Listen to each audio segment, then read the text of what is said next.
It closed on Monday. The 750 Motorkart Championships are here on Monday.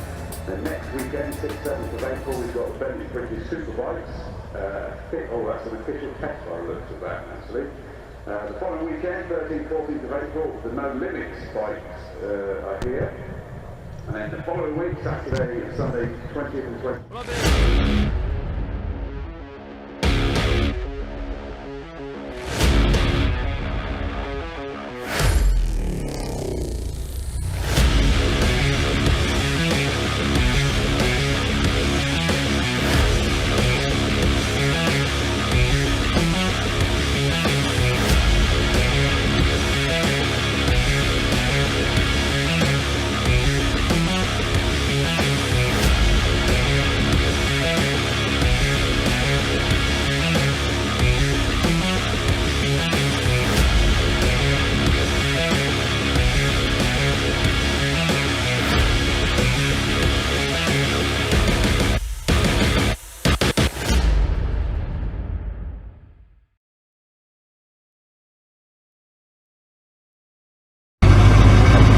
Well, good morning everybody. Yes, welcome to a gloriously sunny Donington Park for day 2 of the action here. Yesterday we had an absolute corker. James, you saw a lot of the action with the classic touring cars. I was with the British Endurance Championship. What was your standout moment from yesterday?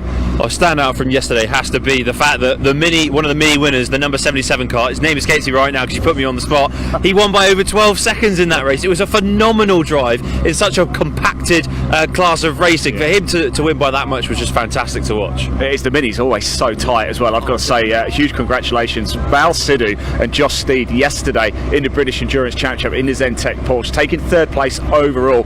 I saw Val just before he went out for his final stint and he was nervous as anything in the pits. And then not only that, with 10 minutes to go we had a heavy downpour as well. He had to manage that. Wonderful to see those guys come over and take 3rd overall. That was my standout moment. But today, oh boy, do we have a jam-packed action day for you. I'm going to be covering 2 races in the Britcar Trophy Championship, 50-minute races, mandatory pit stops as well, a full field of cars. That is going to be sensational.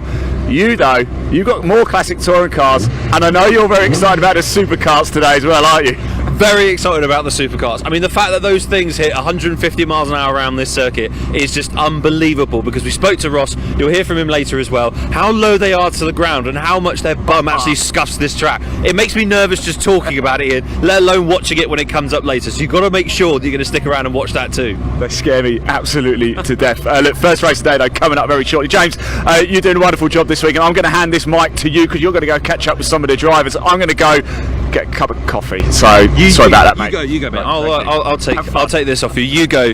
I'm sure the jacuzzi's still warm for you. Don't worry. Everything will be fine. It's all good. Well, I mean, we're going to get right down to it. We've got a fantastic race coming up in just a few moments' time. The weather is very, very different compared to yesterday. Beautiful sunshine, very low wind, and a low chance of rain to go with it. Let's see if we can grab a word actually with our pole sitter for this race, Piers, who's in a fantastic Escort. I'm just going to tap on the window here. Piers, can we... So sorry to interrupt there, sir, with your pre-race stuff. We just want to have a chat with you as our pole sitter. How are you feeling going into this race? Yeah, okay. Seemed to go all right yesterday, so a few little gremlins got a bit of a vibration that's not very nice, and we're not really sure what that is, but yeah, I think it should be all right, and at least it's going to be dry today, so looking forward to it.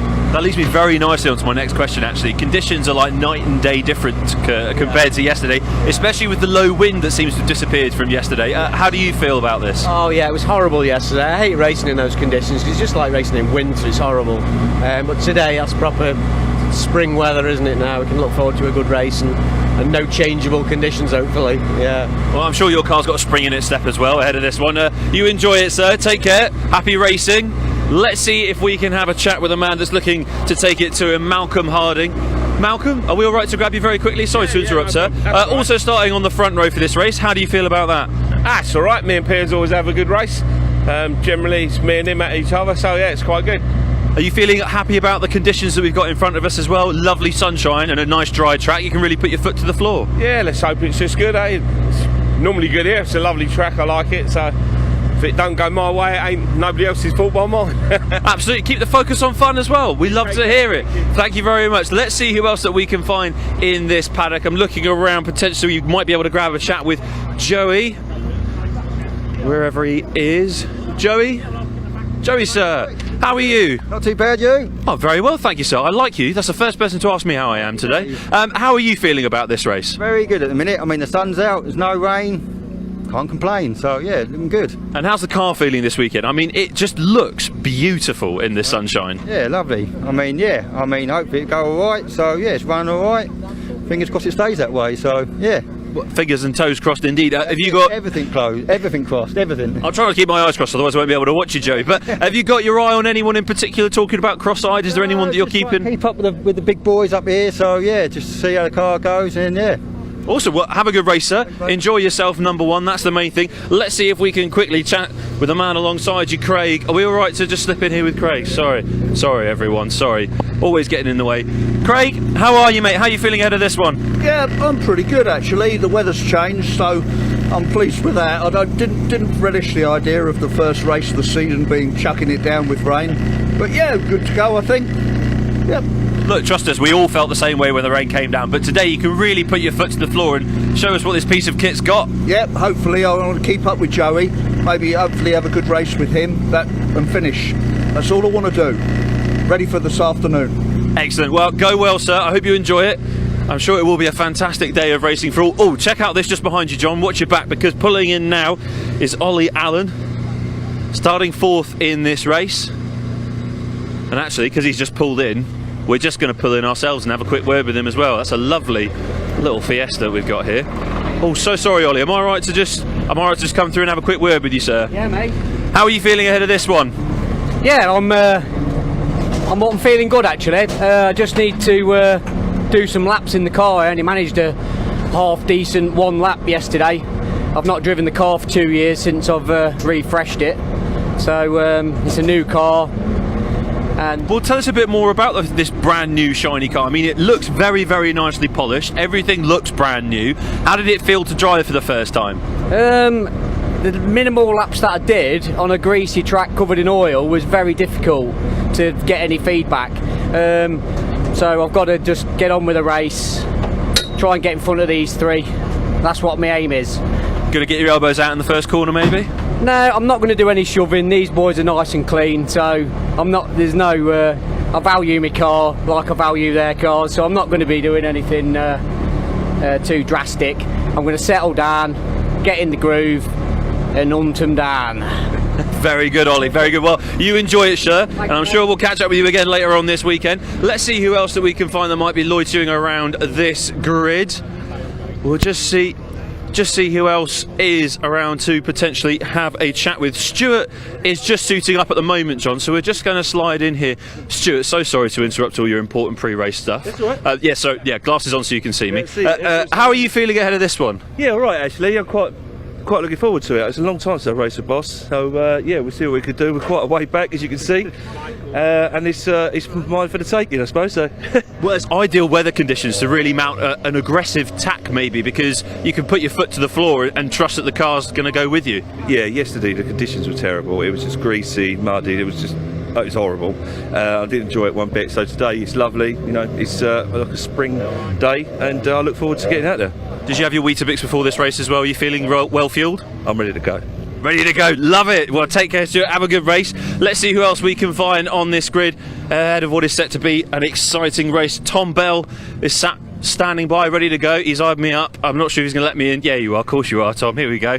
How are you feeling ahead of this one, mate? Yeah, okay, really. Just be nice if we can get to the finish. That'd be good. We've had a few misfires with the car, so we've done quite a lot overnight, changing the fuel system, really. So it's a bit of a guess whether it's going to work, but fingers crossed, really. Well, mate, we've all got our fingers crossed. The one thing we want to see is all you guys finishing the race, number one. How do you feel about the car then going into this race? Obviously changing the fuel lines, and that's not something that you wanted to do overnight, really. You probably wanted to sit down, have a nice beer, and just relax ahead of today. Yeah, it was quite challenging, but and we had to go to Leicester to get the bits as well. Met one of my mates, but yeah, to be honest, I'm just quite happy to be here. So I'm not. If we finish, it'll be good. Mate, that's exactly what we like to hear. The smile tells me everything I need to know. Well, you have a good race, Tom. Take care, mate. I'm sure we'll see you afterwards. Let's see who else is around you. Oh, actually, John, just pan slightly to your right, and you'll see. Just look at that beautiful Golf livery. That is phenomenal. Lovely, lovely car there for Sam Daffin. That is great. Let's have a wander back towards the back of the grid now and see who we can grab a hold of. Gary Preble on pole in this class. Can we just grab a quick word with Gary? So sorry, mate. Right. Just squeezing in at an awkward time. Gary, how are you feeling, mate? Pole in your class. That's pretty good going on the first round. Yeah, we've done a lot of winter upgrades, well, hopefully upgrades, so we're going to see how it goes. We were just below last year's lap record, so yeah, very pleased with how it is so far. We had a little off during the kitty litter yesterday, just finding the limits again, and a bit rusty from last year, so haven't had much track time. But yeah, no, we're hoping for a nice, easy race, hopefully, and get a couple of points off the board and into the new season. You spoke about winter upgrades. How is this car running? Because you had a few engine niggles last season, didn't you? Yeah, we've had a few. Not the engine last year. It was a couple of wiring bits and pieces, and that now's come and hopefully left us alone now for a while. But, yeah, you go through spells, you know, you get some seasons you don't get any problems at all, and then other seasons it really bites you in the arse and gets you down. So you try not to get too far down on the downs and not too high on the highs, and hopefully you end up somewhere in the middle and you'll be all right. Mate, so well put. I'm going to finish on that because I'm not sure you can top it for me. Go well, have a fantastic race, and I've got another beautiful liveried car literally just behind me. John, I'm just going to let you pan out and get that, because that is a stunning Patron livery for Mike Nash's BMW. I'm actually going to try and... It's all right if I just squeeze in. So sorry, mate. Mike, you've got the livery to sting like a bee. Is that what you're going to do in this race? That'd be nice, wouldn't it? It really would be nice. I hope so. We love it. It's all good. How are you feeling ahead of this race? Is the car feeling good this weekend? Are you feeling good? Yeah, the car's perfect. The car's really, really good. We was in the Thunders race yesterday afternoon in the wet, and that was really, really slippy, and the sunlight was very low. So yesterday afternoon wasn't as good as I'd hoped it would be, but this morning we're going to be good.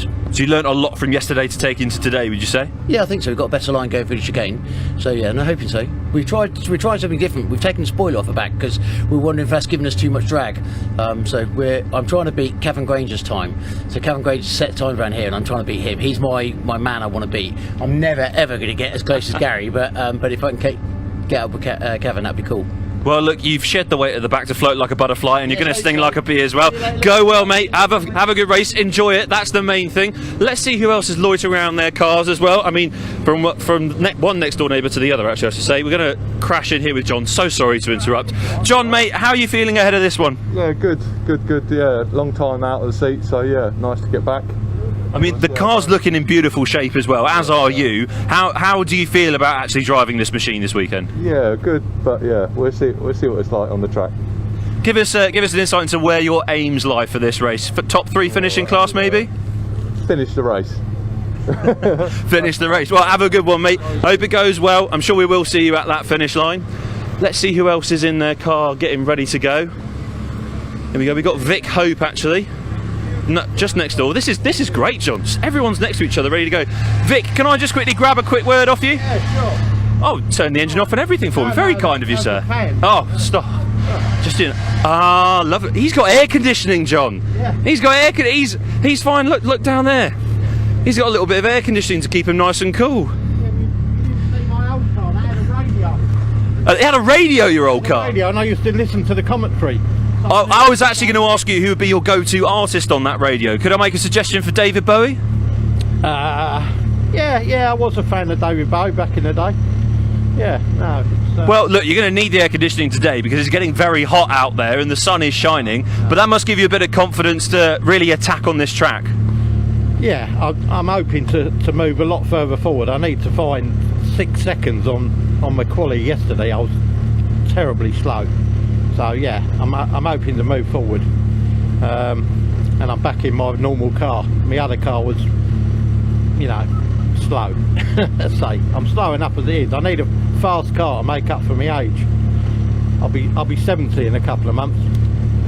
No, look, it doesn't matter about age. What matters is the skill. You've certainly got it behind the wheel. Look, you'll make up that 6 seconds for sure, and maybe challenge a top 3 finish in class? Question mark? Yeah, well, I don't think that's going to be hard. I think there's only 3 of us. Well, there you go. You've answered the question for us, mate. I'm not third.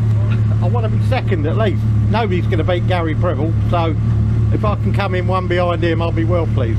Well, you come and find me after the race if that happens, because we'll certainly celebrate on camera together. Have a good race, sir. Let's see who else is still sat in the car. The whistle's not gone. Watch your back, John. Don't get run over. God, you are a nightmare, honestly, John. Sometimes you just get in the way, almost run over. We'll head back that way in a second. We'll grab one more word with someone. There's only one car with a door open, so we're going to go with that one. Going to walk all the way around the back here to Simon Mann. Simon, sorry, I'm picking on you because you're the only one with your door open. How are you feeling ahead of this race, sir? A little bit nervous, making sure my wheels don't fall off this time.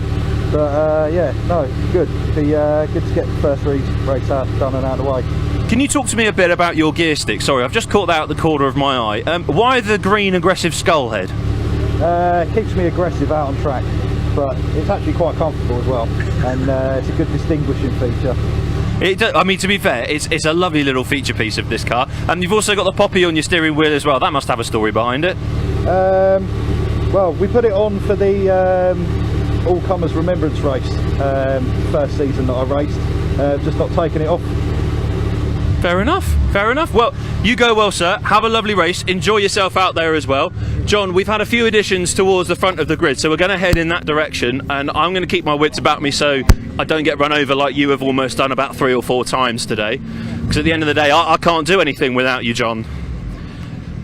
Let's actually slide in here to Andy Abrams. Andy, quick word before you go out. Hello, mate. All right. I'm very well, sir. How are you? That's my question. How are you? Living the dream. Living the dream.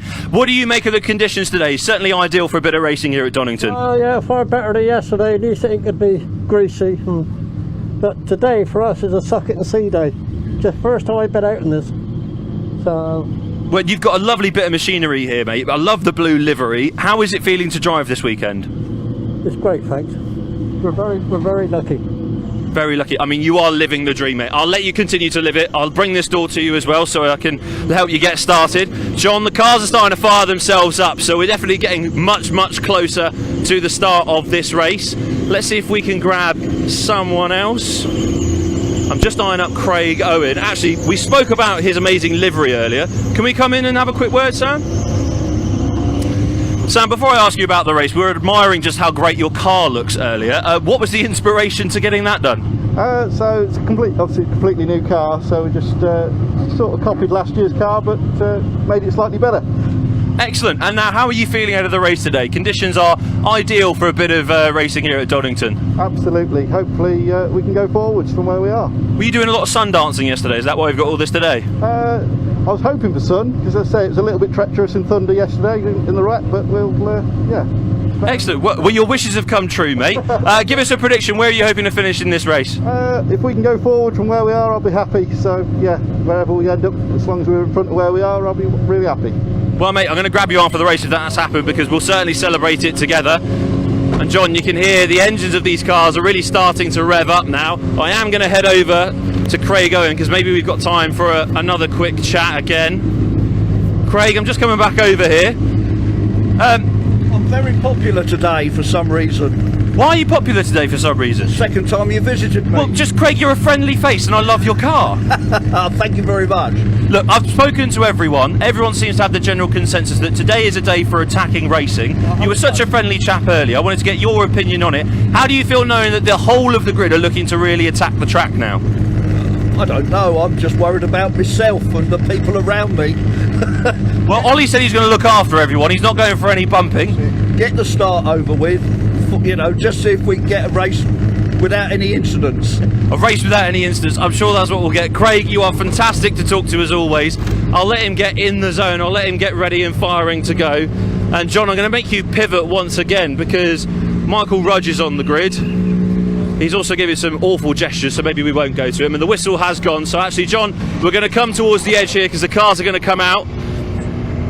The whistles have blown. So we are in the final seconds of countdown to the start of this race. The Pre-03 and Boss Grid in the Classic Touring Car Racing Championship. And we're going Got a misfire actually going on at the moment on Piers Granger's car. The Escort doesn't seem to be firing up at the moment, so we're going to give it a bit of a bump start.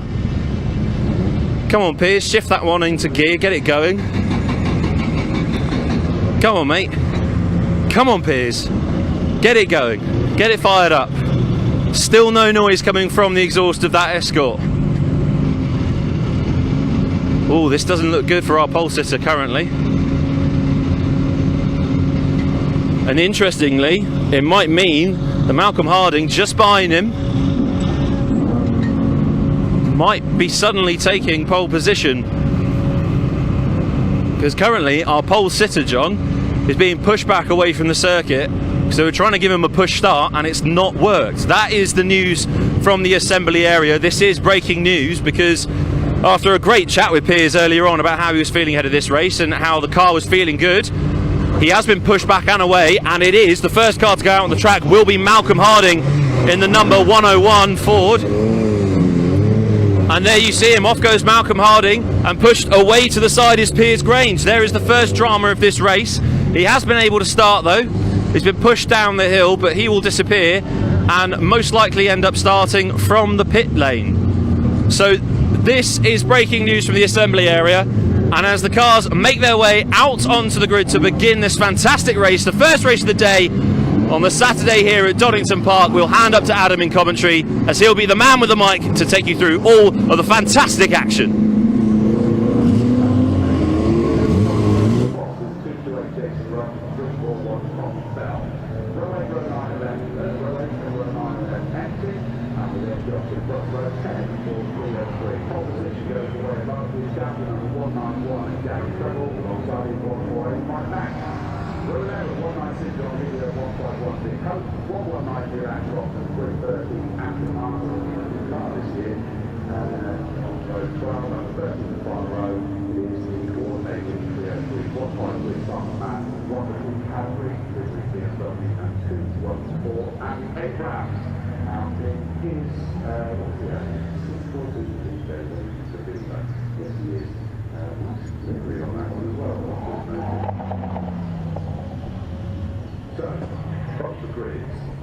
With some pretty amazing cars. Certainly is, and yeah, here's Grange in that silver Escort on the front row of the grid, and Malcolm Harding, another exquisite looking car. Martin Reynolds got pushed off the grid yesterday, didn't he? So yeah, Martin takes up his spot there in that white and yellow Burton Escort again. Simply missing number 70, William Hutt is not alongside Stuart Kay at the moment. Someone else starting to drop into place.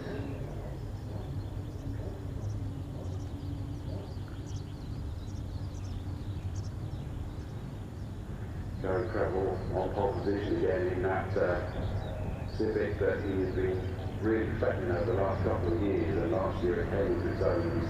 Looks like he's picked up where he left off because he was quite a way ahead. As you can see, the Boss and Prio 3 cars are there and ready to go. We are now getting ready to go racing with the mixed grid, the first mixed grid of many.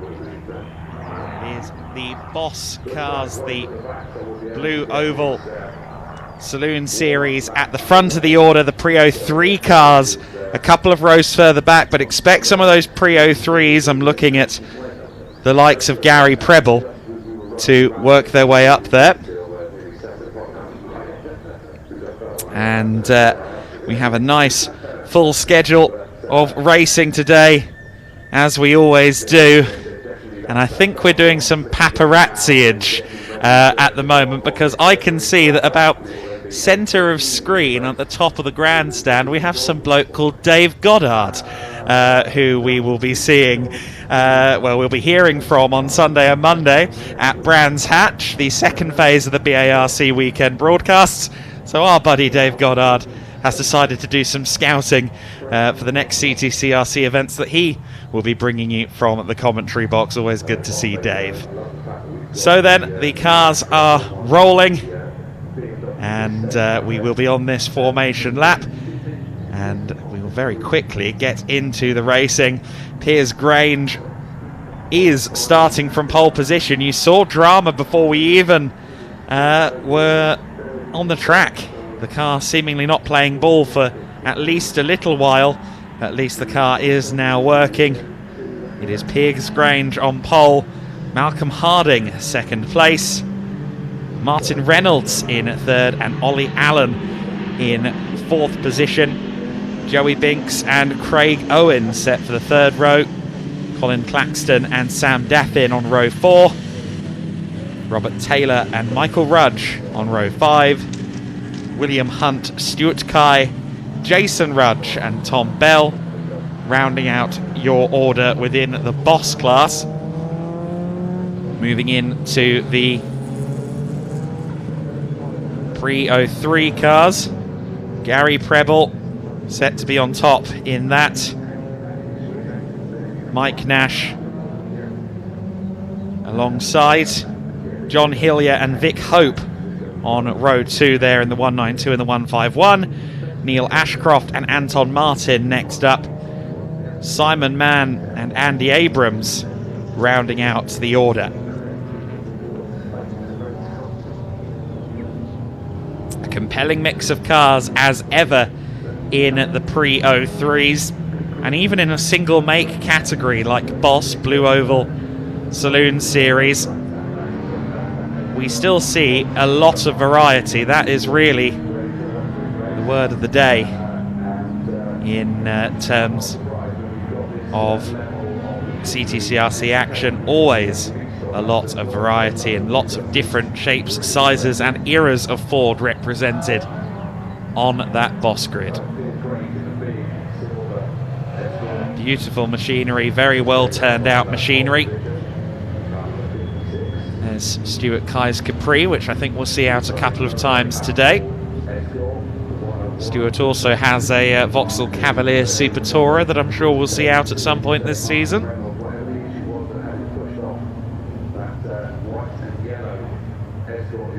But now we are just moments away from going racing here in the Blue Oval Saloon Series and the Pre-03 Championship, starting off a bumper day of classic touring car racing club action. Britcar Trophy here as well, Mini Milliers and British Superkarts as well. It is a very full day, and we're going to start off with the Blue Oval Saloons.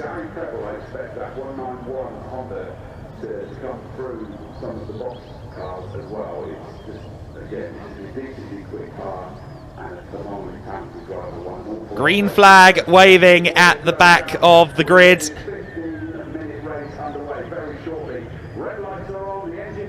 And the red lights are on.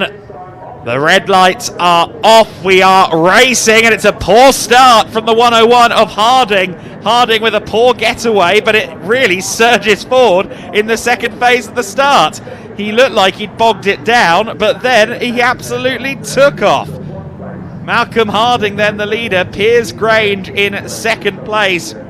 Third place is Martin Reynolds, so it's an all-escort top 3. Then it's the first of the Fiestas in fourth place. I think that's Ollie Allen there in P4.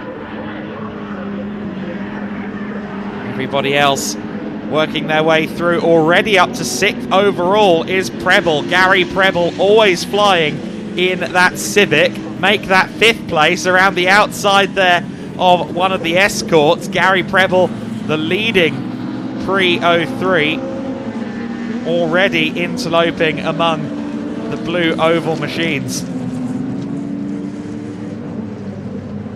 At the front of the order, it is Malcolm Harding then. Harding and Grange both with immaculately prepared escorts, of course.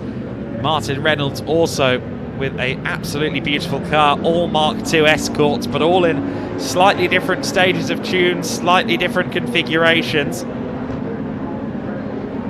Making an absolutely gorgeous noise as they come down towards the Melbourne hairpin.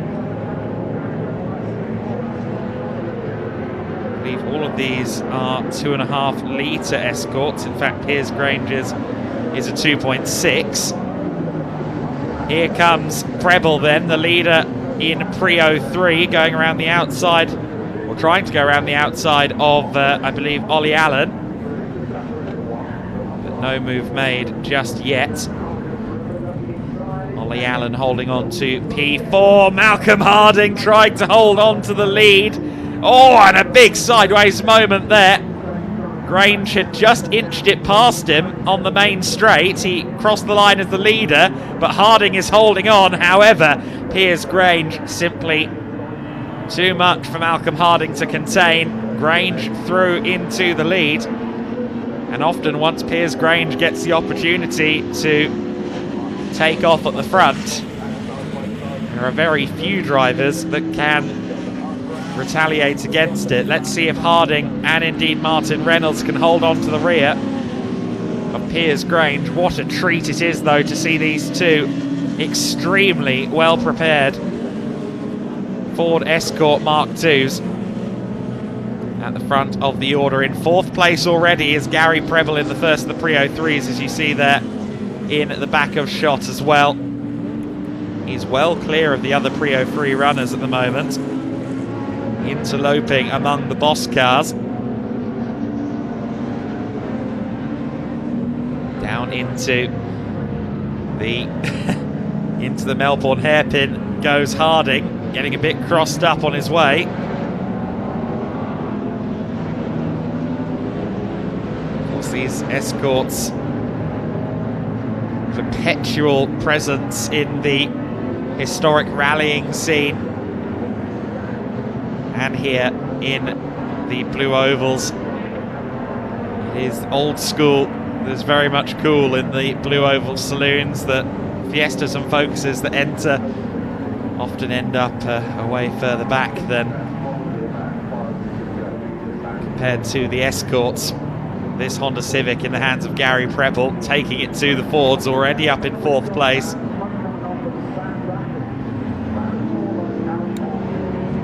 There's the Fiesta of Allen in fifth place overall. The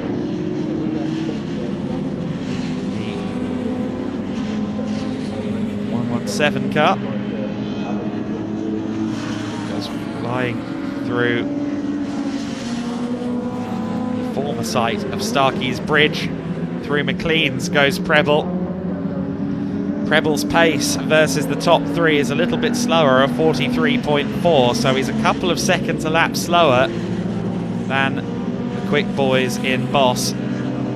Further back in the field here, we're looking at some of the Boss cars and the pre-03s. That is the Civic there in the hands of Ashcroft, the 119 car. Neil Ashcroft in the 119 trying to find his way past the Rudge-driven Fiesta, but the BMW comes steaming through. That's the E46 BMW, I believe the 148 car. Yes, it is Anton Martin trying to find his way through. In fact, that's Mike Nash, my apologies, trying to make his way through. 23 car is slowing. That is Binks in the Escort. I think everyone else thinks there might be a safety car or something like that, but there's not. He's just slow. I think they've seen the white flag and mistook it for a yellow flag. As far as I know, there is no yellow flag. Racing is still on. There's some confusion here. Everyone's trying to figure out what to do. Sam Daffin is stopped out on circuit in the Fiesta, but that's further around the track, I believe. Not sure what ultimately came of that situation approaching Melbourne, but everyone was hesitant there. 151 car, this is the second of the 303 cars, I believe. It is indeed. That's Hope in the 151 car. So Vic Hope in his EP3 Honda Civic through the old hairpin. You can see he's not using all of the track at the moment.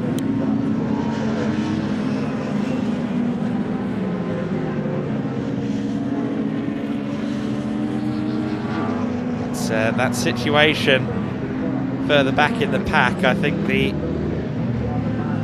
ultimate benefactor was the Mike Nash driven BMW. Made up 4 places on that lap, and I think that was because he was the only one that realised they weren't under full yellow.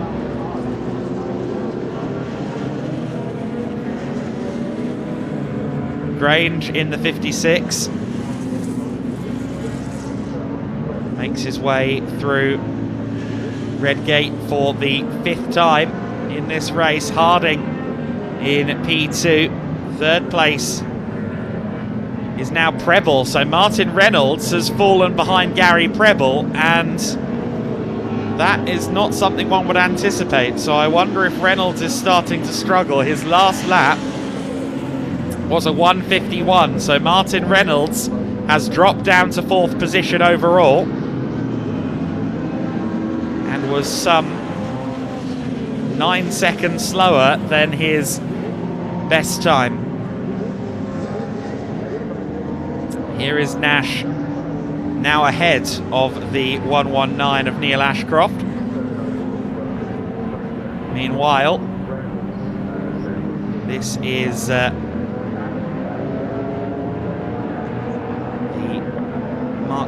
Mark 1 Escort there, the 86 car.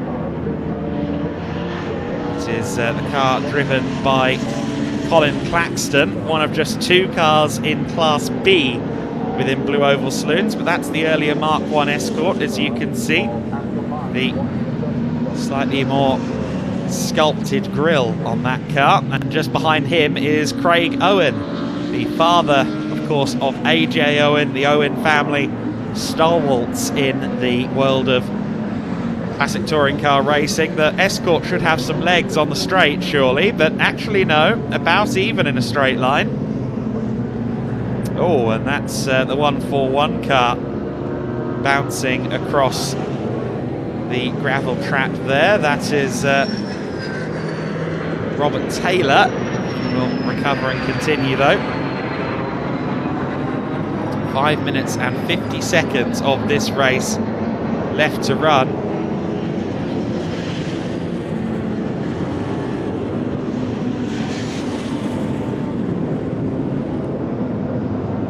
There's Piers Grange. There is Stuart Kye being closed up by Malcolm Harding. So Stuart Kye, 2nd among the Class B cars in Blue Oval Saloons. His car is built to the pre-83 regs, so it's nowhere near as modified as the Escorts that he's being lapped by. So understandable that Stuart is a little bit off the benchmark of the big Class S cars in Boss.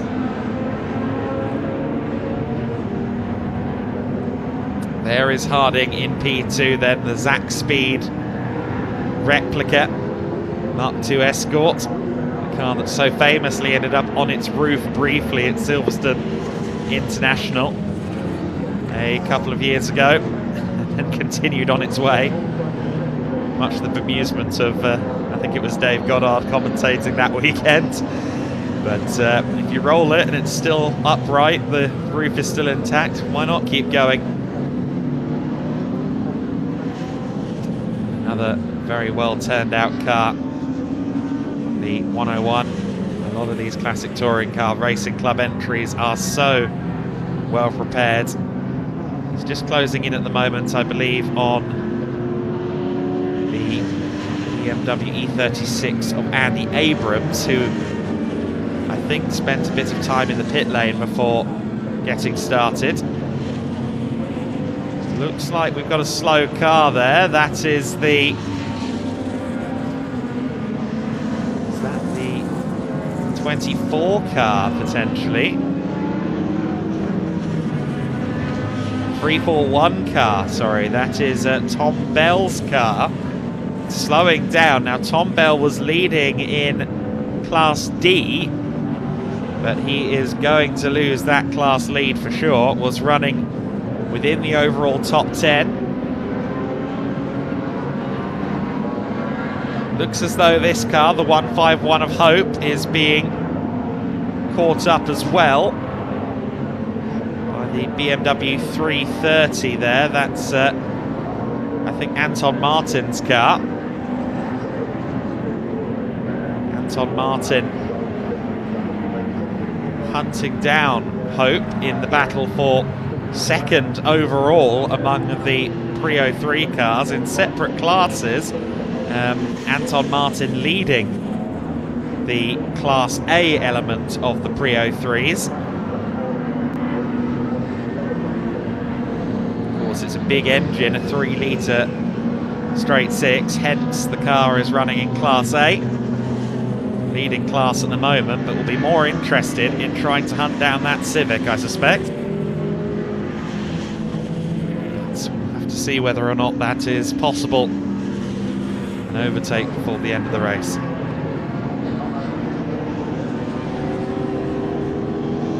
Here's Grange, comes through shot, our race leader overall with 2 minutes and 15 to go, so this will be the penultimate lap of the race. Next time by, he will start the final lap of the motor race. And once again, as is so often the case, if Piers Grange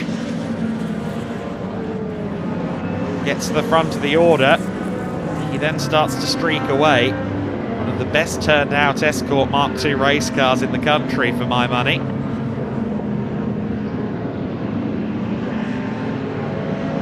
Always potent.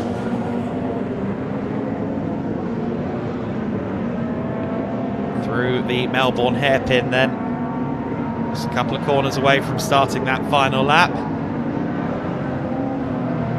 Harding within 6 seconds in second place. And actually, Gary Preble, as the race has gone on, has started to lap quicker than second place man Malcolm Harding.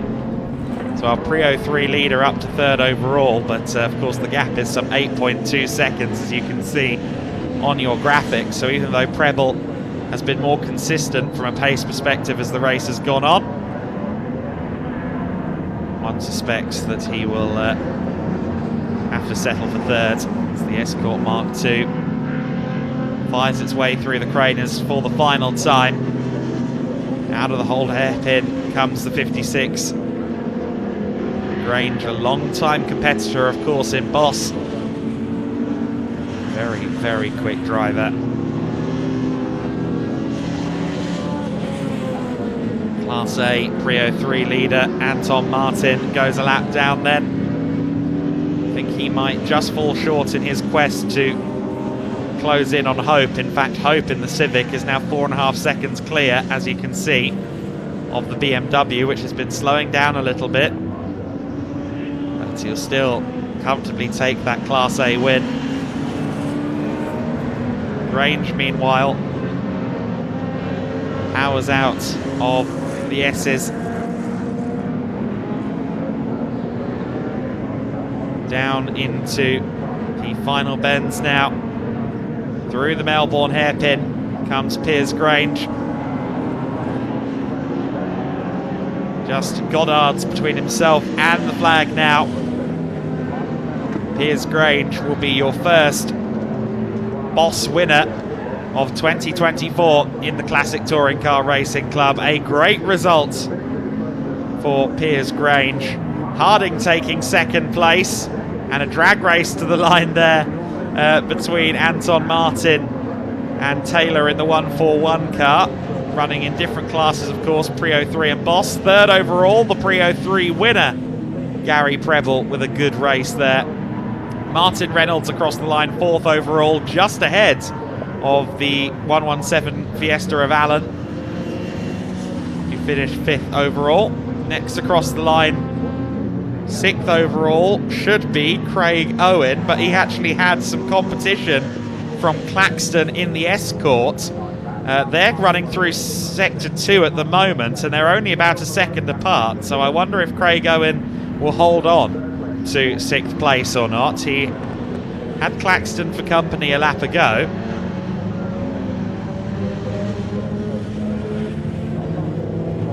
There is Stuart Kye to come across the line. somewhere in the Melbourne Loop. I think Craig Owen could be under a little bit of pressure. In fact, no, Claxton has backed off on the final lap by the looks of it. There's the 75 Rudge Fiesta. In fact, Claxton just ahead, and Claxton slowing on the final lap. I was saying that he looked slow, and Craig Owen will cross the line unimpeached then for 6th overall. Hope has gotten past Rudge on this lap, as you can see. So Hope, who'll be the second Pre-03 car home, will take 7th overall. Ahead of the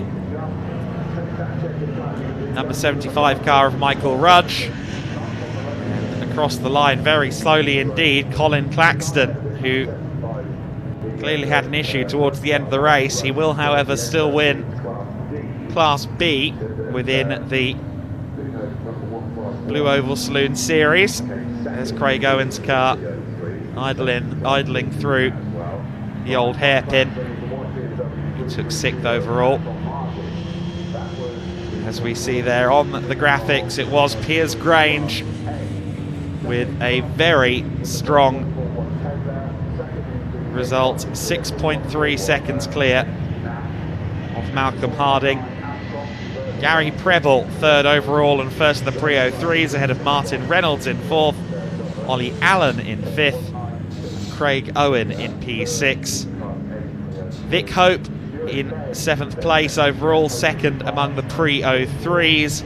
Michael Rudge and Colin Claxton, the last 2 cars on the lead lap. Anton Martin rounding out your top 10, ahead of Robert Taylor, Mike Nash, Neil Ashcroft and Jason Rudge. The rest of your finishing order: Hillier in the 192 BMW E36 Touring, that's the estate BMW E36, finishing 15th. The 214 of Abrams, and Stuart Kai in the 44, rounding out your 17 car finishing order in that race.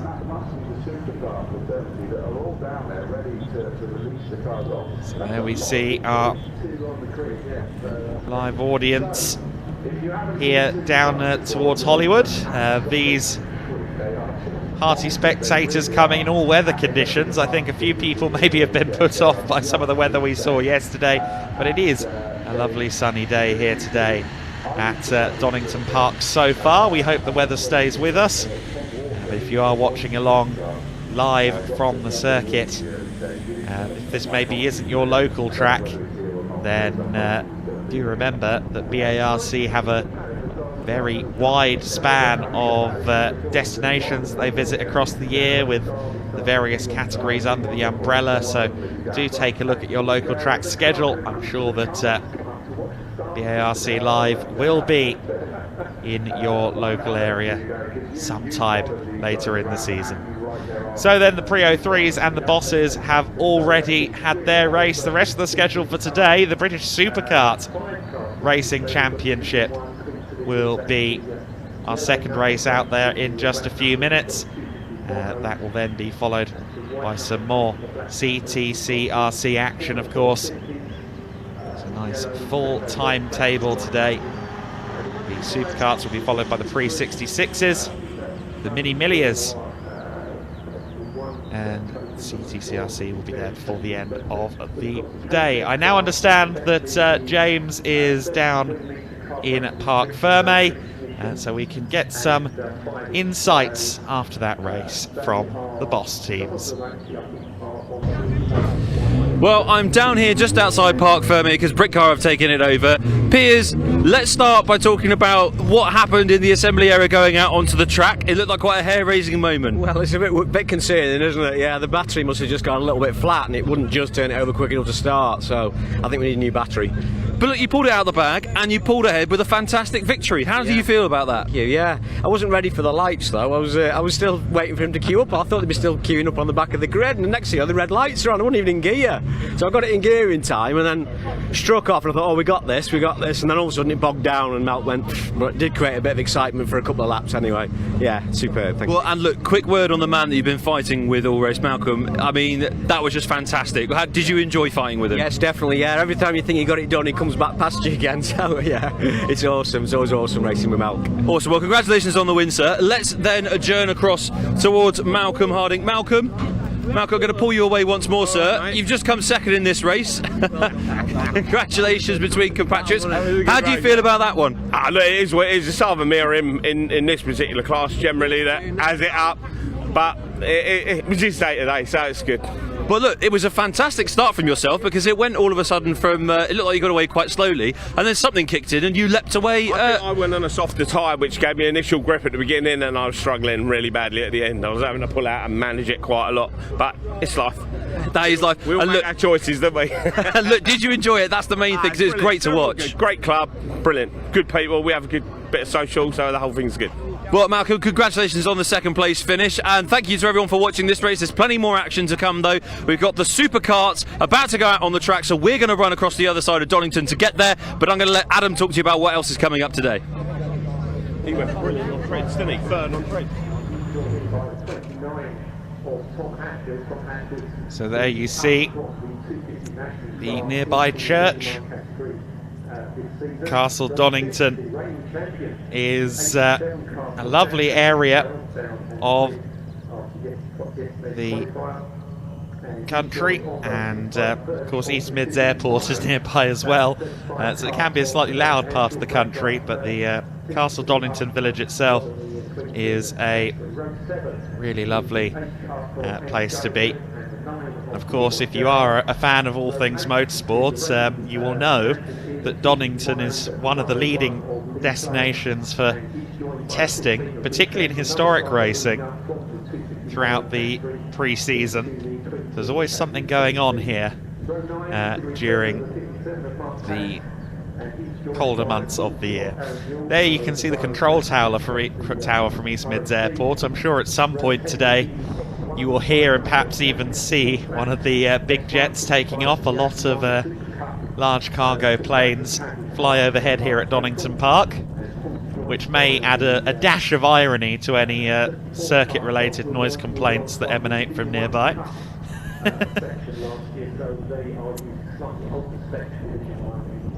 Of course, the British Superkart Racing Championship will be up next. There at the very top of the control tower we see the circuit commentary box there, actually. I believe Chris Dawes is the tallest of the silhouettes you see up there in the commentary box. He's on circuit commentary today, along with I think Gary James, who will be in the box for the Superkarts. Gary James, a very prominent expert in karting. I believe that the Superkarts are already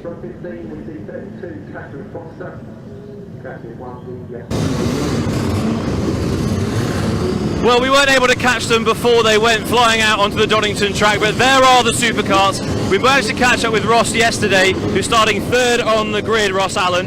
A fantastic drive from him to get it up towards the front of the pack, but keep your eyes on Liam Morley, who's currently sitting on pole position for this race, and will be looking to secure a win at the same time across the next couple of minutes, not 20 minutes or so. And I mean, just look how low they are all to the ground. He spoke about it yesterday, about how your bum scuffs this Donington Park circuit, and I think you can absolutely see why. They're about 2 feet high, really, when it comes to it, about the same height as my knees, really. So the fact that they do this is incredibly brave. You can see a bit of a misfire there from Toby Vincent. Needs a bit of a helping hand to get going again as he heads out. And the final car to go will be Daniel Ianson. And his number 95 will head out onto the circuit. So the Superkart race is about to start. We weren't able to grab any of them. So then the British Superkart Racing Championship now heading out onto the circuit. And here is your grid for this one. It is Liam Morley on pole position alongside Tom Rushforth In the number 24, Ross Allen on row 2 alongside Lee Harpham. Brian Jones on row 3, Richard van der Ness alongside him. Matt Robinson and Carl Holm on row 4, Mark Edwards and Tom Hatfield, 68 and 29 on row number 5. Row 6 of the grid is the 87 of Jack Tritton, Sam Hempshall on the 35, Andy Gulliford and Paul Von Gerard on row 7, Lee Plain and Luke Clemson 101 and 15 on row 8, Mark Pask and Aaron Newell on row 9, 57 and 40, Paul Platt, the S1 plate alongside Will Lawrence, the 74. Ross Witherow in the 55 alongside the 56 of Michael Goff. Thomas Baldwin, the 36, alongside Costa Karitzis in the 69. Nathan Barton's 14 alongside Michael Parr, the 49. Mark Gelatelli, the 13, that's the first of the 450cc machines, alongside Rob Austin. Catherine Foster, the 32, alongside Aaron Powell, the 107. And that is just row 15 of what is expected to be a 56 kart grid. 26 and 161 on 16, 50 and 59 on row 17, Busby and Flint, Holmes and Balderson on row 18, Gore and Stevens on row 19, Hearn and Radford round out the top 40. I think at that point we have to cut away from the grid because I think they're already nearby the start line. So already the karts are right up there. Top 40. It's not the UK singles chart we're talking about. This is a 52 kart grid. Incredible entries in the superkarts as always. It is the 250cc karts that typically are the quickest, featuring engines not at all dissimilar to the old 250cc Grand Prix motorcycles. We are underway and racing, and it's Liam Morley who will have the high ground into turn 1. He has the inside liner lock up there, I think, from Tom Rushforth as he makes his way through turn 1. Oh, but already we have a kart in the gravel somewhere in the midfield there. Not quite sure whom got tagged there. Everybody else making their way through the order.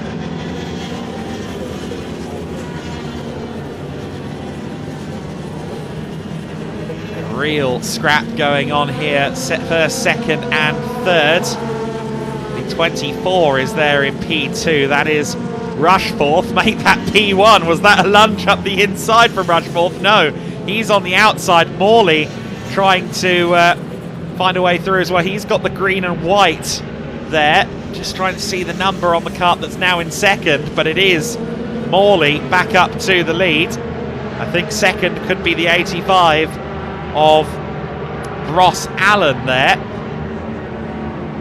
Everybody else side by side running. Of course, quite easy to go side by side here. There's the number 9. That is Von Gerard in his Jade, the Iami engine. Power out of Gollards for the first time, and it is Morley in the lead. Rushforth second. It's actually Harpham in the number 4, Lee Harpham, who is up in third place. Then it is the 84 of Matt Robinson, who started from 7th place, already up to P4. Efficient first lap then from him.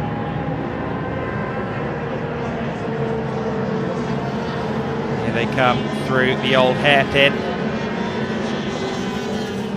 setting pace not too dissimilar to what you'll see out of the very fastest GT cars. There you see the 85. That is Allen in 5th, in fact 6th place, under pressure from the number 24, I think that was.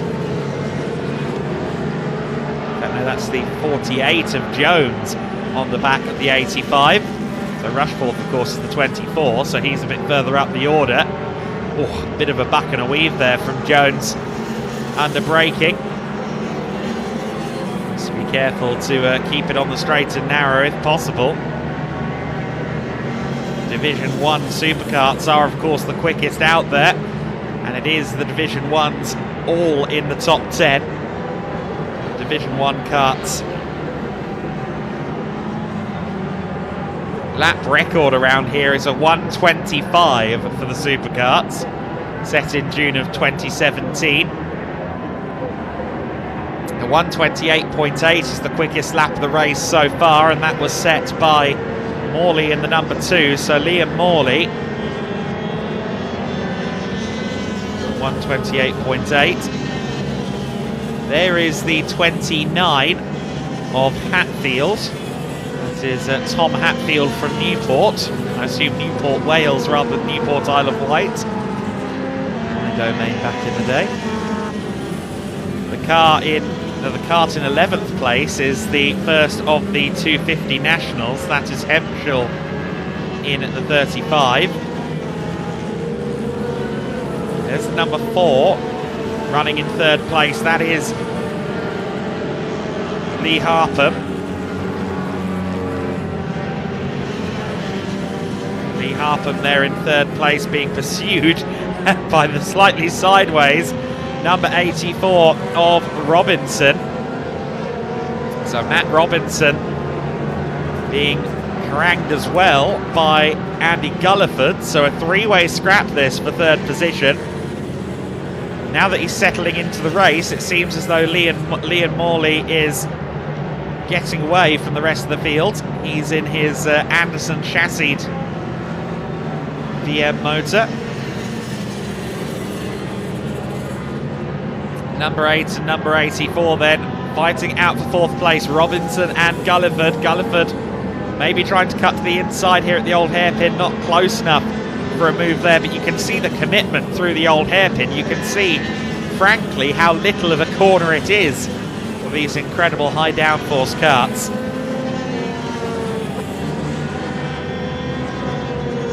Always so impressive to see these machines can do. There's the 74 car of Lawrence in 16th place there further back, another of the Division 1s.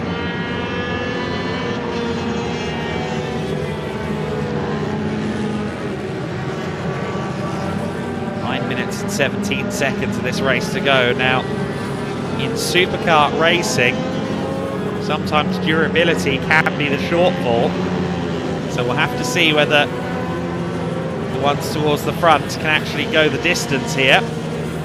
Morley picking his way through. There is the number 2, our leading kart, setting times in the 1:28. The very fastest laps we saw in the British Endurance Championship yesterday were 1:27s, so these karts can keep pace with the GT3 around Donington Park. A crazy, crazy discipline of sport, this superkart racing.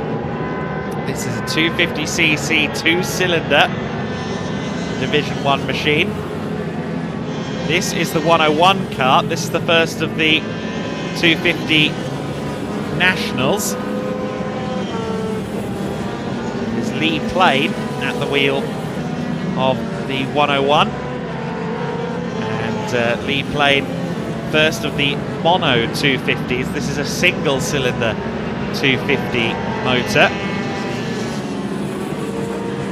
as opposed to the twins in the 250s, the Division 1 250cc's with 2-cylinder 2-stroke motors.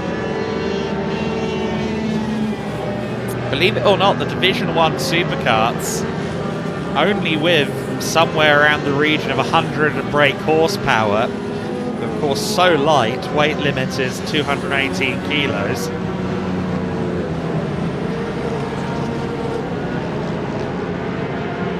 because the 250 Nationals have somewhere around 70 horsepower, so running maybe a third less power, which is why the National Spec 250s are a little less potent. They do get in amongst it, as you can see. One of the Nationals, the white plate kart, in amongst the 250s there. That was Hemschel, who runs second among the 250s. These are some of the 450s from further back in the field. That's the... In fact, no, that's a 125, my apologies. Martin Baker in the 125. And the 17 there is Gary Popkins in another 125cc superkart. Oh, and the 55 is slowing. 55 slowing down. That is, again, one of the Division 1s. That is Ross Witherow, the Northern Irishman, slowing down. And also struggling a little bit, seemingly, is the 143.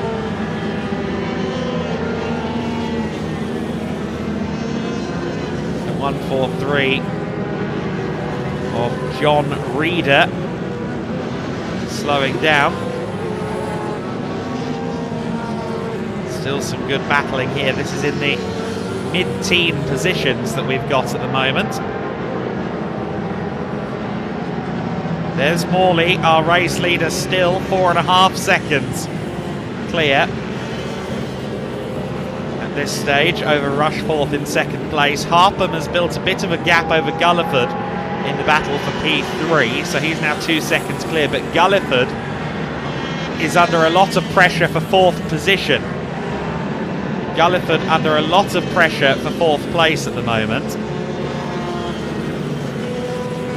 There's the number 4 of Harpham. That's in 3rd. And then just behind this number 4 is the battle for 4th place. I'm hearing that Rushforth is now our leader. This is the 24 of Rushforth. Tom Rushforth is now apparently the leader. We haven't seen it, I don't think, but Morley has pulled up somewhere around the circuit with a problem. I said that durability can be the vice of these superkarts, and sure enough, we have a new leader, and it is Tom Rushforth. Rushforth, then, your new leader, heading down towards turn 1 in his black and yellow machine, the VM engined Spider chassis. Some 450s and 125s intermingling there further back. The 450s, even though they have a bigger capacity, are smaller engines. Single cylinder engines with about 70 brake horsepower. If you think about a motocross bike, that's effectively what the 450cc engines are. Or indeed a top-line supermoto machine.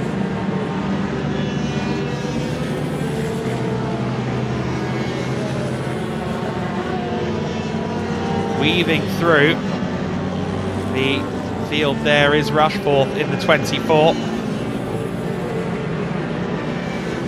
In the race lead now. He'll be disappointed to have claimed the lead because of Morley's issues.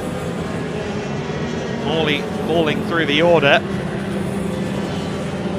out of his kart somewhere around the circuit. One of the 125s there just ahead. There's your 41, which is one of the 125s. Your leader,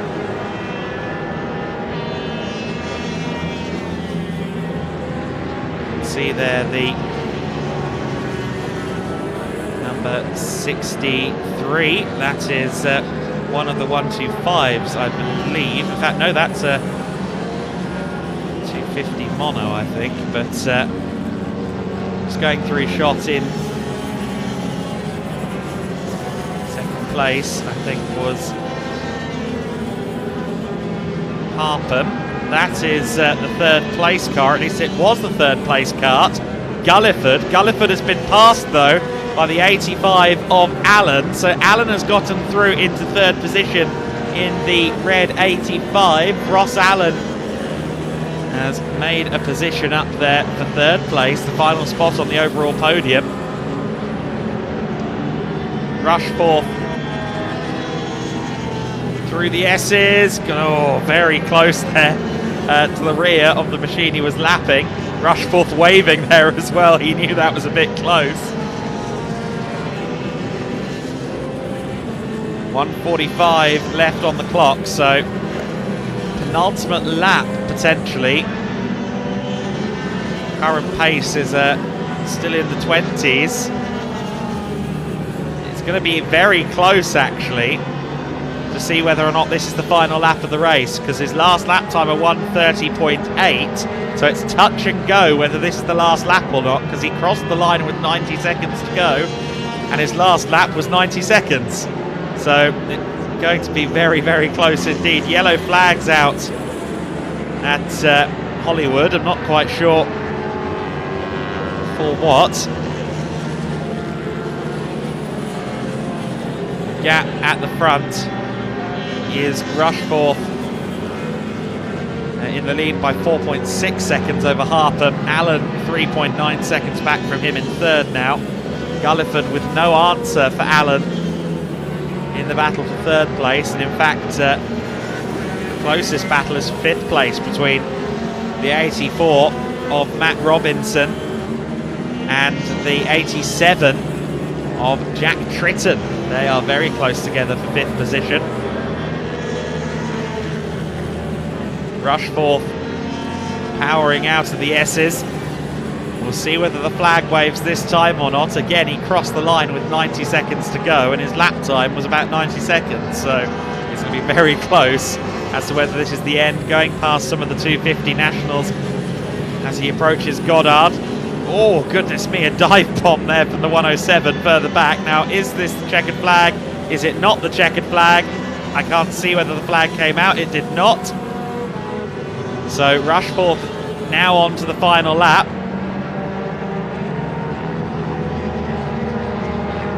24 goes through then. The 107 that was making dives was Powell in the 250s. In fact, he made up 3 places on the last lap. That's a very impressive haul of positions from Aaron Powell, the Bristol native on his Anderson chassis, powered by Honda, all the way up in 5th within the 250 nationals at the moment. You see Rushforth there getting a bit taily. Just needs to get it home at this stage. See him emerging into the sun, some cloud cover over at Coppice. Bouncing over the curbs for the final time through the S's. Only the Melbourne hairpin and Goddard's left for Rushforth. Some 8 seconds clear. Has made a very, very strong impression in this race. 49 slowing of par. That's 4th among the 250 nationals. But your winner is going to be Rushforth in the 24. Rushforth wins in the Division 1s. Second place has changed hands on the last lap though, has it? No, it hasn't. Harpham has taken second, but Allen was right there with him at the end of the race. There was just 0.09 of a second in it on the last lap between Harpham and Allen in the red 85, but Harpham just held on. The 101 has not crossed the line yet, but will soon cross the line. That will be the first of our 250 nationals home. Playing in the 101, the black and red machine.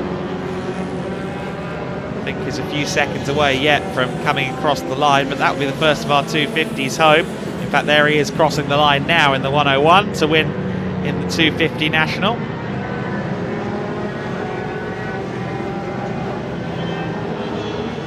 The winner of the 450s was the number 13. That was Mark Gelatelli of Stafford on his Anderson KTM, who won in 450s. The winner of the 125s, the 125 Opens, was the number 41 of Fletcher Hearn. The winner of the 125 KZs was the 643 of Ollie Holmes. Our leader has gone on for another victory lap, not quite being aware that the race is over, and second place also crossing the line again. In fact, that's the third place finisher of Allen, who has now crossed the line twice as well. So I think some of them missing the flag there, but to see whether or not everyone gets back to Parc Fermé in time for a chat then with James. And see the 144, one of many karts that didn't make the flag. That is Chris Balderson's Raider Honda. And as we've said, the durability factor is key in superkart racing, and by the end of the race there are usually a good few strewn across the circuit. 143 also didn't make it to the flag. John Reeder, 36 of Thomas Baldwin as well, ended up in the gravel. Sometimes it's error, sometimes it's mechanical, but just getting to the flag is the challenge. Tom Rushforth, of course, winning the race after we saw Morley come to a halt. Lee Harpham just pipping Ross Allen to the flag for second place. Fourth place, Andy Gulliford ahead of Jack Tritton. Matt Robinson in the 84 taking sixth ahead of Tom Hatfield and Brian Jones. The first non-Division 1 machine, the 250 National of Lee Plain, finishing ninth place ahead of Sam Hempshall in the 35. Aaron Newell in 11th place ahead of Thomas Baldwin, Mark Pask and Michael Goff. In 15th place was Clemson in the 15. Lawrence in the 74, 16th. Barton in the 14, in 17th. Von Gerard, I think, stopped in the last lap in the number 9. 19th place, the 49. 13 of Gelatelli, rounding out the top 20. And we've already given you the class winners, and that means we can take a look at some of the happenings in that race.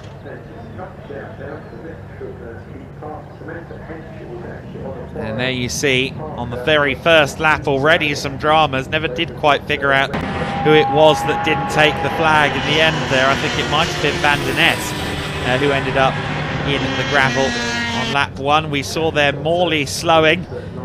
He came to a halt just before McLean's. Unfortunately, his kart giving way at mid-race distance and giving the lead over to Rushforth in the 24. Rushforth took a commanding win, ultimately 9.3 seconds clear. He'll have been disappointed not to earn it up against Morley. And we will now go down to Parc Fermé. The number 24 is your race winner. I imagine we'll hear from quite a few drivers down there. Tom Rushforth, our race winner, no doubt among them. To Parc Fermé with James. Well, hello, welcome down to Parc Fermé after what was an exhilarating piece of racing. John, one of our podium finishers, is hiding just the other side of the cage, so we're going to try and make our way over to find them. As well is I can see him there. We spoke to him yesterday, we're going to speak to him again. Ross, come here, mate. So sorry to interrupt. Ross, you must be happy with the top 3 finish in that race. Yeah, it was a really good race. I had like a really good start, and then to be honest, felt like a bit of a harsh move from Tom Rushforth, and I had to sort of steer out of his way, and then I got on the back foot and a few people towed past me, and then settled in during the race, but overall happy. Overall happy. We also saw you at the end there. You had to pull off to the side and push the cart into Parc Fermé. Everything all right, the machine? Yeah, we thought we'd be close on fuel, and just coming out of the Melbourne Loop on the last lap, it ran out. So ran out of fuel. Well, fair enough. Good to see that yourself and the kart are okay. Congratulations, Ross. We're going to try and pivot around and see if we can find Tom Rushforth in his number 24 kart, but I can't seem to find Tom for the life of me.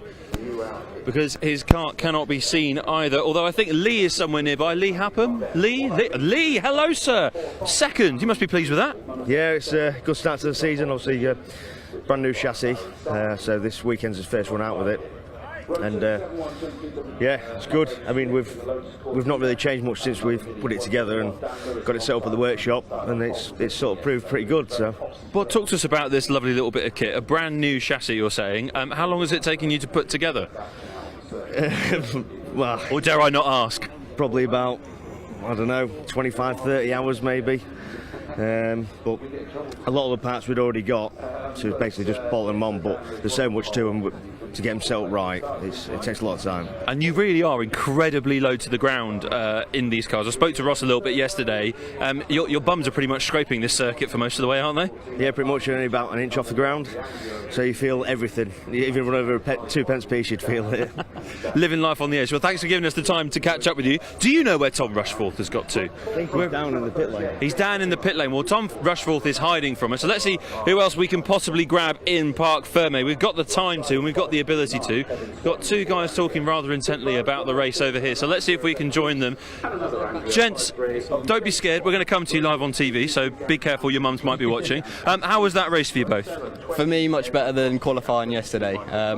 The kart tried to kill me yesterday, so we made some changes. Now, hang on, I did just say mums might be listening and watching, so be careful. Don't say that. You know, you got a bit hairy yesterday. We'll go with that. No, she's definitely watching. I even sent her the videos of it trying to do it yesterday. So, But how about the race for you, sir? How was that? Qualifying went better yesterday. Race not got a bit of contact in the first corner, and I lost downforce and I couldn't go down craners at all. It was trying to kill me. That's a shame. Well, look, 2 more races yet to come today. Does this race give you guys any confidence? Have you learned anything about the track so far? Yeah, for me, obviously, we made a change for the kart. We can now actually go in between what we had, and yeah, I can definitely go faster for the next one. And same to you. Fix my rear wing, and I should go better, yeah. Fix the rear. I mean, do you even need rear wings in these cars? You go so freaking fast on the straights anyway, and you've got to slow down. Just down round craners, you need a rear wing to keep them. Fair enough. I'll take your word for it, because I'm not getting back behind the wheel of one of these anytime soon. Gents, thank you very much. I'll let you get back to checking tyre pressures. Let's see who else we can find. There's more people talking intently around a lovely number 26 car. Guys, I'm just going to come in the middle. Sorry to interrupt. How was that race for the both of you? Well, I had a bit of an engine problem for most of it. I couldn't select gears, but apart from that, all right. Do you think we can get that fixed for the next 2 races? I'm hoping so, yeah. We'll give it a go. And how was the race for you, sir? Not too bad. So the weather was dry, which I can't complain about. But now struggling with a bit of tyre grip here and there. It was understeering on some corners, oversteering on others, and hopefully try and get that sorted out for the next one. Should be all right. Well, I'd imagine with the slick tyres that you guys run on these karts, if there's any sort of grease or moisture on this circuit, you can feel it in an instant, no? Yeah, I mean, when we went on the rolling lap, to be honest, there's plenty of mud and gravel out there, so as long as you can try and keep off that, you're all right. Just need to have a word with the other series that are racing here. Keep the track clean for you guys. Well, gents, thank you very much. Let's see who else we can potentially catch up with. Hello, sir. How are you? I'm not so bad. Not too bad? Exhausted. 15 minutes is enough for me, I think.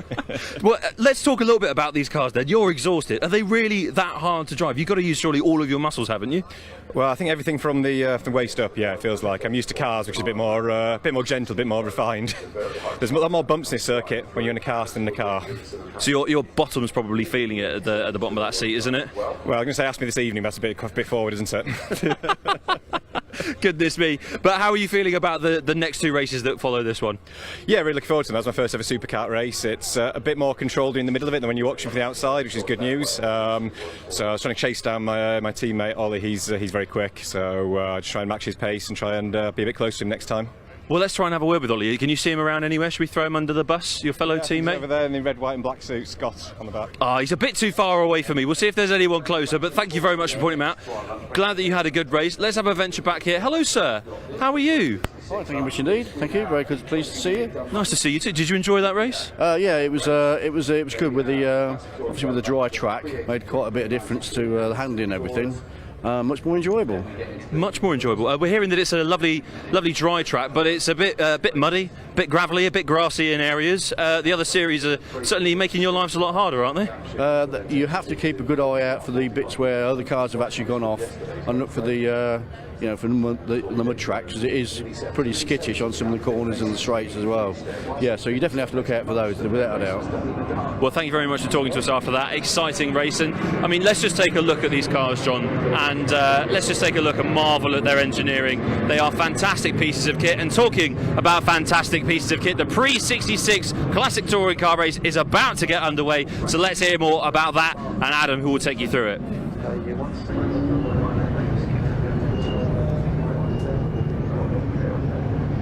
So as you can see, the pre-66 CT CRC cars are now heading out onto the circuit. This grid formed by yesterday's race results. However, our race winner from yesterday, of course, isn't here. Tom Bell now in the 34 Mini, which means that the pole sitter will be the mighty Ford Falcon of Alan Greenhall, the 4.7 litre V8 muscle. Barry Syme alongside him on the front row in the Morris Mini Cooper. The first of the Cortinas is the 712. That is Peter Mutlow Smith. Dan Lewis shares the second row in the 171 Mini. The second of the Cortinas, the 71 of Ian Thompson, lines up on row 3 alongside Billy Kennelly in the number 1 Ford Anglia. Row 4, James Everard in the Sol Alfa Romeo Giulia is set to start from row number 4. He will be alongside Kevin Swan in the Ford Anglia. However, Everard, I see him out of my commentary box window, isn't there. Ed Gibbs in the 102 on row 5 then, alongside Jake Swan in the 538. Row 6 of the grid is Gary Townsend in the 223 alongside Ant Astley in the 23, the mighty Ford Mustang with the same engine as the Falcon on pole position. Edward Crossley on row 7 alongside Michael Loveland in the first of the Hillman Imps. Diminutive but fast, those Hillman Imps. The BMW 1800 of Tom Bridger on row 8 alongside James Burrows in the 117. Adrian Oliver's number 13 Hillman Imp joins Paul Clayton on row 9, the number 62, the first of the Austin A40s. Jim Henshaw is part of an all Morris Minor, row number 10, the 96 alongside Eddie Croker in the 78. Row 11 of the grid is the number 7 of David Ellis, that's another Hillman Imp, alongside Anthony Warnes in the 66. Next up, the 53 of Stuart Radford, that's a Triumph Vitesse, and then Keith Wright is next in the 68. The rest of your grid, Tim Dodwell in the 83 alongside Brendan Rooney in the 91. The next row, Brian Redford in the 26 alongside Guy Connew in the 144. Michael Foley, Pat Kennelly, James Ibbotson, Tom Bell and John Davis set to be the rest of your grid. We might be missing a few through the order. We're certainly missing the Alpha from row 4 of James Everard, sadly. But still a wonderful, healthy quota of pre-66.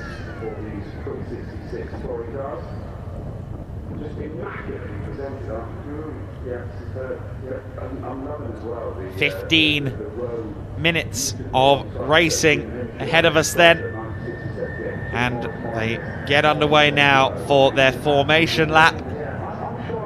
It's Alan Greenhall in the imposing Ford Falcon at the front of the order.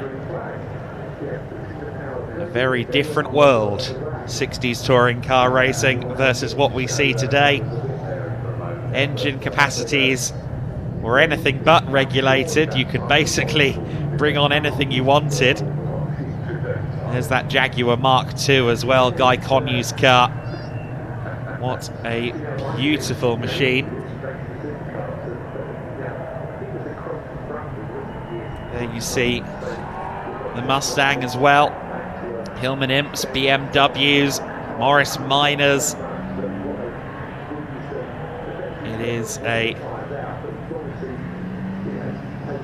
very exciting blend of cars. As you can see, 4.7 litres right down to 1275s. In fact, some of the Hillman Imps, I believe, are sub 1 litre. So the breadth of engine capacity is significant. In fact, let's look. What is the smallest engine in pre-66? Let's see if I can work that out. There are a few 1040s. There's a just over 1 litre Hillman Imp Super. That's James Ibbetson's car. Yes, nothing quite sub 1 litre. In fact, yes, one sub 1 litre car. Adrian Oliver's Hillman Imp is a 998cc. So we've got one sub 1 litre car out there. We've also got that Jaguar Mark II there with a 3.8 litre straight 6. We've of course got the 4.7 V8s in the big Fords. The Minis are broadly 1275s or 1.3s. The pre-66 touring cars, always evocative of that bygone era of the British Saloon Car Championship, as it was called at the time. And so many of these makes and models were a big part of the BSCC as it was known back in the 60s. The Jaguar Mark II there of Guy Connew towards the back. Connew, who often is a bit of a showboatsman at the Goodwood Festival of Speed, as I recall. We certainly don't lack for Minis. We don't lack for Cortinas either. Of course, the Cortinas, a big part of the British Saloon Car Championship in the 60s. Jim Clark and Jackie Stewart and Oliver and many more fabulous machines. Drivers out there in those Cortinas, the factory cars in the 60s. Graham Hill might have also had a go in a Cortina at some point as well. Alan Greenhall, who did race in BTCC in days gone by though, is our pole sitter in the number 77 Ford Falcon. The Ford Falcon will be the first to make the braking zone. He's got the power advantage. He will be the first one to turn 1 for sure. However, will he be the first one out of turn 1 with the nimble Minis and the Cortinas behind him? That is certainly not a given. Barry Syme will be looking for a good start from the outside of the front row in his Mini. Of course, they all run in different classes here. The Class F for the Cortinas, Class A for the big banger V8s and straight 6s. Class C is where the Minis and the Ford Anglias converge. But overall race honours are the coveted prize here in this pre-66 race. Red lights on, red lights off. We go racing. It's a poor start from the 712 Cortina. It's Greenhall who disappears up the road as the race gets underway. But who's going to be in second place? Looks like Billy Kennelly's had a good start there from the third row of the grid in the Anglia, the number 1. And I think may well be in second position. Oh, Guy Connew going sideways. One of the Hillman Imps also grass tracking there into the gravel trap at Red Gate, but managed to push through. And here you see Syme diving for the lead. The nimbleness of the Mini besting the Ford Falcon through the Craners and the old hairpin. The rest of the field sorting themselves out. It looks as though the 87 is, the 117, sorry, is slow. That is Ed Gibbs. It's Syme who leads. Now he'll be looking for a good run through Coppice as the Mustang goes out wide there. Ant Astley just clipped the gravel trap there, but continues on his way just behind the number 22. Here comes the big Ford Falcon. Straight past Barry Syme. The power advantage firmly with the Falcon, but the nimbleness with Barry Syme and this yo-yo battle is probably going to be the story of the race. Here comes Greenhall again. They come very close there, and it's Greenhall that leads, only briefly though, because here comes Syme up the inside. He just about finds a mini's width in the 25. The first of the Cortinas there in third place, I believe, is Thompson 71. He comes past and comes into the lead. Briefly leading then is the 71. But Barry Syme gets back through. So it's Syme who crosses the line as your leader. Here comes Thompson, though the Cortina stronger in a straight line as well than the Mini. Alan Greenhall tries to come by again as well, but can't quite get it done there. Your leader then is Ian Thompson. In at the first of the Cortinas, the Class F machine.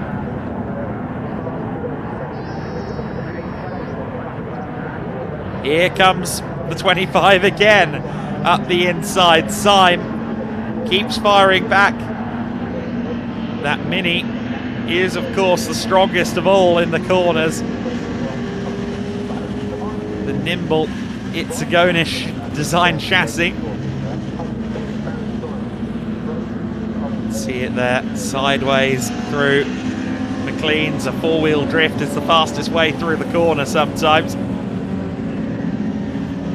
There's Kennelly just ahead, or just behind actually. I think that was one of the Anglias of Swan, I think. So Kennelly, no, that was one of the Minis, of course, of Bell. That does mean that Kennelly has dropped down, I think, a little bit. He's not quite exhibiting the pace we saw from him in the first race. 712 is still there in the top 5 after his poor start. Smith is up there. He's the second of the Cortinas. The first of the Cortinas is your leader. Back to the front goes Thompson once again. Ian Thompson and Syme are really fighting, and Greenhall there with the rear end stepping out, trying to get the power down early to get ahead of Syme, but he can't quite do it. Here then comes the 712 of Peter Smith to the inside. Cortina hugging the curbs there. Mini around his outside is the number 34. And I've just clocked how much progress the number 34 is making. The white car in 5th place is Bell in the 34. Tom Bell, who started at the very back of the order. He was at the back because they've swapped the drivers around between races. But yesterday's winning car is now 5th overall, having started outside the top 30. In fact, he's now 4th overall, having started from outside the top 30, and is now right on the boot lid of Alan Greenhall. And that boot lid is probably the size of the entire Mini.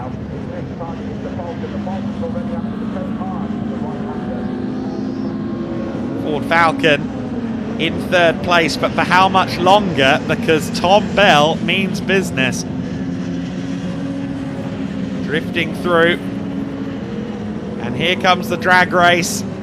Oh, Alan Greenhall having a big sideways moment through Coppice. He's going to get himself past Barry Syme for a matter of moments, but Syme will again use the Mini's strengths, continue in 2nd place.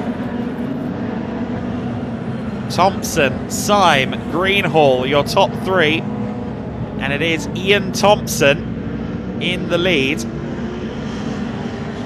Down to 5th place has gone the 34 of Bell. There's Kennelly at the back of the leading pack. Oh, Guy Connew has stopped on the outside of Melbourne. The Jaguar Mark II has come to a halt there on the outside of the corner. It's still on the tarmac, right in the firing line, and unsurprisingly, the safety car has been declared. Safety car has been declared.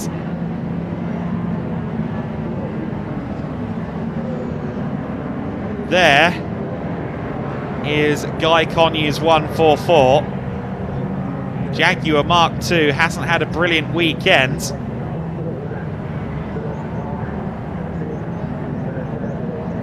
unfortunately, it looks like his attempt at this second race has ended prematurely. 8.5 minutes of racing left to go, and the safety car is out.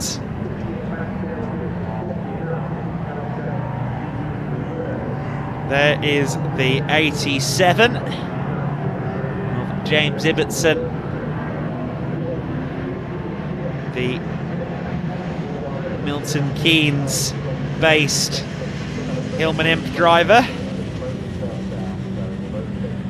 with a bit of front end damage there. You saw the bonnet loose on that car. Guy Connew, unfortunately, being pushed away, but thankfully I think this should be a fairly brief safety car period with the access road there at Melbourne. Of course, this is how the cars come onto the track from the waiting area before the races, so he will be wheeled back to where he came from at the start of the race. We'll see whether the safety car stays out. I think we might have one more lap under safety car unless they work particularly quickly. And once again, you see the variety of cars in this Pre-66. I'm delighted to see a BMW 1800 out there. We don't often see the BMWs in Pre-66, but Tom Bridger has brought that lovely red 1800 Neue-Klasse out.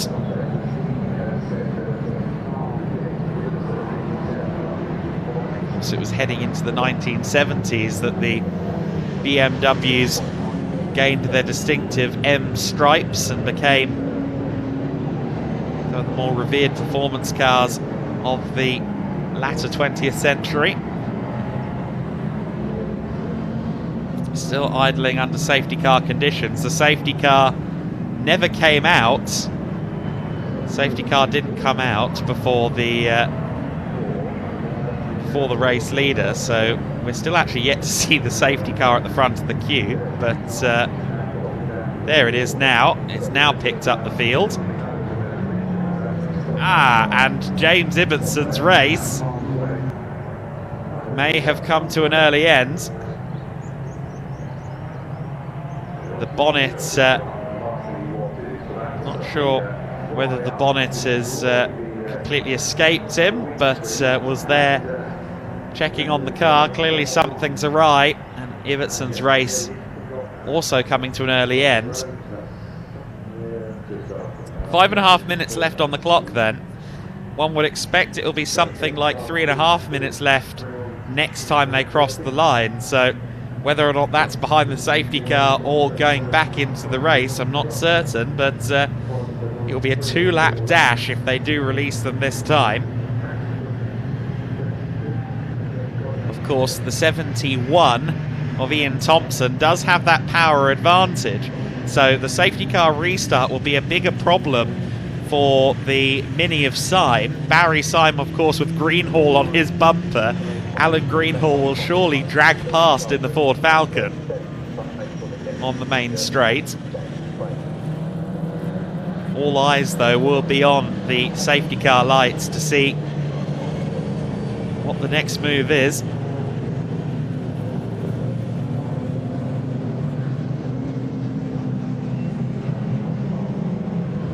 See the Austin A40s, the Morris Minors further back. Not the first cars you think of when you think of 60s saloon car racing, but great to see them out there. Of course, there were some mighty Morris Minors in special saloons throughout the late 60s and 70s. Some rather large, tired and crazy cars. Bonnet completely off the 87 now. Oh, James Ibbotson with some flair there. Don't know if he knew he was doing that for the cameras, but he was. We'll see whether or not he comes in or not. I suspect that suspect that his race is done for the day, which is unfortunate. We like to see Ibbotson out there on track, but today not his day. Safety car's lights are out, so we are going to go racing with 2 laps left to go. We resume the action then, and they're all packed together, and Thompson hasn't gotten underway. Thompson loses the lead. Here comes Greenhall, but it will be Syme that leads it into the first corner. Lots of close quarters action there as they tried to go through the first corner. The 171 that was of Dan Lewis in the grey Mini, trying to get up the inside there, but look at the 2 cars that have been swallowed up. Our former leader Ian Thompson down in 5th place, and behind him in 6th is Alan Greenhall, who's getting bullied as he works his way down the order. Is something wrong with the Falcon? It doesn't appear to be quite up to speed.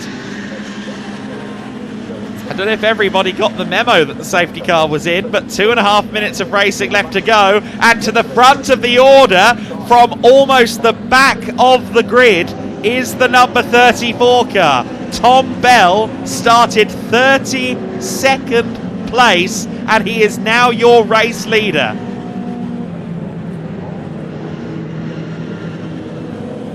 The 34 is your leader. Incredible stuff from Tom Bell. 32nd to 1st. Through the S's there goes the number 34. Here is your leading battle then. It's going to be Mini versus Mini, unless Peter Smith can do anything about the 2 diminutive cars ahead of him in his Cortina. I think this is going to be a straight fight though between Tom Bell and Barry Syme.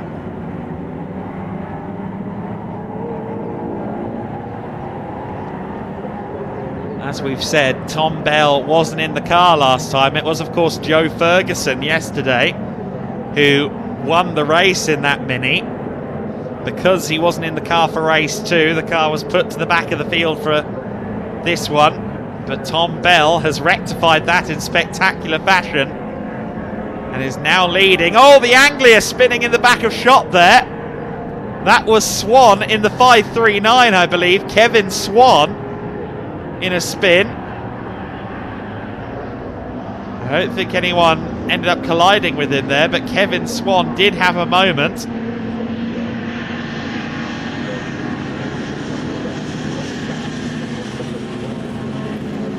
So then it is Bell in the lead. Can Barry Syme do anything?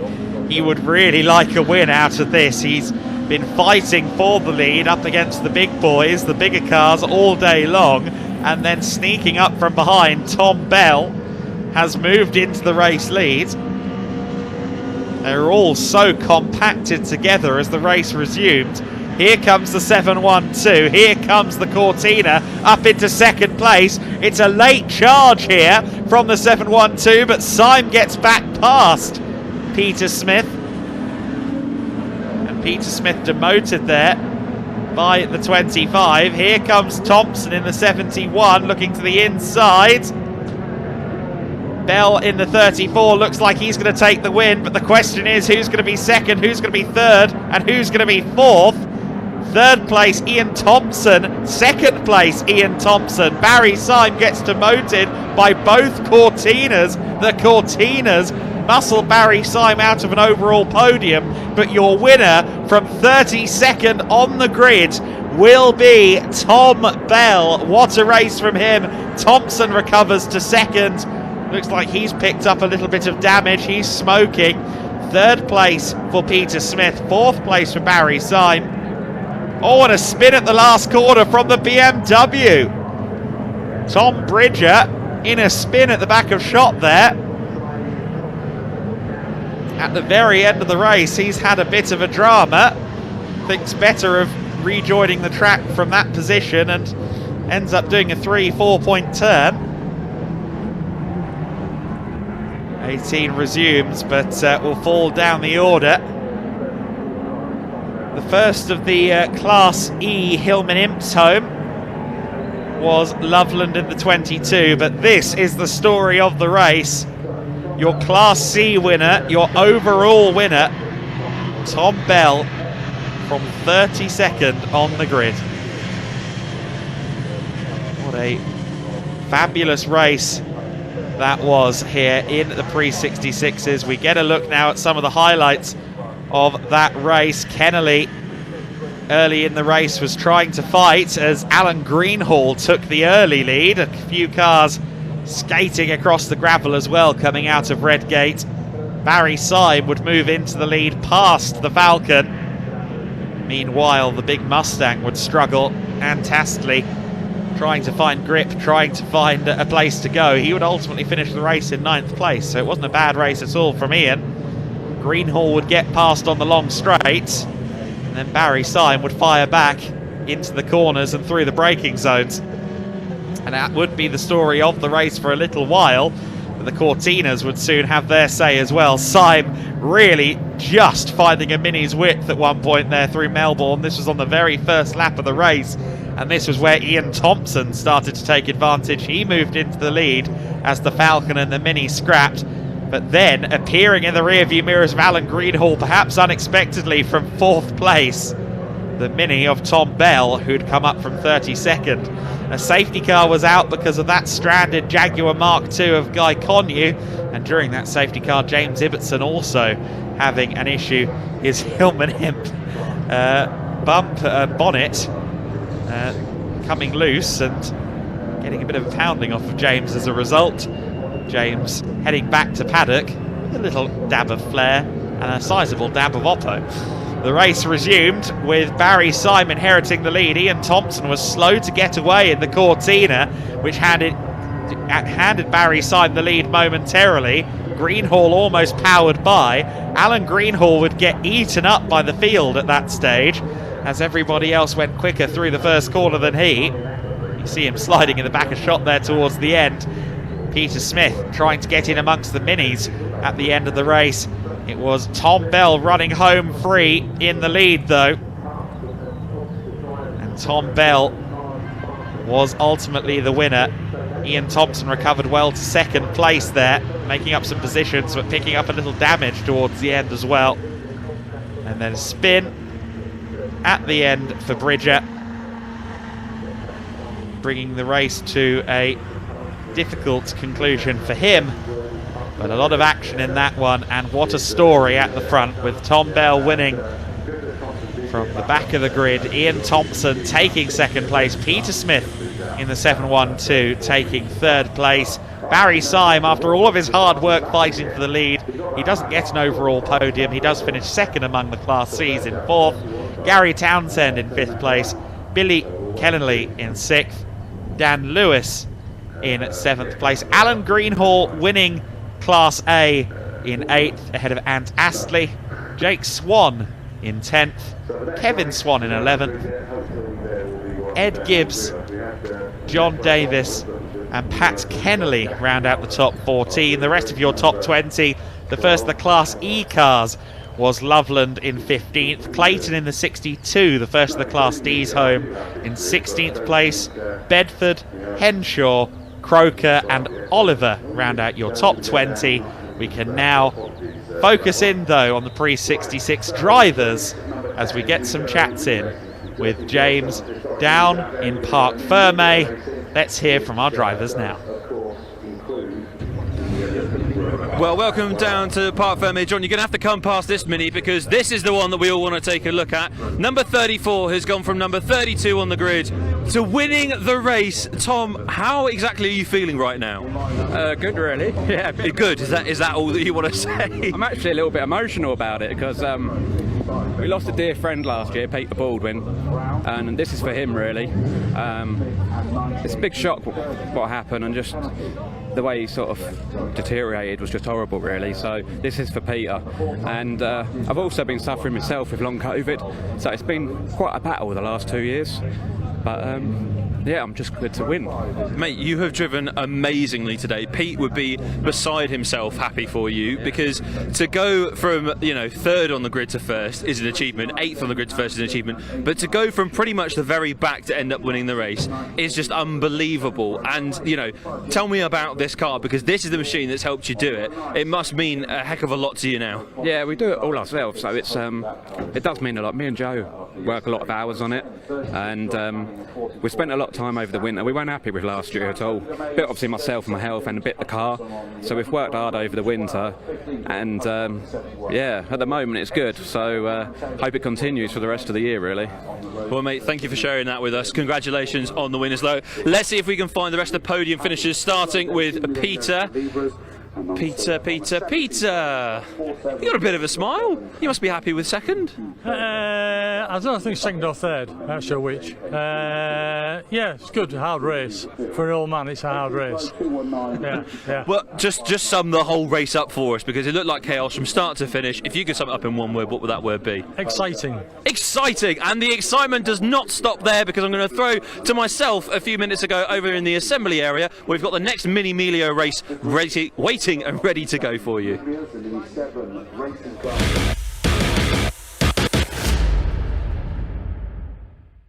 Well, we're down in the assembly area now, ahead of the first Melio race of the day. So let's take a look in the assembly area, see who we can catch up with, and I've eyed him up already. We're going to go straight to Ben Colburn, who's standing by his lovely number 55. Ben, we caught up yesterday. It looks like it's ideal conditions today compared to yesterday morning. How are you feeling? I'm feeling good. I mean, you know, we'll see how it goes. I mean, third today, so qualified actually. Well, I say qualified. Got good fastest lap in the end, so was really pleased with that. Got Rupert and Colin ahead with me. They're all in the pack. I mean, any 8 of us could win this race, so you know it's going to be an exciting race. Many would say you've got the ideal track position going into turn 1. Do you agree if you can get a good start? Oh. They always say you can never win a race at the first corner, and that's so true in this. You got Endaf who won it. He started 8th, so you know he'll be fighting probably in the lead, but by the end of that one, so it's going to be swapping positions all race long. So it doesn't really matter where you start; it's just where you finish. Thank you very much for your time, but it doesn't matter where you start, people. What matters is where you finish, and anyone can finish anywhere in this series. Jeff, are we right to grab a quick word? How are you feeling ahead of this race, sir? Yeah, good. Yeah, it's definitely dry, I think. It's definitely much drier than yesterday morning, that's for sure. Should make for a much more fun race. Yeah, I think we've changed a couple of bits on the car, so hopefully we'll be a bit more competitive. Well, can you talk us through those changes? No. Keeping your cards close to your chest, not sharing anything. Give us a little tease as to what you might have learned from the last race then, maybe. Ended up with a little bit too much grip, basically, from sort of on the rear of the car from mid-race on, so we've made the alterations to change that, so hopefully we've not gone too far. So yeah, that's the plan. We'll be a bit quick, a bit more change of direction in the car now, so should be good. Fair enough. Well, I'll let you get to it with your pre-race prep, Jeff. Thank you for your time. Let's see who else we can find hanging around this area. We're just looking around. I'm trying to also make sure that John doesn't get run over again, because that wouldn't be the best way to start. I'm actually going to head over here, making sure that I don't get run over as well, because Sean King is in his vehicle ready to go. So sorry. Sean, can we grab a quick word, mate? Is that all right? Sorry to just butt in like this. How are you feeling ahead of the race today? Yeah, good, I think. At least we seem to have consistent weather, which is awesome.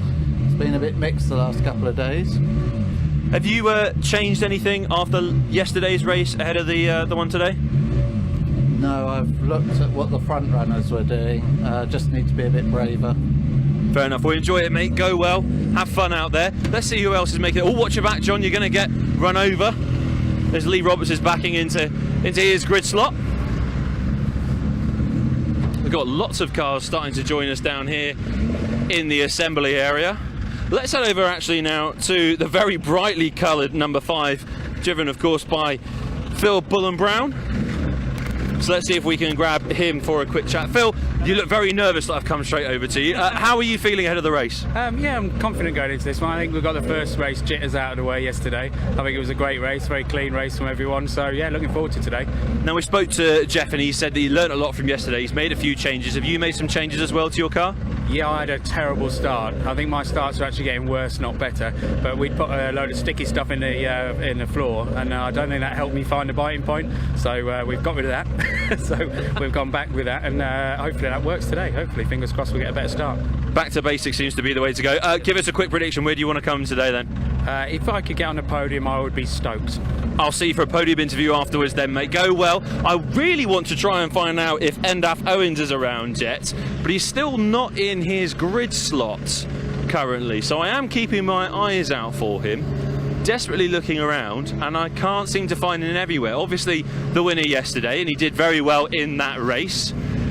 I'm just keeping my eyes peeled because, yes, as I say, John, there's no sign of him from the outer paddock as well, making his way into the assembly area. But let's have a look and see who else we can maybe jump in with. Actually, speak of the devil. No, not speak of the devil. I'm getting ahead of myself. I'm getting ahead of myself, John. Always doing this. Let's actually try and jump in here with Joe Polly, who's just behind you. This is a fantastic livery, John. I mean, just check this out. Joe, we all right to grab a quick chat before the race? How are you feeling ahead of today's race? Yeah, good. Yeah, just still big learning curve for me, so just getting used to it. But yeah, it's a nice big grid, so it should be fun. Yeah, looking forward to it.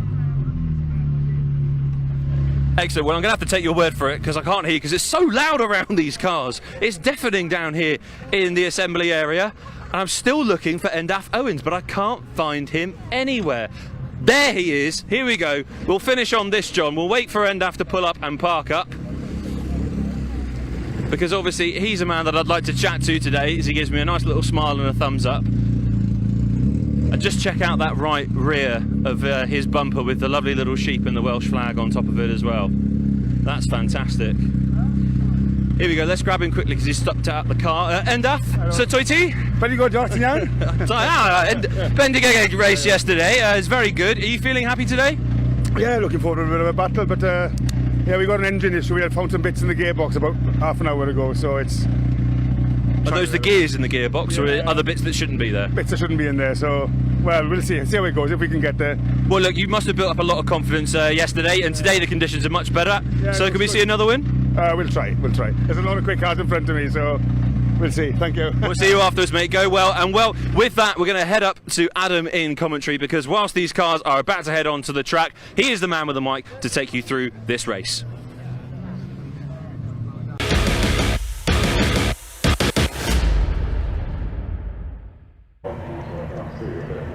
Well, drama already then. We heard from Endaf Owens there, and he is not rolling on the formation lap. Somewhere between the assembly area and the start grid, he is pulled up. That car is going no further, seemingly, in the race. I think he alluded there to some gearbox issues, and that might be the cause. Alan Greenhall was in the previous race, so I won't read that. It is, of course, the number 8 of Colin Peacock on pole position. Colin Peacock on pole position. Rupert Death in second place. The ticker underneath is giving you pre-66, so don't pay attention to that. Colin Peacock on pole position. Rupert Death in second place.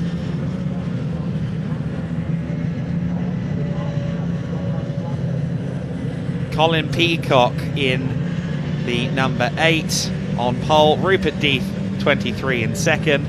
Ben Colburn the 55 in third. Phil Bullen-Brown the number 5 in fourth place. Jeff Smith 5th. Ian Curley 6th. Aaron Smith in 7th place. And Endaf Owens, the number 12 in 8th place, was meant to be there, but of course he will not be. The top 8 reversed from yesterday's results as well, so that's going to make things very interesting. Kane Aston from 9th place in the 11 alongside Martin Wagers 49. Damien Harrington the 29 in 11th. Sean King in 12th place in the 89. Mark Sims on row 7, the number 20 alongside Lee Roberts in the 94. James Colburn at the 25 In 15th place, Steve Yule of the 24 in P16. Jeremy Crook in the number 70 will line up alongside Joe Polly in the 76. And row 10, Josh Canning in the 36 alongside Elliot Stafford, the 44. Tony LeMay, the 69 on row 11 alongside James Cuthbertson, the 37. Gordon Pocock, the 15 in row 12 alongside Larry Waugh. Ryan Taylor, the 84 alongside Johnny Kent, and Nick Paddy at the very back of the field. We see there that Endaf Owens has made it to the end of pit lane, so he might well try and do a pit start here. We'll see whether that happens or not. Hopefully his car is okay to at least take part, but of course he is going to have to wait not only for the main class to go by, but also the mini Libra cars that start at the back of this grid, the first of which will be the 474 of Josh Evans, Hugh Turner second of the Libra cars, the 123. The rest of your Libra class just quickly: 219 of Richard Colburn, the 595 of Julian Proctor. Lee Stanton's 133 is next alongside Ian Fraser in the 127. Peter Hill's the 126 on the grid slot next to Philip Harvey, the 113, and at the very back of the grid, Kieran Edgecombe in the 121.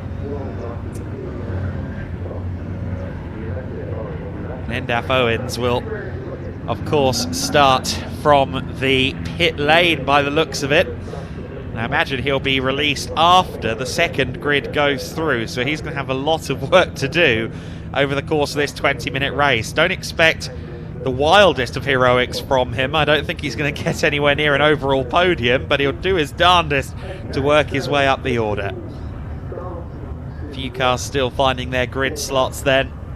20 minutes of Mini Millia racing about to get started. It's Colin Peacock at the front of the order in the red number 8. On the inside of the front row, Rupert Death is next to him. Will it be one of those two that leads into the first corner, or will it be someone springing a surprise from further back? We find out now as we go racing for the second time this weekend in the Mini 7 Mini Millias Dunlop Mini Challenge with Mini Spares with their first race of Saturday, and it is Colin Peacock that leads the way around the outside. Rupert Death trying to find a way. He's not going to do that there. Everybody streams through the first corner. It is the number 8 that leads the way. A great stream of cars running through the first few corners.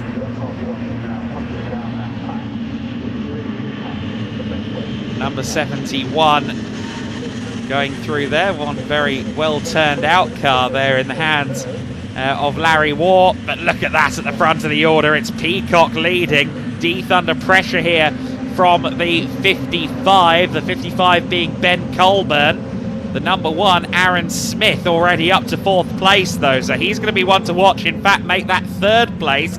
He's got a nose ahead of Rupert Death as they go side by side for 3rd position on the run down the exhibition straight. Towards the S's they come. And through there into 4th position as well goes Jeff Smith by the looks of it. Jeff Smith has gotten past Aaron. And now down to 4th, up to 4th place has gone Jeff Smith as well. So he's ahead of Aaron and could yet challenge Rupert Death there as well, who looks like he's under a little bit of pressure. Liking the petrol head perfume backing on one of those cars in the midfield. Colin Peacock leading the way though across the line for the first time. It's Peacock from Colburn, from Death, your top 3. Then it's Jeff Smith, Aaron Smith in 5th position. 6th place is the number 5 of Bullen Brown in 6th position. Oh, but Ben Colburn there. Car stepping out under power, and look who's coming to the front. Rupert Death fighting back here.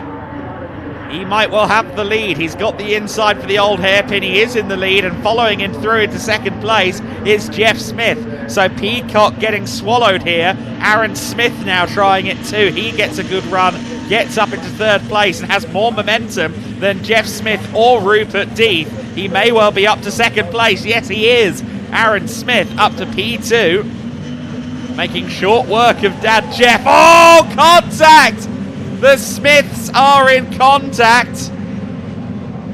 Sounds a bit like I'm talking about an 80s band. Oh gosh, that was very close to side-on-side contact. Aaron Smith did very well to get out of the way there in the nick of time.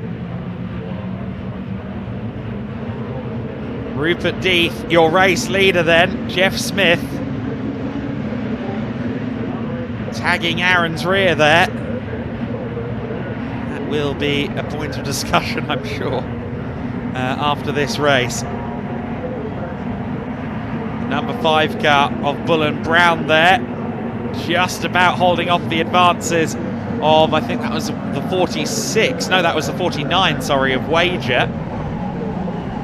The 11 of Kane Aston trying to go around the outside of Wager. Aston may well have gotten through there. That's for, I think, 7th place now. Yes, it is. It's Death from Jeff Smith, the top 2.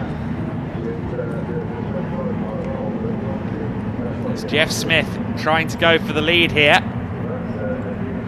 Oh, and Rupert Death just squeezing there to make sure that Jeff Smith couldn't get side by side with him coming out of Redgate. It's Death from Smith, from Peacock, your top 3. Ben Colburn all over the back of Peacock. 5th place is Curley in the 98, Ian Curley. 6th place is the number 5, Phil Bullen Brown. Jeff Smith trying to find the car's width to play with, and Rupert Death isn't offering them up voluntarily. Top 4 starting to break away a little bit. I think Peacock and Colburn are actually making quite good time on the leaders here as Jeff Smith goes to the inside and takes the lead away from Rupert Death.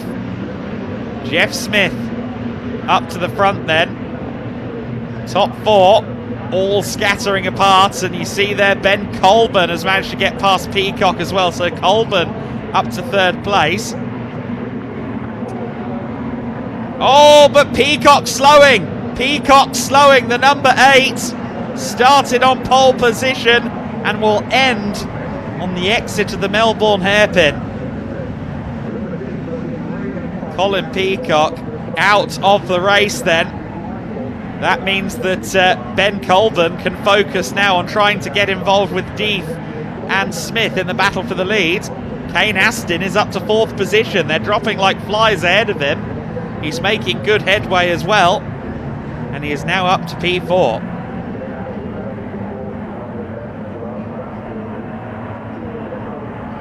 Curley and Wager fighting out for 6th position.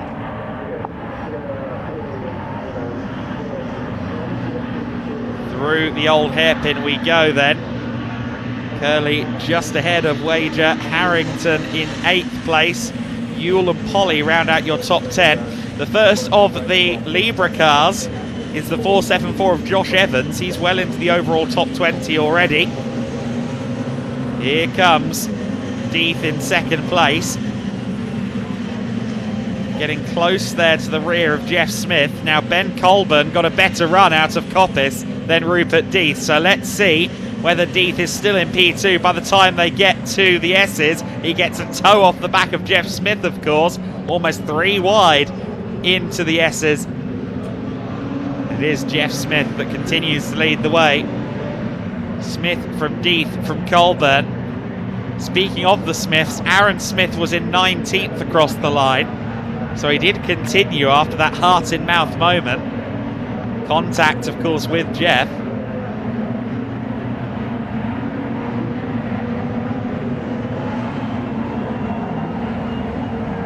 Top 3 running through the final couple of corners.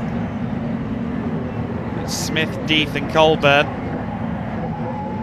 And it is Colburn consistently the quickest of the three as well. He has the fastest lap of the race. Actually, last time by he was a bit slower, but they're all much of a muchness on pace ultimately. And I'll tell you who might be a factor, Kane Aston. Aston looks to have really good pace.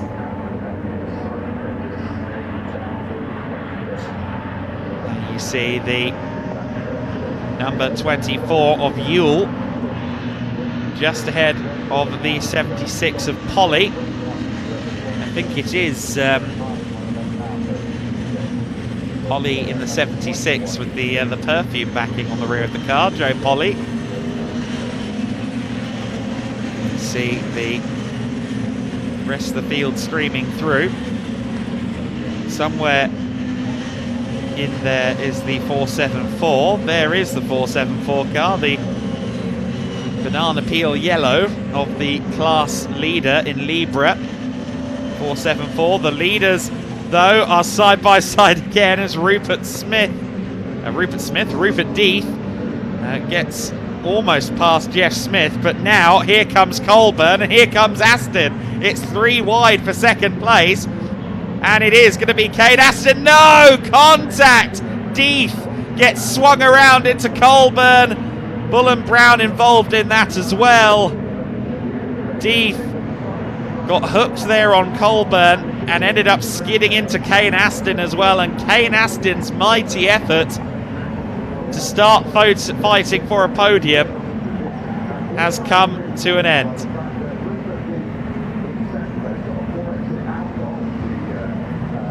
And there is the number 5 as well, so Bull and Brown has also stopped. 3 cars have come to a halt.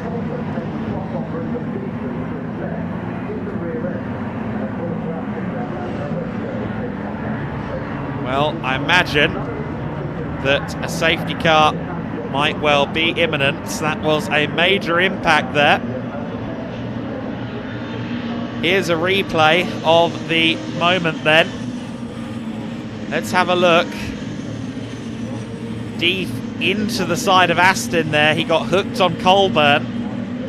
And then Bull and Brown ended up tagging Death for good measure. I think Death would have been able to carry on without that last impact. But that has changed the face of the race significantly. Jeff Smith is your leader. The safety car has now been put out as expected. The safety car has been deployed. Rather expected that the safety car would have to happen.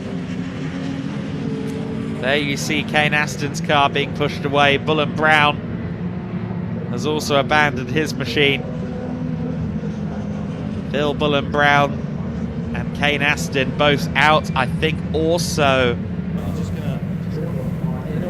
Rupert Death could be out of this race as well. Or did Death carry on? Death did in fact carry on, so... no he didn't. He has not crossed the line again, so Rupert Death also out of the race.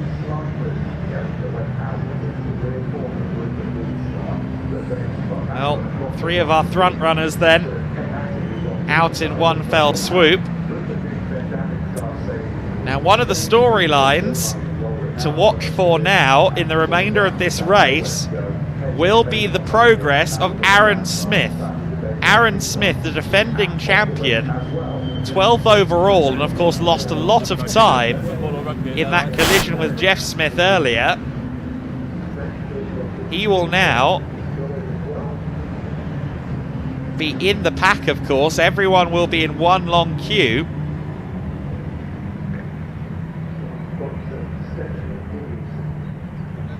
Tenth place, Aaron Smith now as well. So he managed to get to 10th. I thought he was in 12th. He's actually got up to 10th place.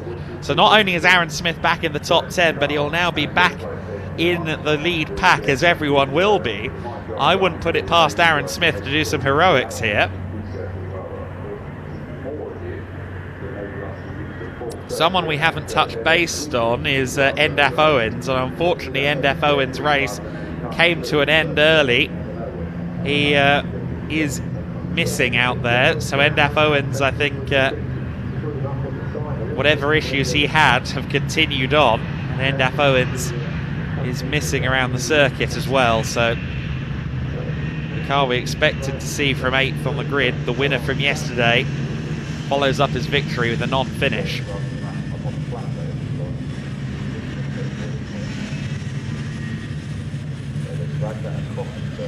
So then, your top 10, Jeff Smith at the front, Ben Colburn in second place. Up to third, as a result of all of that drama, is Ian Curley. Fourth place now for Martin Wager. Fifth place for Damien Harrington. Sixth place is Steve Yule. Steve Yule in sixth place, who started from 16th, so he's made some good progress. Joe Polly is next. Then it is Sean King. The rest of your top 10, Cuthbertson in at the 37, who started in 22nd place and now sits in 9th. And Aaron Smith, who of course lost a lot of positions, fell outside the top 20 after his collision with Jeff Smith a little earlier in the race.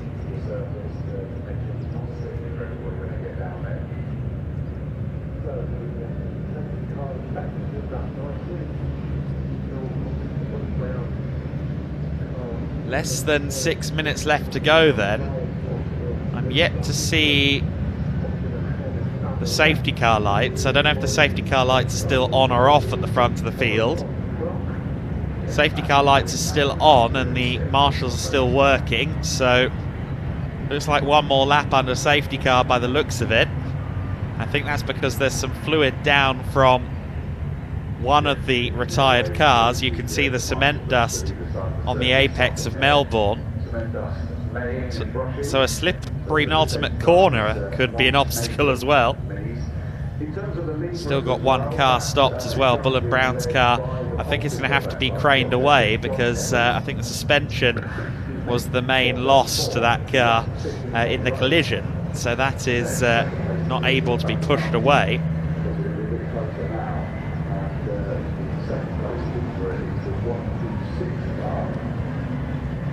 See that Phil Bullen Brown is among those trying to see what to do with the car.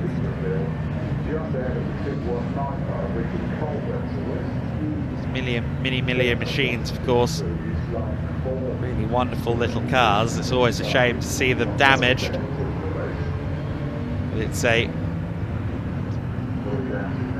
communal paddock. I'm sure that should he need anything going into next weekend, they will make sure he gets it and gets back out there. This is of course the second and final race for the Mini Milliers this weekend. We'll have the 7s, the slightly more stock minis, out there a bit later. We've had a nice sunny day so far and the spectators have flocked in here to Donington Park. It's touch and go whether we're going to see more racing. With Bullen Brown's car being towed away now, I think we might be good for one more lap, and that lap will be an absolute dash if we do indeed get it. I don't think there are any further issues to rectify for the marshals, so I think with 3.5 minutes to go, we should see the safety car in this time. We'll wait and see whether the lights go out on the safety car, but if they do, a one-lap dash in the Mini Milliers is going to be an edge-of-the-seat experience if ever there was one. Of course, I was saying before that I thought Aaron Smith would be a factor from 10th place. He's not going to be able to make up that many places, one would think, from 10th if we only have one lap. I think the big question is going to be whether Ben Colburn can challenge Jeff Smith. Safety car lights are still on.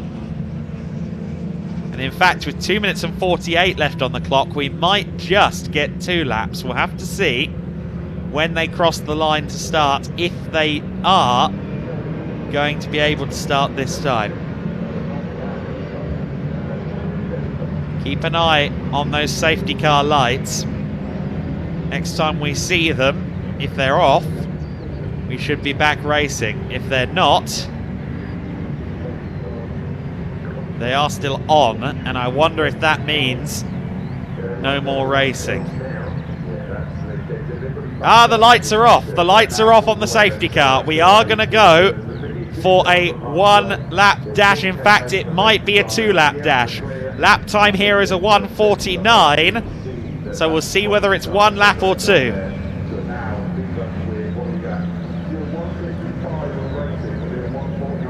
Let's see the time that the car crosses the line. That's going to be critical of whether this is 1 or 2 laps. It's going to be a 1-lap dash. 1 lap. Jeff Smith has held the field up, and that means he's just got 1 lap to defend from Ben Colburn. Here comes Colburn around the outside. Isn't close enough there, but he tries to cut inside. Carries a lot more momentum through the first corner, through Redgate. The top 2 have broken away from Curley. It's going to be Smith versus Colburn then for the win. Colburn, the only party left from that collision down at Melbourne a few laps ago. Jeff Smith leads, Colburn second, Curley and Wager your top 4 ahead of Harrington. It's still the 474 of Evans that leads among the Mini Libra cars, but Ben Colburn is going to be the primary adversary here for the 46 of Jeff Smith. And look at it, it's close for 3rd place as well, Curley and Wager. Now if both of them get through Coppice cleanly, they could yet be a factor for the lead battle as well, but I think they held each other up there trying to go side by side. Here comes Colburn, trying to find a way past Smith any way he can. He goes to the outside for the S's. Wager looking for a podium here, dives up the inside and will move into 3rd place. What kind of run has Colburn got as they approach the Melbourne hairpin? He's trying to go to the inside. Jeff Smith cutting him off. Smith just about gets the car stopped for the Melbourne hairpin. Smith from Colburn, from Wager, your top 3. Colburn has 1 more braking zone to play with, and I don't think he's going to get past Jeff Smith. Oh, Curley goes for the inside. He gets himself up into 3rd place. It will be Jeff Smith that wins it. Colburn takes 2nd, Curley 3rd, Wager 4th, Harrington rounding out the top 5 ahead of Yule in 6th, Polly in 7th, King, Aaron Smith and Cuthbertson rounding out the top 10. But a win for Jeff Smith. A win that he will be delighted with. It looks like one car may have had some issues there towards the end of the race. I think that's one of the Libra machines, the 183 car, I believe that is. The 123 of Hugh Turner. In fact, no, that was Lee Stanton in the 133. I knew there was a 1 and a 3 in there. Jeff Smith is your winner, though. A great result for Jeff. Now, of course, he did have that moment with Aaron Smith earlier on. Whether or not that gets brought up post-race or not, I don't know. Family affair, yes, but Aaron could still be unimpressed. Colin Peacock, of course, was your early leader. Side by side with Rupert Death in the first few moments of the race. Death from the outside of the front row, briefly into the race lead, and Jeff Smith would follow him through into 2nd as Colin Peacock began falling through the order. This was the moment between Jeff Smith and Aaron Smith, and looking at that a second time, I think Aaron was leaning a bit too much to the inside there, and he did very well not to get sideswiped there. Would have been a much worse time indeed if Aaron Smith had been collected there. Jeff Smith, though, fought to live to fought another day. Got past Rupert Death. Kane Aston was also making good progress as Colin Peacock slowed up. His race coming to an end early, unfortunately, after fighting well in the podium positions. This was the 3-car collision. Rupert Death into Ben Colburn. And unfortunately, he then got slung into Kane Aston as well. Phil Bullen-Brown collecting Deeth as well. This would lead to a safety car, of course. And at the very end of the race, with Wager up to P3, it was Ian Curley who made a lunge for third at the very last corner at the Goddard's hairpin, but no one could get ahead of Jeff Smith. Ben Colburn did his best to try and steal that win away at the end, but it was Jeff Smith that claimed the win. Jeff Smith winning the race ahead of Ben Colburn. Ian Curley and Martin Wager third and fourth, Damien Harrington in fifth, Steve Ewell in sixth position, Joe Polly, Sean King, Aaron Smith and James Cuthbertson rounding out your top 10 ahead of Lee Roberts, Nick Paddy, James Colburn and Tony LeMay. Just behind them in 15th place was the first of the Libra cars, Josh Evans. He was the first Libra home. Stafford in the 44, 16th. Crook in the 70 in 17th place. War in the 71 in 18th. The second of your Libra cars, the 126 machine. That was Peter Hills coming home in 19th. And the top 20 rounded out by the 36, Josh Canning. So then, with that race in the books and with one fly looking to get some sustenance from that flower, we can now go to another flower. It's James down in Parc Ferme. He's got our drivers. Let's go to him. Well, it's fair to say that Mini Amelia has never failed to disappoint us, and today was no exception, because what a race. Start to finish drama and lots of excitement to enjoy as well. Let's grab the race winner, Jeff Smith. Jeff, how are you feeling right now, sir? That was pretty good. It was a pretty hectic race, I must admit.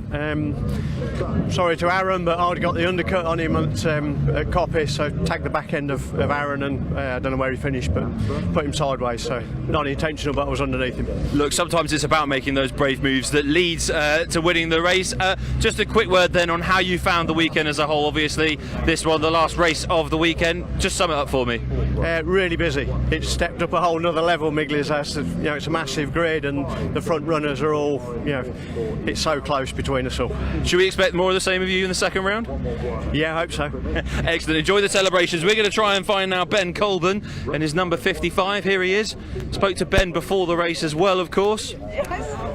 Ben, so sorry to interrupt, guys. Can we just grab you quickly? Obviously, finishing second. We spoke before the race about what you would be happy with, and you've only gone and bagged yourself a podium. Yeah, exactly. I mean, well, the first time actually I've led the championship in the MIG, so I'm really pleased with that, and for the first weekend. So, we'll carry it hopefully into Cadwell. How are you feeling about this piece of kit? First round is always about, maybe getting rid of the teething issues, finding out what language your car speaks to you as well. Do you feel like you've got a hold on this piece of kit?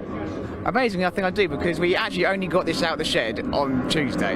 You're lying. No, honestly, we only got it out on Tuesday. We've been so busy at work with the Team Westfield Motorsport. We've all been doing an amazing job they have. But yeah, so to get it out that late and, no testing. We had problems all day on Thursday, and just to, get the results we have today, it's been absolutely amazing. Well, congratulations, mate. You have finished with a podium. We're going to try and find the final podium finisher in Ian Curley. Ian, sir, I'll let you have a quick swig of water. Driving and racing is, of course, a very treacherous sport, very exhausting as well, especially in these little things. But just sum it up for me. How are you feeling after that race? Yeah, pretty good. I'm a bit knackered, actually. Yeah, I'm not surprised. Like, as I said, these little minis, they're quite hard to throw around tracks like this, especially for a full 15-20 minutes. Yeah, I mean, we've got an FIA historic which we do an hour race in, and that I can pace myself for an hour. That's all right. But the steering's a lot heavier on these, and it was a cracking race. There was a fair bit going on in front of me, and so I'm happy to grab third, really. And so, finishing with a podium in the final race of the weekend, does that give you a bit of confidence going into the rest of the season? Maybe another couple of rounds will see you on more podiums? Yeah, definitely. I mean, we've been 3 months solid building the car. It's only turned a wheel a few times before this weekend. So now between now and Cadwell, we've got a month, so we can do a proper couple of days testing and improve things really. Well, let's admire the car that's just behind John, our cameraman now, actually. It's a fantastic little bit of kit, and it took you 3 months, you're saying, to put that all together? Yeah, it's an Owen shell, and then between Christmas and New Year I sprayed it, and then I've got a fantastic group of friends around me, and the effort from my team and KAD for the engine was immense, so 3 months solid hard work. Awesome. Well, thank you very much, mate. Enjoy the celebrations of that podium finish. But let's head all the way back to the assembly area where earlier on I was able to catch up with the Pre 83, 93 and Super Tourer guys ahead of their race.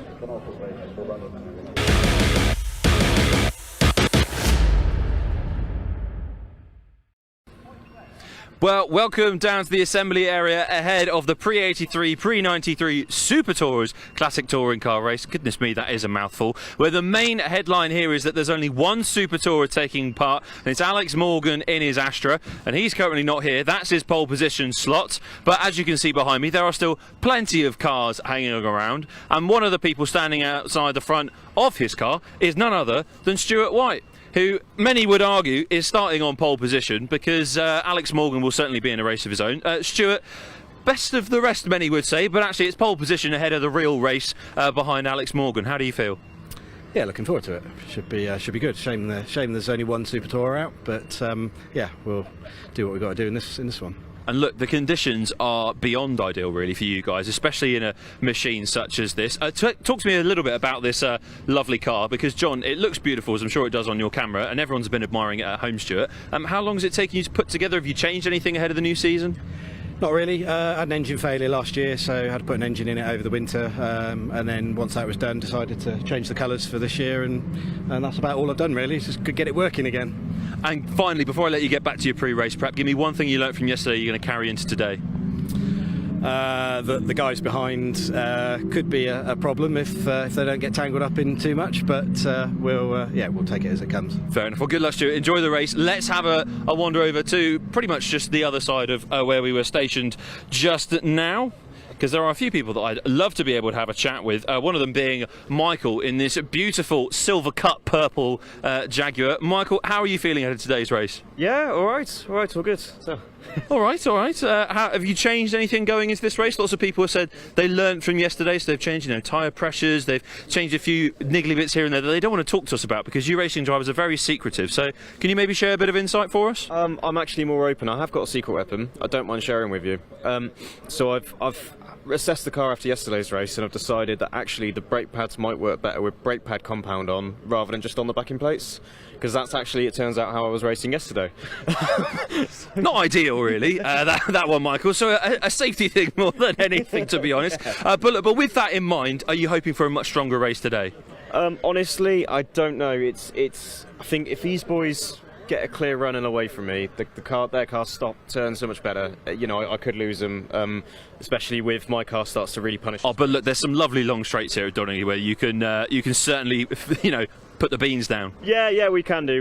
We will certainly try and make their lives hard where we can, no doubt. Well, enjoy it, Michael. Enjoy the race and just enjoy the view of this wonderful Jaguar. Let's see who else might be amiable for a conversation. I'm having a look around, looking to see who might have their door open. We have got a door open. The Jägermeister car of Graham Myers. Graham, I'm just going to slide in here with you. Is that all right? Very quickly. Just a quick word from yourself, sir, ahead of the race. How are you feeling, number one? Well, I haven't driven the car for 2 years until a couple of days ago, and I haven't even tested, so we're a little bit further back than we'd like, but we're going to try and make up some more spaces today and see how it goes, basically. But confidence will come with more laps behind the wheel, surely? I'm sure it will, yes, that's the thing. So it's a nice day for it anyway. We've got a good grid, so it should be entertaining to the spectators.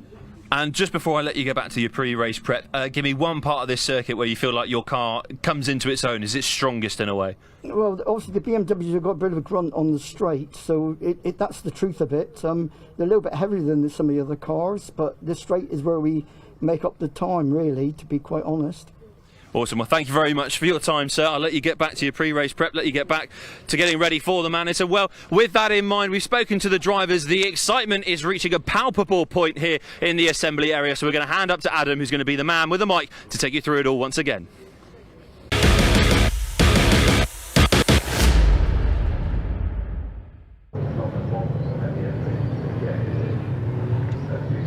So then, the next grid out on circuit, the pre-83s, the pre-93s, and the Super Tourers in the CTCRC. Of course, the Super Tourers yesterday had a few issues, a few notable issues. The Ford Mondeo of AJ Owen didn't take the start, unfortunately. His car let go on the formation lap. We had, unfortunately, the Wheeler Primera into the side of the Honda Accord as well on the first lap, and then at the very end we lost the lovely Honda Integra, the ex-Dan Eves car from 2005, on the formation lap.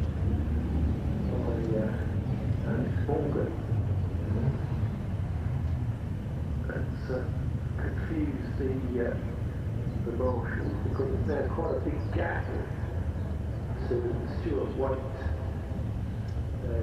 So it seems that we haven't got any Super Touring presence now on this grid, because the only car that survived and indeed won yesterday was Alexander Morgan, but he is not there, so I don't think we're going to get Alex Morgan. That means then that our pole sitter will be Stuart Waite, the first of the pre-93 cars, the BMW M3 E36. Next up, Kevin Willis in another of the M3s, the car 95. The 36 of Sean Morris will be next. Ian Bauer doesn't appear to be there, unfortunately, so Ian Bauer will not be starting from the next row of the grid. On to the next page then.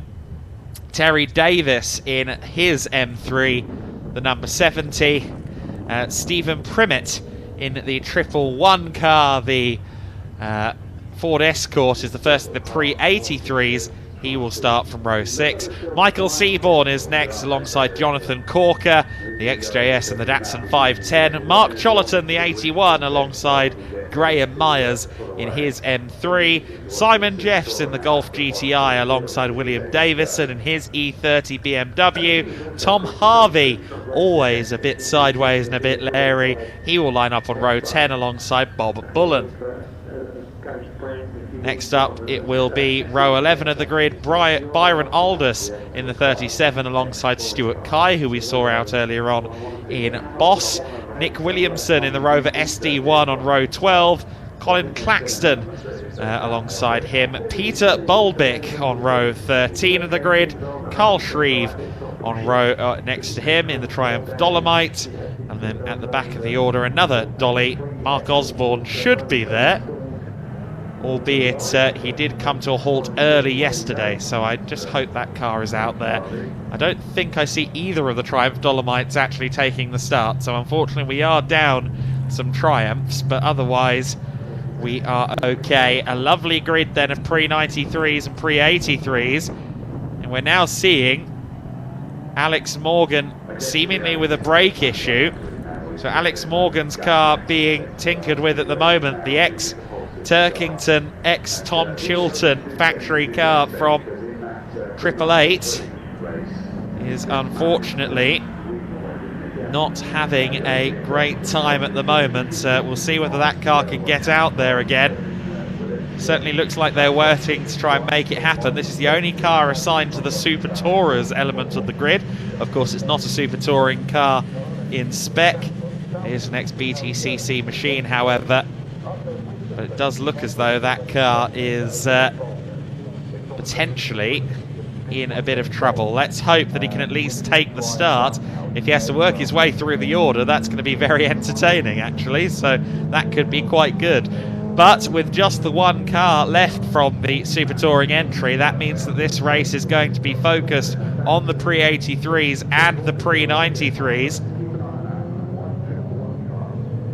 The E36s, of course, taking the headlines in the pre-93s. The BMW E36s, the second generation M3s.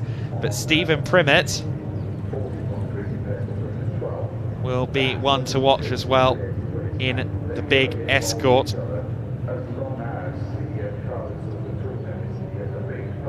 Primit's car so famously fast in pre-83s. I've lost count of his championships, but he's won a lot of them over the years. Keep an eye as well on the shell-backed half-speed Escort as well, with young Mr. Harvey at the wheel. He knows how to pedal that car, that much is for certain. And you'll see it sideways more than a few times, I suspect, over the course of this race. The number 3 car, Tom Harvey, will be one to watch. You just see him through shot there in his Escort Mark 1.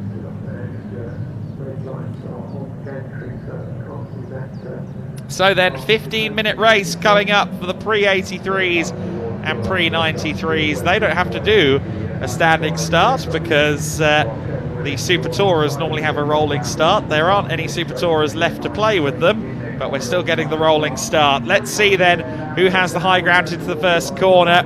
Stuart Waite is always fast. People will be looking to try and get past him before it's too late. It's Waite on the inside into the first corner as we go racing. Looks like the E30 BMW further back is a little bit slow. Davison in the 17, but it's Waite that leads. Looks like Morris going for second place there in the 36. Sean Morris even on the grass a little bit there, I think, coming through Hollywood, but has to settle for third place behind the 95 of Willis. So it's Stuart Waite from Kevin Willis at the front of the order. The 93s and the 83s blending further back. You see there a Rover SD1 followed by a Volkswagen Corrado. This is the only place you'll see that this weekend. It's probably the only series you'll see that in Europe, to be honest. There's Stephen Primmett in 5th place overall.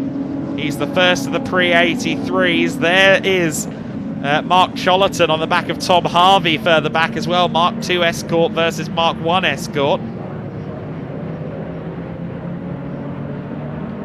4 BMW E36s in the top 4 then. The pre-93 leaders are your overall leaders as expected. Stephen Primmett, though, really showing his skills ahead of so many theoretically faster cars in his mighty Mark 1 Escort.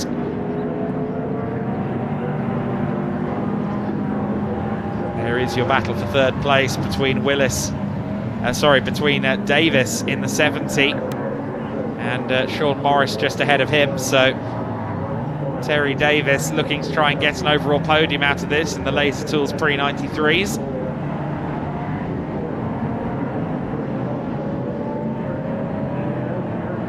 You see the cars powering out of the first corner through Redgate.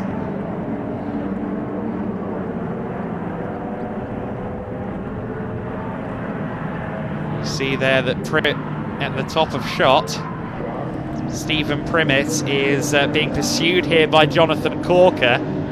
Now, traditionally, Corker is the biggest challenger to Stephen Primmett in these races, as Tom Harvey expectedly sideways. Look at these cars all through the order. The Triumph Dolly there trying to get up the inside of Stuart Kai's Capri as well. But this is the battle for the lead in pre-83, and Jonathan Corker is closing in on Stephen Primmett. This could be very, very interesting. Datsun 510 versus Ford Escort Mark 1, two very different shapes of car. The Datsun 510, of course, was a big-time success in racing in the US and in Japan. The Escort was a very prominent fixture in saloon and rally racing in Europe. Two very different cars, but Jonathan Corker is every bit as quick as Stephen Primmett, so this is going to be a very, very intriguing scrap. I do enjoy how begrudging the 2 1s appear in Stephen Primmett's car. He's got the 111 entry this year rather than the number 1, but he seems to have put it on the car begrudgingly. It's just a bit of tape. There's the 17, the E30. Corker very close to the rear of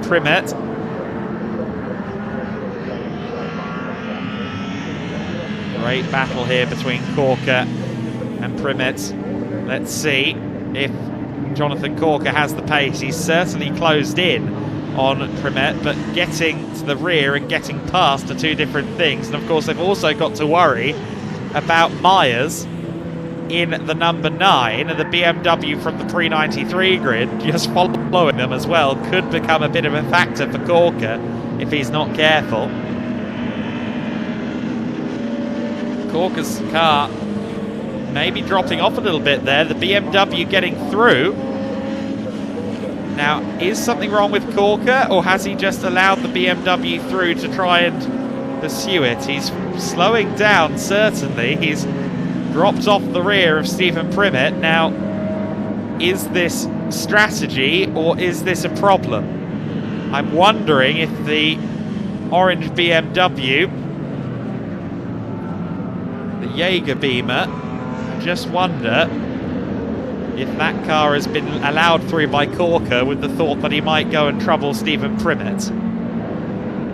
Of course, that car's not a factor in the pre-83 race, so it doesn't matter if Jonathan Corker lets him through.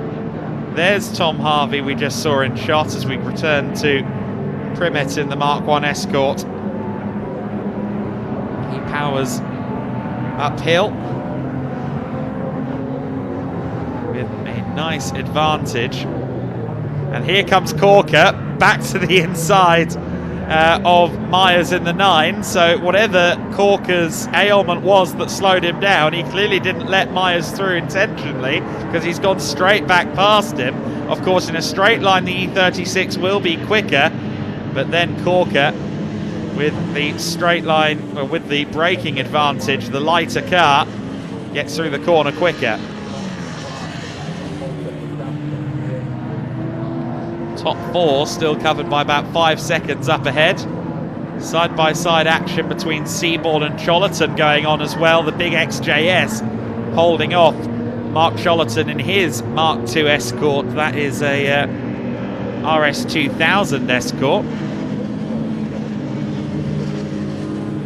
There is Rover SD1, I think, just locking a brake a little bit going into the first corner. In fact, no, there's more smoke than that.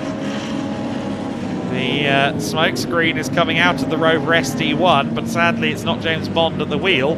It is instead the Nick Williamson car, and I dare suggest that that could be Terminal.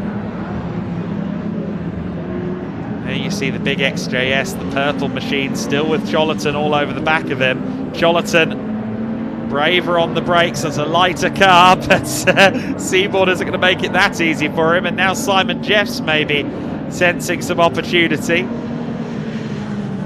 Simon Jeffs with the Mark 1 Golf. That car isn't as strong in a straight line as the Escort of Cholerton, but it's very well driven, and it's a very well poised chassis as well. So around some of the twistier sections of the circuit, Jeffs can get closer. Your overall leader then, as well as your pre-93 leader, is Stuart Waite. As you can see, Willis in second, Morris in third. Tailing it through Stuart Waite there. You know what, I've seen a BMW E36 do that before on a roundabout. Anyway, Vauxhall Astra coming back out, or coming back in actually. I think the car's been out there to see if the system is working, if the braking issue has been resolved, but unfortunately Alex Morgan's race has concluded early. So there is the end of Alex Morgan's race. I didn't realise he'd actually gone back out there. The Vauxhall Astra Sport Hatch is sadly coming to an end. Ford Escort RS2000 of Cholerton is proving to be the main adversary to Seaborn in the Jaguar XJS, but of course he's also got that featherweight Golf behind him. Jonathan Corker has been closing in on Stephen Primet, and it's safe to say he has now caught back to the boot lid of Primet's car, so the pre-83 lead is once again under contest. Both of these cars are in Class C. So it's class honours as well as the overall win in Pre-83. Of course, they're fighting for 5th in the overarching race standings, but the Pre-83 class stands on its own. Here to the inside comes Corker. What a move! I wasn't expecting him to do it there. Just dove to the inside. Caught Stephen Primmett unawares. And through into the lead goes Corker. That Datsun 510 is such an impressive car. Stephen Primmett has, I think, been begging for some competition in these races sometimes. He's been so quick, he's just left everyone else behind. But that Datsun is big competition for Stephen Primmett. Your new leader in Pre-83 then is the Datsun 510, the 83 car of Jonathan Corker.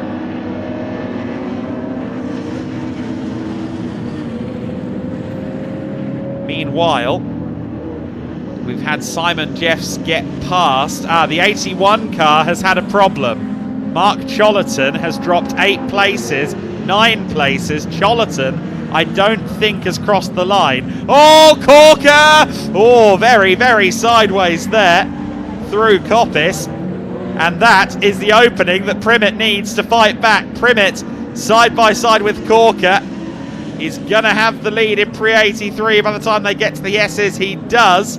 But keep an eye out through this section for Mark Chollerton, because I think his car has come to a halt somewhere around there. Keep an eye out for the blue and white 81 Escort that was previously fighting with Seaborn and Simon Jeffs.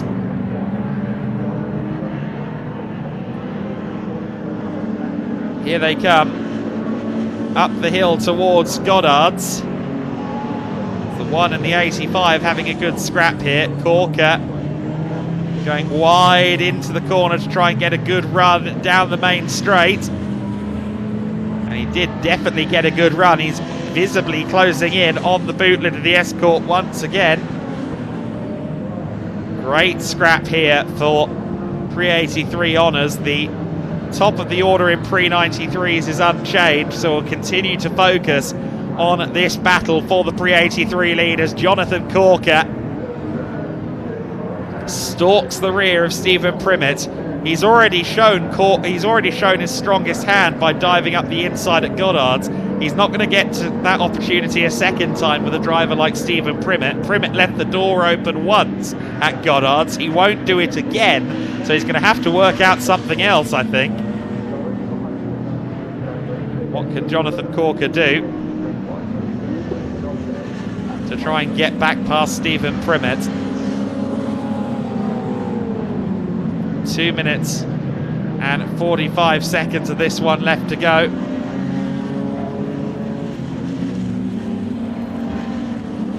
And Jonathan Corker in the slipstream. Both cars seem about equal in terms of straight line.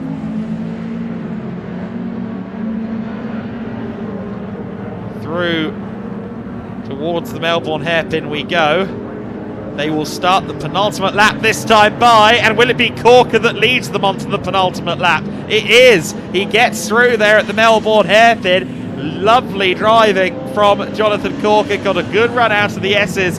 I didn't think it would be a good enough run out of the S's, but his brakes are so strong in that Datsun 510. It seems that Stephen Primmett there puts on a full slide coming out of Goddard's. There is the Martin-backed Capri. That is the number 24 car of Peter Bulbick. Jonathan Corker! Jonathan Corker has a problem. What's happened to Corker?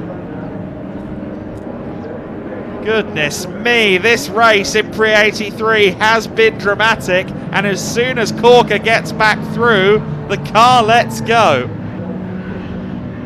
The 85 Datsun is out of the race, and after fighting valiantly against Stephen Primmett, Jonathan Corker gets no reward at all. The Rover SD1 smokes its way into the garage again. So Williamson in a 60. Nick Williamson is in. Final lap of the race.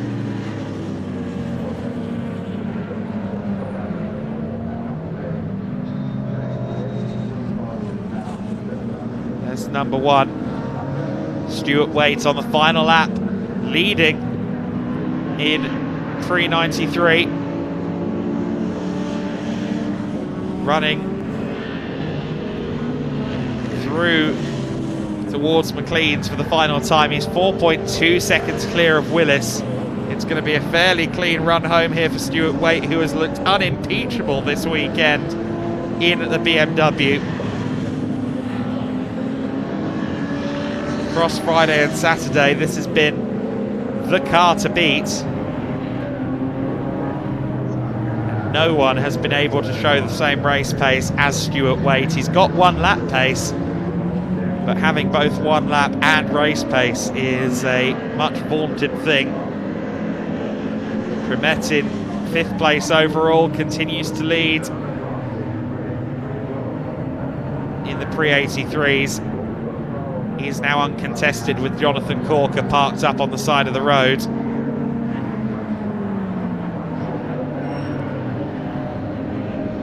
But it will be Stuart Waite now rounding the final corner that will take the race victory for the 2nd time in as many races. Stuart Waite crosses the line and he is your race winner. Willis takes 2nd place, the number 95 car taking 2nd. 3rd place for Sean Morris. 4th place for Terry Davis. It'll be a long break now until the 5th place car. In fact, there is Stephen Primet in the back of shot running in 5th. He will win pre-83s, of course. He stands on his own. I'm not so sure, though, whether Simon Jeffs is going to hold on to the pre-83 2nd, because Harvey was closing in on him at a rate of knots. The number 3 blue and white Escort, the other Mark 1, was right on the back of the Volkswagen Golf last time across the line. And I just wonder whether we're going to have a late change on the pre-83 podium because of that. Stephen Primet is showboating his way home to the checkered flag. But again, I just wonder if we're going to have a change in the order within pre-83 for 2nd, because the Golf was under a lot of pressure. Stephen Primet crosses the line to win in pre-83. There is the big Jag.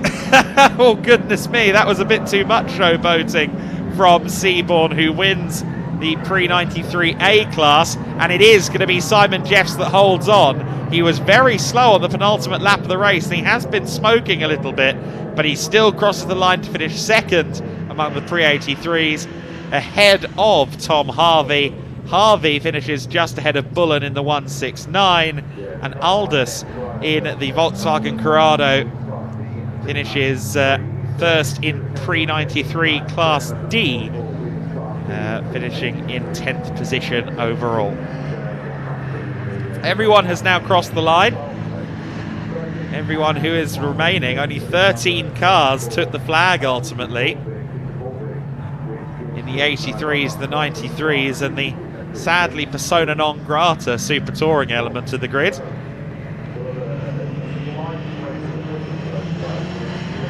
Stuart Waite is your race winner then in the pre-93s, as well as your overall winner. Stuart Waite, the BMW E36 M3. E36 M3, the favoured platform certainly in pre-93. Remember, in days of yore, the 93s and the 03s would often end up together.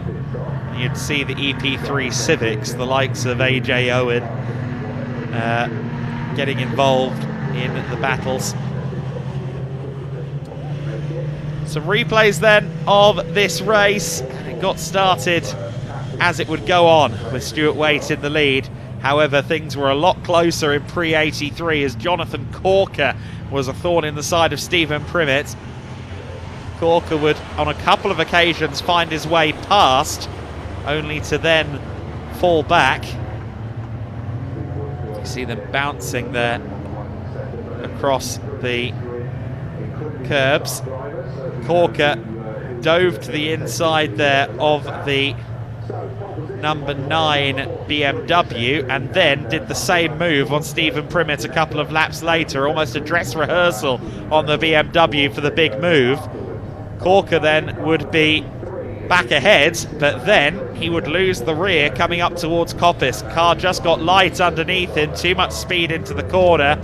He did very well to catch the slide, but it would mean Stephen Primmett would get through. One of the Triumph Dollies ending up in the gravel at one point as well. I think that was Shreve's number 14 car ending up in the gravel. Jonathan Corker would lose out to Stephen Primmett, but he would then dive back to the inside at the Melbourne hairpin. He'd resume the lead, but only for a couple of corners before the Datsun 510 seemingly let go. Coming into Redgate, the car looked fine, but then Primmett was given the inside. The 85 car would peel off onto the grass. That would be the end of the race for Jonathan Corker. Your race winner, though, in pre-93's Stuart Waite, taking the win. Stuart Waite in the pre-93s on top once again. 2 wins for him this weekend. Kevin Willis taking second. Sean Morris rounding out the overall podium ahead of Terry Davis. Stephen Primmett, the first of the pre-83s home ahead of Michael Seaborn, the Class A winner in pre-93. Simon Jeffs and Tom Harvey rounding out the 83 podium. Next up, Bob Bullen, Byron Aldous, Stuart Kye, Colin Claxton, Peter Bolbick and Jonathan Corker taking us down to 14. Corker classified 14th, even though he didn't take the checkered flag, which is a big sign of the attrition we saw over the course of that race. A few drivers did make it home though, thankfully, and those that have gotten to the checkered flag are now down in Parc Ferme. So we'll go down to our pit reporter James with our winners. I love the smell of exhaust in the mornings. It invigorates me, it brings me alive, and that race was certainly alive and well. Also, let's try and find the winner, Stuart Waite. His BMW strode away to victory here at Donington. Stuart, I'm so sorry, I'm just going to interrupt you again. Why is it with everyone checking their tyre pressures after these races? First of all, congratulations, and how are you feeling right now? Good. It was a good birthday present. Oh, well, happy. But how old have you turned, Stuart? 24? Yeah, that's it. That's the one. Excellent, excellent. And let's talk a little bit about that race, because you got a really good start, and then from there on in, I'm going to say it was clean sailing, but it probably didn't seem like that to you because you did start to stride away. No, I wouldn't have said it was clear sailing. Kev was keeping me honest. He was keeping in touch for a bit. I was only pulling him a little bit a lap, but you've only got to get caught up with the back marker and that gap's gone. But car wasn't quite as good as I liked it as the first race. It was a bit loose at the rear and the brakes weren't brilliant, so I was having to manage it a little bit. But yeah, all in all, good. Excellent. And so, how does this feel you going into the rest of the season? You know, this is round one. You've won one of the races as well, which is a big achievement, so it must fill you with quite a bit of confidence for the season ahead. Yeah, the car's performing as it did last year, so that gives me some confidence. We're going to some tracks that we've not raced at before or not raced at for a long time, so that could throw in another mix. We don't know, but yeah, at least we know the car's on the pace. Well, Stuart, congratulations on your first place. We're going to try and catch up with the rest of the grid. Kevin Willis in the number 95 finished in second, and actually we've got second and third together having a chinwag. Gents, can I just get you to actually turn around, face John, that beautiful man there with the camera. Let's have a chat about your races. Kevin, you finished second. How are you feeling about that? Tired. No, brilliant. Absolutely brilliant. The race started great. I could see Stuart, you know, I thought he'd pull away a lot more than he didn't, but because I had the sight, I could just hone on and keep going. Well, he said you kept him honest, so it was good driving from yourself. You must be pretty chuffed with the race. Yeah, I'm over the moon with it, yeah, to be honest. But Sean was the threat, really, because I could see him just there all the time to near the end and managed to make a gap, then it sort of took the pressure off a bit and then the flag came out. Sean, you're staying very quiet, but I am going to come to you next. How are you feeling about that race? Much same as Kevin, really. Yeah, it was a brilliant race. It was once we sort of dropped in the formation after the start, I obviously tried to give Kev a little run for his money off the start line, but he managed to hold it down through Craners. But no, fall into formation, and it was good though. We found some pace, some timing. Stuart wasn't quite as far in the distance as he historically normally is, which is a positive. So Look, we got the full podium grid here with us all, John. This is fantastic. Look, come in. Let's get a bit cozier because actually I'm going to do it. I'm going to embarrass you, Stuart. Let's sing Happy Birthday for Stuart, everyone. Michael, you're nearby. Come join us here. We're going to sing Happy Birthday for Stuart. On the count of 3, everyone, there we go. Ready? 1, 2, 3. Happy birthday to you. Happy birthday to you. Happy birthday, dear Stuart. Happy birthday to you.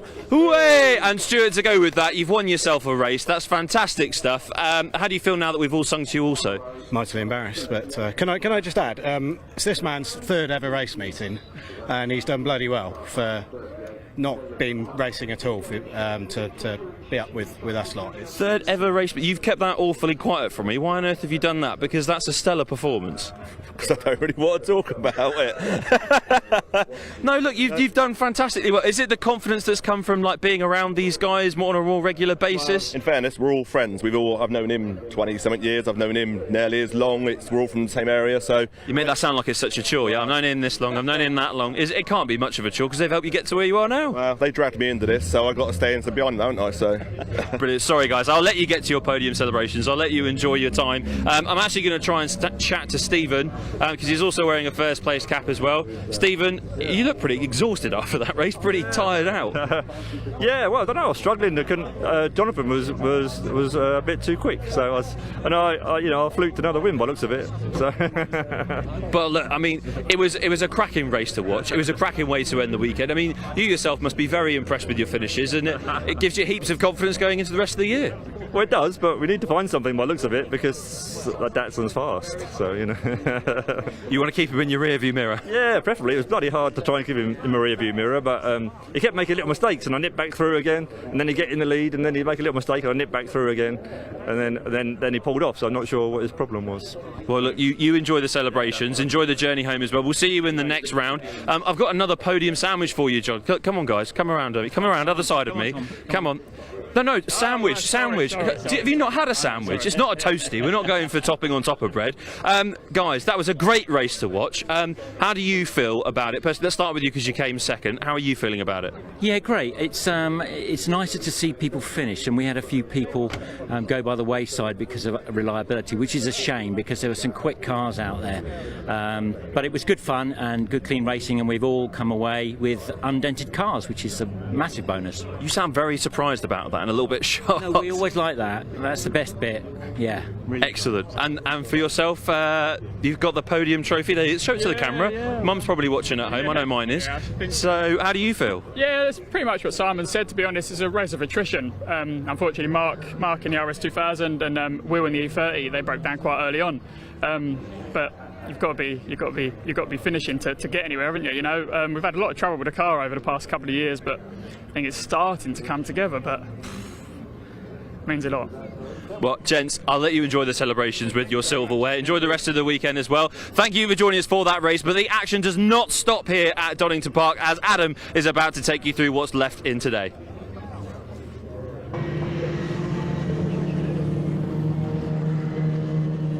Well, here we are then, moving on from the classic touring cars towards the Britcar Trophy Championship for some of the slightly lighter GT cars as well as saloon cars. A big, strong grid of cars for this one. The Fresland Green Ginetta, the number 43 car. Stephen Fressel and Ben Green, your pole sitters. It'll be Ben Green taking the start in that car.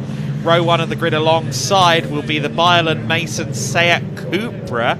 That is to be started by Simon Mason. Expect him to be very quick. Row 2 of the grid, the BMW of Sapra and Bransom. That will be started by Brian Bransom, the E46 BMW M3. That's a very quick car. Skilio in the 47 is next. Maurizio Scilio for Data Motorsport. Then it's Axel van Nederveen in the Ginetta G56. He is joined on row 3 by the number 17 of Seb Dubois. On row 4 of the grid, it's the Kents. Bradley and Lewis Kent sharing their Hyundai Veloster. On row 4 of the grid, the number 10 car is next. That is Lee Goldsmith for Jeff Steele Racing. Another solo driver, the number 4 Marco Anastasi, is next. The number 7 car of Rob Ellick rounds out the overall top 10. He will be running in Class 2. As opposed to Class 1 on the originally published entry list.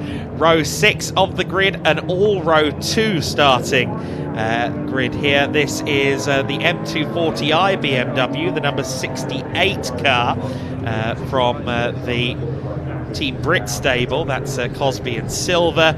And then alongside them is Tony Whitney with his SW Engineering Porsche 911. Row 7 of the grid is the first of the Clios. There's a great many of them. The 88 car of Maurice Henry taking the start in that one. Alongside is the number 1 Harry Reynolds starting before taking over, or handing over to Reese Lloyd.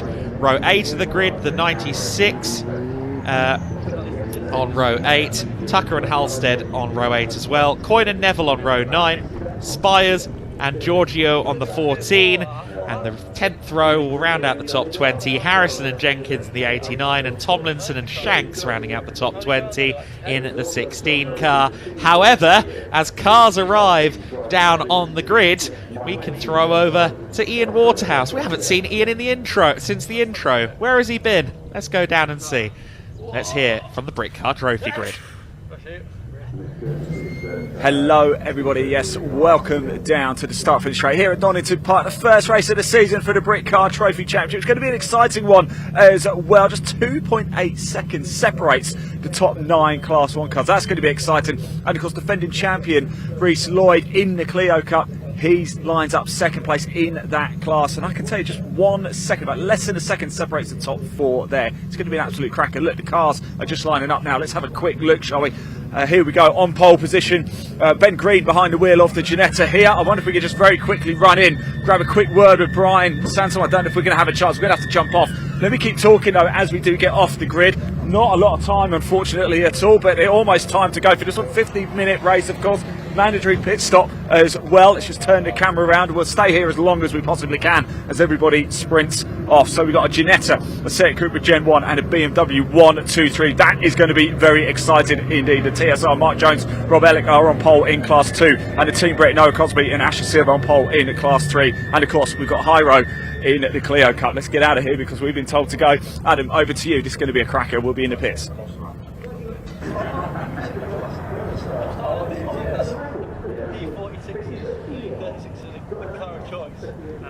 So then the cars are on the grid. We are almost ready for Britcar Trophy action. We'll run through the grid, the last few bits of the grid. The 22 car of Dara Flock is starting from row 11, the Renault Clio Cup Gen 4 car, not in the Clio class incidentally. That car I think in a slightly more advanced state of tune. He's alongside Gooding and Greensall, Nigel Greensall arriving in Britcar Trophy with David Gooding. That will be a very quick car running in Class 2. Row 12, the Ginetta G40 of Turnbull, alongside a Fun Cup car. That's a rather unique addition to the grid, and it will be in the hands of Dave Farrow and Martin Byford within Class 3. Shaw and McDuff on the 38 car, the BMW 1 Series, and Seat Leon's at the back of the grid, a Seat Leon in the hands of the 213 team, James Shanks and George Chester Master, I believe is also known as George at GCM, the TikTok star, who I think has over 1 million followers over on the old TikTok platform. And he is making his racing debut alongside James Shanks in the 213. So then, 50-minute race is about to get back out there. There is the 213 car that I just mentioned with the Georgia GCM at the wheel. The pit window in this race will open 20 minutes after the start and will shut with 20 minutes left to go. So the middle 10 minutes of the race will be our pit window here. Great variety of cars though at the sharp end. The Ginetta G56 Academy car has been favoured in this series often at the top of the order, but we got some competition today. The Fun Cup car unfortunately starting from the pit lane, as you can see. So Dave Farrow, who's at the wheel of that car right now. Martin Byford, always very quick though. He'll make up some ground later in the race. So then, 50 minutes of racing about to get underway here in the Britcar Trophy. There is that 213 car with debutants James Shanks and Georgia GCM, Georgia Chester Master. 50 minutes of action will begin when the red lights go out. Britcar Trophy begins its 2024 season now. We go racing, and it's a very good start from the front row of the grid. Oh, one of the BMWs having a moment there.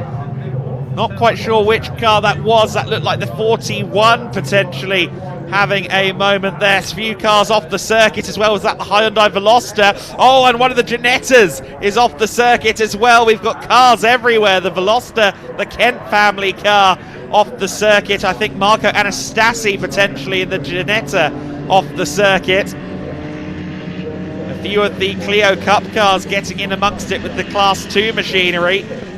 Your race leader is the 43, Ben Green, at the wheel of that car.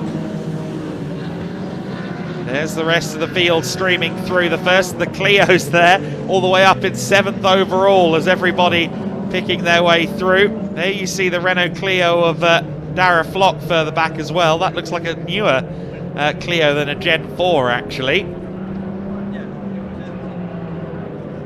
You see there the BMW diving up the inside, the 41 car. It's, I think, oh no, it's number 40 car, sorry, the F80 M3. Diving up the inside there of the 47 of Skilio. That M3 is looking a little bit worse for wear after going off the circuit on the approach to the first corner. Now, cooling could be a problem with all of that grass in the front of the car as well, but for now, it's up to second place. That car, as I understand it, prepared by Kevin Clark, and you can see the grass is all over that car's front end. I have to imagine the temperatures are going up very quickly in the cockpit of that car. It was Axel van Nederveen actually that came to a halt there in the Ginetta at the top of the Craners. So Van Nederveen, unfortunately, with a problem. Your order then at the end of the first lap is Ben Green in the race lead. He's 4 seconds clear already of Brian Bransom in the Intersport BMW M3 F80. Oh, but off track has gone Goldsmith. Goldsmith in his E90 has gone straight, oh goodness me, and finds a bump on the way in as well. Oh, one of the Clios spins out in sympathy as well. That's the number 12 car of Alex Neville into the gravel. Mile-a-minute stuff going on here, action in every direction. I think we've had a change for third place as well. Dubois has gotten past Skilio for third place. Skilio is down a position then. Your order then, Ben Green from Bransom, from Skilio, or from Dubois now in third, and then Skilio in fourth. Goldsmith has fallen out of 5th position, as we saw. And into the pits comes Brian Branson. So Branson in the F80 M3, the only recently superseded M3, is unfortunately in the pit lane, and the safety car has come out. There are many abandoned cars around the circuit. Van Nedderveen here at Hollywood. And there, as expected, is one very toasty race car. The grass now being pulled out, but I dare suggest that F80 M3 is already rather too hot to continue playing ball.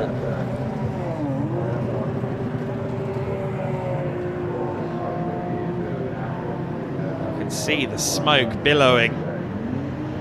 That car is not going to be happy. The Veloster is also in as well, so the Bradley and Lewis Kent Hyundai has also ended up in the pit lane. And of course, they can't do a mandatory pit stop this early, so that is an additional pit stop. And you see the 10 car also dragging itself in with what looks like a damaged suspension on the rear. Despite the big smoke, the 40 car is heading back out there and will remain on the lead lap. We get a replay then of the race start. Now, what happened with the Cupra? You can see how the grass ended up in the number 40 car's grille, but we lost the Cupra from the front end, and it was because of contact with the Hyundai Veloster. It ended up in the gravel, as we saw at the time. The Seat Cupra is still running and is in 6th place, with Simon Mason at the wheel, and I expect that car to work its way through the order once we go back to green flag conditions. Goldsmith ending up in the gravel, as we saw, and then coming back onto the circuit, found the lip of the runoff area and damaged his rear suspension on it. That car, I don't think, is going any further. And as the Clio scattered, Alex Neville ended up in a spin and got himself beached in the gravel, and safety car was out there. Safety car was out because of that, and they're looking at the suspension damage on Goldsmith's BMW. A big shame that we've lost Lee Goldsmith from this race in his E90 M3. In fact, is it an M3 or is it just an E90? I don't know if it's the full fat V8 M3 or not, but an E90 for sure. Alex Neville turning the car around and will more than likely continue on. The car looks okay, the Dragon Sport Renault. It's unfortunately a lap down on the rest of the Clio class now because of that drama. One of the cars you can see further back is the Generation 5 Clio in the hands of Dara Flock, the 22 car. And you can see there that the 40 car, the Intersport BMW, being a little bit held up, I think, under safety car conditions here by the Seat Cupra, Seat Leon. They've got to catch up to the safety car queue, of course, for it to be of any benefit to them. There is the Fun Cup car as well, right in the back in Class 3. I don't know if we've actually seen a Fun Cup car in Britcar Trophy before, but it is an interesting addition, isn't it, to see how the Fun Cup cars compare to some of the other stuff out there. Safety car light's still on. I suspect we're probably going to get one more lap under safety car. I don't think they've cleared everything just yet, but maybe, if we're lucky, we'll go back to racing this time. In the pits again is the Hyundai Veloster. Looks like some engine issues for Bradley and Lewis Kent, unfortunately. So the Essex body is back to car. The Essex and Kent Motorsport machine is going no further. Of course, the Veloster was the American Hyundai touring car for a while, but they then entered it into the Nürburgring 24 Hour. And it was also entered in Goodyear Touring Car Trophy as well for a while by the Kents. I believe that the safety car lights are still on. And yes, the safety car lights are off actually. We've gone back to racing. We didn't see the lights go out, but the racing resumes with the number 43 car in the lead. Ben Green then is your race leader, Dubois second. And look at this, working through already is the Simon Mason car. Simon Mason up to 4th position.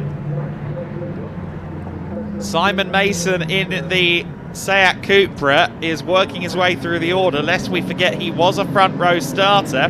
Here's the Class 2 battle as well. The TT of Rob Ellick.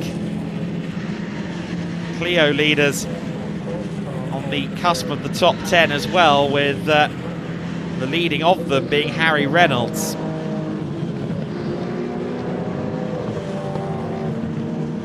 So Ben Green will be watching in the mirrors as everyone disappears behind him. Dubois in second.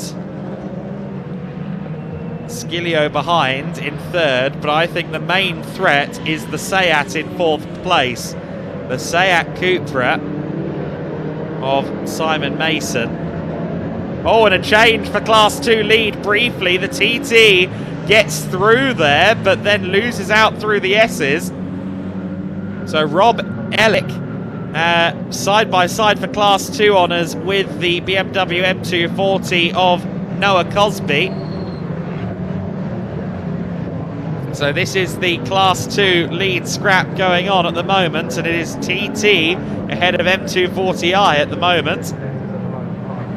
Surprisingly, the Tony Whitney Porsche 911 isn't really a factor in that battle at the moment, but we've had a change for 3rd place, and as anticipated, the threat in that top 5 is Simon Mason in the Sim Dynamics Racing with Jabba Sports. Seat Cupra. The Cupra Leon, to give it another name, of course. The Cupra brand has now superseded Seat in the marketplace.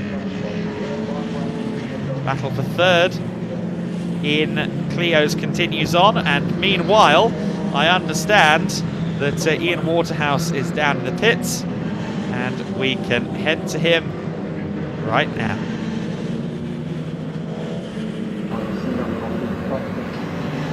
Yeah, hello everybody, welcome to the pits. Wow, what a chaotic start. That was trying to make a little bit of sense of it. First up, if you're wondering why the Fun Cup started from the pit lane, the EDF car, Dave Farrow and Martin Byford, it was a loose alternator cable. That's why this went out from the pit lane. It did start on the penultimate row anyway, so it didn't really have too much of an impact. But that opening lap, utter carnage, wasn't it? Here we got Brian Branson behind the wheel. We've got Jazz Sapra here. We saw it coming. We saw it right at the start, didn't we? Go across the grass. I'm just going to grab a quick Jazz, very quickly. What's up with the cars? Obviously, we saw it go off earlier. Got on the grass, and the grass he's got on the front. Yeah. And I think he heated it, I think, pipe or something.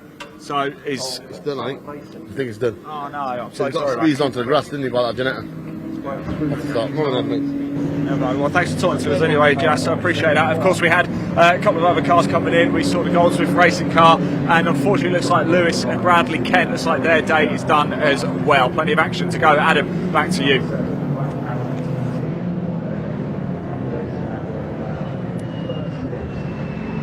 So then Dubois with increasing pressure from behind here, 5 seconds off the lead already, just a couple of laps post safety car.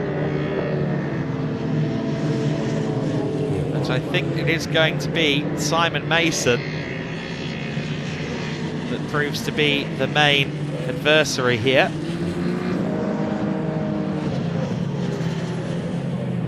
Obviously we've seen there that unfortunately Jasper Sapra's M3 is going no further.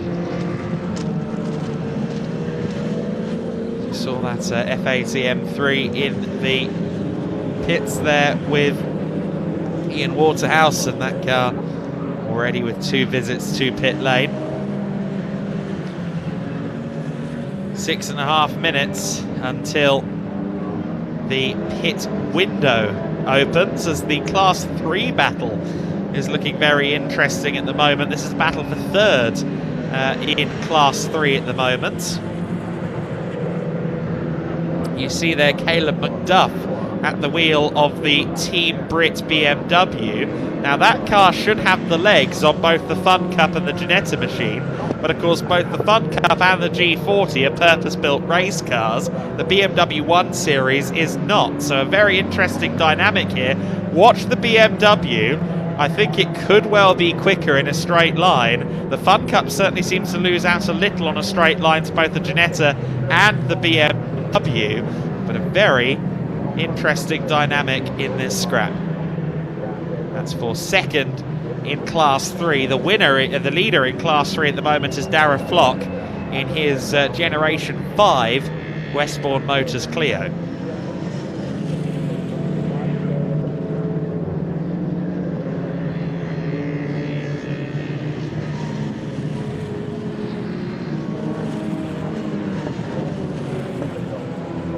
There you see the battle for 3rd in Clios, I believe this is. In fact, no, this is the lead battle. Is this the lead battle in Clios? Yes, it is. Reynolds in the number 1 car, smoking a little bit by the looks of it, as he's being pursued by the 88 Hyro Motorsport entry Maurice Henry, who will hand over to Hadley Simpson later on. 4.5 minutes until the pit window opens, with 30 minutes to go in the race. The pit lane will then get very fraught and very busy very quickly, because it's only 10 minutes to serve the mandatory pit stop in this race. Here's the battle for 2nd then, as Dubois seems to have control of this battle for 2nd right now. I thought that Simon Mason may close in and pass quite quickly, but that's proving not to be the case. The 213 car is possibly going to be dispatched quite quickly here by this battle for 2nd place. Indeed it is. Georgia GCM being put a lap down there in the MacG Racing Seat Leon. There goes Skilio past as well in 4th overall. Anastasi rounding out the overall top 5. And there has been quite a bit of attrition so far in the Class A category, of course. We lost the Hyundai Veloster. Goldsmith had his troubles earlier on. Jas Sapra, of course, the F80 M3 is in strife. So only 5 front-running cars left in Class A. Class 1, I should say.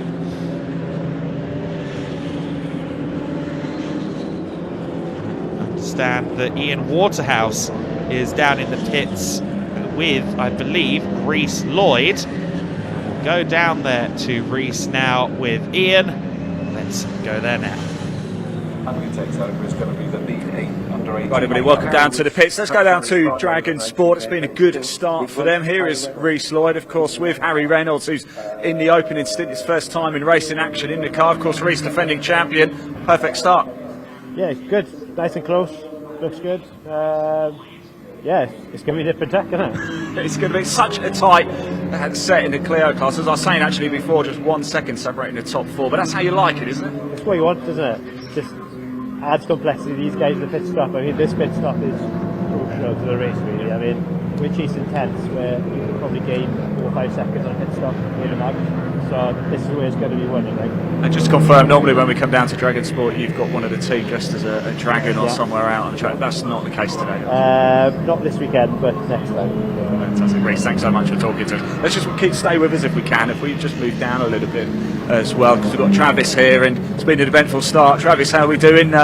Quite eventful start there. Yeah, not ideal. I mean, Alan's got a monster start, I think. Yeah, that's the first, but bit of a shame what happened there, but we'll see if we can make some places back up. So yeah.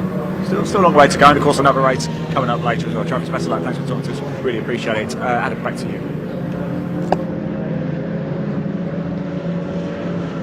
There you see the Porsche 911 running in Class 2. That's Tony Whitney of SW Engineering in his Porsche 997. As you can see, that car is fairly stock. It is a converted road car, whereas those two Clios ahead are purpose-built race cars. See those Clios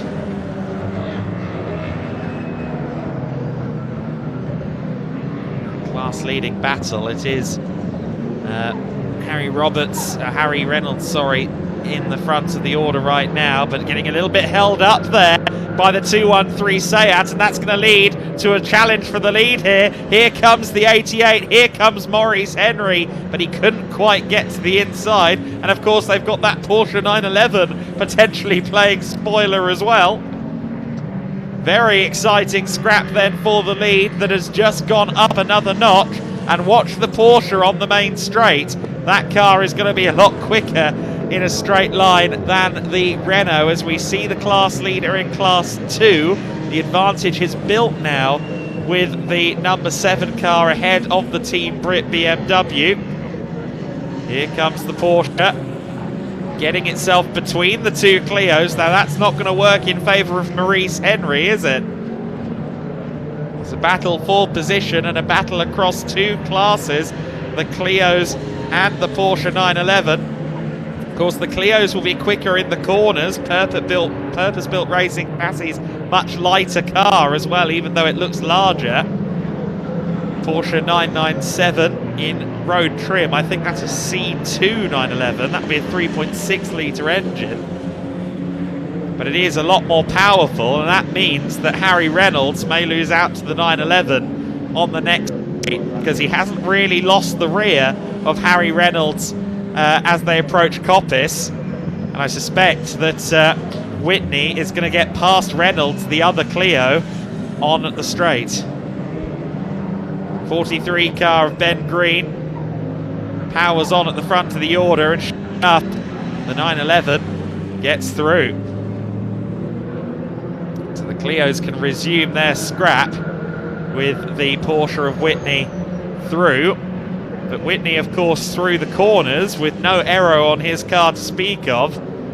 He's going to be under a little bit of threat, but I think the duck-tailed Porsche will scamper away now with two blasts to the Goddard's hairpin and then down towards Redgate at the end of the lap. Pit window is open 22 minutes into the race, so the pit window is now open. Let's see how quickly people start to dive for the pits. There's only a 10-minute span of time in which they can make their stop, so they're going to have to start doing it pretty quickly. The 3rd and 4th place Clios have both pitted. So the number 87 car has pitted. That is Tucker and Halstead. Andy Tucker will hand over to Nick Halstead. There is the Dragon Sport car, the 96 in as well. It is Sam Nesser handing over to Jack James, and the BMW E36, the 179 car in a spin. That's the E36 M3 there, in the hands of David Gooding. Nigel Greensall set to take that car over, but he's going to have some work to do after that spin for David Gooding.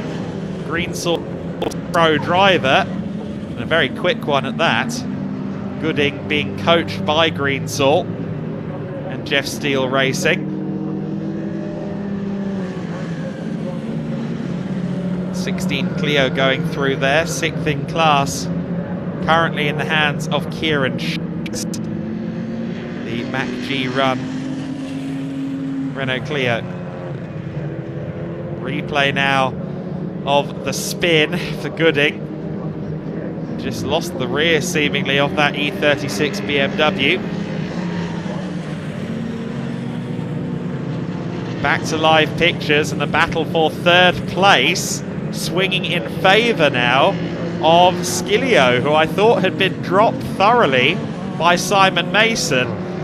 But as the race goes on and those front tyres on the front wheel drive Cupra are ever more laboured, it looks as though Maurizio Skilio has the advantage. The number 34 car just being overtaken. Farrow in the Fun Cup car, and Farrow ends up in the middle there between two combatants in this battle for third. Simon Mason going a bit wide into the corner. I think that front axle isn't quite giving him the grip that he would like at this stage. The front wheel drive Cupra, of course, puts its power through the front wheels, does its steering through the front wheels, and I think it's getting a little bit difficult now to get that car around some of these corners, which is not a good sign because we're only at mid-distance.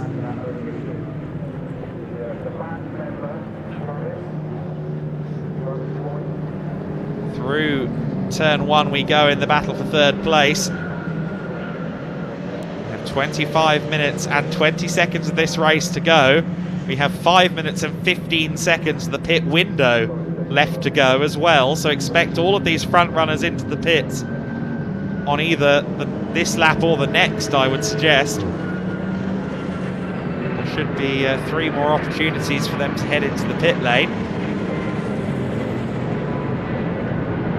Your class leaders at this stage then, as you can see on screen, class Clio for the Renault Clio from class Clio. They have their own class. The Clio class second place car is in. Maurice Henry is into the pit lane. So that leaves Harry Reynolds at the front. And while that's going on, down in the pit lane, the Class 2 Team Britcar, Noah Cosby's sat there at the moment with our intrepid pit reporter Ian Waterhouse. Noah Cosby fresh out of the car. Let's hear from him. Right, everybody, welcome down to Team Brit. Noah Cosby's just handed the car over to Asher Silver. Let's just have a quick chat with him. And from C1s to the BMW to Team Brit, Noah, how was that experience? A bit different from the C1, right? Yeah, a bit different from the C1. So much more fun, and what an introduction into, you know, I guess you could say proper racing. But yeah, I absolutely loved it, and that felt like it went by, you know, in a blink of an eye. Yeah, it does, doesn't it? The race, it's almost going to blink of an eye. I don't know, because you've got another race coming up later. What have you learned from this session that you're going to take into race 2? Be a bit more easy on the tyres, especially in that BMW. It kind of lights them up a lot. So, and I started to feel that instantly, you know, halfway through my stint. It was starting to get a bit sketchy in quite a few areas. So I think look after the tyres a bit more and just take it easier. Noah, thanks for talking to us, mate. Best of luck for the race. Thank you. Cheers. Adam, back to you. And unfortunately, while we were talking to Noah there, the 68 car is slow. The car that was leading, in second in Class 2 before the pit cycle, is very slow indeed. I don't know if it looks like maybe the left front corner might be a bit low. No, not really. I think the car having some kind of other mechanical gremlin. But nonetheless, the M240i is not going to go any further, is it? Into the pit lane comes the BMW. Oh, stays out on the circuit, but I'm not really understanding why when it's this slow. It is. That is the 68 car of was Noah at the wheel. It's now Asher Silver, of course. Very, very slow around the circuit. All of the leading cars are now in the pit lane, apart from Dubois in the 17. So Ben Green has pitted and is handing over to Stephen Fressel So the lead car will now go to Stephen Fressel. Maurizio Sciglio, of course, is a solo driver, so he'll continue on his way unabated, but has to come into the pit lane just like everybody else. The 17 car, Seb Dubois, also solo, of course, and he's the only one left out there. He will have to pit this time to pit within the window. Oh, and a slowing car as well. That's the number 96, is it? Yes, the 96 car is slow. That is Jack James, who has taken that car over, and with it stopped that close to the apex of the old hairpin, that is definitely in the firing line. You can see smoke as well from the under the bonnet. That car seems unlikely to go any further.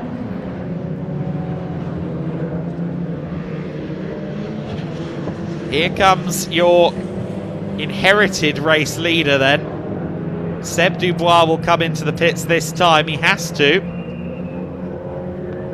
Pit window will end in 30 seconds, but as long as you're in the pits before the window ends, you're okay. 43 car back out. Stephen Fressel now at the wheel. Let's see if he can match the scintillating pace from Ben Green.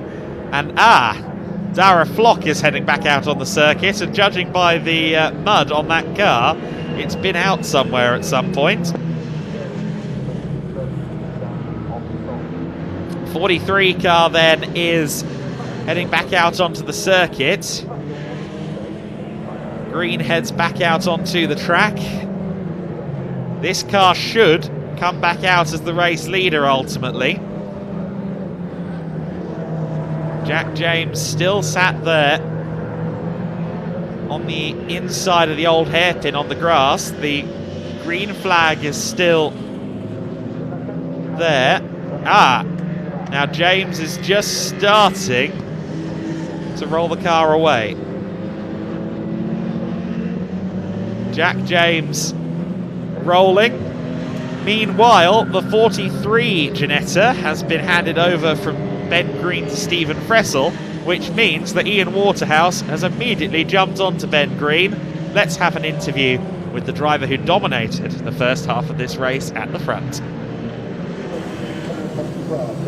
Right, everybody, welcome back to the pits. Just down here we've got Ben Green. Let's go have a quick chat with him. Of course, started the race on pole position in the Century and SGM Ginetta. Ben, quick chat if we can. I'm so sorry, it's been such a chaotic sort of 20-25 minutes. I haven't really caught up with you, but you came in from first, fairly straightforward for you. Yeah, it was good fun. A bit chaotic at the start. I kind of looked to my left and saw a TCR car closing in on me and thought, I'll move a bit away. Then looked to my right and saw there was a BMW on the grass, so it was a bit crazy to begin with, but after then kind of settled into it and just pulled away. That's it, you handed the car over now, that's it. You've got another race a little bit later as well, and now just keep it on the black stuff, right? That's it. Yeah, that's the plan. Told Steve that, so hopefully he can bring home a nice position, and then looking forward to the race later. You've got full confidence in him, right? Absolutely. Top man, thanks. Thank you very much, Ben. Best of luck for the rest of the race. Adam, back to you.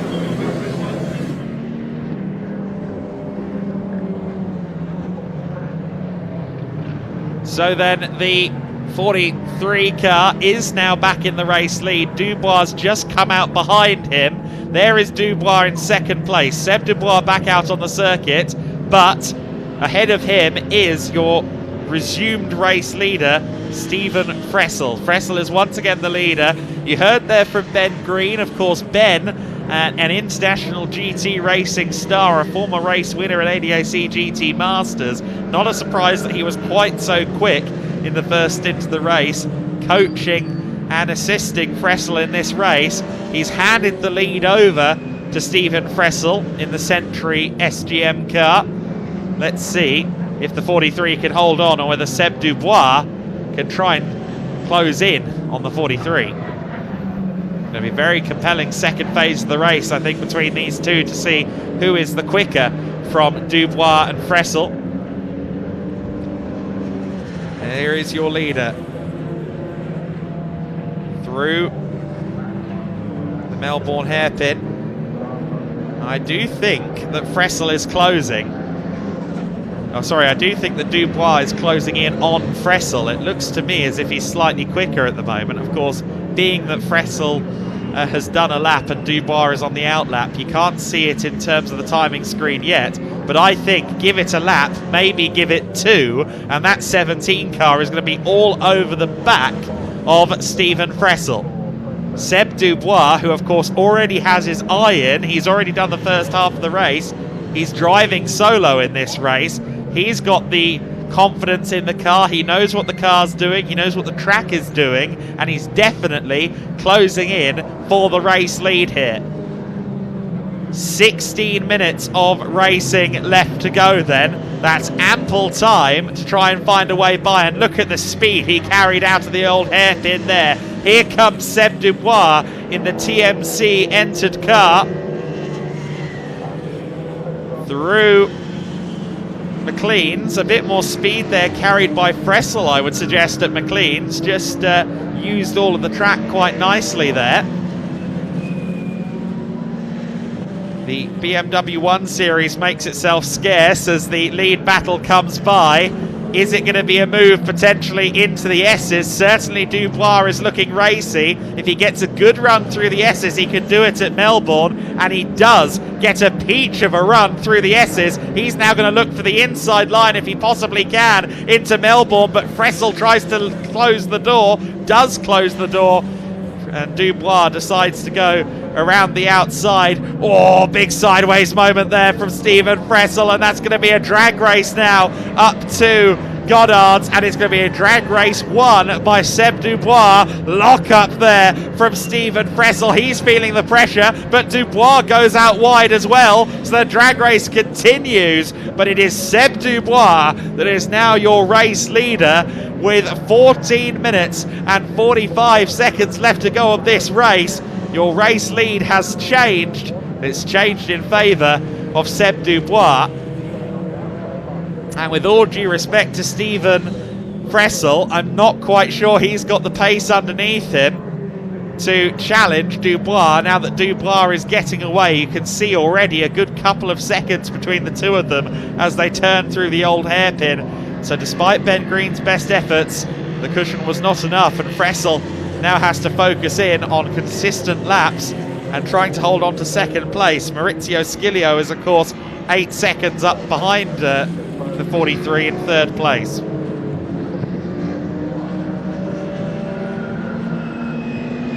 So then, the battle for the lead has exchanged. Seb Dubois is our leader. There is some Clio battling. I'm not sure that this is for position in the Clios. Is it fourth potentially? We'll see in a minute. The BMW is still making its way around the circuit very slowly. The Asher Silver driven Team Britcar. Now, one has to assume that they maybe are just nursing the car around for points. I'm not quite sure of Asher's background, whether this is brand new to him or not, but maybe he's not quite confident in the car either. I'm hearing now that the car doesn't sound very good either. The cam ops are saying that it sounds like the engine isn't happy. There's the other Team Britcar leading some of the Clio battling going on. There's Dara Flock in the Class 3 Clio. And it looked to me there as if the Clio was getting through. Dara Flock, yes. So 3 Clios in a scrap here, but only 2 of them are within the Clio class. There you see the 16 car getting through there. This is Tomlinson versus Dara Flock. Generation 5 Clio at the front and 2 Generation 4 Clios behind. The Generation 5 Clio, of course, the current car in Renault Clio Cup Europe. In fact, I believe that might even be a Gen 6 Clio, I'm not quite certain. But the battle for 4th in Clios is the one behind, with Harrison in the 89. Ben Jenkins in the 89. Just behind. Oh, and a bit of a moment there for for Josh Tomlinson, who has taken over from Kieran Shanks. Was a move for 4th in class. Here is your race leader coming down the main straight. The gap was 4.8 seconds last time by between himself and Fressel. I think that will have gone out again. It has indeed extended out to something in the region of 8 seconds. Yeah, 8.1 seconds. Dara Flock is still having pressure from the older Clio behind him. To the inside then, potentially. Looks like it could be a good scrap. In fact, I do need to correct myself, because that 96 car, of course, that it is behind, I thought it was the 89, but it's the 96 that's there. The 96 is actually a couple of laps down, because of course we saw the car into the grass earlier on. Battle for second going on here at the moment. Fressel and Skilio scrapping it out for P2. Oh, off track goes Fressel momentarily there. Got away with that, but Maurizio Skilio is now looking to the inside at the S's. This is for second place overall, second place in Class 1. And Maurizio Skilio, much like Dubois, of course, has his eye in, has been doing the entire race so far. Has a look to the inside line, can't get it done there. Fressel a bit slow at the apex of Melbourne, but squares out the corner nicely. Here they come towards the final corner. They'll be through the final corner and out onto the main straight now. No change in position. Maurizio Skilio working overtime here now to try and get past Fressel. Ben Green will be coaching Fressel through this, I'm sure. Maurizio Skilio, the inside line, side-by-side action, a bit of a wiggle there from Fressel. He's trying to hold on around the outside. Is he going to have the high ground for the old hairpin? No, he is not. He has to settle there for third place as a maybe slightly speculative look to the inside going through the old hairpin, but that is a fairly decisive move there from Maurizio Skilio, who moves up to second position.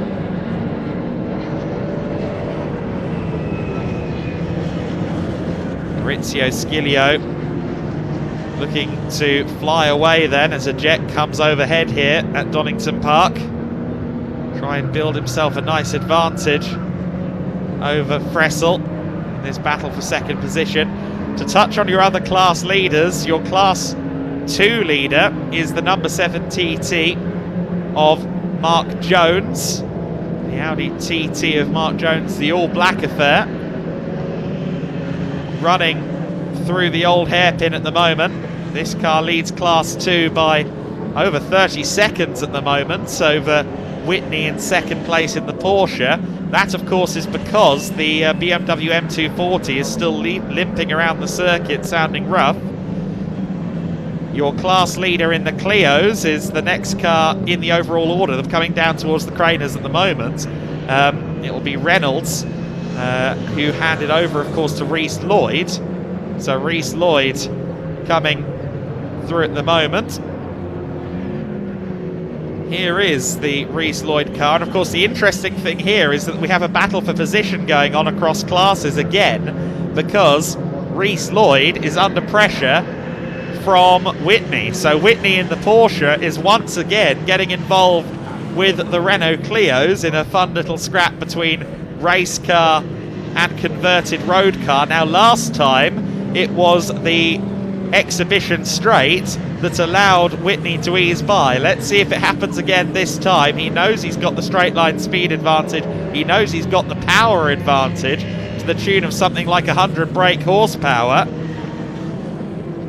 Overall leader Dubois might get involved in this as well, as you can see him in the back of shot. Through the S's they go. No move made by Whitney. He didn't get close enough on that occasion in this battle for 7th overall. Whitney trying to find a way through. Porsches have famed braking ability as well as good straight line speed. And looking to the inside again is Whitney. Gets later on the brakes there. Very nice move from Whitney. Gets the car stopped. Moves up to 7th place at the expense of our Clio class leader Reece Lloyd. But he won't much mind this as long as he and Harry Reynolds can be on the top step of the podium within the Clios at the end of this. That Whitney car has really come alive. Tony Whitney is really hustling on in his Porsche, and he leads in Class 2. In Class 3, the leader is Dara Flock, the newer spec Clio that we saw fighting earlier on with the 96 of Nessa. The all-white Clio with a bit of mud on the side from Dara Flock. There is Flock now, still being hounded here as Tomlinson actually gets past him for position. This is for, I think, 11th place overall. And 11th place overall now belongs to Kieran Thompson. Meanwhile, Dave Farrow is down with Ian Waterhouse. The Fun Cup car, the number 34 from EDF, is with Ian Waterhouse.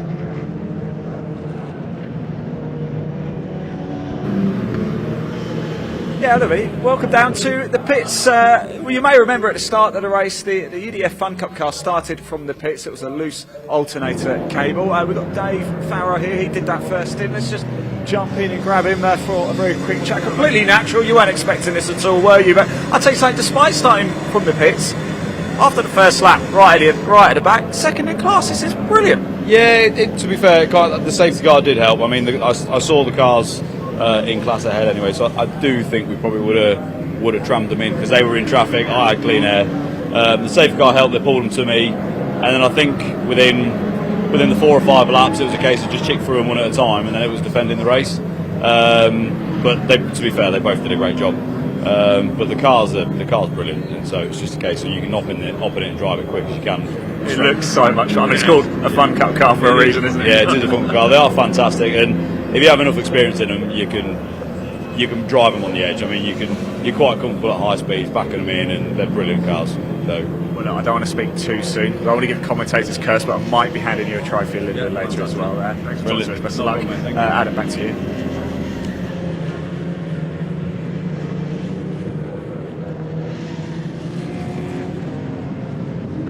So then, as we come back into the action, we see again there's a bit of a Clio scrap going on again across classes with the Generation 4 cars in the Clio class and the newer Clio in the hands of Dara Flock. The latest and greatest Renault Clio Cup car there in the scrap. So Flock just behind Tomlinson,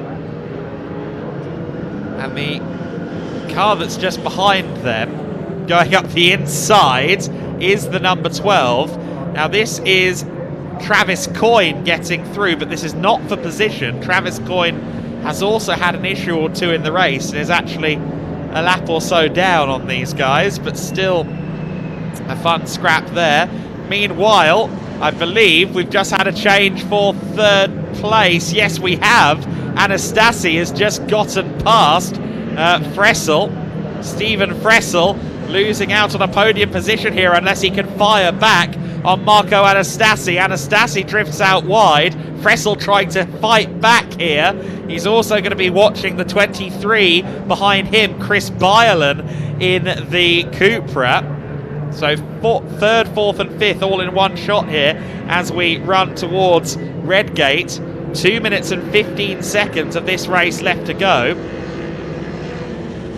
which means this could be the penultimate lap of the race. We'll see where Dubois is. I think this is probably the penultimate lap of the race. There you see the number 4 car in P3. Anastasi just ahead of Fressel, who seems to be giving chase. He's building his confidence as the stint goes on, and he's right on the back of Marco Anastasi now. Anastasi has been slightly tripped up, I think, there by a back marker. Leader will be crossing the line any second now to begin the final lap of the race, but a great scrap for third overall. So then, third, fourth, fifth place, all very close together at the end of this race. The question is, can Fressel, here comes the leader now, but we ask, can Fressel try and reclaim that podium position? Dubois coming across the line to begin the final lap with 1 minute to go. Dubois heads through then. Second place Skilio is just behind this Clio. This is the Clio in second, Henry, but this is our overall race leader. Seb Dubois powering down through the Craners and the old hairpin for the final time. 30 seconds left on the clock. While that's been going on, we have had a swap for fourth position because Chris Byerland in the Cupra has gotten past Fressel. So the Cupra of Chris Byerland is up into fourth place. Stephen Fressel was fighting to try and reclaim third. He's ended up demoted to fifth. Clock will hit 0 as they approach the S's for the final time. And Seb Dubois for TMC, the Matt Cherrington entered car, has had a very, very strong race. The FX Cartel backed car through the final corner now. Seb Dubois certainly fueling his passion in this race, and he'll be looking to do the same, of course, in race 2 later on this afternoon. Around the final corner comes Seb Dubois. He will be your first Britcar Trophy winner of 2024. He takes the overall standings. A great result for him. Just behind, crossing the line to finish second, the 36 M3 of Gooding and Nigel Greensall. Maurizio Skilio has crossed the line in second place. Meanwhile, here is your Clio Cup class winner. Through the final corner comes Reece Lloyd to win in the Clio category. Anastasi has rounded out the overall podium in the number 4 car. Dara Flock will be across the line before too long as well to win in the class 3 category. The TT of Jones, of course, is on course to win in class 2. There is the number 7 car, currently running 6th overall as well. It's been a strong drive for the TSR entered entry. Rob Ellick took the start. It's Mark Jones taking the car home for the final corner of this race. He wins in class 2. Dara Flock will be coming through the final corner now in just a few minutes as one of the other Clios comes through. Flock should be here. There he is now, coming up to the last turn. Looking more like a rally Clio than a Clio Cup car, but Dara Flock in the very latest Clio Cup machine will cross the line to win in the Cup, in the Class 3 entry. And Flock, of course, last year's Junior Saloon Car champion, starting off his senior racing tenure with a very, very strong performance. Here then are the results of that Britcar Trophy race. Seb Dubois is your race winner. Maurizio Skilio finishing second, ahead of Marco Anastasi, making it an all Ginetta top 3.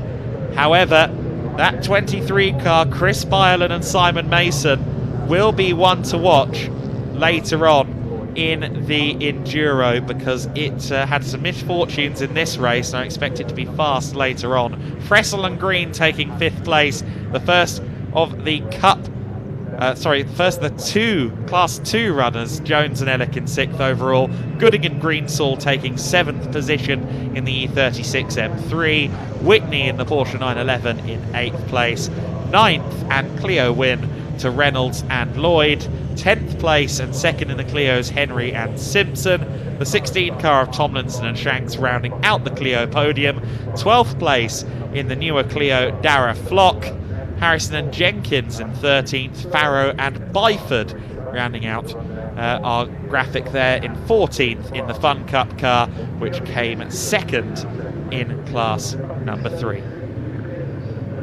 So then, while we see the marshals picking up some miscellaneous bodywork and other trimmings from down in the Craner Curves, we can head to Ian Waterhouse, who's ready in Parc Ferme with drivers from the Britcar Trophy race. What a race it was. Well, welcome everybody to Parc Ferme. Seth Dubois from 6th to 1st. What a race from him. Let's go have a quick chat with him. In fact, we are under strict instructions though, Seb. You've got to hand your data card in pretty quick, otherwise we're going to get in trouble. However, let's just talk about your race as well. That was quite remarkable from 6th to 1st. And I apologise, because I haven't spoke to you today yet at all. Tell us about it. Alright, yeah, it's been a good race. The weather is good, so it's always for a good race at Donington Park. But yeah, I kept the pace. I know I had some good pace, I'm consistent with the pace, so it was just a matter of time of just being consistent, no mistakes. The safety car. And stay out of trouble as well, of course, at the start. Yeah, the start, the first corner, yeah, messy corner. Very messy corner. I don't know how I got away from it, but I got away from it, so all good, yeah. It was a good race. Seb, congratulations, buddy. Well done. I'll let you get that card in. Let's go grab Maurizio over here as well. 2nd place, chasing down at the end to take that 2nd place. How was it? Again, it was fun. It was good fun. A bit eventful at the beginning. Yeah, it certainly managed was. to avoid a bit crash, yeah. So it was good fun. Yeah, Seb was. He was quick today, wasn't he? Quick today. Well race 2 though, right? You're going to get it? Still time. There is still time. It's good to be back. Don't forget, it's good to see you as well. Don't forget, you need to hand your data card in. That's what I've been under strict instructions to tell everybody. Yeah, let's keep moving around a little bit, shall we? As well, see who else we can find. I'm doubling up with jobs here as well. Let's move. We've got Anastasi here. I wonder if we can jump in very quickly and have a little chin wag as well. Right, don't forget your data cards, Marco. I've been told he's already got it as well. That was an eventful start, wasn't it? But you stayed out of trouble, and how was it from there for you? Yeah, there was a lot of catching up to do, starting where I was starting, 9th. Yeah, but I tried to just keep my nose clean and go for it, and yeah, it worked out all right. There's clearly a lot of pace in the car. You must be confident for race 2 then. Yeah, hopefully, yeah, should be fine. Yeah.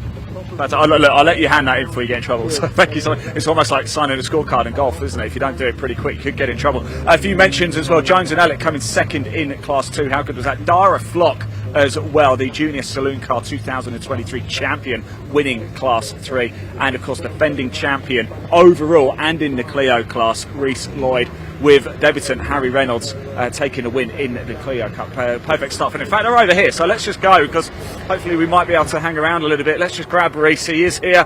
Perfect start. We spoke to Reese, didn't we, just before you went out for your stint, and Reese took it home. And you've got your data card as well. I'm being told to make sure everybody has their data card. A perfect start to the season for the defending champions. Yeah, good start. Yeah, it was all good. I think we had a really good stop. Like I said before the thing, I think the stop was the difference. I came out and I was like, "What, nice, 6 seconds or something." So yeah, just managed it, and I had some massive error warnings on the dash for the last 4 laps, so we were losing power every lap. So I was counting down the laps. But yeah, it seemed quite busy everywhere. We seemed to go quiet at second stint, but it seemed pretty hectic out there. So. Top man, well done, Reese. So we're going to hear from you in the lunch break as well. Stay tuned for that in the lunch break, extended interview with Reese. Right, I'm going to hand over to James because we've got the next race of the day coming up.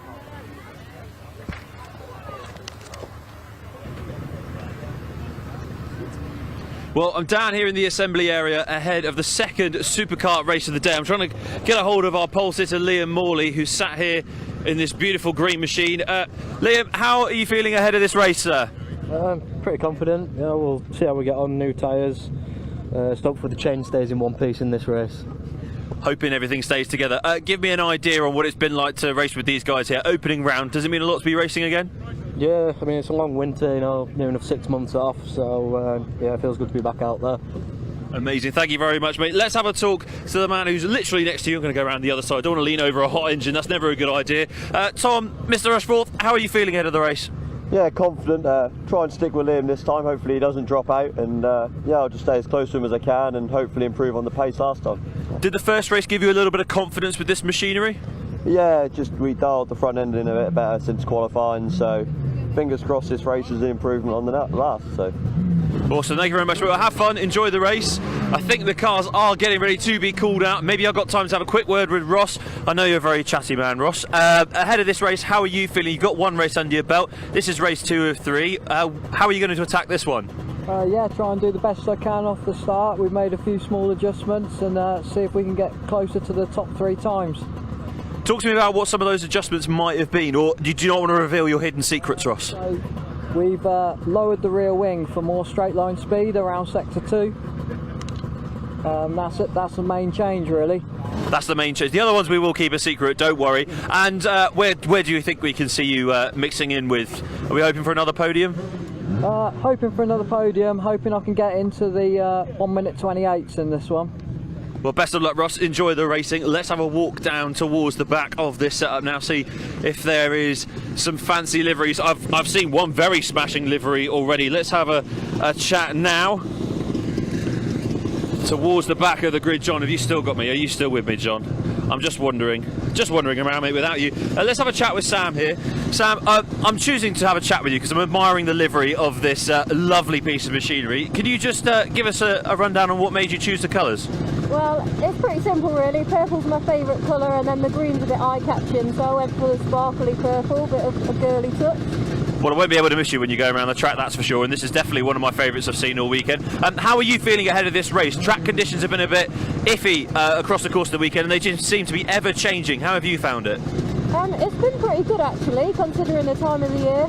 It was a bit rough yesterday, spitting with rain, but today's been dry. It's the wind really, the gusts of wind kind of affect the setup of the kart.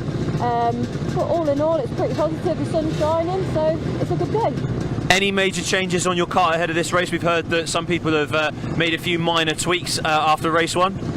We've just slightly changed the gearing just to bring the revs down a bit. It was revving a bit too hard, but other than that, we've left everything as it is. Well, enjoy the race, Sam. I'm sure you'll have a good one. That's a fantastic colour, fantastic piece of kit that we've got here. There's lots of fantastic cars. Let's see who else might be amiable for a chat. Everyone seems to have got their game faces on, John. It's quite intimidating the further that you go back along this grid. Everyone's getting very much ready to go. I think they're about to be called off. Let's see if we can chat to Max in the pink machine here at the back. Can I just lean in and get a word with Max? Is that all right? Max, mate. How are you feeling ahead of this one? I don't really know. Excited? Yeah, definitely excited, yeah. Well, you're about to go, mate, so enjoy the race. Max is looking forward to having a lot of fun. I'm looking forward to watching this race on as well. There he is pulling away now, Max, in the lovely number 13 bright pink stripes. And as you can hear, the noise increases here in the assembly area. The drivers are getting ready to go out onto the circuit. It's race 2 of Superkart weekend here at Donington Park, part of what has been an absolute mammoth weekend of rumbling engines and great tussles of racing out on the circuit. And now it gives me great pleasure to hand you up into the very capable hands and voice of Adam.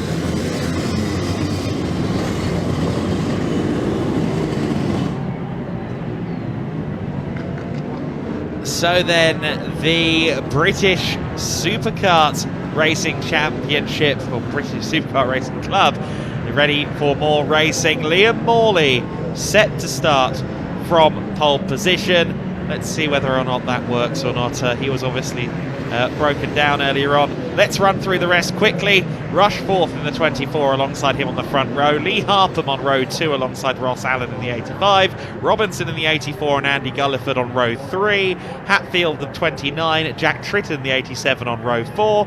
Brian Jones the 48 alongside Paul Von Gerard in the 9. Moving on to row 6, that is the number 3 of Carl Holm alongside Aaron Newell in the 40.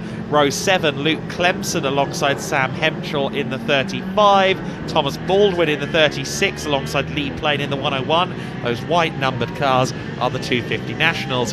Ross Witherow in the 55 alongside Michael Goff in the 56. Mark Pask and Will Lawrence on row 10. Row 11 of the grid is Paul Platt in the S1 on the S1 plate machine alongside Nathan Barton the 14. Michael Parr on row 12 alongside Costa Karitzis. Row 13, number 50 alongside Mark Gelatelli, who we heard from a few moments ago. Row 14, Aaron Powell, the 107 alongside Rob Austin in the 90. Nick Flint, in the 59 alongside Catherine Foster in at the 32. Moving on quickly to row 16, and this will probably be the last of the grid we get through. 41, Fletcher Hearn alongside Richard Connick in the 161. Chris Balderson in the 144 alongside Ollie Holmes, the first of the 125s, I believe, on row 17. Row 18, Daniel Gerrard in the 34, Dan Gore in the 114. Row 19, Mark Radford, L. Stevens in the 28 next. Ronan McClintock and Daniel Laanson on row 20 round out your top 40 on this incredible British Superkart Racing Club grid. So then, cars now rolling through the final couple of corners. The British Superkart Racing Championship Division 1s with the yellow plates towards the front of the order. 250 Nationals on the white plates. They'll be maybe interloping in the top 10 by the end of the race. The number 2 is there. Liam Morley will be looking to reach the end of the race this time around. Tom Rushforth alongside him. Rushforth, who of course won the earlier race. He'll be looking to make it 2 from 2. And look at that from the second row of the grid. That was Lee Harpham, I believe. Harpham with a very strong start. Everybody else ping-ponging through the first few corners. But your leader, I believe, is Harpham in the number 4. Then it's Morley in the number 2. The 85 of Lloyd is in P3. They run through the first few corners. The British Superkart Racing Club is always great value for money. You see them there. Oh, one car slowing by the looks of it to me. I know it was a bad run through McLean's, but it looked like one of them there slowing up a little bit. That might have been someone else a bit further back. But there we see the move for the lead potentially, because here comes Liam Morley. Morley gets through there. Clearly has more straight line speed. Harpham quick through the S's though. He'll be looking to try and dive back by. Oh, he goes for the braking, and he really has to fight it to keep it in a straight line. Morley will be thanking his lucky stars that that kart's kept in something like a straight line. Otherwise Harpham would have been in the side of Morley there. Harpham tried to get that thing moved back into the lead, but he didn't quite make it work there. He's in the slipstream of Liam Morley as they run down the main straight towards Redgate Corner. The order after the first lap of the race is Morley from Harpham, from Allen. Rushforth, who started on the front row and won earlier on, is in 4th position. Jones in 5th place, having started 8th on the grid in the all-blue machine. Very squirrely moment there for the number 9 of Von Gerard, meanwhile. 6th place Jones, 7th place Hatfield, Clemson in the 15 in 8th, Tritton, the 87 in 9th, and in 10th place Von Gerard, rounding out the top 10. The 103 has come to a halt. That is one of the 250 national machines, unfortunately out of the race early doors. That is Kirk Catamol, who started towards the rear of the grid. There you see the number 9 with Holm just behind. So Carl Holm really making life difficult for Paul von Gerard at the moment. There's the 101 car as well at the back of that train. The 101 car is Lee Plain. Lee Plain, of course, the first of the 250 Nationals on the white plates there.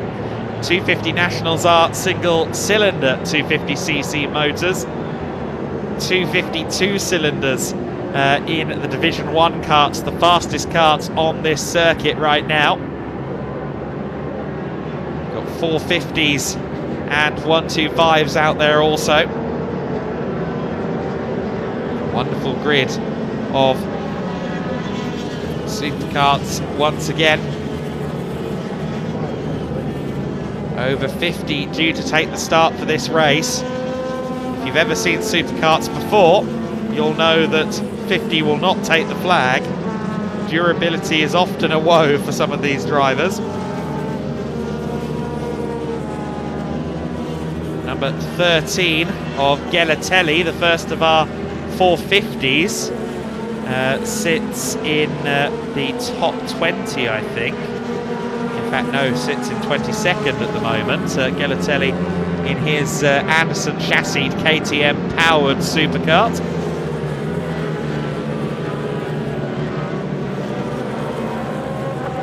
There's some more scrapping all through the order. A lot of the slightly slower 250 Nationals getting in amongst it with the 450 front runners and so on.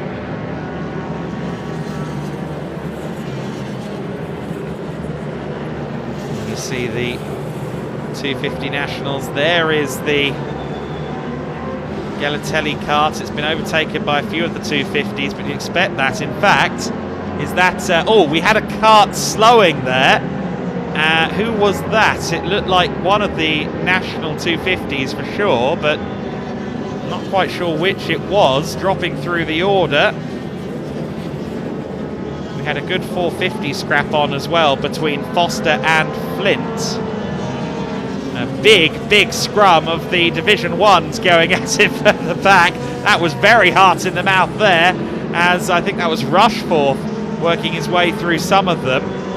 In fact, no, that can't have been Rushforth, but 35 in amongst it there as well. Hemschel, one of them. In fact, it was a 74 of Lawrence who made that lovely move there, I believe, at the old hairpin. But you'll appreciate there are so many of these little things, and they are such little things. It's quite difficult to see who's who a lot of the time. Great racing, though, as always, here in the British Superkart Racing Championship. Because they are so diminutive, of course, they can go 2 and 3 wide in a lot of places. There goes the 64, I believe that was actually the 84 of Robinson there, just trying to get to the inside of the S1 kart. That is Platt in the S1. That's the 250 machine that currently sits second in class. I'll tell you what, he's looking very quick, isn't he? The driver of the 84. Robinson has gone from 16th on the previous lap to 13th. Very fast. We're seeing some of the Division 1 karts work their way through the order nicely. There's Morley, who continues to lead at the front of the order. However, on the previous lap, Harpham in second place set the fastest lap of the race so far, a 1:27.872. So Lee Harpham is the quickest out there on circuit. Those are the kind of times we were seeing out of the GT3 cars in the British Endurance Championship yesterday. There's your leader, there's your second place, and we saw on the previous shot the 85 of Allen in third.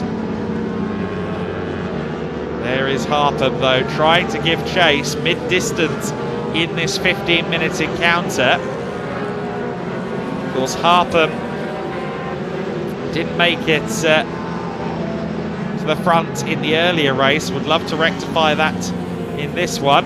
We see their third, fourth, fifth and sixth all in one shot. 101 kart will be coming towards the last couple of corners now. In fact, probably on the approach to Goddard's at the moment. Oh, the 29 has come to a halt. 29 to a halt. That's Hatfield with a problem. He was running well within the top 10. Tom Hatfield, who started 7th, is out of the race. There's the 101 that we were discussing just before. That is the F250 national entry of Lee Plain coming through shot well clear of the rest of the 250 nationals. That 101 is a real trick bit of kit. A DEA engine to the Anderson chassis. And Plain is once again interloping in the overall top 10 in the single cylinder 250 national machine. However, just coming up behind him is another one of the most rapid karts out there. The recovering 84 of Robinson goes flying past the 101. There is the 84. Now into 10th overall, has been working his way through the order. The 84 started this race in 5th position, but lost a lot of time. Started 5th, dropped back down, and is now working his way back up into the overall top 10. He's gotten past Child and is now in the top 10. I suspect that his next target will be Clemson there in the 15. Clemson was some 4 seconds slower than Robinson on the previous lap. So Robinson in the 84, as they come through the Craners, this is for 9th position. I suspect that Matt Robinson's going to make it happen here at the old hairpin. Dives to the inside, very nicely done. Again, we've seen a few moves at the old hairpin from Robinson over this race. And Clemson drops down. Clemson, who started 13th, is still up on where he started this race. 4 minutes and 50 seconds to go. Morley is still there at the head of the order as Robinson powers through in 9th place. Morley coming towards the first corner at the moment. Just set the fastest lap I've seen from him in a couple of laps, a 128.4. His best is a 127.608. Not quite on that pace, but he is lapping very quickly. And in fact, Lee Harpham's pace has slightly dropped in comparison. Harpham's down in the 29.4s at the moment, while Morley is still doing 28.4s right now, putting himself through the lap traffic nicely, extending the lead now out to over 3 seconds as Liam Morley puts on something of a masterclass.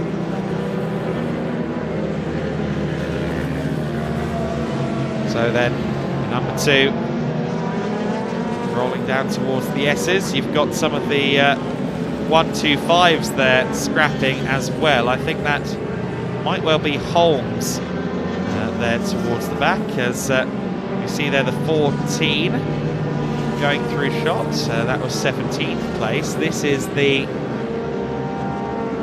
number, can't quite see the number on that. That's 35 behind. So the 35 kart is Hempshall. That's 3rd among the 250 nationals. Christisis is just ahead of him.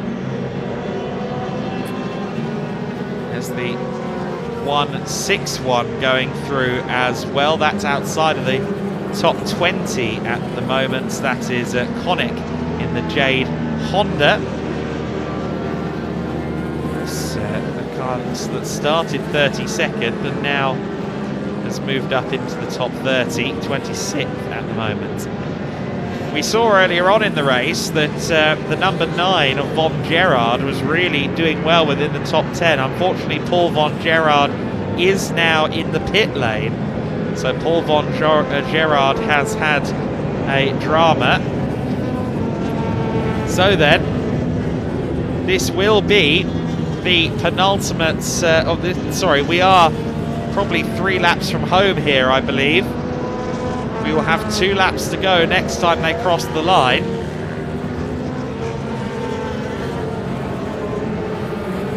There is the number 2 picking its way through the traffic still. 2 more laps to go when they cross the line this time. Number 2 kart of Liam Morley has been exemplary in this race, had an issue in the previous one, will just be nursing the kart home, I suspect, at this point, maybe slightly dropping the pace as a result. 128.3 last time. The 107 turns in ahead. That is Powell in one of the top 5 karts within 250 National, in fact 5th in 250 National at the moment. Gelatelli is still leading in the 450s, the number 13, well clear of his closest competitors within the 450 open class.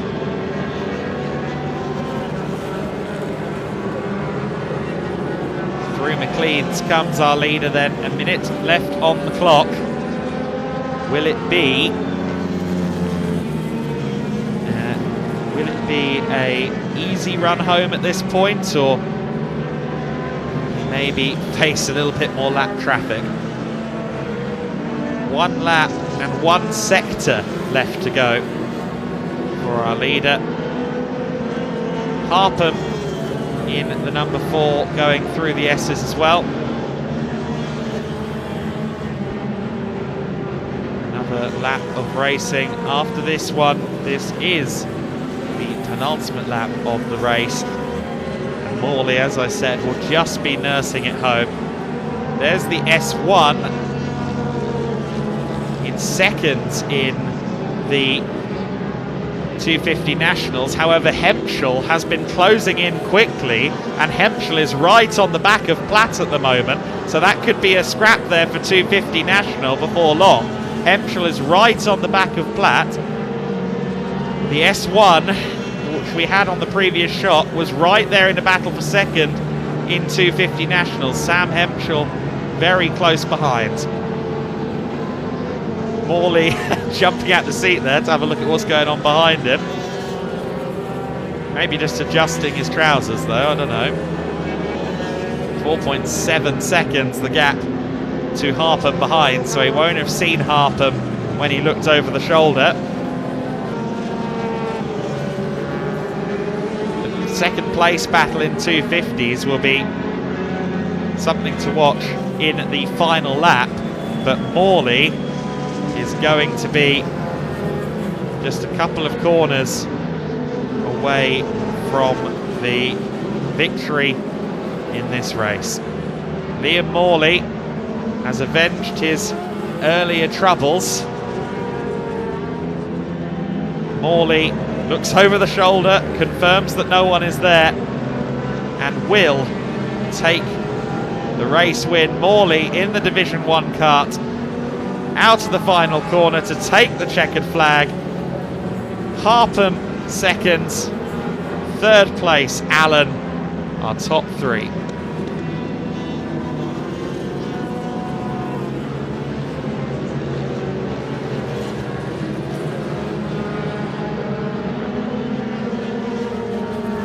So then, Jones across the line in 4th. There's the S1, second in 250 National at the start of the lap, but he's lost out because through has gone Hempshall. So Hempshall has gotten past. The battle for second has changed hands in 250 National. Of course, Plain in the 101 is well clear of everybody else. In fact, he's just about to cross the line in a few moments. Robinson eventually made his way up to 7th as well in the 84, recovering after his troubles. There's your 250 National winner across the line. Plain finishing 11th overall. And in theory, the second 250 National home should be Hempshall in at the 35. No, Platt to the inside. Platt gets it at the last corner. He returns fire and takes second in 250 National at the last turn. Gives a big thumbs up to Hempshall, saying, well, that was fun, mate. I'm not sure that Sam Hemshire will agree, because he lost out at the very final corner.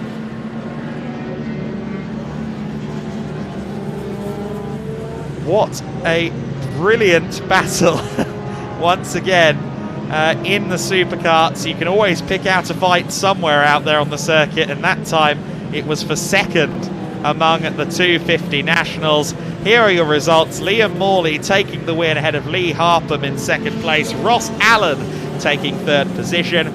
Brian Jones fourth position. Jack Tritton in fifth. Andy Gulliford taking sixth ahead of Matt Robinson, who recovered nicely to seventh. Carl Holm in the 3 in eighth. Richard van der Ness in ninth. Luke Clemson in 10th. Lee Plain, your winner in the 250 nationals. Newell, Edwards and Karitzis rounding out the order on your screen. Of course, second in 250s with that move at the end, the S1 of Platt, the PVP chassis, gas powered machine. Your F450 winner was Gelatelli. The 125 KZs taken by Holmes in the 643. Hearn in the 125 Open, the 41, 28th overall and winning the 125 Open. A great set of races once again in British Superkart Racing Championship. And I understand that we can now head down to James with our Superkart competitors. They'll be getting their breath back after race 2 of 3 of the day. They will be back out there later on. Can Liam Morley get another win perhaps? He's got one in the bag after this race. Well, it's always a joy to watch these cars thrash around race circuits up and down the country, and I'm going to come in here to have a chat with Liam Morley, our race winner. Sorry, I'll let you get to your family in just a second, Liam. How was that for you? Did you enjoy being out there? Yeah, spot on. I mean, had a bit of a weird vibration going on at the start. I'm not sure what that was, but yeah, just head down, don't look back. That might have been you hitting the ground actually, and how low these cars are to the track. So you must get pretty used to that though. But what a fantastic race from yourself to go ahead from pole and take the overall win too. How does that feel? Yeah, good. I mean, Lee got me at the start, but managed to get him back at the end of lap 1. So yeah, like I said, just kept my head down, tried to put in some fast laps, get through all the back markers. But yeah, enjoyed it. One more race left for you guys this weekend. Do you think you can match your performance just then? I'm hoping to, yeah. If I can make it 2 from 3, I'll be happy with that. Go back, check it over, make sure everything's all right, and we'll go again. Well, we'll see you for the next race, and then maybe you can continue that into the further rounds later in the season. Go enjoy the celebrations with your family. Let's try and find our second place finisher, Lee Harpham. Lee's number 4 car is there. Lee Harpham is just here. Lee, second place, you must be pretty chuffed with that. Yeah, it was good that. I mean, we made some changes to the car for that second race, and it's definitely improved it. So we're just going to change some more. Obviously, with it being the new car, we're sort of learning. Well, what were some of the changes that you made? Sorry to interrupt you, but I'm just very intrigued, as is everyone at home. Yeah, we changed the angle of the rear wing, because it's just making it push on a bit through the faster stuff. So we thought, obviously, the rear end grip's too much, making it push on, so we backed the wing off a bit. Also changed the gearing because it was way too short on the gearing, which helped us gain a bit more speed. So all these little changes are making the difference. And what can we expect from you in the final race of the weekend? What changes do you need to make for that one, and what do you think you're going to do going into that one as well? I mean, we need to make some engine changes, and obviously we was on used tyres then as well, where everybody else was on new. So that's another bonus. We'll stick a new set of tyres on and make some more adjustments. Well, look, you're going to have that advantage going into the final race. I'll let you get back to your family. Sorry to interrupt. Let's see if we can find the final podium finisher in Ross Allen.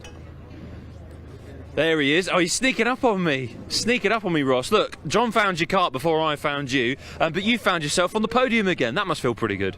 Yeah, had a good start and stayed with Liam and Lee for a couple of laps, and then I couldn't really do their pace. Was having a bit of a battle with Tom Rushforth, but then he dropped out, so I was in a consistent third, so I just sort of eased off and maintained position really.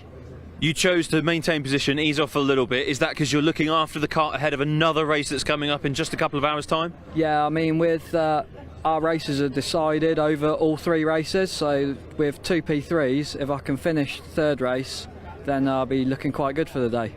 Excellent stuff. Well, Ross, I'll let you get back to your engineering because I imagine there's a few tweaks that you want to make, a few tricks up your sleeve going into that final race. Let's see who else we can catch up with down here in Parc Fermé. We've got a little bit of time to grab the thoughts of maybe a few more drivers. And speaking of which, we caught up with them earlier. We're going to do exactly the same again. He's already smiling. So are you both. How are you, chaps? That was good fun, wasn't it? Much better for me handling-wise on the kart, but I just got to...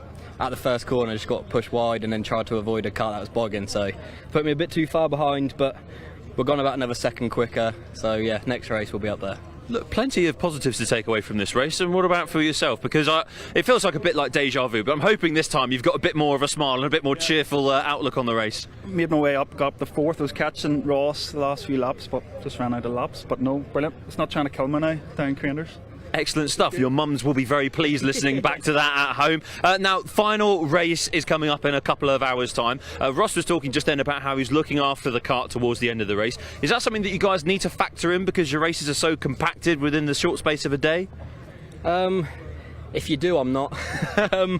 In that one, like I could see I was catching someone else, so that just pushed me on harder and harder. The racing over to a checker flag's out, and we'll worry about the race after when it comes to it. I was full throttle, I wasn't. But at the end of the day, you're both enjoying it, are you not? Brilliant, brilliant. Yeah, really good day. Loving it. Excellent stuff. Well, you've got one more race. We'll do this all again, same place, same time, just in a couple of hours, all right? Yeah. Excellent stuff. Well, for now, we're going to head back up to Adam because there's plenty more racing still to come today. We've got a very quick lunchtime break coming up as well, so we will finally have a chance for John to have a quick sandwich, to do his hair again, and it means that Ian can sit in his jacuzzi waiting for the rest of the races this afternoon. But stick with us, please, here at Donington Park. But it's over to Adam to take us through what else is still yet to come.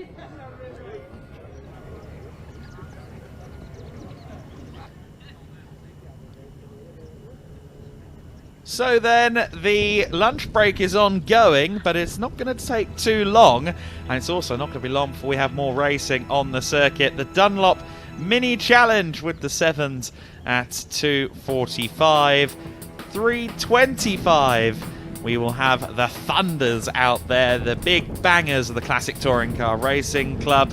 Make sure you're there for that one. The Prio 3s and the Bosses will be out for their second race at 3:55 PM. The British Superkarts back out for their final race at 4:25.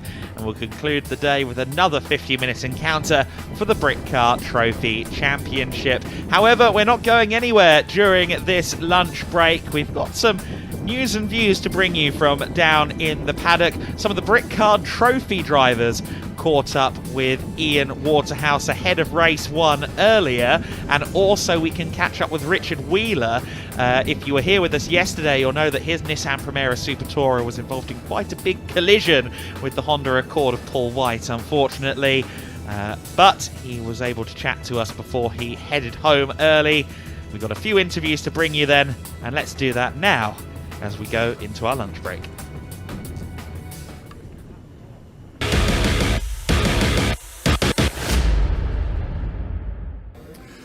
Right, hello everybody. I'm very excited to be here. I'm down with Dragon Sport, the 2023 Britcar Trophy Champions. Reece Lloyd is with me. Reece, you're running the #1 this season. How cool does that sound, huh?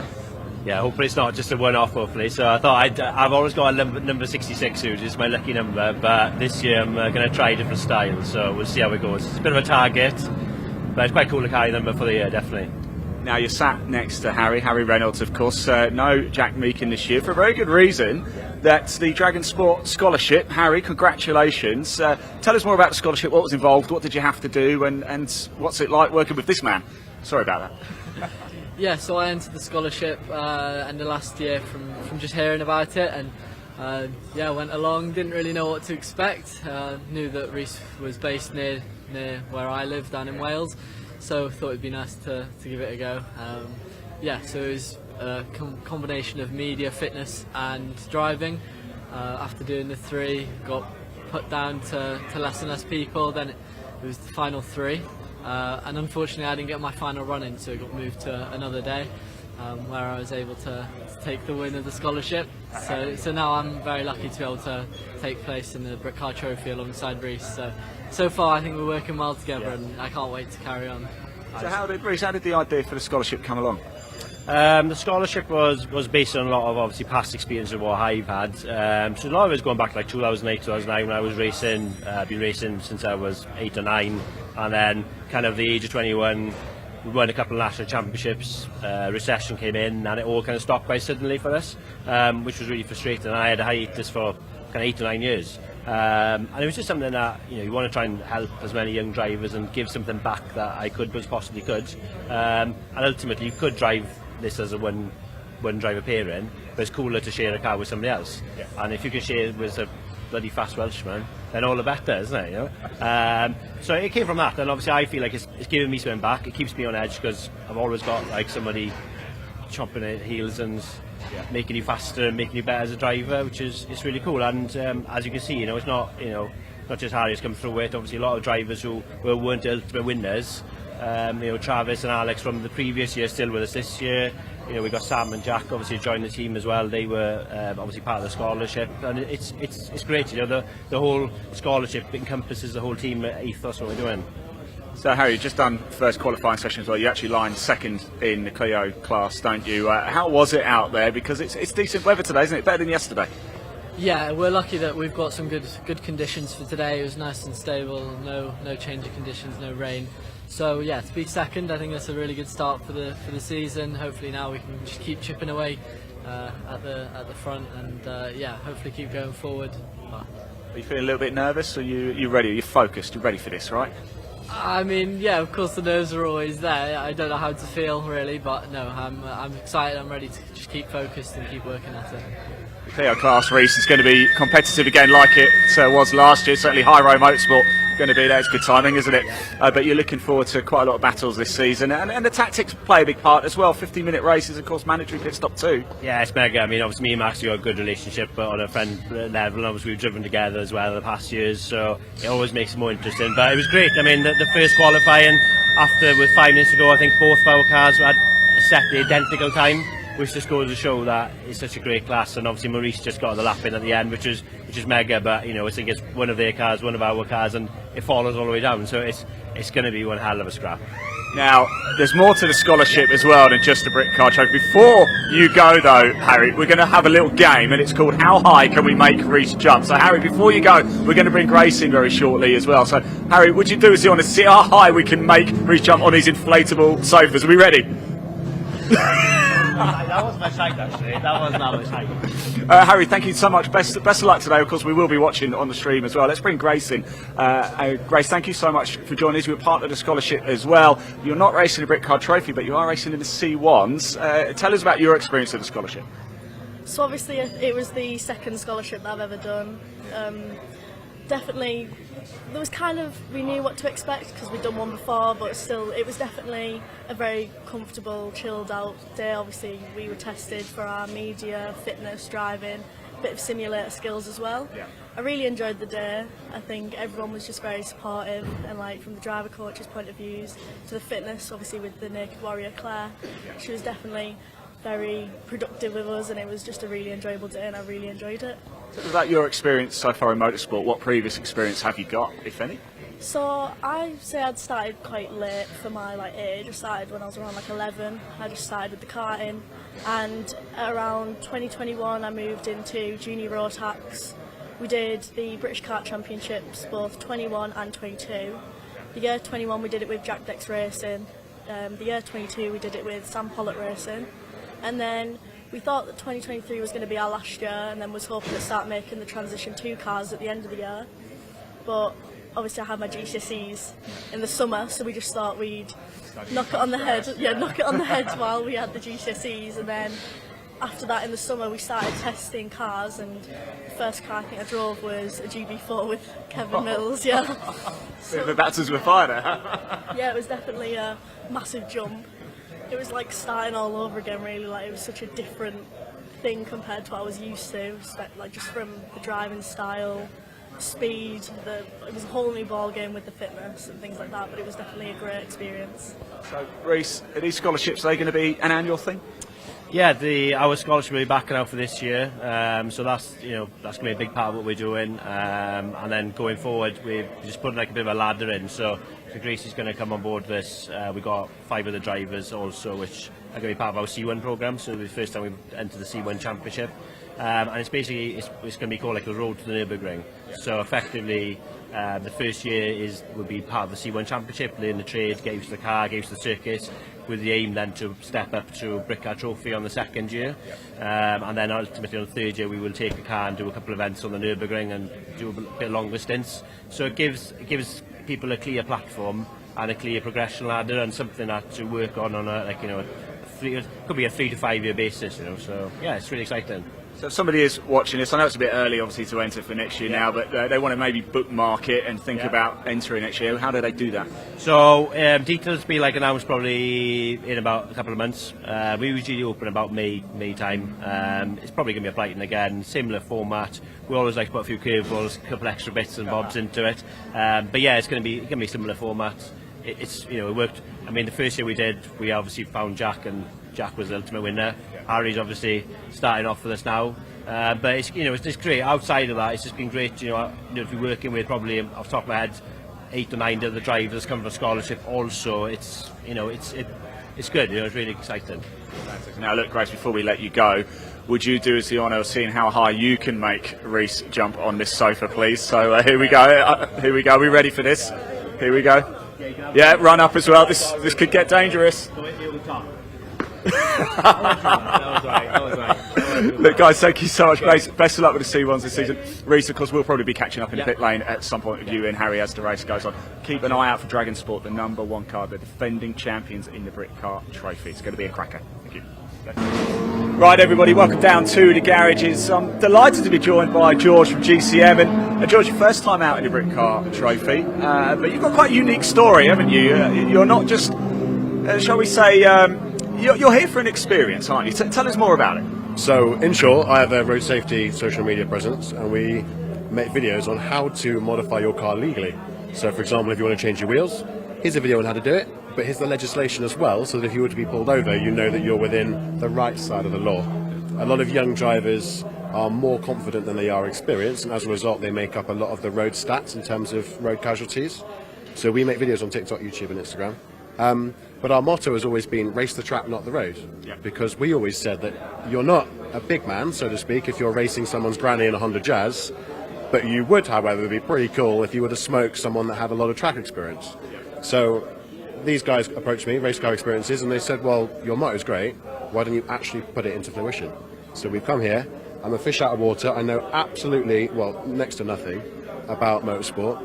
But I'm seeing how far we can take it, I suppose in some ways using my following as leverage. So yeah, it's going to be good fun. I like the fact that you said that. You're not a big man smoking a granny in a Honda Jazz either. How many times are we driving on the road and you see someone driving rather foolishly, shall we say? And I often think, I'm fortunate enough to go up and down to a lot of racetracks, see a lot of drivers, I talk to a lot of drivers, and I think these guys know how to drive, like really. And if they went up against these idiots, shall we say, driving like pranks on the road, it wouldn't last 2 seconds. And this is kind of what you're trying to say, really. Exactly that. And do you know what's really interesting is what you learn on the track doesn't always translate to the way you should drive on the road. And what the police learn with advanced drivers also does not correlate to the way you should drive on track. For example, feeding the wheel. It's very safe to feed the wheel, but you shouldn't be doing that on a track, for example. And I just think it's really interesting to throw myself in a pool full of people that are very talented and just quite literally see how far we can take it. And today I went out and everything went wrong that could have gone wrong. So we're at the back of the grid. I'm racing at 12, first time I've ever done it. And needless to say, I'm pretty sure I'm going to come last, but that doesn't matter. That's okay. We're going to see how far we can take this over the next year, 2 years. And I feel like it would be better to start at the bottom than it would be to come in and actually do quite well. So what was that first experience like when you got in the car and you actually went on the track in anger for the first time? You know what, I don't think the track driving itself is what makes me nervous. It's being in a car that I'm not used to. It's also being in an environment where there is no overtake on the left. It's just overtake, it's a race, right? So that's the bit that I'm not used to. Both mirrors, where your vision's fairly limited, and you've got lots of talented drivers absolutely sending it past. And I'm here in a little Cupra, and it's just cool hearing the Ginettas go past and seeing some of the other cars. But I'm having so much fun. It's not that little, George. It's quite a mean machine, you know. Okay, so this is my flex. I'm not going to do any plugging, but my daily driver is a nearly 500 horsepower Mach 1 Mustang. So I do have a cool car, but I'm just not used to the setup of a bucket seat with ears. You've got the hands device, the helmet. overheating, the sun strip, for example. Sun strips are illegal on the road. I don't know if you guys know that.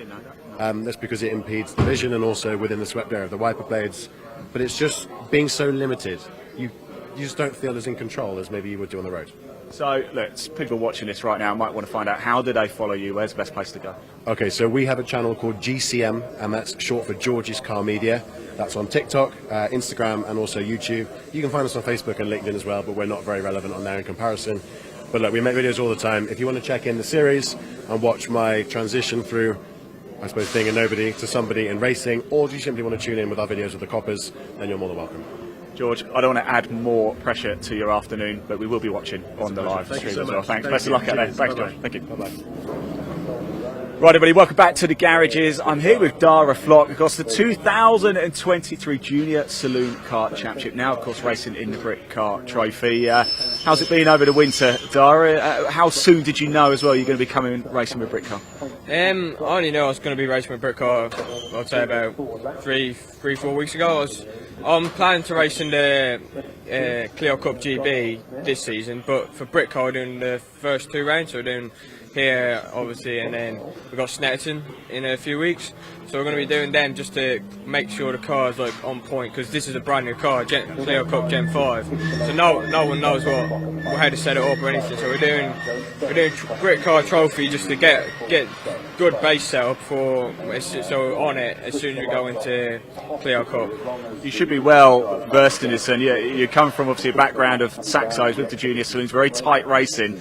We've already seen from qualifying the tightness of the Clio cuts. That's going to stand you in good stead, isn't it? Yeah, it's obviously front wheel drive as well, so it's a good step up and going into slick tyres, so it's going to be interesting to see how close the grid's going to be in Clio Cup. Hopefully it'll be like Saxos where it's only a few tenths in between each drivers. You're only a young man, I'm very jealous, but what's the long-term goal for you? Where do you want to be in 10 years' time? I'd hope to be racing in Europe in like GT3s and doing like endurance racing all over Europe. So that'd be the main goal really to get into. Any expectation for today? Is it just kind of learn the car a little bit? Not really. If I get first or second in class, it is what it is. I don't really mind. But the main goal today is just get the car set up and make sure we understand the car, because it's a brand new car. No one knows how to set it up. No one knows anything about it. So we're just making small changes, seeing what the car does, and from that we're going to be able to set it up well for Clio Cup. Dara, thanks so much for talking. It's great to see you again as well, mate. Best of luck out there. We will be watching. Thank you. Richard, not the end to the race that you would have wanted. Can you just give us a quick update? Are you all right after that incident? I'm perfectly fine. It's just an unfortunate racing incident. We had a little bit of a wobble on the back end, corrected it, and it probably moved me over a foot or two wider than I should have been. And then the other car's obviously come over for the corner, and I'm not where he's expecting me to be, I don't think. So we've had a little tap on my front to back wing, and it's a very small contact that's then obviously just had quite big consequences. But it's unfortunately, but it's one of those things. Was it a mechanical failure that led to the little wobble? Was it just one of these racing things that happens? I think it was first lap, a little bit of coldness in the tyres. I mean, as soon as it went, I caught it. I didn't spin off, but it's just literally left me slightly over, a bit further than I think he thought. So where he's come over for, like I said, for the corner, I'm not where he's expecting me to be, you know. Talk to us about the car in its current state there. Will we see you race again this weekend, or will it be a few weeks before you see you back in action? Being honest, the car will probably go again, but it does need a bit of loving. But I'm not happy to drive it unless it's been back to the workshop and been fully checked over, because seeing it being recovered, and I know they've got a job to do, and nothing against the marshals, they've done a great job, but you cannot physically unbury that car from the gravel without picking up a lot of it. And there's been a lot of pressure on the front end, the radiators, everything. You're not going to drive a car at 130, 40 mile an hour like that without making sure it's absolutely spot on. No, absolutely. Richard, we're just glad to see that you're safe, and hope you have a good rest of your weekend. Thank you very much. Cheers, mate.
So then the afternoon schedule is about to begin with the Dunlop Mini Challenge Sevens grid, and I understand that cameraman John and James are down there, so let's get a move over towards our cars and get into the afternoon's racing action. Over to James.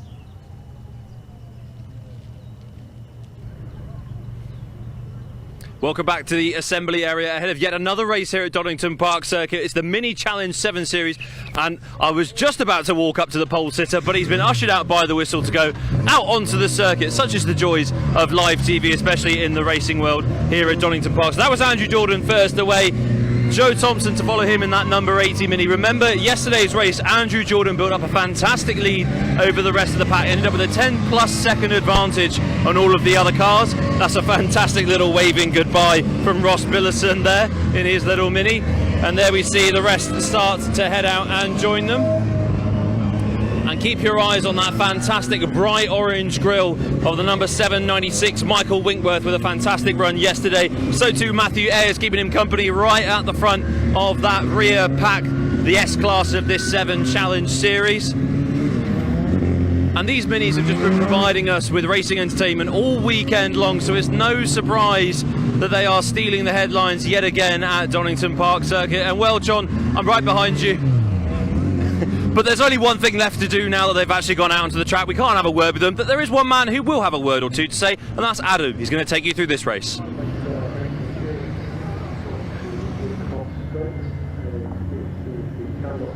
So then the Mini Challenge 7s are on the grid. It's Andrew Jordan on pole position for this one. Joe Thompson on the front row, 77 and the 80. Spencer Wanstall in the 73 is on row 2 alongside Damien Harrington. Ross Billison on row 3 alongside Glenn Woodbridge. Colin Turkington in the 4th row of the grid. BTCC 4-time champion alongside Paul Woodbridge in the 93. Stephen Hopper in the 38 alongside Andrew King in the 16. Row 6 of the grid is Jamie Payne in the 14. Darren Thomas in the 20. Moving on to the 7S's, the slightly less tuned, slightly more budget-friendly cars. Michael Winkworth will be looking to resume battle with Matthew Ayres. They had a fabulous scrap yesterday, 796 and 758 on the front row of the 7S's. Lee Pullman is next, the 713, alongside Andrew Hack, the 723, on row 10. Next up, row 11 of the grid. It is James May, not that one, alongside Arnold Duncan. Row 12, the 707, alongside the 765 of Callum Perfect. Chris Pryor, 704, alongside Jonathan Page in the 701. Dave Rees in the 777, alongside Andrew Jordan's brother, Bradley Jordan, the 771, on row 14. Dan Bell, 740, row 15, alongside Bertram Woolard in the 736. And that is row 15 complete. Moving on to row 16, Andrew Page and Giles Page together on row 16. And Ian Corson, the 719, rounding out our order for this race.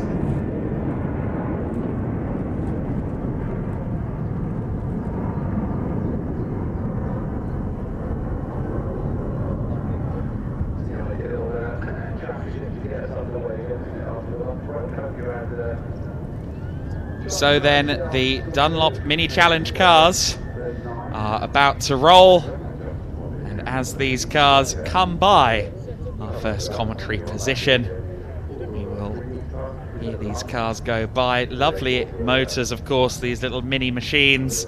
I think these are mostly 1275s, if my memory serves me correctly. In fact, 1 litres in the 7s, 1300s in the 7S's. So the smaller 1 litre engines in the main 7s. And see if you can tell the difference as the 1 litres and the 1300s go by. Keep an ear out, see if you can tell the difference.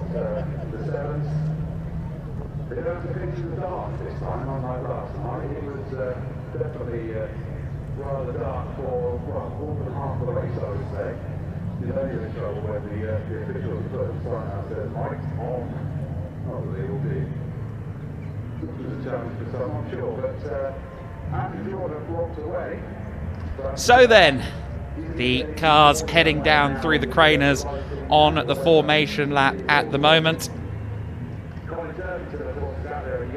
And yesterday's race, of course, was held in slightly difficult conditions. It was drying out after a rain shower at the end of the day yesterday, into the night as well. It was practically dark by the end of the race at the end of yesterday's proceedings.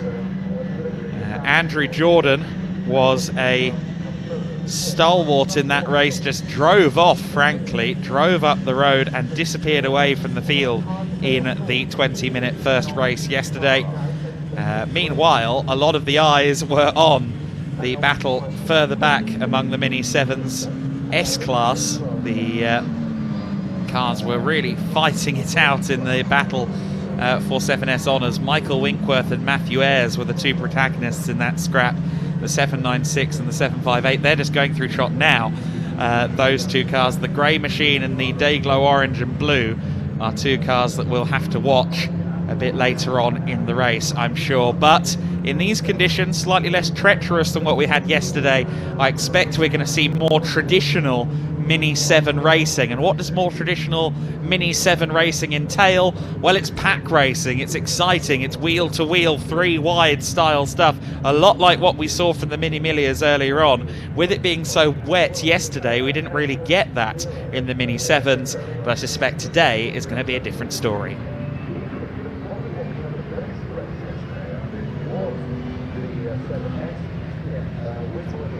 So the Mini 7 Racing Club, with this Dunlop Mini Challenge, of course, very popular platform, and eyes have been brought onto it like never before, of course, with the arrival of Andrew Jordan into the paddock. That has been big news. Of course, he's been in the Mini Millias, he's now in the Mini 7s, and he's enjoying his racing immensely. Of course, after winning the race yesterday, he spoke to James down in the pits, and it was really obvious that Andrew is having a lot of fun with his racing in this category.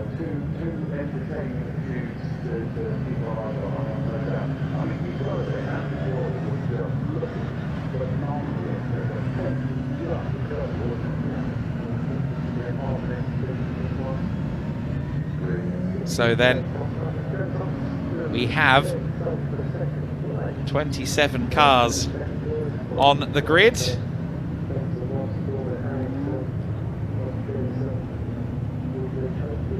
Cars pulling into their grid slots now. Andrew Jordan with Joe Thompson on the outside of the front row. Thompson will be looking to get the best start he possibly can. Spencer Wanstall was pretty strong. Oh, we got one car into the pits there. I didn't quite catch who that was, but one car into the pit lane.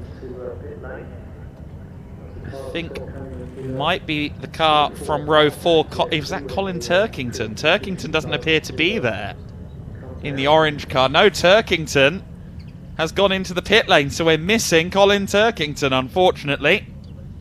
Rest of the grid seems to be there, present and correct. The green light, well, the red lights will be on momentarily, and we'll then be racing. Red light on, some creeping forward, but we are now underway, and it's a bit of a tyre smoky start from row 2 from Spencer Wanstall. Brilliant start from Andrew Jordan. He leads the way into the first corner.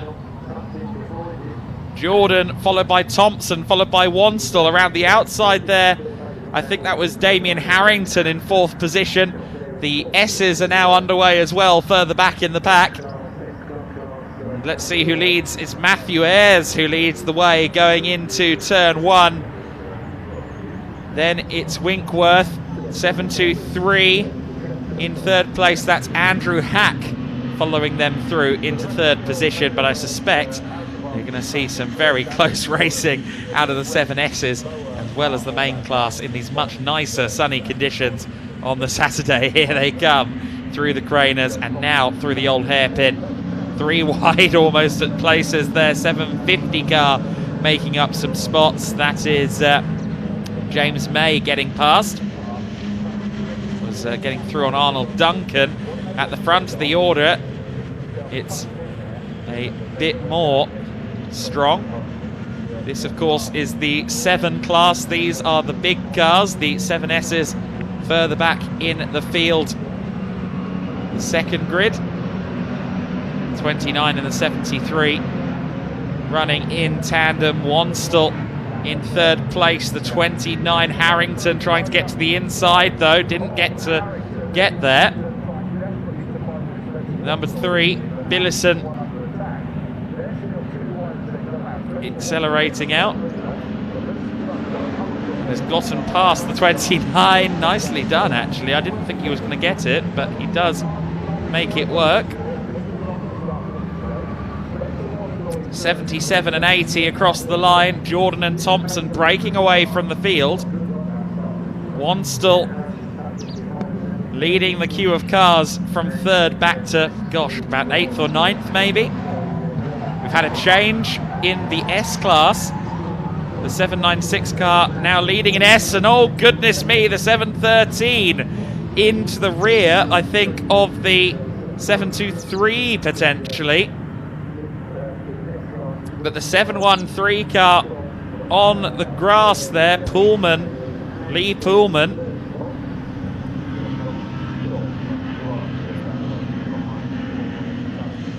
So quite a few dramas on that first lap.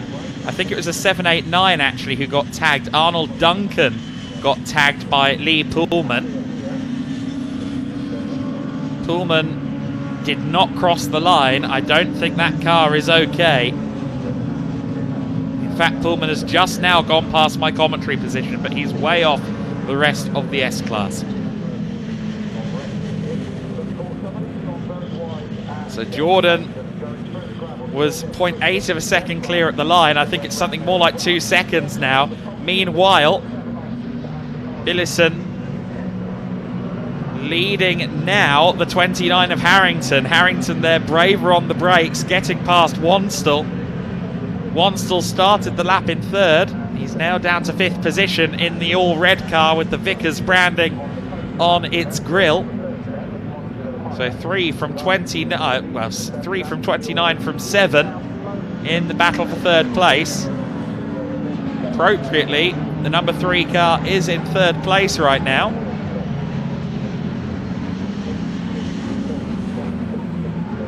Behind them is Woodbridge in the 0 car.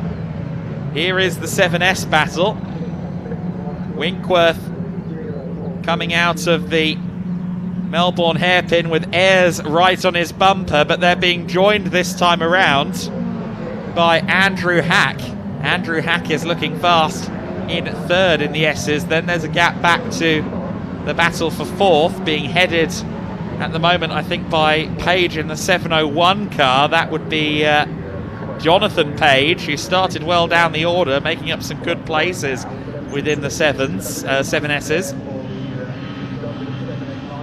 Billison scrubbing speed there, coming through the old hairpin, just had to catch the rear a little bit, and that means that Harrington, with a good run towards McLean's, I don't think he's going to be close enough for a move, but he was very close as they came up towards McLean's under the former site of Starkey's Bridge. Sliding through Coppice, Wanstall dropping off them as well, so do have a little bit of a gap forming in that battle for third from 4th to 5th. I suspect that Wanstall is just struggling to keep up right now. Winkworth leading Matthew Ayres again, all too familiar sight, albeit with a third party involved in the form of Andrew Hack this time around. Billison powering out of the corner, and actually I think all of them are closing in on Andrew Thompson. Oh, sorry, Joe Thompson. Joe Thompson, I think, in second place doesn't quite have the same pace as Billison behind, so it could well be that that 3-car fight for third becomes a 4-car battle for 4th place. Yes, indeed.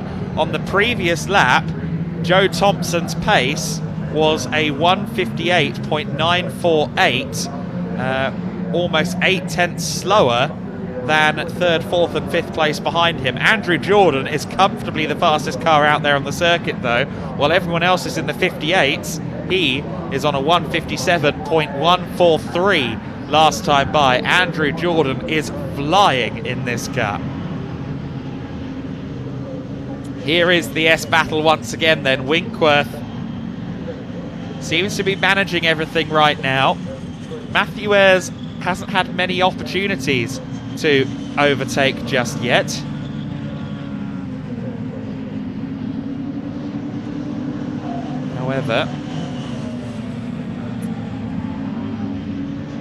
might well just be biding his time. He hasn't had many opportunities, but he might not be forcing them to happen. He does, however, get a very good run out of the old hairpin as they drive away from our camera there. I do think that he got a good run out of the old hairpin, so he might be closer as they approach. Thompson, as I mentioned a few moments ago, is indeed being reeled in by this battle for third place. It's no longer a battle for third, it's a battle for second. And Joe Thompson's speed does not look great relative to Billison behind him. Harrington with a very wide line there at the Melbourne hairpin. That was not what he wanted. Here comes Wanstall on his rear bumper. Through they go at Goddard's.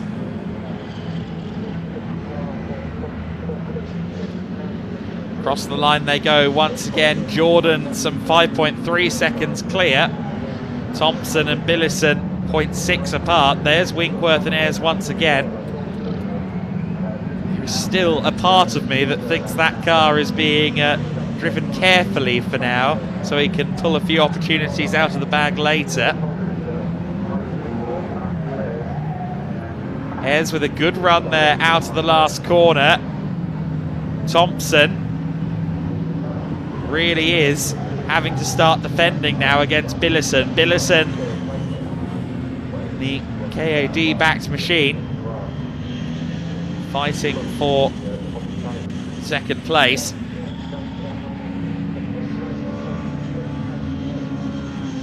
Here comes Winkworth again down the crane of curves. Side by side for second place, and Billison has gotten through into second position. Great move for P2 there from Billison around the outside at McLean's and through by the time they get to Coppice. So it's Billison now with Thompson on his rear. Now Billison will be hoping that Thompson's pace continues to be a struggle, and he'll be hoping that Thompson does a good job at holding up Harrington and Wanstall behind. That will allow Billison to build himself a lead. However, here comes Harrington, again wide at the Melbourne loop. That time I believe he meant to do it, but he's still under immense pressure here from Wanstall in P5.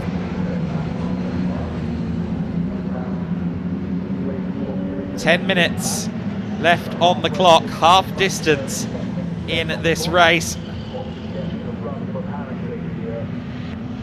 We've had a change for the lead in the 7S's. The S-Class lead is now with Matthew Ayres. Michael Winkworth demoted to second place, and of course, unlike yesterday, he's got a third party to consider in the form of Andrew Hack, so he has to be careful here not to lose time to Hack. Thompson will be watching those rear view mirrors. I think his car might have a slight straight line speed deficit to the others around him at the moment. Thompson looks a bit slow, at least on initial torque out of some of these corners.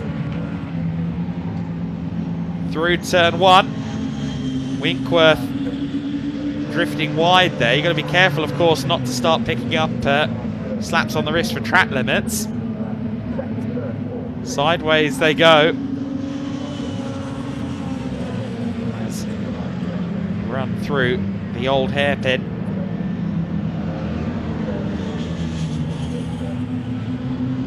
Defensive move here from Thompson. You saw him there jinx the inside. That was quite authoritative there. 719 car getting put a lap down.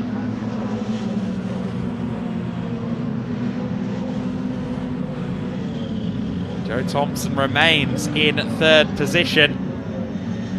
Wanstall and Harrington kind of helping him out here by having their own battle.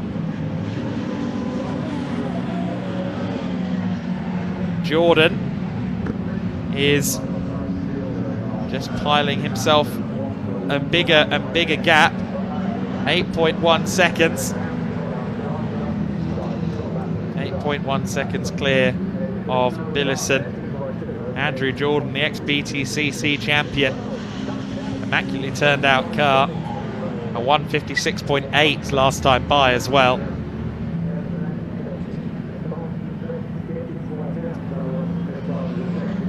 And ironically, for the number 77 driver, a 77 mile an hour average. Here comes, we've had a change again, meanwhile, in the S-Class, the 796 of Winkworth getting through. So Winkworth has gotten past. You see them twitching there. There's in the 758, taking a lot of curve on the exit of the corner, trying to get the run down the Craner curves towards the old hairpin. Now, if he can carry the speed nicely through this Craner curve, he could get the inside for the old hairpin. He does look to the inside for the old hairpin, but he can't quite get it done there. Ayres with a very good run up towards McLean's. Let's see if he can make the move at McLean's. No, not quite. Winkworth in a 796 holds on then. These two keep changing positions. Brilliant scrap. And not the best run, I would say, through Coppice for Ayres. So I think that means that Winkworth can head towards the S's uncontested, although lap traffic here could be a big factor. The number, in fact, not lap traffic, that's Payne in the 14. So this is actually now a three-way battle for 10th place overall, albeit I think that Payne in the 14 is going to lose out quite quickly to Winkworth. Winkworth in the second class car, the 7S, getting past the first of the stragglers in the main sevens category. The mini sevens with a split grid, as we saw, two starts at the beginning of this race, but Winkworth and Ayres. Oh, Ayres to the inside, big move from Ayres. Great job from Ayres to get through there. Lead changing back and forth again, and all of this happening right in front of Hack in the 723. As of right now, Hack is an interested spectator. Winkworth with a good run out of Redgate. He's got a nose ahead, he's got a door handle ahead, he's got a door ahead. Is he going to be in the lead by the time they get to the old hairpin? He's got the outside line as they head left through the Craner curves. Is Winkworth going to hold on? Yeah, great move there from Winkworth in the 796. Michael Winkworth with Matthew Ayres now coming back at him. I thought Winkworth had a good enough run, but no. Matthew Ayres firing to the inside again now for McLean's. He's going to have the class lead, is he? Yes, he is. No, he's not. Who quite knows? They're side by side still as they come out of McLean's towards Coppice.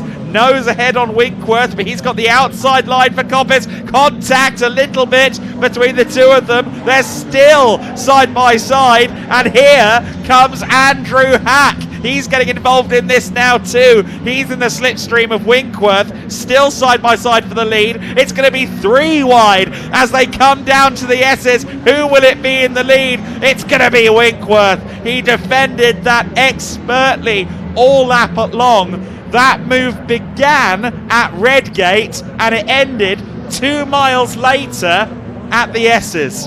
That is Mini 7S racing. That is why we love it. The 701 car is involved in this as well now, so it's a 4-car scrap for the 7S lead. The 701 of Jonathan Page, who has ascended through the order magnificently, is now the 4th party, and there goes Andrew Hack. Hack is up into 2nd in class now. For the first time this weekend, we have someone other than Ayres and Winkworth in the top 2. But how long will that last? Because Matthew Ayres has good power underneath his hood, and he gets back through into 2nd place by the time they get to Redgate. They've got more 7 straggler traffic up ahead of them. In fact, I think that might be a car going a lap down, and that could rather hinder Winkworth here. In fact, no, the driver very heads up there, staying out of the way of the top 4 in the 7S category. That was wise driving there. Good job there from the 719 driver Ian Corson. You would assume his name is Greg based on the grill, but apparently not. Andrew Jordan, still your race leader by 10 seconds at this point, at the front of the overall order. He is having a great race. He has just started the penultimate lap of the race, so there will be 2 more laps at the end of this one for these 4 drivers to contest the lead in the 7S's. Here comes Page, looking to the outside there of Andrew Hack, but your order at the moment is Michael Winkworth in the 796, Matthew Ayres in the 758, Andrew Hack in the 723, and then in 4th place Jonathan Page in the 701. The top 4 in the 7S's split by a matter of tenths. The battle for second is still close as well. This is the battle for 3rd place. Joe Thompson has been holding up Harrington and Wanstall. Billison is now 1.3 seconds up the road from them in 2nd place. So the battle for 3rd has rather lost touch with the 2nd place runner. Down to the first corner comes Winkworth in the 796. He'll be watching the rear view mirrors, gauging the runs of those behind him. I don't think Matthew Ayres got a particularly special run through Redgate that time. Battle for 2nd, heading to the S's now. Billison turns into the S's. There's Andrew Jordan. He's got 1 more lap between himself and the checkered flag. It's been another exemplary drive from Andrew Jordan, just in a different realm compared to everybody else out there. The JRT built 7. Here they come, roaming towards the first corner. Billison relatively lonely now in 2nd place. Thompson with Harrington and Wanstall for company in his rear view mirror. Here is your 7S battle again, and there's been a change. Ayres is through into the lead once again. Winkworth then is now on the retaliation drive once again, and he gets a brilliant run through the S's. Ayres has a horrible run through the S's. Winkworth gets to the lead, and Jonathan Page was in 4th at the start of the lap. He's now in 2nd, and he could have the lead by the end. Oh, they almost touch. Brilliant racing, as close as you can get, and Jonathan Page has gone from 4th to 1st in the 7S battle in a matter of seconds, but they're 3 wide still as they head towards Goddard. Inside line with Matthew Ayres. They just about find room for each other. This is incredible racing. It's as close as you like as they come across the line to begin the final lap. Winkworth with the inside line into Redgate. Here comes Jonathan Page once again with his Swift Tune backing on the front of his grille. But there goes Winkworth.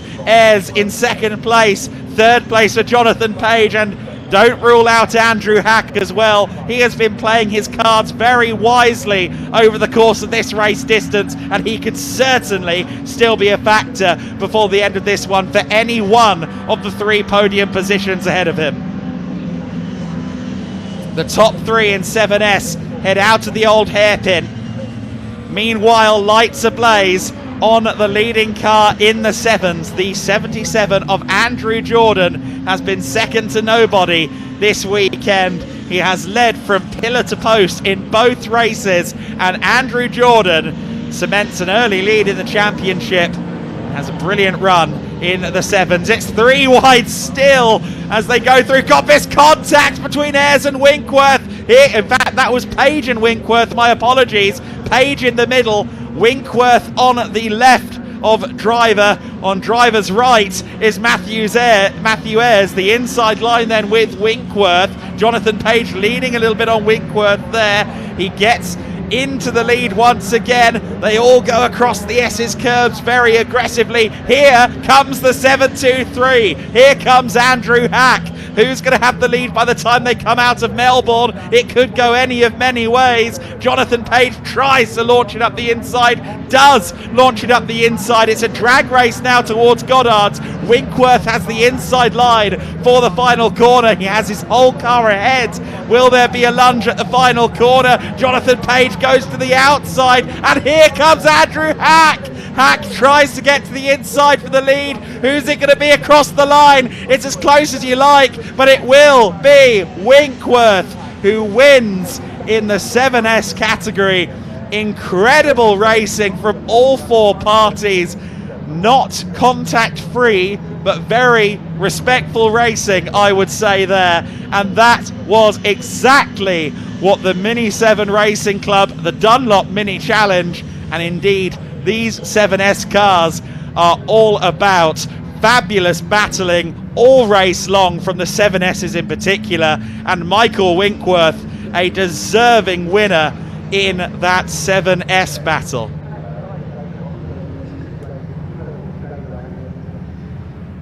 I did say at the start of that final lap that Andrew Hack could have any of those podium positions.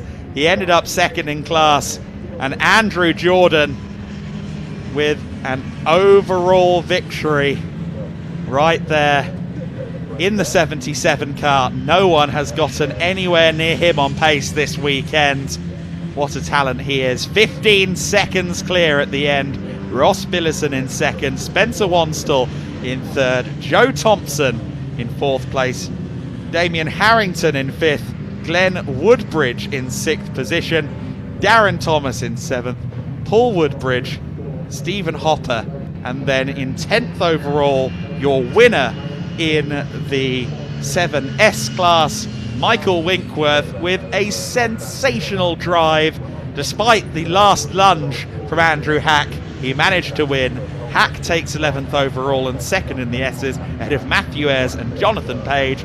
Jamie Payne, the last man on your graphic there, in 14th position.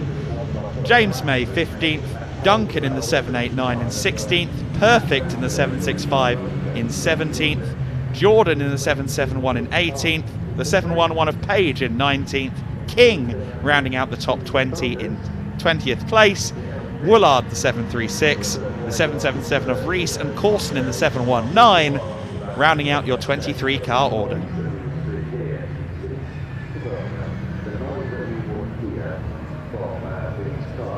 What a great race that was in the Dunlop Mini Challenge 7s, and I cannot wait to get the insights from that race. We can now go down to James and John behind the lens to get all the insights from that race. I think it was possibly drying towards the end, which had brings its own challenges as well, of course. Whereas this side, well, Parc Fermé is the home to the winners at the end of the day, and I need to go and chat to Andrew Jordan once again, who is still obsessing over his tyre pressures. Andrew, can I interrupt again? I'm so sorry, mate.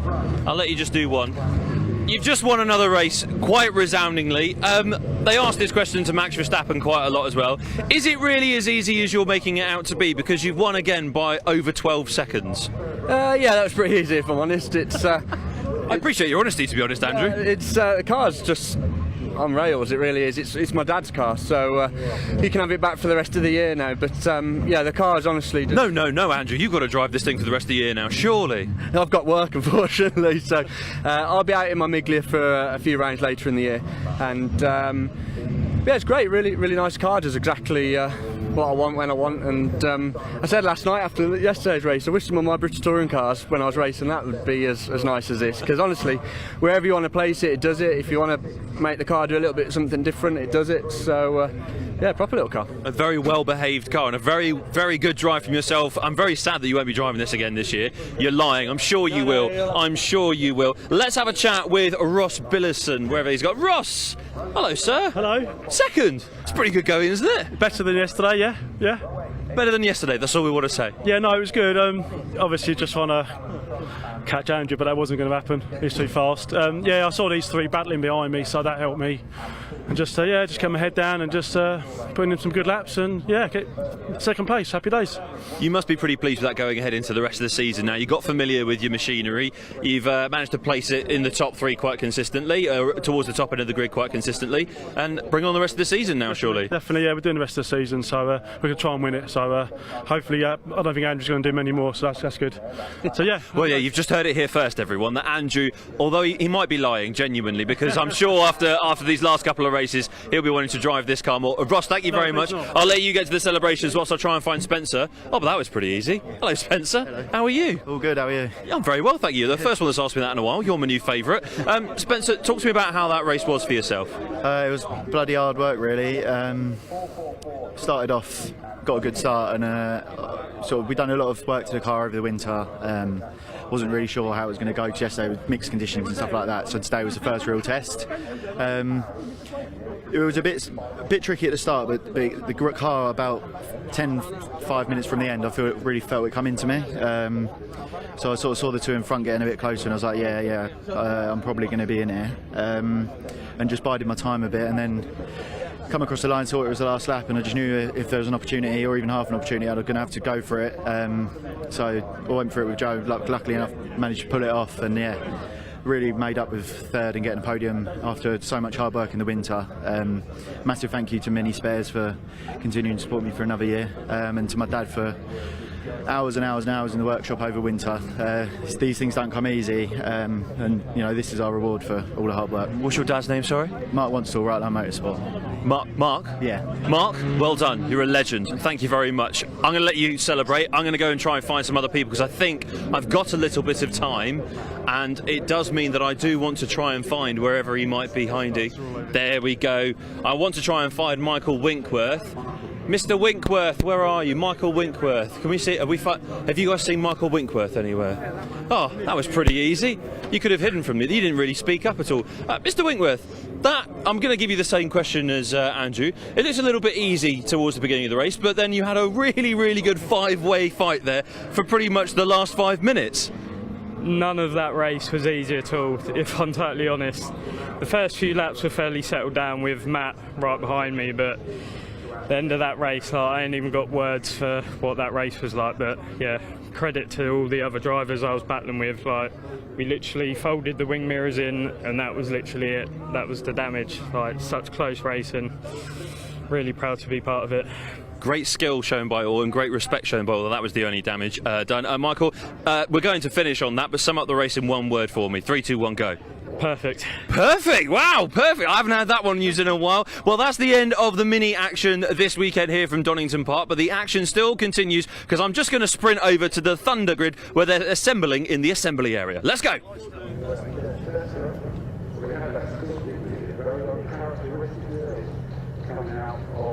So then, our grid for race number 2, the CT CRC Thunders are out on the circuit. Brian Bransom will be your pole sitter for this race. Sadly, no Jimmy Broadbent. Minty, I think, ate a cylinder or something like that. There was a misfire yesterday. Kevin Clark alongside Brian Bransom on the front row, and all BMW front row. James Card is on row 2. He's alongside Josh Lawton. Row 3, Simon Light in the big V8 Capri. He's alongside an equally big V8, a 427 no less. It is the 427 of Andy Wilson. The Holden Monaro on row 3. Nick Vaughan is next in the Audi A3 alongside Andy Robinson in the 18, the Ford Falcon. Joe Collier, the 223, is on row 5 alongside Gary Hufford.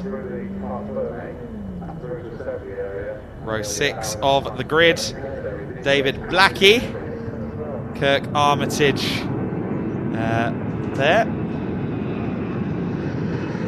Row 7, Colin Boyce in the Escort alongside Sean Morris. Dan Earl in the Astra VXR alongside Mike Cutt. Callan Trump in the Nissan 350Z on row 9. Kevin Denwood alongside Jasper Sapra in the 140. And Sam Daffin in the top 20 there in the number 2. Row 11 of the grid, Vic Hope, the 151 alongside the 228 of Jason Rudge. Michael Rudge, row 12 from row 12 alongside Martin Reynolds. Row 13, Mike Nash alongside Melvin Hooker. Nigel Baker, the 288, alongside the 35 of Mike Manning. Malcolm Harding, the 101, alongside what should have been Jimmy Broadbent's grid slot, but he sadly isn't able to take the start. The 441, Ian Bauer, I think is also missing. I think all of these other rows unfortunately are missing, so Malcolm Harding will be our last starter in the race.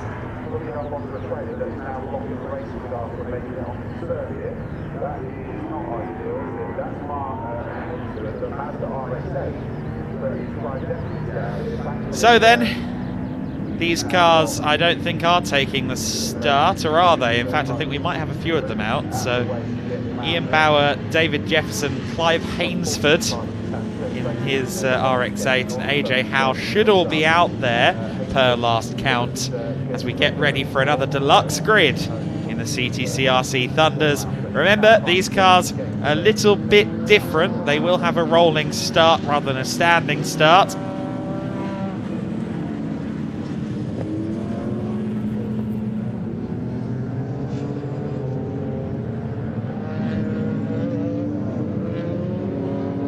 Right, so then, you see there are wonderful variety of saloon cars in the Classic Thunder Series. We're definitely a few down from the 40 we had yesterday, but we still got a very full and very lively grid of machines here. As you can see, V8 Supercar machinery, ex-British GT machinery, lots of BMW M3s, Nissans, Heritage Ford Escorts, Jaguar XJSs, even Fiestas, Audi A3s, all sorts of different machinery, all of it very high powered. In Thunder, nothing is as it seems, even though Minty took an early bath.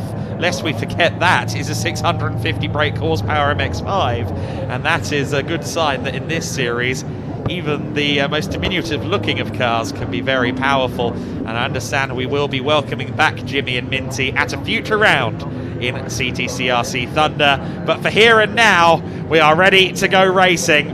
And it is Kevin Clark on the outside, Brian Bransom on the inside as they begin. The Holden Monaro scything its way through into second place. Andy Wilson having a very good start. No, it's third place. Bransom with the inside line manages to squeeze him out, but already up to third then is Andy Wilson. Andy Robinson is at the back of that leading queue in the Ford Falcon as well, but it's Kevin Clark that leads the way in the Intersport BMW.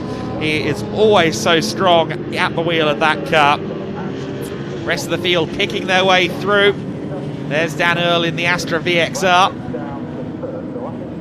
There, up into second, already has gone the Monaro. Now watch the Monaro in a straight line versus the car in the lead, the 427 car. There is the Ford Falcon as well, just licking flame in the hands of Andy Robinson, but it's other Andy Wilson, who's going to have the straight line speed edge. Look at how quickly that car disappears away from Brian Bransom in the orange BMW in that battle for second place. He will be with the leader before too long on that evidence.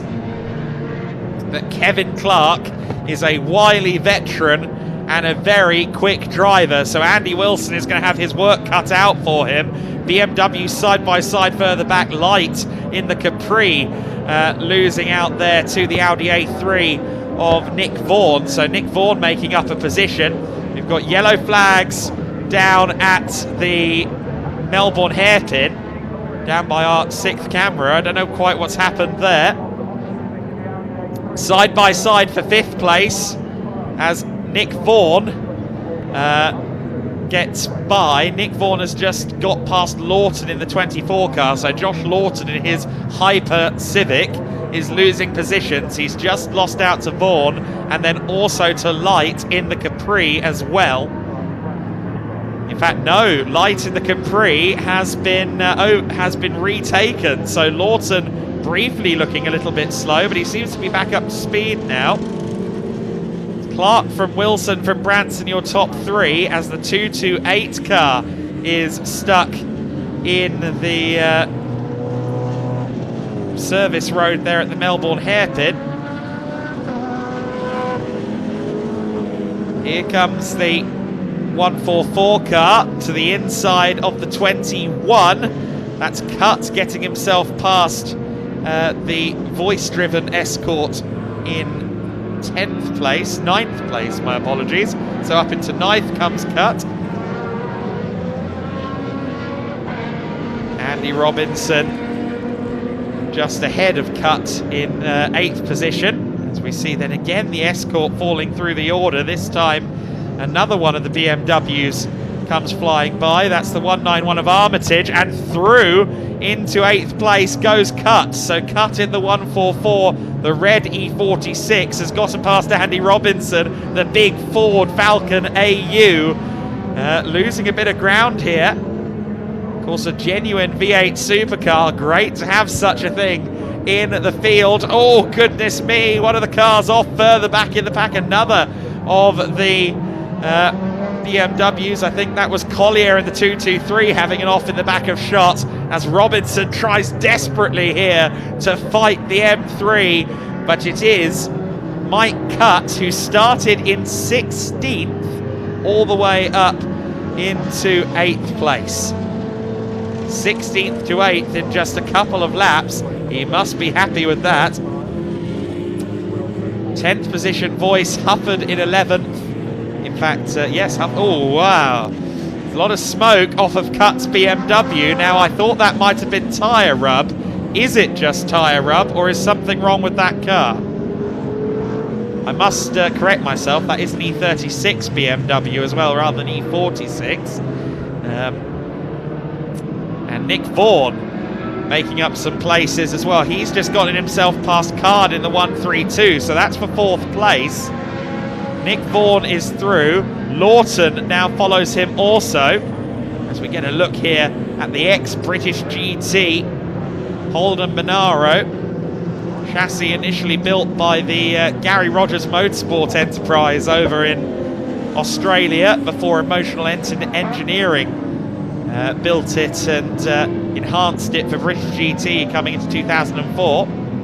The car wasn't wildly successful in period, the big Monaro, but it has been further fettled and improved by Andy Wilson in subsequent years.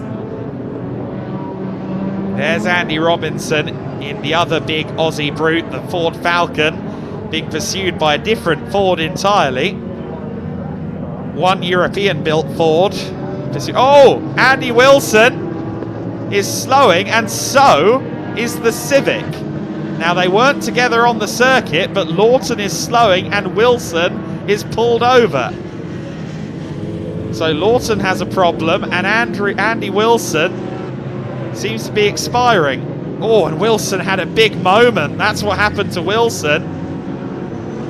Wilson went wide out of the corner. And was that something like a puncture? I can't quite see. But Andy Wilson having an early bath, unfortunately. He will walk away, feeling rather annoyed, because that car looked very fast up until that point. The BMW just behind the two Fords looks to have a bit of a loose front end. I think that's Voice, isn't it?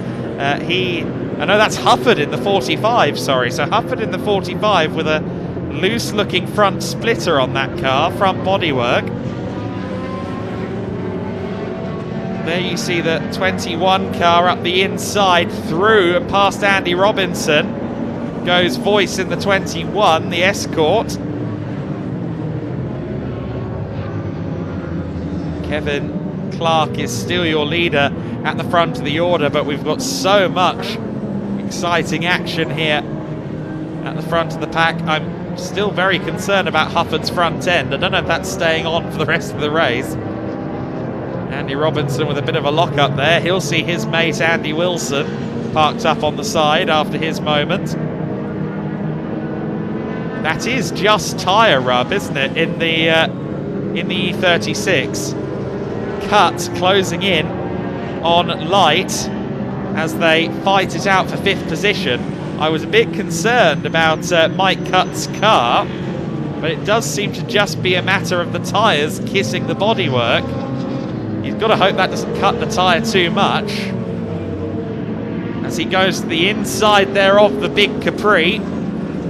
V8 powered Capri in the hands of Simon Light. Light should have the power advantage. Can he get himself back past Cut as they run towards the S's? The answer is no. Mike Cutt obviously didn't have a great quali. Well, this grid actually formed from yesterday's race, so he didn't have a great race yesterday, but he's right on the pace in this second encounter at the weekend, and he's through into P5 overall. Kevin Clark, meanwhile, has firmly built his lead at the front of the order. Nick Vaughan now all the way up in second place, and that's because our second place car has come into the pits. Brian Branson, the bright orange BMW, was in second place and is now in the pit lane.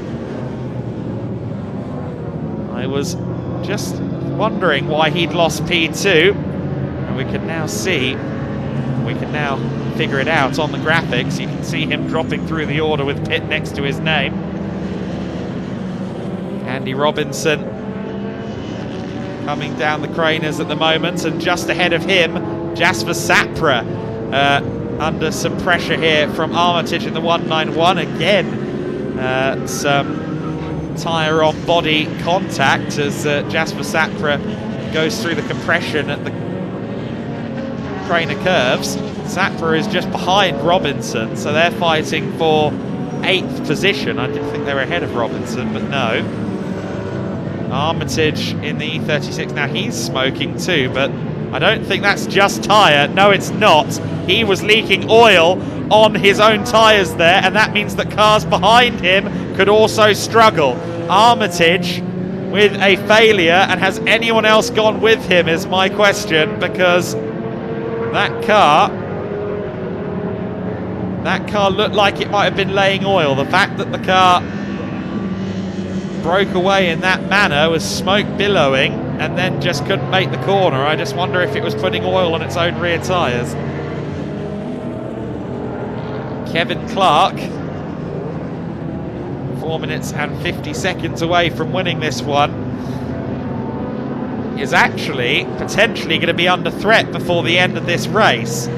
Kevin Clark's last lap was a 1:39.597. Vaughan's was a 38.298.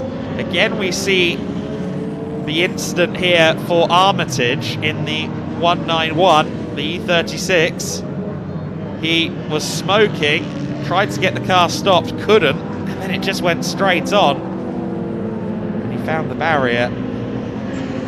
I don't think anyone else has had a moment down there. I was a bit worried the oil might send some others off as well.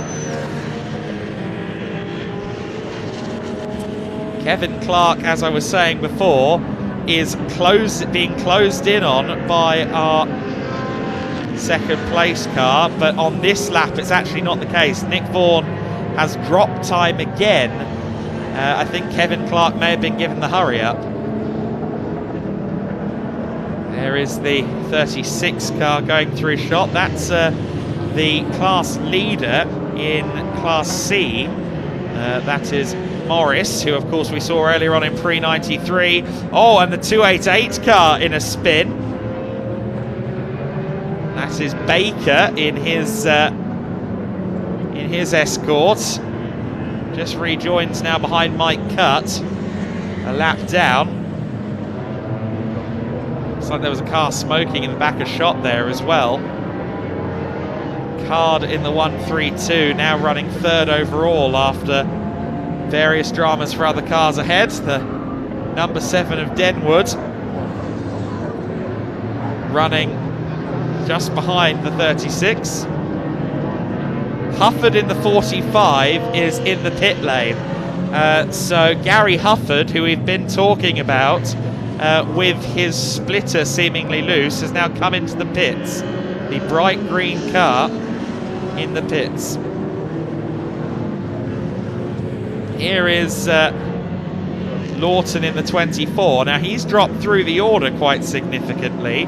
Has the fastest lap of the race, but he was running in the top half dozen. He's dropped back. I didn't see exactly what happened. In fact, well, he actually dropped down the order. He actually dropped down the order at the same time as Andy Wilson had his mechanical, didn't he? Wilson pulled over and Lawton was slowing down at the same time. So Lawton must have had a problem, maybe also went grass tracking, but is now back out there and in fact setting the fastest laps of the race. So Lawton is pushing. There is the 48 car. The 148 car, sorry. Nash in the 148 that we saw out previously. This will be the penultimate lap of the race for our race leader. Kevin Clark still being closed in on by Vaughan.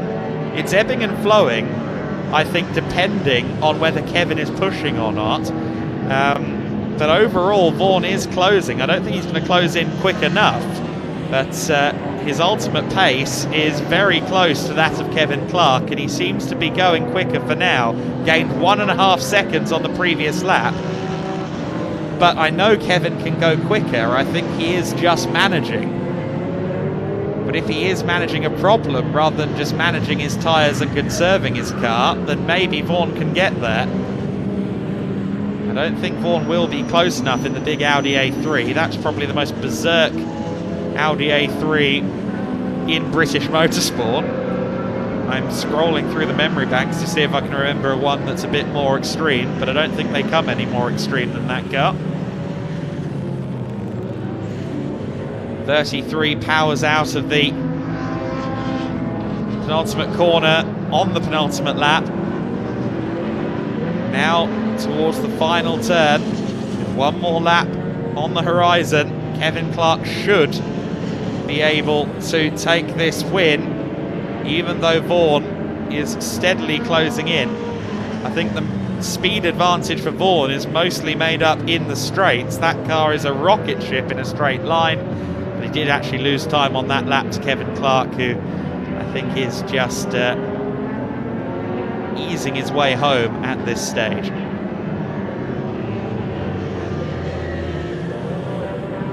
Wonderful noises coming past my commentary position. Glorious cars out there. Unfortunately, one car we have lost. We haven't seen this on camera, but Andy Robinson is also in pit lane.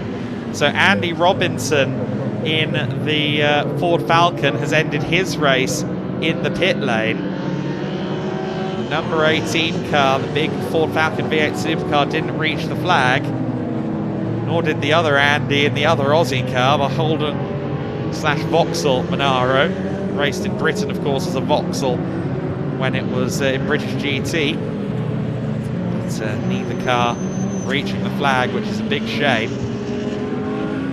33, Kevin Clark powering his way towards the final couple of corners in this, the venerable and very, very fast in sport racing BMW M3. I don't know that anyone has taken more victories in an E46 M3 than Kevin Clark. I highly doubt it. Clark coming through the final corner and taking the win. Kevin Clark, your winner in the CTCRC Thunder race. Vaughan taking second position. Third place, the 132 of Card. He also wins the guest class, Class G. 144 of Cut will cross the line in 4th position. Here he comes. Having started in 16th, 4th position is certainly a very good job. Your winner in the H1 class is Light, the historic 1 class for some of the older cars. Light winning that from Voice in the Escort. Sapra finishing 7th overall. Collier will take 8th. Blackie and then Lawton in the incredible Honda Civic will be the last car, one of the last cars across the line. Martin Reynolds in his beautifully turned out Escort Mark II. He will cross the line in 11th place. He will win in the H3 class, so class win for him, and another fun weekend for Martin. I must thank Martin actually, he let me cut in front of him in the lunch queue earlier on so I could get my food before I had to go back on air. I didn't ask him, he just let me. He knew I was on a time crunch. He's a great driver as well. Great to see him out there in his Escort, one of many fast forwards that he owns. Kevin Clark then has taken our race win.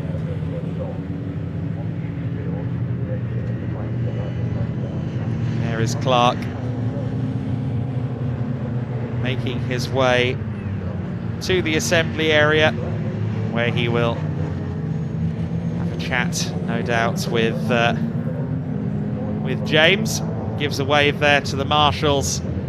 Of course, our thanks as always to the marshals who've been putting in a shift today, as they do every day here at Donington.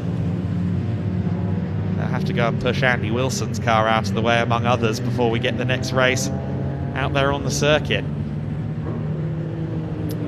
So then Kevin Clark takes the 2nd Classic Thunder win. CTCRC Thunders. Nick Vaughan taking 2nd place. James Card in 3rd position. Mike Cutt in 4th. Simon Light in the Capri taking 5th overall and winning in the H1 class. Colin Voice behind him. Jasper Sapra, Joe Collier and David Blackie rounding out the top 10, in fact the top 9, because Josh Lawton was 10th overall in his wonderful atomic Honda Civic. That thing is an absolute rocket ship. Shame we didn't quite see it get to the race at the top. Martin Reynolds in 11th. Dan Earl, Kevin Denwood and David Jefferson rounding out the cars you see on your screens there. So then let's take a look at the highlights of that race. So then, starting with that great battle we had with the 2 Fords, as we had a bit of a moment for Collier in the back of shot as well, but we had an Escort versus Falcon battle. We had a Holden Monaro up there in 2nd place until we didn't. A moment for Wilson, coinciding with what looked like a problem as well for Lawton in the Honda. Kevin Clark, though, was absolutely dominant at the front of the order, just driving away. Armitage in the 191, Kirk Armitage, seemingly started maybe leaking oil. That's my guess, because that car just looked like it was smoking before it went straight on. The 288 car had a moment as well. Further back in the field, Nigel Baker with a spin. Never a nice place to be on the apex of Melbourne, facing the wrong way. He waited for his moment and got the car turned around. We also had some off-track shenanigans for the Honda Civic at one point in the hands of Vic Hope, but he managed to get the car turned around. Baker also with a bit of a bonnet issue, and maybe that did impede his vision more than I thought, because that was a slightly hairy moment through turn 1 as well. But no one could beat Kevin Clark today. He was managing that gap. If Nick Vaughan had been there from the start at the front, I wonder if he would have just maybe challenged for the win. So I will take you through this grid. We can now go to James. Well, welcome down to Parc Fermé. The winner is just behind John, which I'm going to make him pivot round to, because Kevin Clark has just flown away to a victory here. Kevin, can we grab a quick word with you after that victory? How are you feeling right now? Yeah, well pleased, to be honest. That was the first race for this new car on slick, so I was really pleased with that. Well, look, it's the first race for first race weekend for this new car. Yeah. You've got a victory to your name as well. That's surely got to cement some confidence in you and this machine for the rest of the year. Oh yeah, I'm really pleased with the car. You know, it's turned out really well. Everybody who helps me along the way, they've all done an excellent job. I can't mention them all, there's loads of them, but like, yeah, fair play to all of them. They've really helped me. And let's talk about that race itself. You got a really good start to get yourself in a good position, and then you just sort of showed us the skill set that you've developed and you've got at your disposal. Yeah, there's a few years gone into it, but yeah, it was tricky for me at the beginning with the cold tyres, but Brian was on a set of tyres that come in a lot quicker than these, and I knew that, and I half expected him to be completely alongside me at one point, but I think after his deflation in the Britcar race, it was easy to understand, and it didn't take a lot of intimidating to get him to back out. Well, I'll let you enjoy the celebrations. You got the floral wreath on top of your car. Congratulations. That's certainly one way to go home. I'm going to have a word with you next, sir. I'm going to interrupt all your tyre pressure. What is it with you weirdos and your tyre pressures? Honestly, they're going to be the same in a few minutes. Just have a breather first. Let's have a chat about how you've gone from 7th, Nick, all the way through to 2nd for a podium. Really happy with that. Qualifying yesterday, we had a little mechanical issue. Didn't end up where we wanted to be, so we kind of made the best of it. Just wanted to bring it home some points yesterday in the rain. Refocus on today. Got the dry tyres on. That was a cracking race. Absolutely loved it. Awesome. Well, thank you very much for taking that quick moment to talk to us. I'll let you go back to your tyre pressures, because, you know, special things, these tyre pressures, got to get them down while you can. We need to get ourselves over to the assembly area now for our next race, so let's hear from Adam and take a look at the highlights of the day. That was having some issues, I think, at the end as well. 11 throws, 3-0 Anton Martin. So then the recovery of some of the cars still ongoing, and the track currently vacant. But next up out there on the circuit for our penultimate race of the programme will be the CTCRC Pre-03s and Boss cars, or sorry, third last race of the programme, of course, because the Superkarts also owe us one more appearance. But it will be our final race of the day for the Classic Touring Car Racing Club up next, the Pre-03s and the Boss cars, the Blue Oval Saloon Series. British Superkarts following that, and will end the day, of course, with the Britcar Trophy, with their second race of the day. Has been a stellar weekend of action so far in the categories that we have here today. The Minis, of course, exciting as ever. The Mini 7 Racing Club. The CTCRC stuff has been exemplary. Great entries in all classes as well. Britcar Trophy, very, very strong, picking up the mantle from where the British Endurance Championship left off yesterday. And as always, these combined British Endurance, Britcar, Classic Touring Car weekends, some of the most exciting stuff that the BARC has to offer. And there is a lot that the BARC has to offer across the board. You can see the marshals making their way back to position after pushing Andy Wilson's Monaro into position to get towed away. And that should mean that we won't have too much time before the next grid gets out there on the circuit. The Pre-03s and the Boss cars are down in the assembly area at the moment. And I understand that James and John are with them at the moment. So let's go there and hear from some of our drivers. Well, I don't know about you, John, but my heart rate's certainly leapt up thanks to that run over to the assembly area. And actually, I think my heart rate might be going up as well, because we've got another race just around the corner. Don't shake too much, John. Don't collapse on me. We've got more people we need to talk to. Let's dive straight into talking to the pole sitter, Piers Grange, sitting on pole for another day. Piers, we're all right to come through, just have a quick chat, mate? Yeah. First of all, what happened yesterday with that start? Was it just the battery went flat, I remember you saying to me?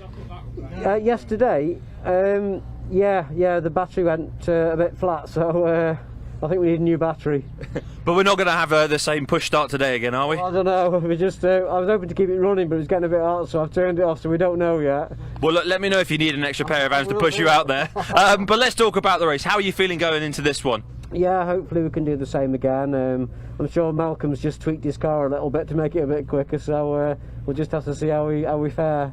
Well, it sounds like you got your work cut out for you, mate. But look, how much would it mean to you to finish with another podium at this fantastic circuit to start the year off with? Oh, that'd be absolutely fantastic, yeah, and a good points haul will be absolutely brilliant, yeah. Awesome. Well, enjoy the race, mate. I'll bring this door to for you. Take care, have fun. Let's see who else is in their car getting ready to go in this race. I believe Malcolm is in position, ready to go. I'm going to see if I can squeeze in here. So sorry to interrupt, as always. So sorry. Malcolm. Hi, mate. How you doing? I'm actually really well, mate. Thanks for that. Not many people ask me that question. How are you? I'm all right. We just went out in the last race. We still haven't lost the gremlin misfire. It's really crazy. It's absolutely frustrating, as you like, really. But look, got to keep trying. We just tried something else. Let's just keep going at it. Hopefully we'll iron it out and it'll be good. Well, look, you're certainly getting plenty of practice in with this car, and look, I know you might not have all of the confidence in the world going into this race, but you must be feeling pretty good that you're starting from P2. Look, if the car's good, we'll do all right. If the car starts to play up, then clearly we're going to end up further back down the job, but we'll try our best as always. What are we targeting then, finish-wise? Obviously, BP1 is what we're targeting. Piers has probably got other ideas like we normally do together, but look, as long as one of us gets it. We both got the same engine manufacturer, Smith & Jones.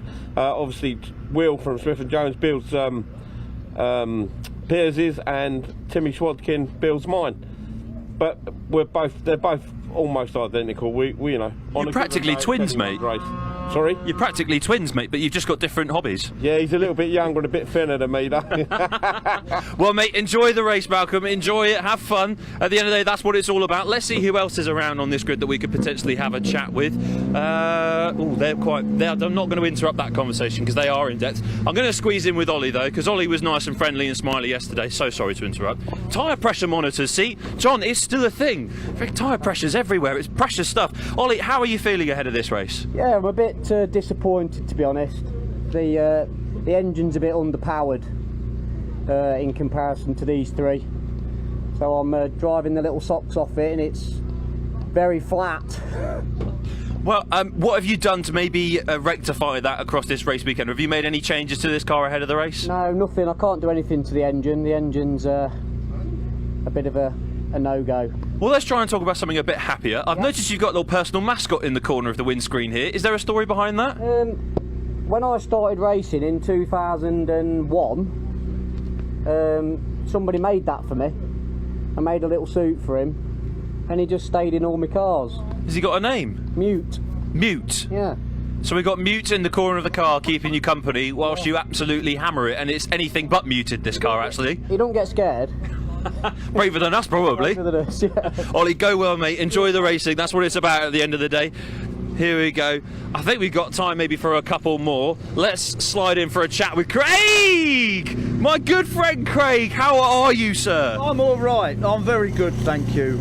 Are you looking forward to this one? Yep, absolutely. Brilliant this morning. I'm really pleased.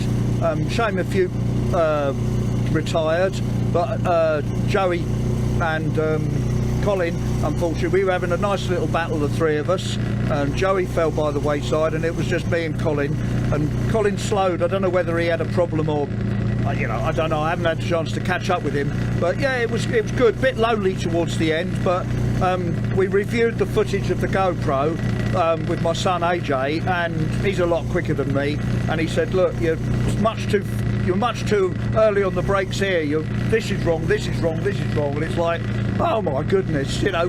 These young whippersnappers think they can tell you everything, don't they? But he's quick. He's won championships and he's quick. So I listen to him. And how much I can absorb, I don't know, but we'll give it the best shot.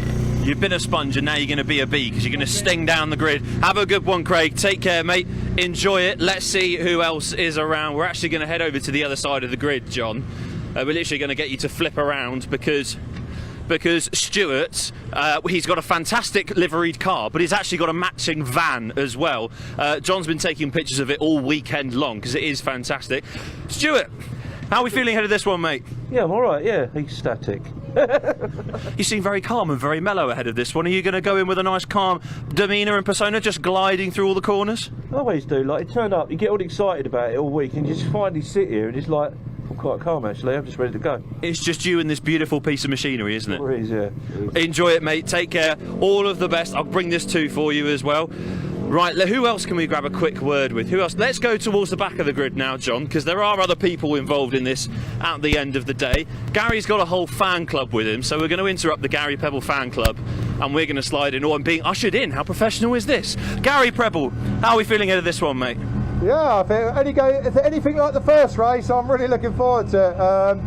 Absolutely mega first race. I couldn't believe getting up to third overall, fighting with the boss. So yeah, I'll give it my best shot again and see if I can get up with the big boys on slicks.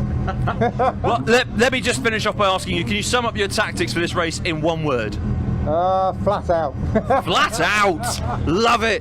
Enjoy it, take care. I did hear a whistle there a moment ago, I thought, but I can't see any movement from the cars. Whether Piers has got another problem is yet to be seen. The marshal is ushering him forwards, and he has got it going, so there we go. The whistle's gone, the car's is heading out now. No problem so far this time. Watch your back, John, don't get run over again. There goes Craig. And there goes Michael Rudge just behind him in that 75. And there goes Stuart. And off goes the rest of the grid as well. And so I think that's all that we've got time for to hear from the drivers, and you can see them all making their way out onto the grid for their final race of the weekend. This is part of the curtain raisers towards the end of proceedings here at Donington Park this weekend in round one of all this amazing BARC action, and all that's left to do is for myself and John to hand up to Adam in commentary, who once again will take you through this exciting race.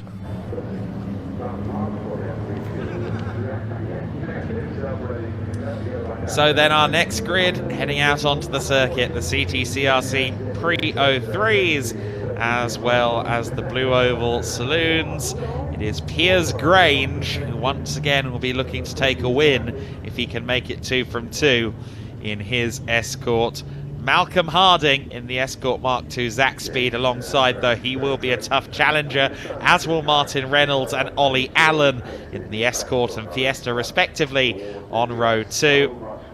Row 3 of the grid, Craig Owen in the number 9, the Sierra Cosworth, on the third row alongside Michael Rudge. Row 4, Colin Claxton in the Escort alongside Robert Taylor in the 141. Jason Rudge in the 228 is next, alongside Stuart Kai in his Capri. We then go back to the next couple of rows. I don't think we're going to have Binks, Staffin, Ferguson or Hunt. They don't appear to be there and ready to go, so I think we are missing a couple. But we are going to have a secondary grid, of course, as well, with the Pre-03 cars. Gary Prebble in his Honda Civic EG, the first of the Pre-03s, always a very quick car. And Vic Hope will be alongside him in the 151. That is, of course, the Honda Civic Type R. Row 11 of the grid will be the number 330. That's Anton Martin, alongside Mike Nash in his E46 BMW. Although I don't know if Mike will be there, since he was only just in the boss race a few moments ago. Neil Ashcroft in the 119 is next, alongside John Hillier in his E36 Touring, the estate E36. I love having that car out there. Andy Abrams in the 214 joins Simon Mann at the back of the grid.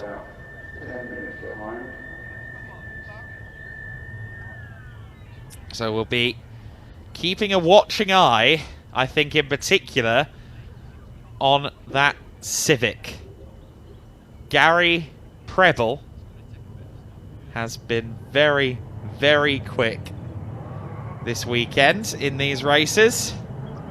And I dare suggest that Prebble will make his way to somewhere near the front of the overall order before long.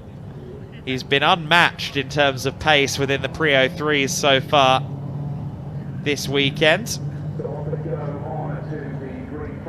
And you see the field coming down through the Craner curves. A 15-minute race in store for these cars, of course.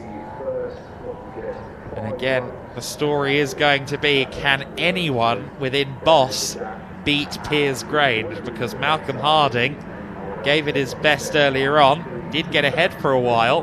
He'll be looking to try and challenge, and of course Martin Reynolds will have his eye in at this point as well, so that's worth bearing in mind. Reynolds has Reynolds was in the Thunder race earlier on as well, so he's doing 2 races in quick succession. Ollie Allen in the Fiesta. Of course, I would say power and performance outmatching the size of that Mark 6 Fiesta. The car was very quick earlier on, was pleasantly surprised by just how fast it was. In general, isn't it crazy to think that the Fiesta is now not a production car? There isn't going to be the ability to buy a new Fiesta soon. They've stopped. It's gone. It's over. I think that's such a shame that the Ford Fiesta lineage has ended, but I'm sure we'll end up racing Ford Pumas eventually. The off-road ones, well, off-road, crossover ones, at some point in saloon car racing. But, it's going to be a weird day when the Fiesta isn't the go-to first car for a great many boy racers.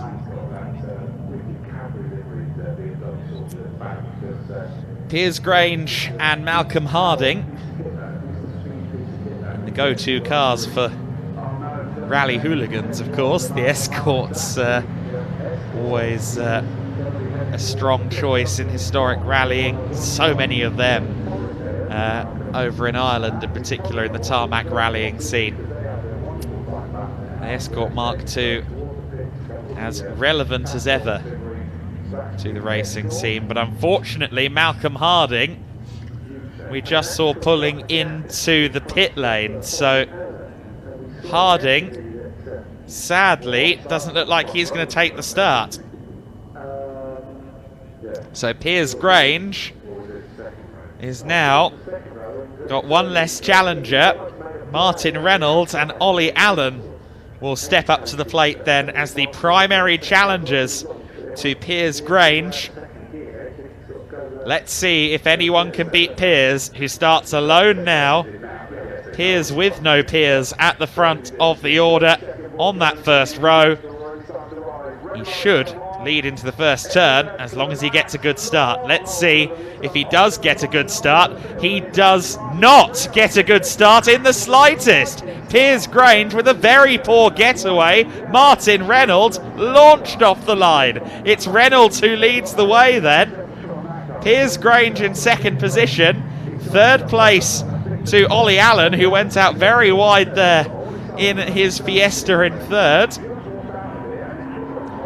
Craig Owen there in P4, and already in 5th place, make that 4th place, is Gary Preble in the Civic.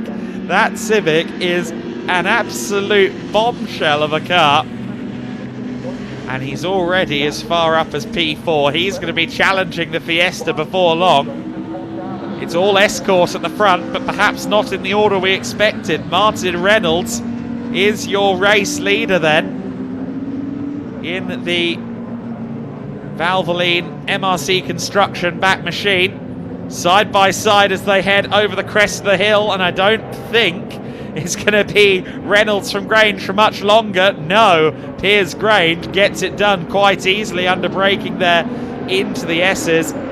Grange through into the lead then.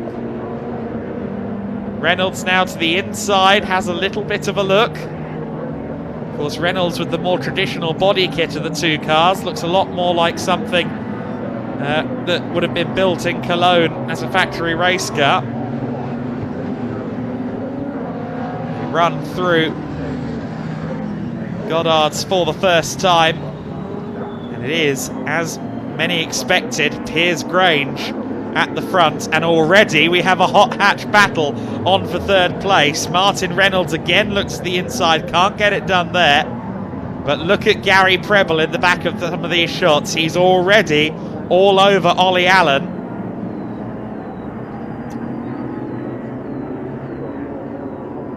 There's the leading two going through. There is Ollie Allen, just ahead of the Honda Civic of Preble. So we've got a hot hatch scrap for third. We've got an all escort scrap at the front of the order. I don't know that Preble is going to stay behind Ollie Allen for too long. Preble in that Civic has been unmatched in recent times in Pre 03. That car is something very special indeed. I kind of wish he'd put some slicks on it and go into Thunder and see how he'd do there as well, because it's a very, very fast machine. There's your top two. Grange and Reynolds into the S's. We head back to Allen and Preble in third and fourth place. The Allen, I must say, is doing a great job. I wasn't all that convinced that he'd stay ahead for long, but he and Preble seem to be much of a muchness. To the inside, by the looks of it, was going Preble there, but didn't get it done at Goddard's. I thought he was close enough, but not quite. Half a second between the top two at the front. I just wonder how Piers Grange is doing, because Piers Grange just, I think, maybe managing it a bit, because we know how quick he can be. He rather dropped Martin Reynolds earlier, but then again, Martin at this point has done a lot of driving today around here. He'll know his way around Donington better than he ever has before, and he'll have his iron with the car as well. Allen versus Preble, still ongoing at the moment. Preble in his Civic EG, of course. There's Craig Owen in the Sierra Cosworth. Good battle on for sixth as well behind, as Owen locking up the tyres a little bit there through McLean's. He's all on his own in fifth place. Don't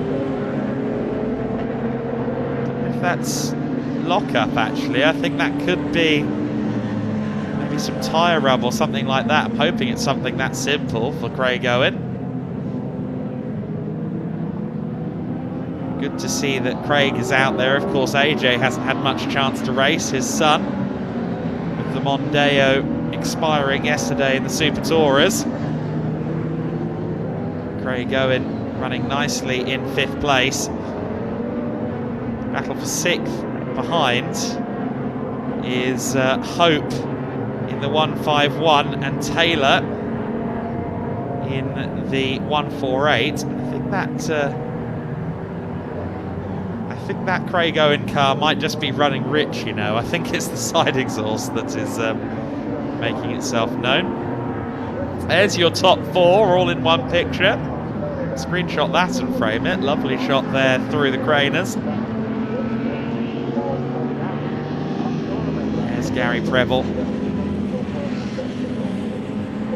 Here is the scrap for sixth place. Now this is the battle for second in Pre-03s. Two different classes at play as well.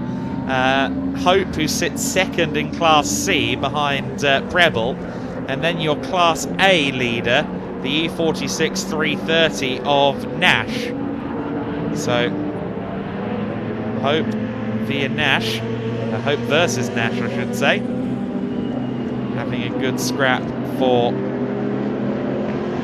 6th overall and second, and a change has happened in the battle for second in the pre-03s. There has been a change. There they are. They have had a change of position there in the first half of the lap. Nash has gotten through then in the 148 car. Can Hope try and get back through? This is for second in pre-03s.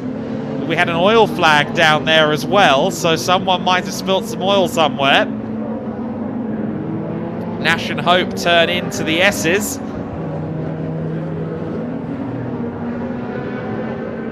Nash streaking away now as Craig Owen, I think, might be getting drawn in by these two as well.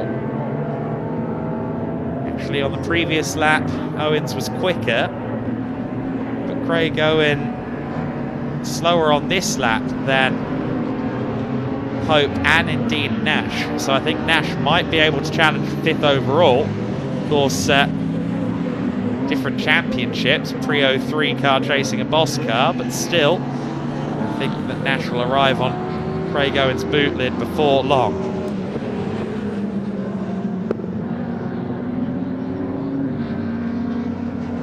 Here's Grange. Oh, Rudge in the 75 car. Michael Rudge with a problem. Now, we did see the oil flag, and you can see the oil coming out the bottom of the car. So Michael Rudge is the car that caused the oil flag down at Coppice. I think this might be on the national loop, on the national chicane, so thankfully it's not in the firing line. Here is your lead scrap as they head over the hill towards Goddard.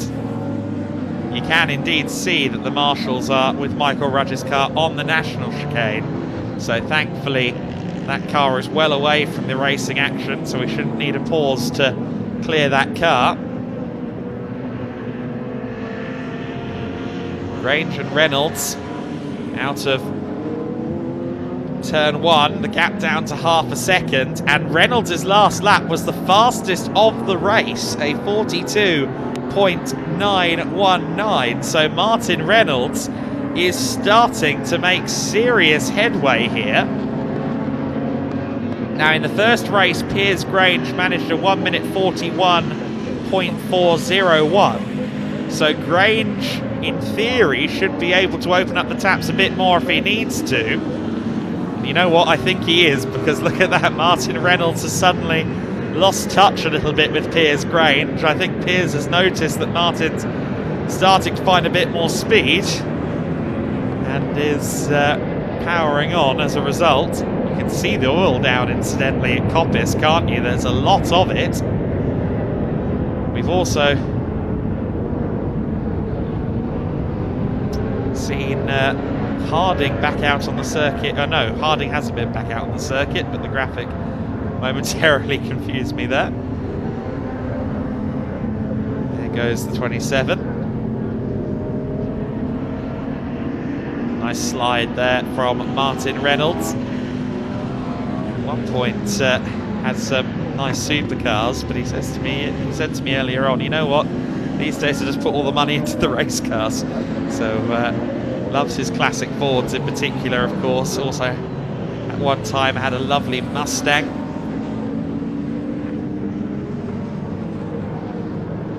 117, still in 3rd place, meanwhile, in the overall standings. Again, Boss Class versus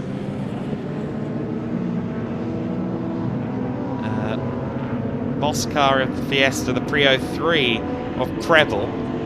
So they are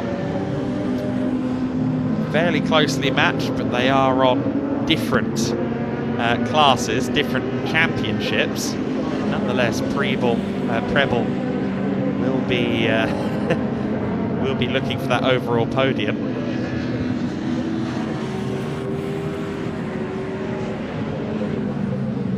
Here's Grange. Was 1.2 seconds clear at the front last time by, so he has indeed opened up the taps, and in fact, as you can see on the bottom of the screen, he's also now got the fastest lap of 42.367.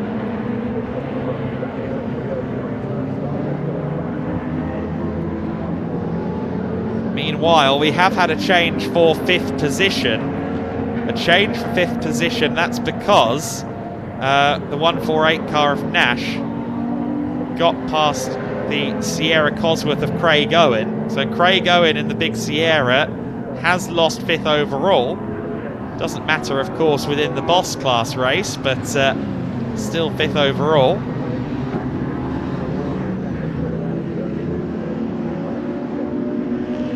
Here they come.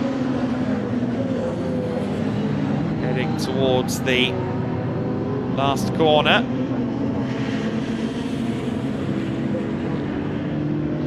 We also have a battle on here as Hope is being pursued by Taylor in the 141. Now Taylor is also a Boss driver, so Robert Taylor's racing in the Blue Oval Series rather than Prio 3. So this isn't a battle for championship order, but it is a battle for 7th overall. As Reynolds there has once again been allowed by Piers Grange to close in. Again, I just get the feeling that Grange is managing this race to an extent.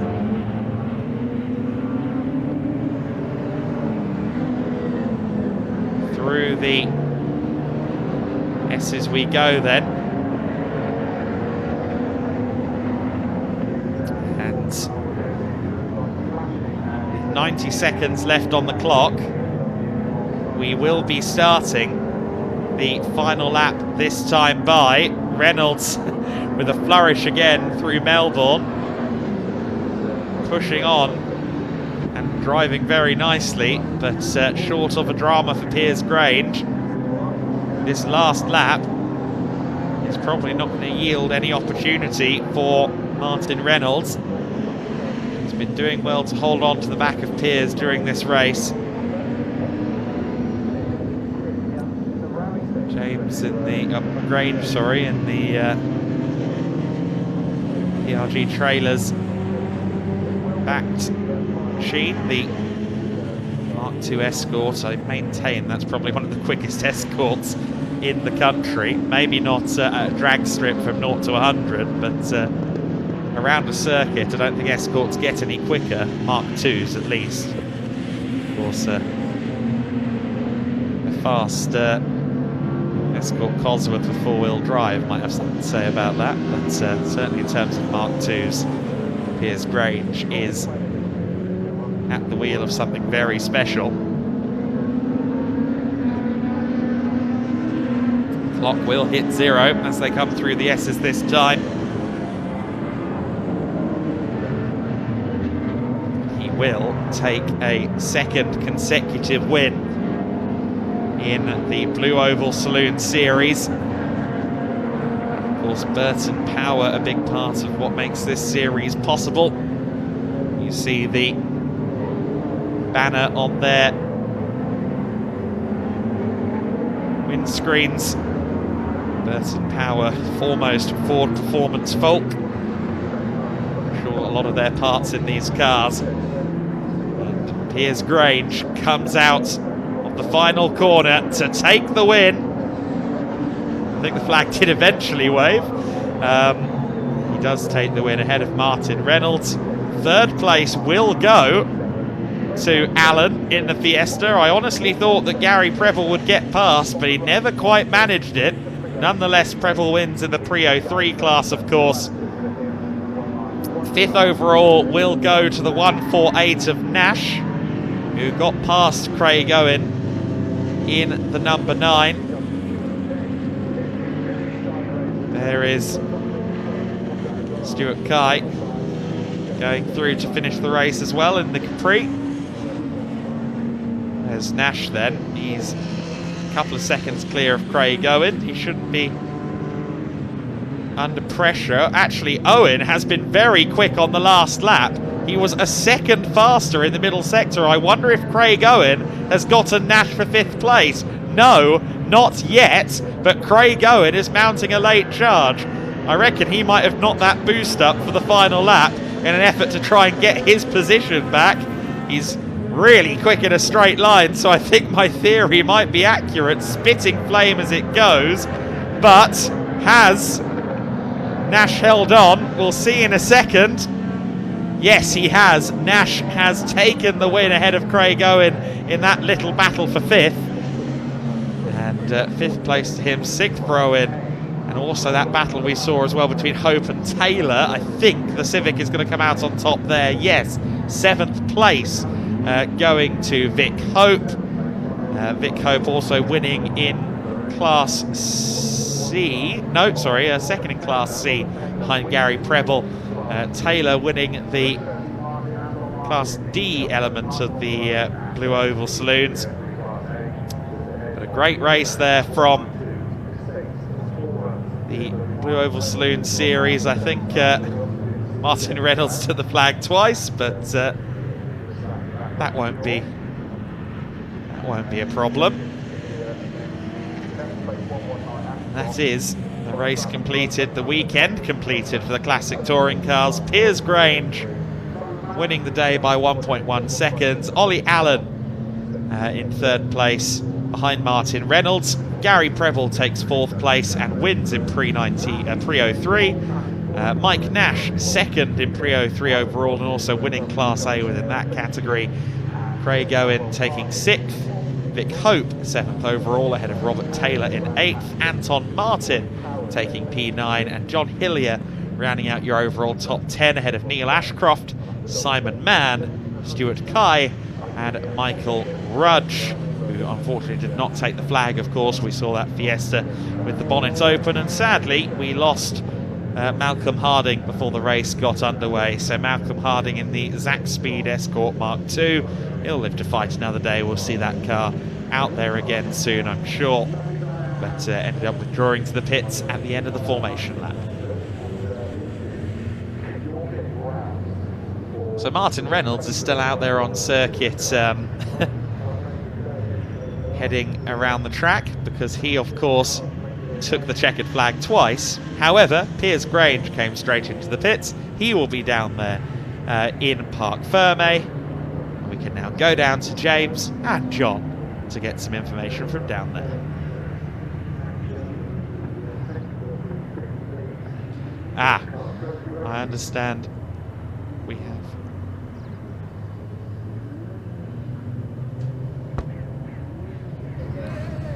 Welcome down to the winner's cage, also known as Parc Ferme. And talking of tyre pressures, there's a man who's already started to obsess over them, and it is our third place finisher, Ollie Allen. That must be a pretty nice way to end the weekend, with a little podium. Yeah, Gary Preble put me under some pressure because he was quick in the first race, and obviously I'm still getting to grip. So, but yeah, all right, not bad, not a bad finish. Well, look, it sounded like you had a few grumbles with this car before the race. You know, engine underperforming and what. Yeah. But actually, you should be pretty happy that you've managed to put it on third. Yeah, it's a good result. Good result. I'm a bit off the leaders, but yeah, there's room for improvement. There's always room to grow. You know, the glass is half full when you start, and you just keep topping it up, don't you? So this must fill you with a lot of confidence going into the rest of the season. Yeah, going forward, we're going to have a full season at it, see what we can do. A few tweaks to the car, had a bit of fuel starvation out on the track, so that's why Gary was gaining. But yeah, I was going, please, just finish, but they did. So it did us proud. I want to thank my team and all for all my support. Honest, how much hard work he puts in, and my kids for polishing the car. Thank him. John's just there. There's the camera lens. Give him all a thank you. Cheers, kids. Thanks, Honest. Thanks, Kimberly. Thanks, Teresa. Thanks for everybody that supported me.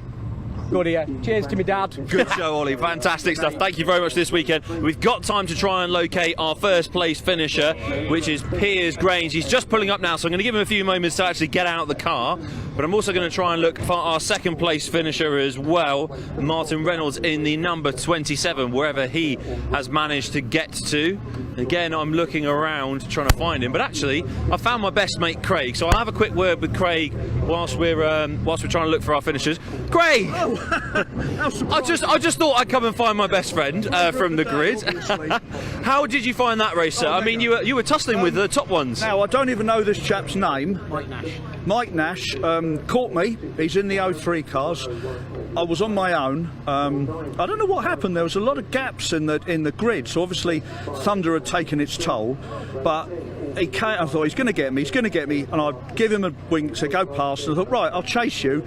And I learned so much about the lines, and as I said before, AJ was saying, look, you know, deeper in here, less in there, and he showed me so much, and I thought, yeah, I don't have to brake there, or I can lift there, and I dab, change gear, and move. And just so different, and I will stop talking now. No, don't. You're all good. Mike, this is like a little Disney story. You've shown him a whole new world. He's your Princess Jasmine.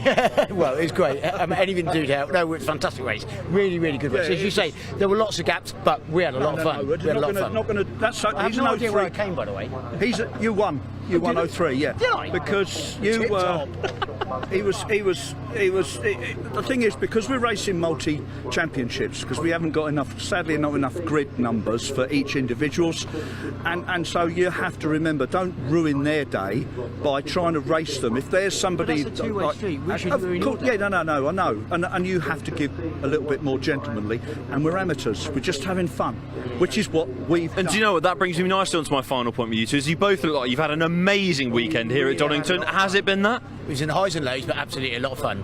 It's been good in a way, but unfortunately the Super Tourer we broke yesterday, and it will get mended, and it will be back for Super Power Touring Power Live later on in the year, and we'll be there with 2 cars. Excellent stuff. Well, gents, congratulations on the weekend. Great racing once more. I'm going to try and find more of our podium finishers wherever they might have got to. Piers is over here. Let's grab Piers Grange. Piers, you finished first, sir. Yeah. This man here kept me very honest, didn't he? Hey, mate, all right? Yeah. So, Piers, how are you feeling, though, about finishing the weekend and the first round at the very, very front? It's fantastic, yeah. You couldn't wish for more, could you? Superb.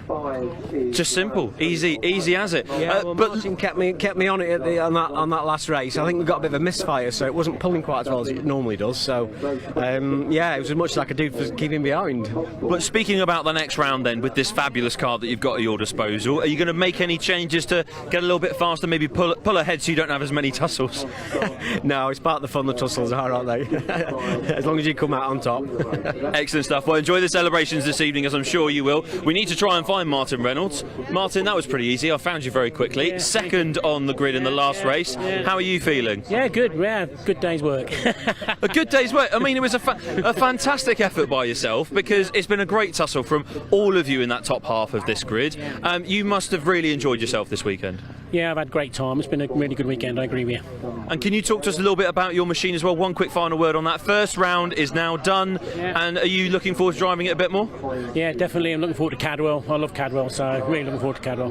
Well, I'll see you there, and I'm sure we'll have this same conversation at Cadwell. But for now, John and I are going to slip away from all the celebrations, and that is the end of the classic touring car races, rounded off very nicely by these Prio 3 and Boss cars. But for now, we're going to head over to the assembly area where the last Superkart race of the day is about to get underway, and we're going to send them out onto the track and then send you in the capable hands of Adam.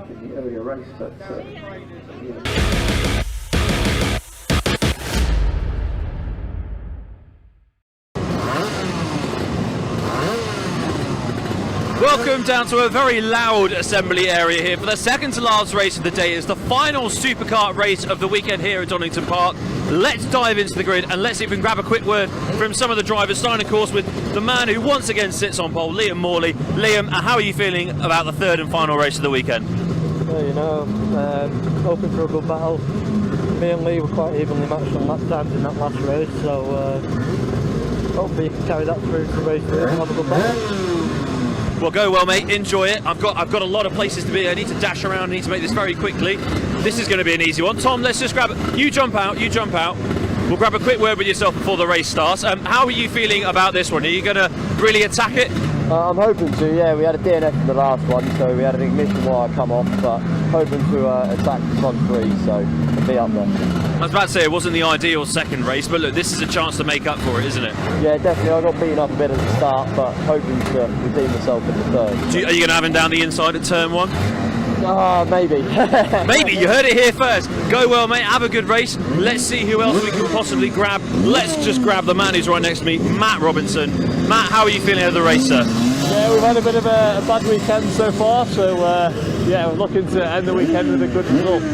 We're getting very close, don't worry everyone. We're not getting romantically close, we're just getting close because it's so loud around here. Like, these engines are insane. How fast have you been able to go in these karts this weekend? Because I've heard rumours of about 140, 130. Yeah, I think if you're pushing on and you've got the right setup, then yeah, you can hit 140, but we've been having a few struggles this weekend, which is probably why I'm not spoken to you very much, but yeah, getting 136, 137, but yeah, I think when the sun's out and you're in a slipstream, you can easily get 140 plus. Any changes to the kart ahead of this final race? Yeah, we've been having engine troubles all weekend, just not really getting it going, but getting it off the line at the start. So yeah, we made a few changes on the carbs just to try and get it going, and then hopefully we can get a good start and push on from there. Excellent. Well, I'll let you get to it, mate. Have a good race. I'm just trying to look down the grid to see if I can find anyone else that might want to have a quick chat. And do you know what? I'm actually going to cut it short here because the seconds are counting down to this second to last race of the day here at Donington Park. This is the final race of the weekend for the Superkarts. They've been super in the entertainment that they've been providing all weekend. Adam's going to love that pun. And with that, I'm going to hand up to him in commentary to take you through it all once again.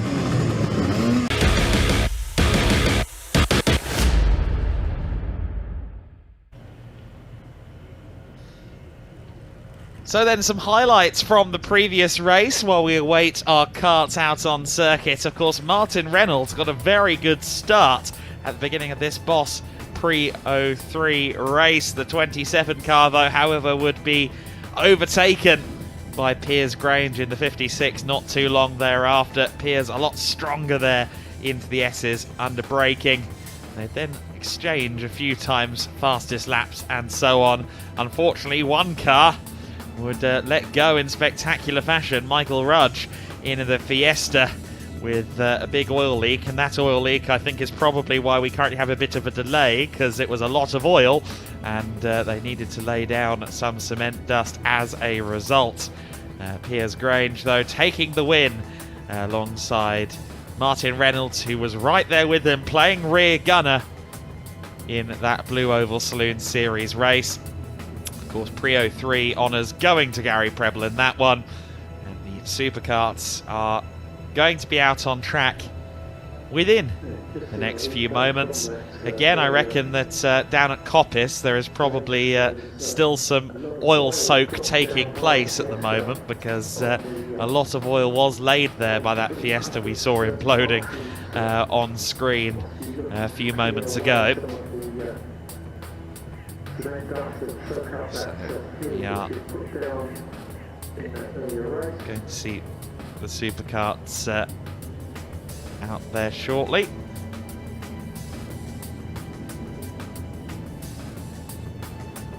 So then the Superkart grid, of course, some 52 strong at the start of the day. I don't know if everyone will be back out there. We do typically lose a few as the weekend goes on, but some great cars.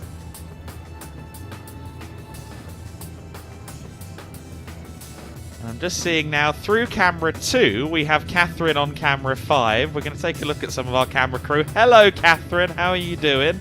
She's been giving us shots from the S's and also from the Goddard's hairpin this weekend. She's been doing a great job covering two parts of the circuit at once, so thank you very much to Catherine.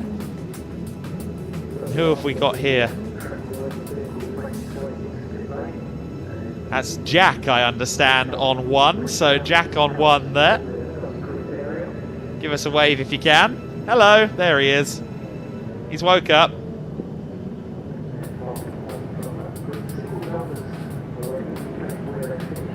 I understand.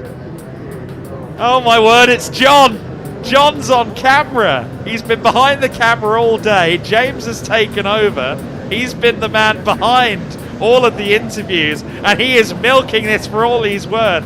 Your mum is watching, John. Your mum is watching.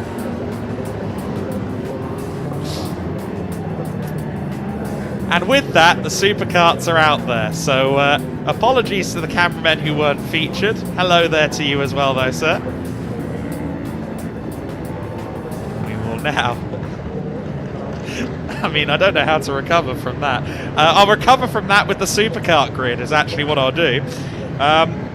Liam Morley will once again be on pole position for this one. He'll be alongside Lee Harpham on the front row of the grid. Matt Robinson and Tom Rushforth on row 2, the 84 and the 24. Row 3 of the grid, Ross Allen, the 85. This is the previous race on screen. Ross Allen, the 85, and the 48 of Brian Jones on row 3. Andy Gulliford, the number 8, and Jack Tritton, the 87, on row 4. Row 5, Richard van der Ness on the number 64 kart alongside the 3 of Carl Hull. Row 6 of the grid, we've already gone through the first 5, but there they are.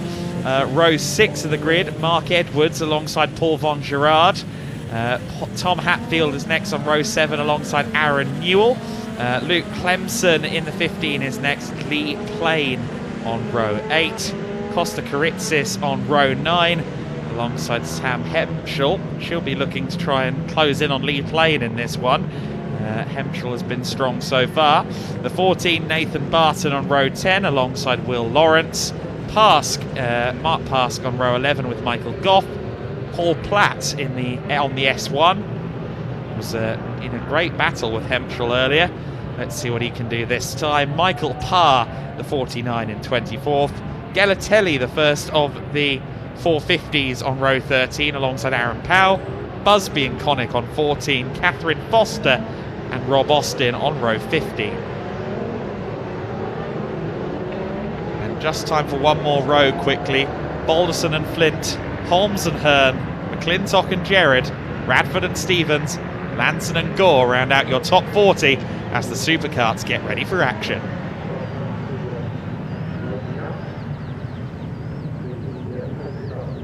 Here they are, heading through the Melbourne Loop. Liam Morley and Lee Harpham in the Superkart Racing Championship have been the two drivers to watch. Of course, it was Tom Rushforth who took the win in race 1. Let's see who will win in race 3. Will it be 3 different winners in 3 different races, or will it be Morley from pole position again? We go racing. Whoa, a big moment there for Ross Allen. He just about held on to it, but falls back from 5th, deep into the pack. Everybody else through turn 1 then. Our race leader is Liam Morley. Lee Harpham in 2nd place. Then it is Rushforth in 3rd position. Or is that Matt Robinson? No, I think it is Robinson, actually, is going through into 4th place there. I think was Brian Jones moving up in the 48. The Superkarts at a fast and frenetic pace as always then. It is Liam Morley leads the way. Lots of sideways action and movement going on there. There you see the 103 moving through. The 103, one of the cars further back, Kurt Catamol in the 250 national machine. The Division 1s, of course, our fastest class out there at the very front. Those are the ones on yellow plates. And look at Lee Harpham, he's really challenging. Harpham is on the back of Liam Morley. We saw that there as they turned into Melbourne. Now, where is our lead battle? Because Morley did not look comfortable at all with Lee Harpham right behind him. Oh, Harpham off the circuit, is that? In fact, no, that wasn't Harpham in second, was it? It was, I think, potentially Matt Robinson who was challenging. It was Matt Robinson who was there behind Liam Morley. And unfortunately, Morley has now lost his competitor. Matt Robinson has gone off the circuit. I thought that was Harpham fighting him. It might well have been Matt Robinson. There is the recovering Ross Allen working his way through after having a moment on the approach to the first corner. It was Rushforth. Oh, it was the 24, not the 84. He's not even the only one who's had an issue either. So my apologies. The race 1 winner, Tom Rushforth, was the kart ending in 4 that has come to a halt. You see carts further back as the 48 of Jones is now under more pressure from Harpham, and Harpham got a great run out of the S's. Who's going to be in second place? It's going to be Harpham up the inside. Harpham through into P2. Jones in the 48 in third. Gulliford now looking to try and get past Jones. Has a look to the inside. I thought he was a bit far back. Thankfully he agreed. Tritton in the 87. Rounding out the top 5 for the time being. Now looks to the inside of Gulliford. He doesn't look that strong in a straight line, does he? But he's jolly nimble in the corners.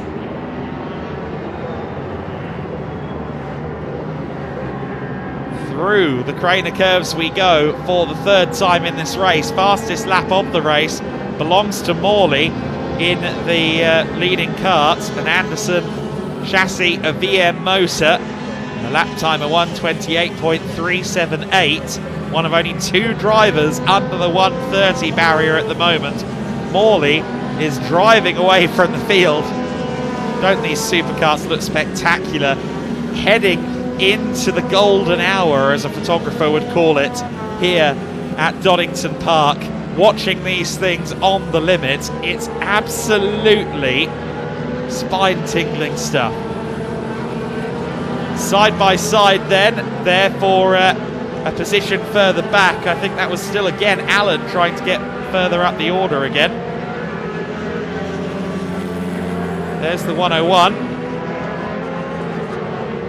of Plain, 250 national leader. Plain is followed by Platt in 250 nationals, so Hempshire has lost places. She's down in fact, I'm not sure Hempshire is still running. No, she's down in 30th place, so Hempshire has lost a lot of time. Plain in the 101 out of the final corner, then leading in the 250 nationals. Oh, we've got one smoking. That, I think, may have been Catamole in the 103, smoking heavily, and then looked over his shoulder to see what was going on and was greeted with a plume of smoke.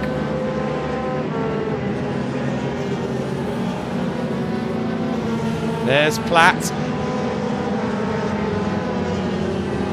Second then in 250 national. Let's see if the S1 plate driver can close in on Plain in the 101.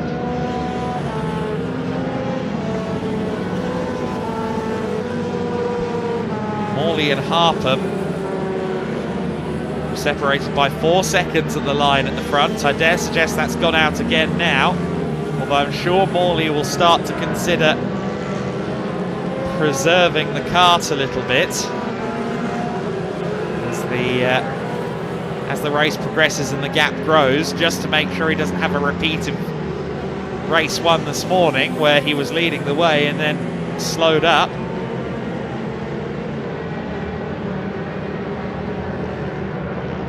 Power to weight ratio in these supercarts is the key. Here you see one of the battles further back. I think these are 125 machines that we just saw there. Vincent and Potkins fighting it out for 44th position. As you can sign of just how many there are out there. They were getting lapped there by our leader.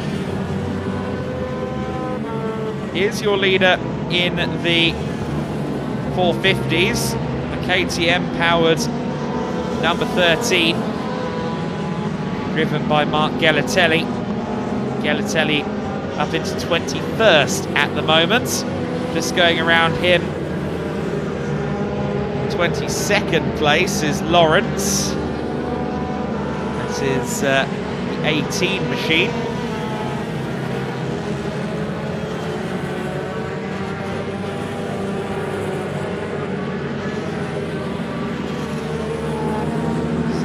And 45 seconds, half distance in this race.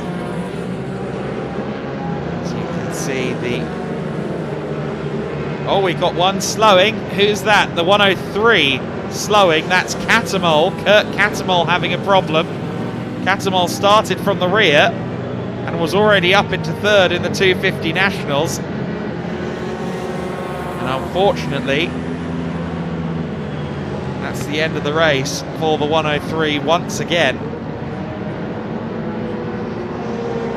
Look at them firing down through the craners as that's... not sure who that was going through shot there, but they were moving at speed.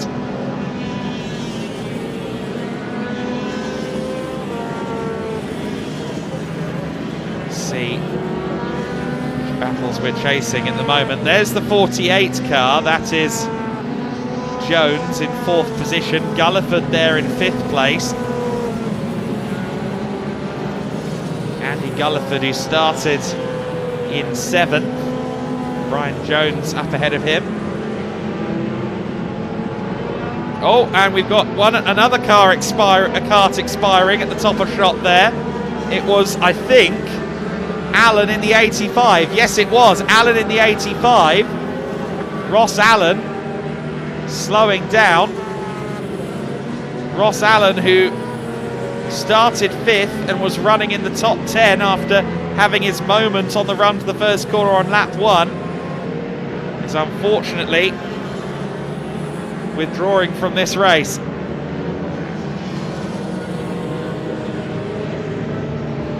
'68 having an issue there and losing some rear wing. That's Edwards in the 68.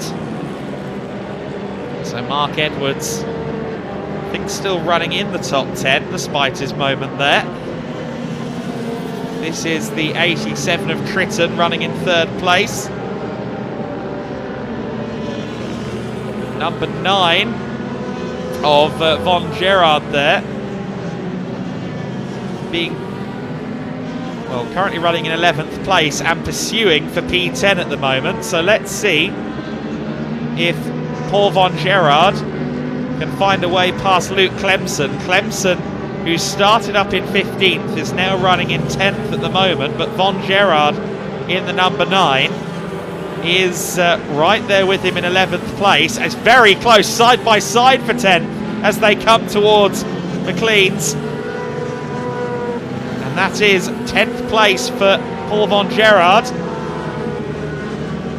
But the question is, can he hold on? Because it certainly looks like Clemson is quick in a straight line. However, Von Gerard is staying ahead. There you see Plain as well, losing a position. The 40 of Newell has gone past him. Robinson in the 84 is registered down the order somewhat. Ah, there goes the 15 back through. Clemson goes back past Von Gerard. This is a great scrap for 10th position. Great scrap for P10. They've gone either side of the 45 kart there. That was Alan Flewitt playing the role of Ricardo Zonta. The 15 then, still in 10th place. Look at them working their way around some of the 125s. This is crazy. Not just because of the speed differential, but because of the approaches they're taking. Who's that going around the outside? Is that Robinson? Yes, it is. The recovering 84 of Robinson gets past both of the battling karts, gets past both Von Gerard and Clemson in one fell swoop there. Robinson started the lap in 13th. By the time he was at the old Bearpin, he was in 9th. Now, I didn't see what happened to Robinson, that he dropped down the order again. He's had a great weekend, Matt Robinson. The kart looks incredibly fast, but he has dramas here and there that seem to drop him down the order.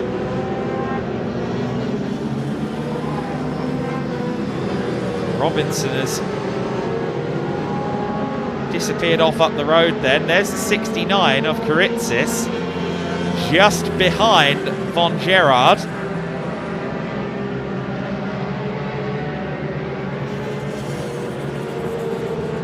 To the inside, tries to make it work. Has he succeeded? Oh, slow out of the corner, actually, very slow out of the corner. I think the 69 might have missed a gear there. Karitzis suddenly slowed down massively and lost out to Plain, who was following. 2 minutes and 20 seconds of this race left to go. We should be starting the penultimate lap next time by for our leader Morley, who has built a 6-second lead at the front of the pack.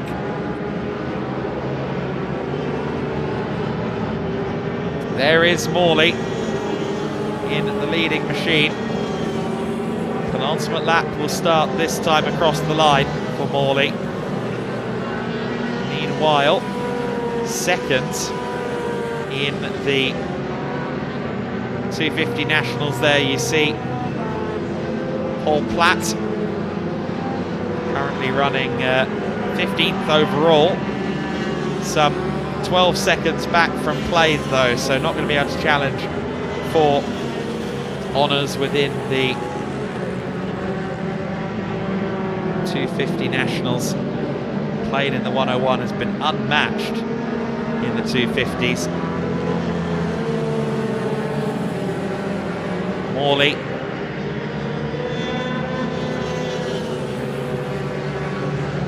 towards McLean's. Powers out of the corner. Again, only something like 100 horsepower in these Division 1 top running machines. It's just that power to weight ratio. The fact that these are 220 kilo karts is the key factor, that they're just so light. The downforce is relatively high as well.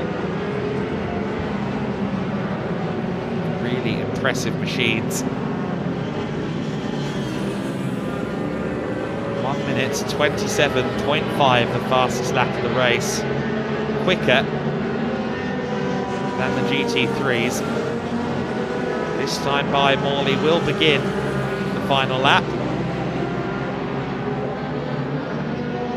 Final lap of the race, beginning now. Morley just behind one of the battles for National. 107 was racing there with the 90. Here are some more scraps going on. The 59 we see there. 59 one of the 450 machines. 143 being swamped a little bit. It is the John Reeder driven machine. This is a scrap here for 10th overall as Clemson goes at it with Newell, who has been slowly working through the order. I think Newell has got the better of that, hasn't he? Yes, he has. Newell is up into the top 10 then, right at the end of the race.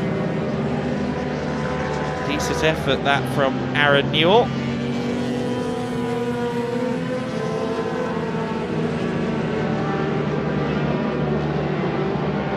Morley, meanwhile, already back around to Melbourne.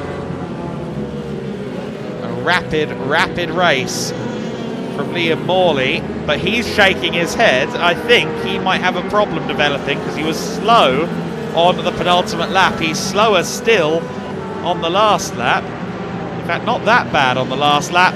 Nonetheless, he is your winner in the British Superkart race. He was shaking his head a little bit, so I was a bit worried that he had a problem But no, he has won from Lee Harpham in second place. Tritton takes third ahead of Jones in the 48. They had a good little scrap going on through the race.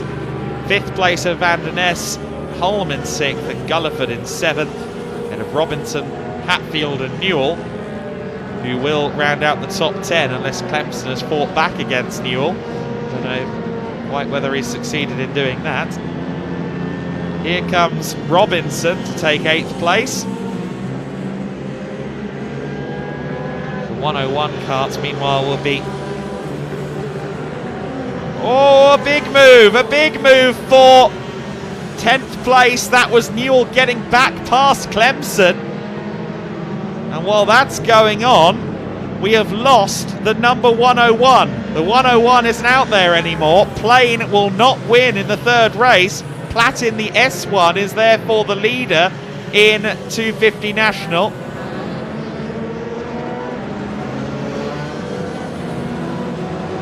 Platt coming round the final turn to win in 250 National. Now I don't know what happened to Plain, but he has gone missing out there a couple of laps ago. The 101 does not take the win. Lee Plain loses one of the races at least to Paul Platt, the S1 taking the National 250 win. Baldwin taking second, just half a second back there at the end on Platt. So Platt did a good job to hold on there at the end.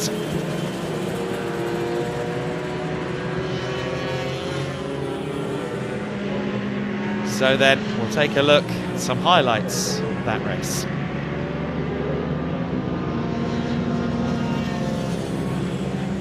We had the 24 stopping early in the race, Tom Rushforth withdrawing from the race. We had once again a recovery drive from the 84. Matt Robinson with some issues this weekend, but he's been quick in each and every race.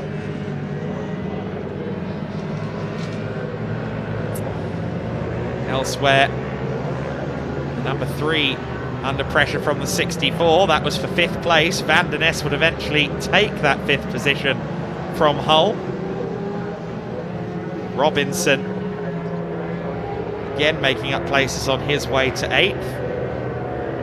A big dive at the very last turn meanwhile for 10th place from Newell, but it was Morley that took the win in the number 2. A great win, Division 1, 2 wins from Morley in that one. Let's run down through the top dozen then. Liam Morley winning the race, Lee Harpham in 2nd place, Jack Tritton 3rd, Brian Jones in 4th, Van der Ness, Hulme, Gulliford, Robinson and Hatfield, and Newell your top 10. Clemson, Karitzis, Von Gerard and Paul Platt, the 250 National winner, rounding out your top 14 as we now go down to our leather-clad heroes in these supercarts. They have James with them in Parc Fermé. Let's see what they made of that race. Well, what a way to end the supercar racing this weekend. A phenomenal race to bring us to a close here at Donington. Liam, you have converted yet another pole into a victory. How are you feeling, sir? Yeah, good. I mean, just relying on pit signals from my dad. He told me I'd opened up a gap, so from there on out, just look after the tyres, don't do anything stupid, and bring it home in one piece. And do that you absolutely did. Didn't do anything stupid, looked after the tyres, and you ended up with a resounding lead and victory. This must boost your confidence levels at the end of round 1 now, looking ahead into the rest of the season. Yeah, I mean, you know, shame about race 1, but pace has been there all weekend, so hopefully we can carry that on throughout the season. Would you change anything about this little car? I mean, looking on as an outsider, I don't think you touch anything about this, because everything that car seems to touch, it turns to gold. Yeah, we try not to touch anything, you know. These seem to work straight out the box, so we hardly play with anything. Yeah, little tweaks here and there, but nothing major. Well, listen, Liam, enjoy the celebrations. Go get your dad a beer. He deserves one after the work he did for you in that race, I think it's fair to say. We're going to grab Lee Harpham, who's been able to pull home 2nd again. How are you feeling after that one, sir? It was hard work, that. It died on the first lap coming out of the Melbourne Loop. so it dropped me back to, I think, to 4th, something like that. So it's hard work to get past Brian. He's pretty quick as well. Well, you seem to have done it pretty fine. I mean, to finish in the top 3 after an incident like that, sort of dents your momentum, that's really good going. Yeah, it was good. I mean, obviously Liam had got away by that point, so sort of like had to settle for second, but obviously still push because the guys coming from behind. So no, it's a good result, good first meeting. And will we see you do a full season in this thing? Yeah, definitely doing a full season, and we're doing the French Grand Prix at Magny-Cours in May, and Assen in Holland in August for the Dutch GP. Well, best of luck with the season and with those races as well. I'll let you get back to enjoying the celebrations. I'm going to join my little tea party. We're not around a cart anymore, chaps, but I need to come to you first because you've just scored an overall podium. How does that feel? You've got a big smile on your face, and rightly so. I didn't actually know what position I was in. Like, when we come in, I was just going to drive straight down, and they said put it on the weighbridge. So yeah, I didn't realise it meant 3rd place, and if I did, that made my move, or trying to keep 3rd place over Brian, a lot better. Well, Brian, this has really changed the complex of our little tea party that we've been having after all of these races. You must be feeling happy though as well, because you've got a big smile on your face after race 3. Yeah, definitely very good weekend racing. Didn't get testing on Wednesday, so I was chucked in the deep end. But no, the kart was getting better every race. So I'm still alive. You must have learnt a lot about these cars across the course of the weekend, haven't you? Yeah, it's setup and tyres. Throughout that race, the tyres just went off, and I had to do a few slower laps to get them back into the window again, and that's when I started catching Jack again. Would you change anything about the kart then going into the next round? Maybe a wee bit tyre pressures, maybe a wee bit lower, maybe. Why is everyone obsessed with tyre pressures? Riddle me that. What is so important about... Actually, no, you know what? Don't answer that question because I'm already being rinsed for it online, most likely. Let's talk about the next round for yourself. A 3rd place overall finish. Are we going to see more podium features from you? I hope so. My goal this year is I just want to challenge for them race wins. I want to be at the front. I'm just not very good at starts yet, so once I get the starts there, hopefully I can be a bit closer. Oh look, it's round 1. It's round 1. Plenty to improve on and plenty to move forward from. You going to join in very soon, you think? Maybe. I'm doing Assen the next one. I'll be back across in Northern Ireland at Kirkson the end of April. It's my first home race, so hopefully all goes good there. Excellent stuff. Well, guys, thank you very much for chatting with me this weekend. And just looking at this grid, it's been fantastic to watch these superkarts go around.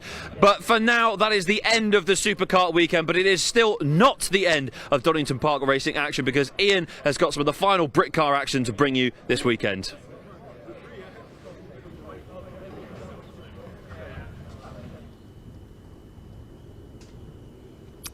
So then we're back into the racing action for the final time this weekend.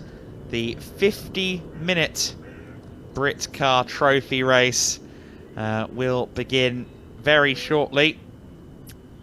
We'll take a look at the grid for this one. We'll look at the first 10 rows of this grid for the time being. It is Dubois in the number 17 starting from pole. Skilio in the 47 is behind. Anastasi on row 2 of the grid. And then the first of our non-Ginettas is the Seat Cupra of Bielan and Mason. Fressel and Green on row 3. And then the first of the Class 2 machines behind the Class 1s, Jones and Ellick in their TT. Keep an eye on row 4's 179 BMW, the E36 BM. Nigel Greensall will take the start in that thing. It will fly in his hands. Whitney is alongside him on row 4. Reynolds and Lloyd on row 5 in the first of the Clios alongside Henry and Simpson, the 88. On then to row 6 of the grid. That is Tomlinson and Shanks in the 16 alongside Dara Flock in the 22. The junior saloon champion from last year. Harrison and Jenkins on row 7 alongside Farrow and Martin Byford. Expect that Fun Cup to be very quick as Byford takes the start. Turnbull in the 62 is next on row 8 alongside Spires and Giorgio. Row 9, Nessa and James, Coyne and Neville. Shanks and GCM alongside Cosby and Silver. Rounding out your first 10 rows of the grid. I understand that while all of that is going on, we do also have an additional man on the grid, and his name is Ian Waterhouse. We'll go down there in a minute or two with Ian. Just get confirmation that he is ready. And Ian is waiting for cars to come down at the moment. And so while that's going on, Shaw and McDuff in the Team Brit machine on row 11. Tucker and Halstead alongside the 87. The Kents, I don't think will be out there because they were loading that Hyundai, unfortunately. Equally, we'll have to see whether Goldsmith comes back out after his E90 had a problem in the race earlier on. Van Nederveen in the Ginetta had an issue at the very start of the race earlier on, and I know for a fact that Jasper Sapper and Brian Bransom are out, the F80M3, overheating, unfortunately, earlier on. And as a result of that, they have decided to withdraw the car from this race. They do have other BMWs knocking her out, though. I wonder if maybe they'll pull something else out of the bag, but I don't think so, sadly. The car's now leaving the pit lane then. A great mix of sports cars, saloon cars, hatchbacks, touring cars, and even a Fun Cup machine. There you see Dara Flock as well in that latest spec Clio. He is driving that car for the first time in racing action this weekend.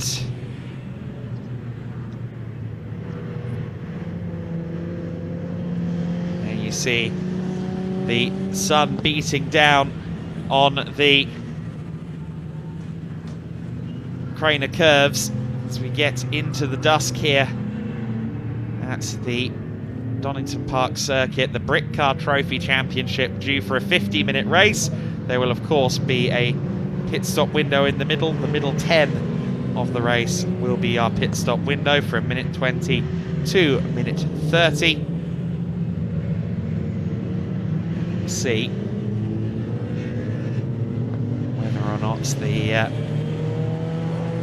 streak can continue for Dubois. We've got one race in the book this season. He's won it. So can he make it 2 from 2 at the first round in this race? And he'll be one of the first to arrive down on the grid as well. And speaking of down on the grid, I understand that Ian Waterhouse is now ready to go. So we can go there and have a chat with Ian as he welcomes the cars onto the grid for our final race of the day.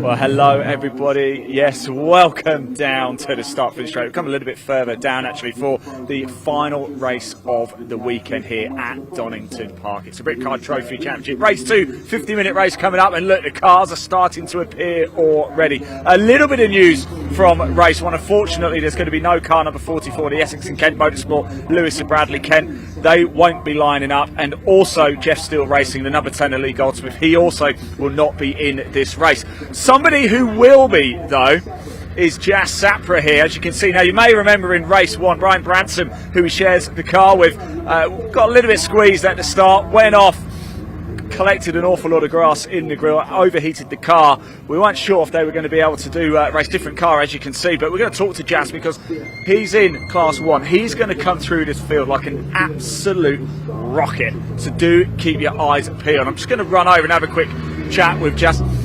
Jas, I am so glad you're here, and we're going to be on Jas Watch for this because you're going to come through like a lightning bolt, aren't you? Well, I've got a bit of work to do, haven't I?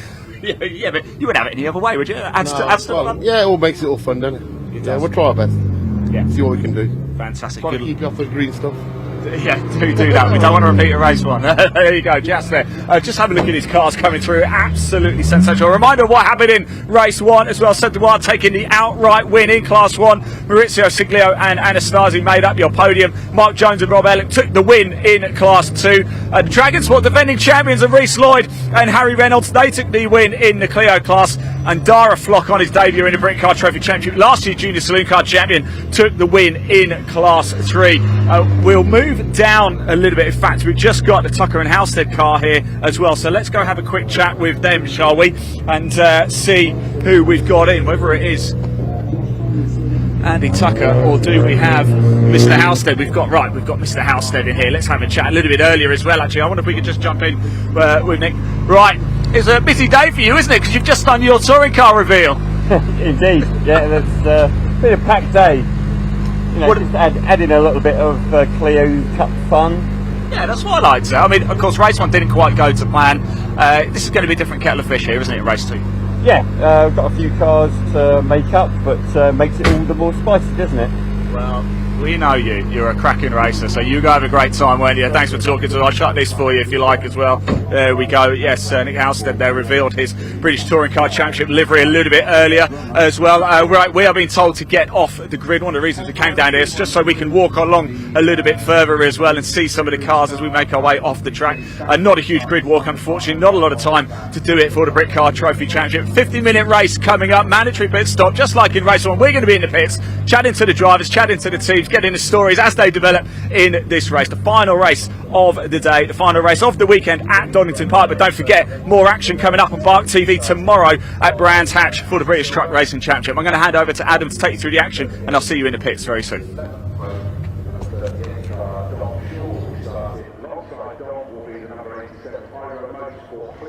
So then the cars on the grid, as you can see. We will see these cars roll on the formation lap in just a few moments' time.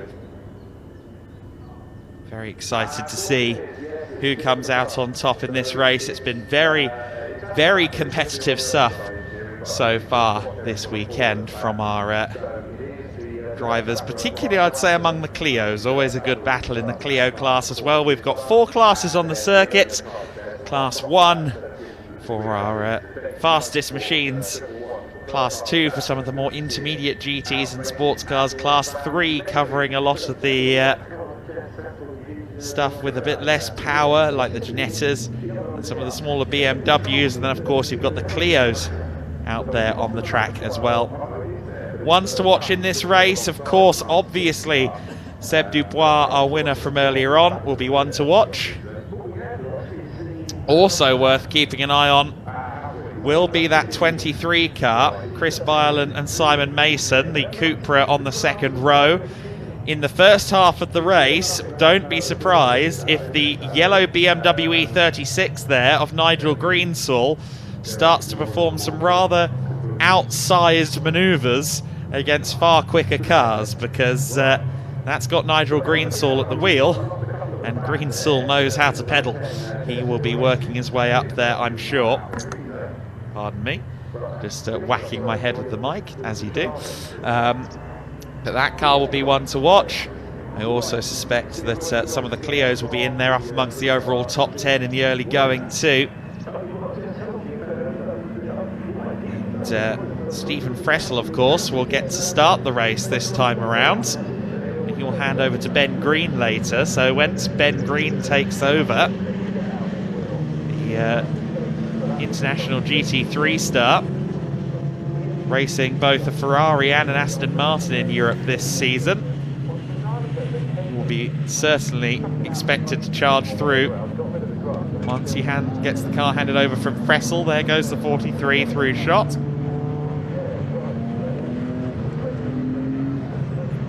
Sure, Fressel will hand it to him in a strong position as well. There you see the latest and newest 6th generation Clio Cup car in amongst it. Dara Flock in that car. Really exciting to see the newest Cup car on these shores already.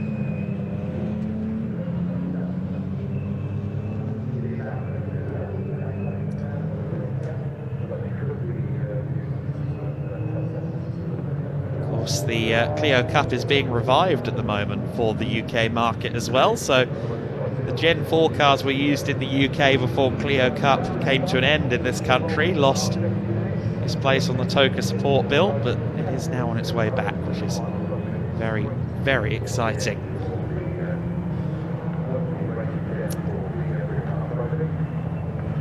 So then, the Britcar Trophy grid comes through the Melbourne Loop now.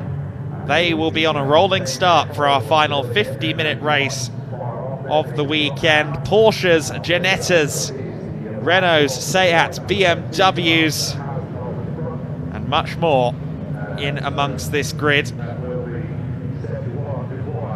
who will come out of the first weekend in Britcar Trophy with momentum. Your front row, Skilio and Dubois, they run towards the first corner now. And it is the 17 that leads them into turn 1 from the inside of the front row. Dubois leads as they all find their way through. Dubois roughly translates to something about a tree, and he's had a pretty oak strong held over this race so far, or this weekend so far, in Britcar Trophy, as everyone else goes firing through the first few corners. Saw the number 40 there in amongst it as well. That's the Intersport BMW, which is running. So I did say that there's a lot of BMWs in the Intersport stable, and it seems as though they have taken out a secondary M3 for this race. The number 40 car is out there, which is great news. Here you see the Cupra making a move for third place on Skilio, who's dropped down from second to fourth in the early going then. Anastasi then in second place behind Dubois. Anastasi to the inside, not able to get a move done. And look who's in fifth. It's Nigel Greensall. I had a feeling that Class 2 BMW would make itself known, and it's right there at the front.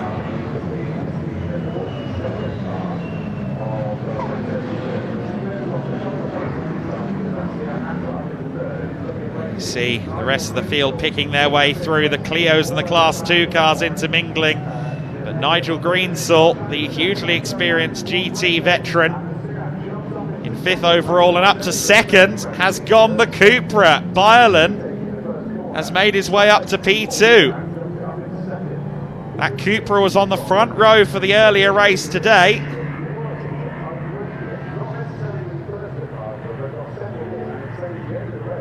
Byerlin up into P2. There's been a spin over at the first corner at Redgate. The 14 of Andy Georgiou is in a spin. Oh, and we've had an off, and it's for Fressel. Fressel in the 43 has come off the circuit. Now has to just try and get that out without damaging the splitter, and has to work from the very rear of the field now. Well,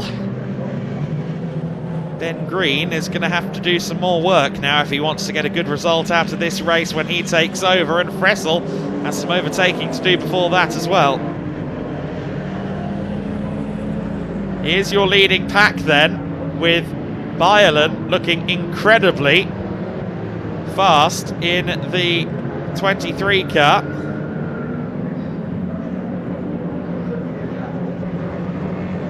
There you see the third place battle as well. Skilio being pursued by Byerlin. There's Greensall in fifth as well. Here comes the Cupra with a good run out of the last corner to the outside line at turn 1. And Byerlin with a good run through turn 1 as well. He seems to carry a lot of speed through these corners, but the Cupra just sticks, doesn't it? Dubois,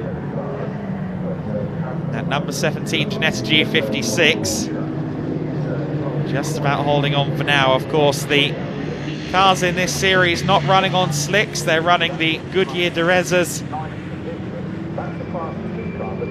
and those are treaded tyres, which does mean that in certain instances you see cars you'd expect to be quicker, not quite as quick. I think if you stuck the G56 on slicks and the Cupra on slicks, the G56 would start to get away, but with everyone on the treaded tyres, it can have an interesting effect. 3 very different cars represented in the top 5 then.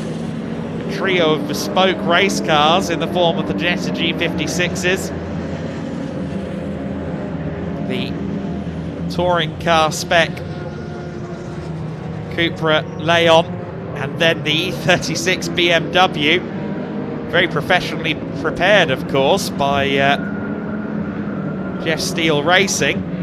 A massive truck for Jeff Steele Racing this weekend. They've got a few irons in the fire this weekend. And through into the lead has gone Bielan. The 23 is up into the lead. The Cupra leads the way then. Dubois demoted to second place. Anastasi in third. Skilio fourth. Jasper Sapra has moved up into sixth place as well. The number 40 car, the white M3, is up as far as sixth in this race overall now. Now that car is the replacement machine for the F80 M3 that we saw massively overheating. And through goes Van Nedderveen, just as we were talking up the number 40. It starts to slow down. Now, is there a problem for the 40 car?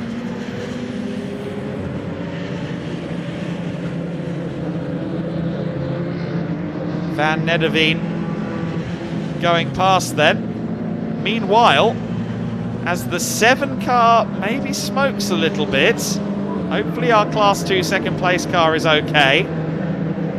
But as we do that, I understand that Andy Tucker is down in the pits. He's in the 87 lineup. I believe he is with Ian at the moment. Right, everybody, I've come down to the pits. Didn't give Hyro Motorsport a lot of love in race one. One of the reasons for that, unfortunately, Andy Tucker and Nick Halstead retiring from race one. We've got Andy here. Look, do the old natural thing. Adam, he had no idea I was here. Did you? No idea at all. Look, things quite smooth at the minute. Early stages, of course, but race one didn't quite go to plan. What happened? So we had brake failure, standard procedure. The brakes were going on me a little bit in our stint, so kind of backed it off a little bit, handed over to Nick, and then brake failure going into old hairpin, which is never ideal range here. Let's face it, when you're licking through Prainers at 110, 120 mile an hour, scary moment. What's it like, Andy, having a BTCC driver as your teammate? Oh mate, it's been mega. Like, can't fault Nick at all. He's been so professional this weekend. Even when the worst happened, it's just like it's racing is part and parcel of it, innit? You know, we know what it's like with Hyro. We had throttle failure at the last round last year, which I'd like to say cost us the championship, but fair play to the Dragon Sport boys as well. They actually came over with a master cylinder for us, so yeah, it's really good when your rivals are helping you out. So fair play, boys. Thank you very much. That's what we like to say. Look, best of luck for your stint. I promise I'll come talk to you before you get in the car. You're second out. Yeah. Good luck. Thanks for talking to us. Mate. Adam, back to you.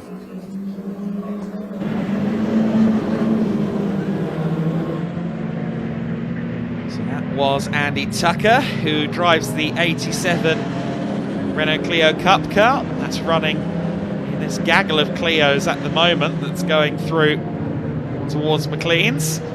There's Flock in the 22 at the front, the 87 a few cars further back than this. Just hold on, it should be the next car through. There it is, just going through shot. Tucker in the 87, just in the back of shot there, the car with the white and red. There it is. Behind him is the 43 car, which of course is recovering after its spin down at the old hairpin earlier on. So there's your 87 that we just heard from in the garage with Ian. Andy Tucker will take that over from Nick Halstead, who's currently at the wheel, but he's being closed in on by the 43 car of Fressel, who of course was up there at the front and then spun out. Bielan in the 23, running at the front of the pack, now 2 seconds clear of Dubois. And of course, Simon Mason is due to take over that car. Mason, a very, very handy peddler as well, so one would suspect that this very strong lineup could be in a very good position for the rest of the race. Greensall again performing heroics towards the rear.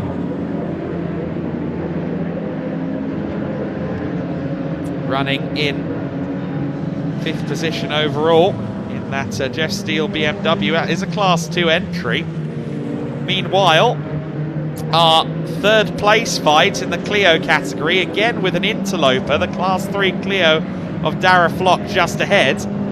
The newer spec Clio Cup car, the current spec Clio Cup car. The older Gen 4 machines with their own class here, of course, and Harrison leading that scrap right now. In fact, sorry, it's Ben Jenkins at the wheel of that car at the moment. Harrison will take it over later on. Just behind him is the Jack James driven machine. So Jack James looking to the inside here of Jenkins and gets it done for 3rd in the Clio class. And his Dragon Sport cohort may follow him through. Yes, I think that is number 12 of Coin. And now the 96 gets past Dara Flock as well. Dara Flock losing out there. The newer Clio being swarmed in amongst the Clio Cup cars. Meanwhile, they're all going to get monstered in a minute by the Ginetta in the background. That is the recovering number 43, of course, of Stephen Fressel. But he's going to have a hard time getting around some of these Clios as hard as they're fighting with each other. There's your 47, Skilio in the 47 car running in 4th place. There's your 2nd place car, Dubois.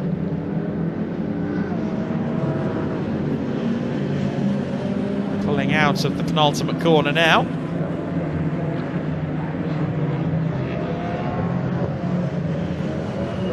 It's great to see Maurizio Skilio back in the series this year. He's been racing this Dayton Motorsport Ginetta in Britcar Trophy for a while.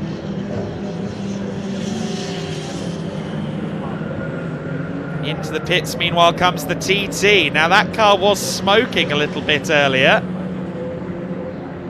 We're out of the mandatory pit window, which begins in 7 minutes and 40 seconds, so something deeper must be at play.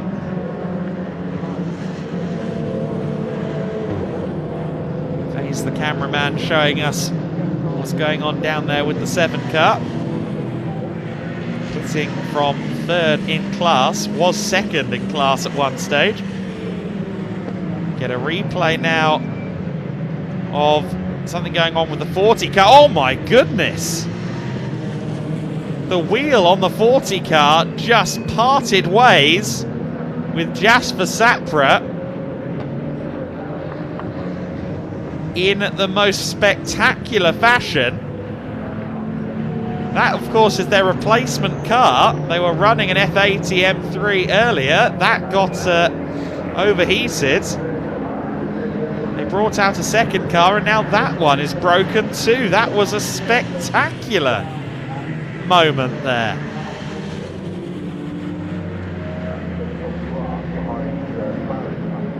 Here's your Clio Cup lead battle here. So the number 1 Clio being driven by Reese Lloyd, the number 12 Clio being driven, the number 88 Clio, I should say, being driven by Hadley Simpson. So Hadley Simpson trying to give Reese Lloyd something to think about here.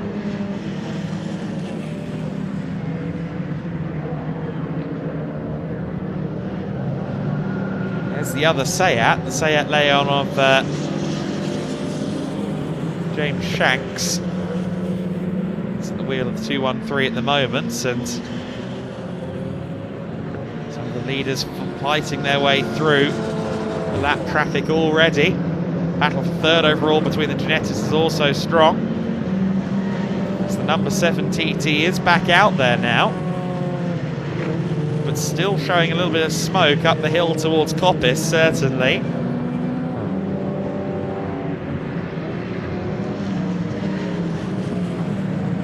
TT that won earlier on in Class 2 is not going to do the same here without some turbulence for other parties. Several laps down now.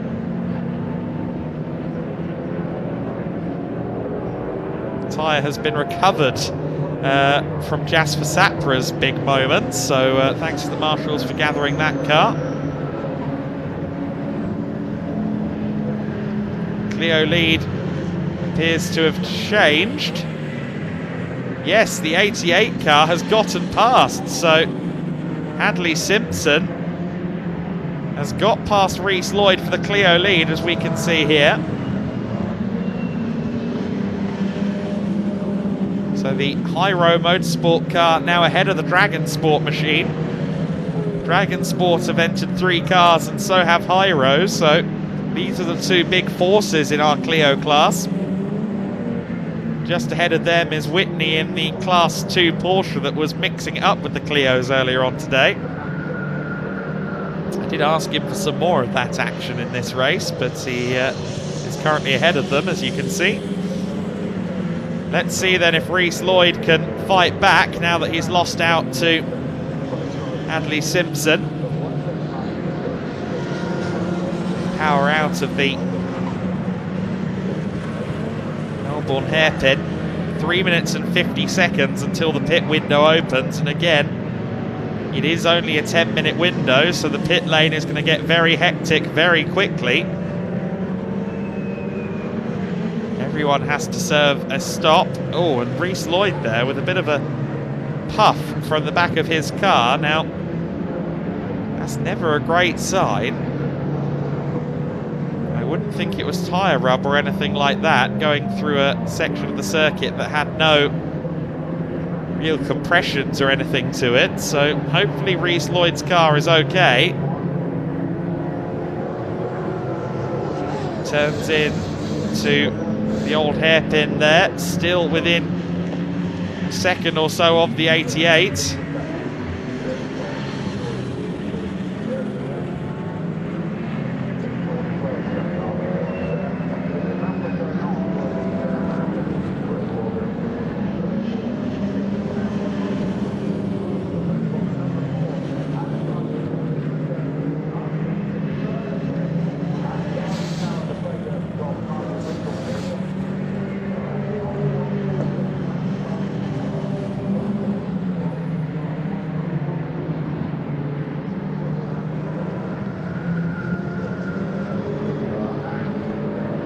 So then the order at this stage of the race: Bylan and Mason in the Seat Cupra. Second place for Dubois. Third place for Skilio. Fourth for Anastasi.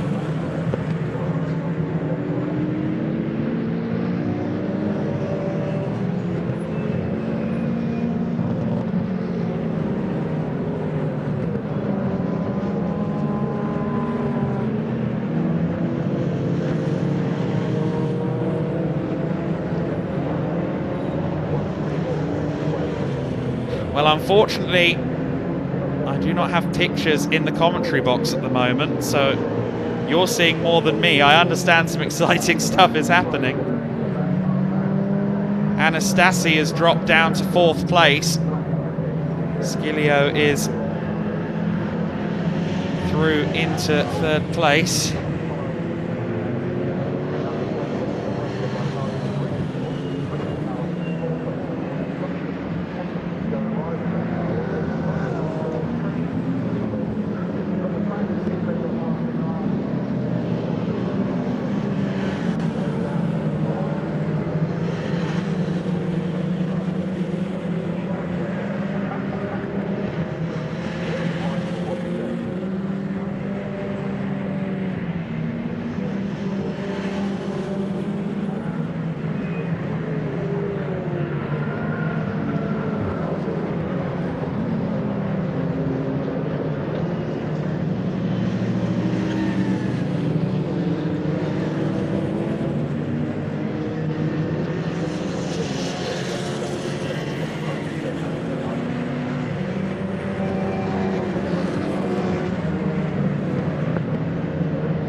Are everybody, here's Chris Whalen getting out of the car. What a performance from him in the first half. Simon Mason is about to take over. Let's just walk down a little bit. We'll see if we can grab a quick word with Chris very shortly, but plenty of action going on. The pit window is open, it's chaotic, it's full of excitement and drama down here. Let's run down and I'm going to see if I can grab Chris very shortly for a chat, because it was a fantastic opening stint.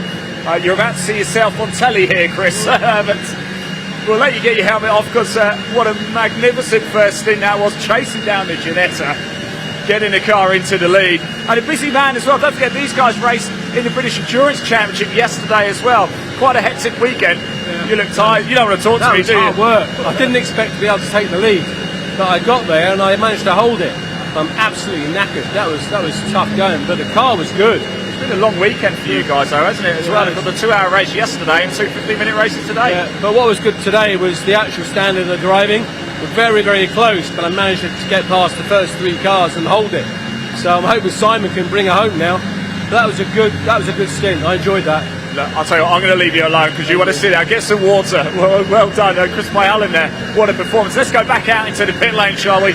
So let's see what else is going on out here, because it's full of action. We've got the Team Britcar in as well, the number 38. Let's just move down a little bit, shall we, and see what else we can pick up. Of course, Dom Shaw and Caleb McDuff here for the Team Britcar.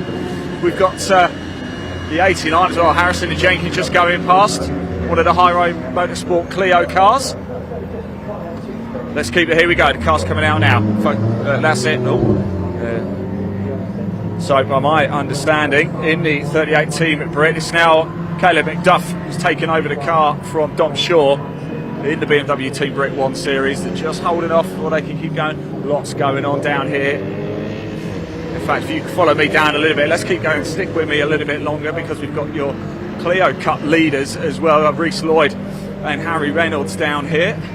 Let's keep on moving, shall we? I think Reece Lloyd did the first stint, of course, your 2023 champion. So we've got Alex Neville here as well. Alex, I know you're going to pit very shortly. Race 1 didn't quite go to plan. No, what happened? We're fifth first and first to last. I thought we had it right. Hell of a start to the season. It was chaos out there. So yeah, well, let's put that right this one, hopefully.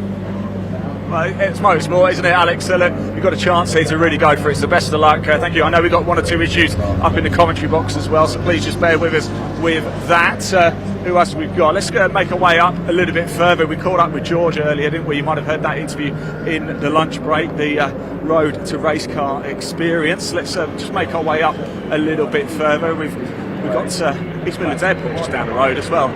Planes going overhead to a wonderful place to be here at Donington Park. Don't forget, coming up on BARC TV, it's not just yesterday and today. We've got the British Truck Racing Championship from Brands Hatch coming up tomorrow and Monday. Support races, I'll be down there for that one too. Let's keep on making our way up, shall we? Let's go see if we can find somebody else to jump in with.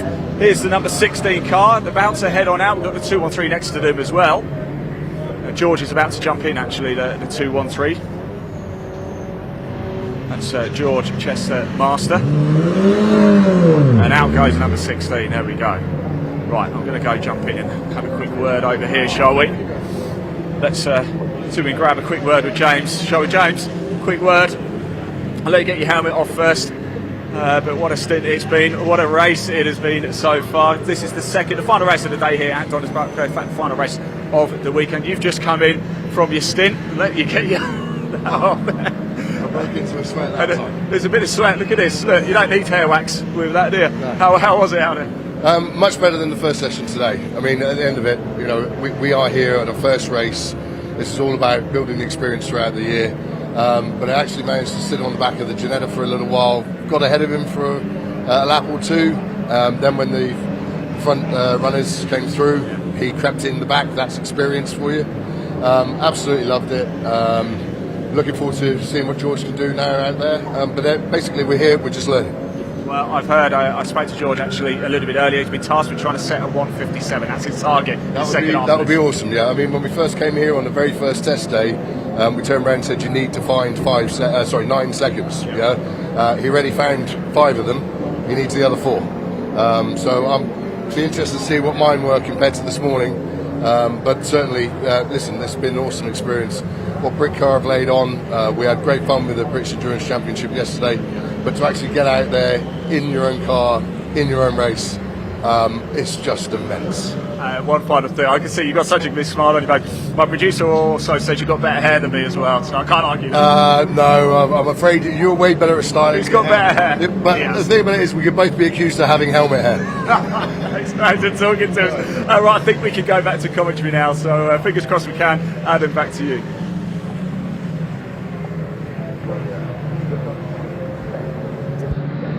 Pictures restored in the commentary box then, and this is one of the few cars left that hasn't given us a pit stop yet during this mandatory pit window. This is Dubois, the winner from earlier on today, at the front of the order.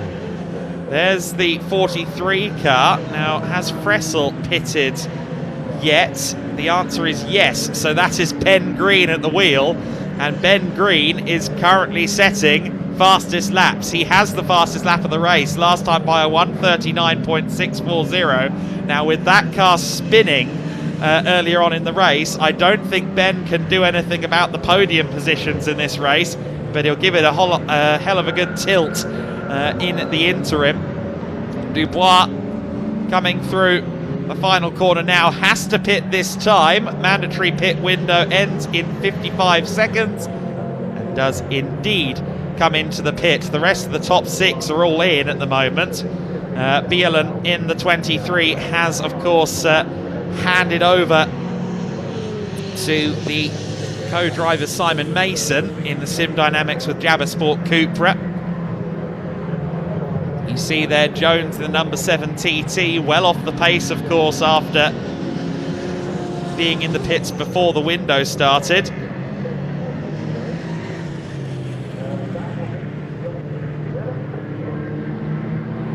Bielan back out of the pits now.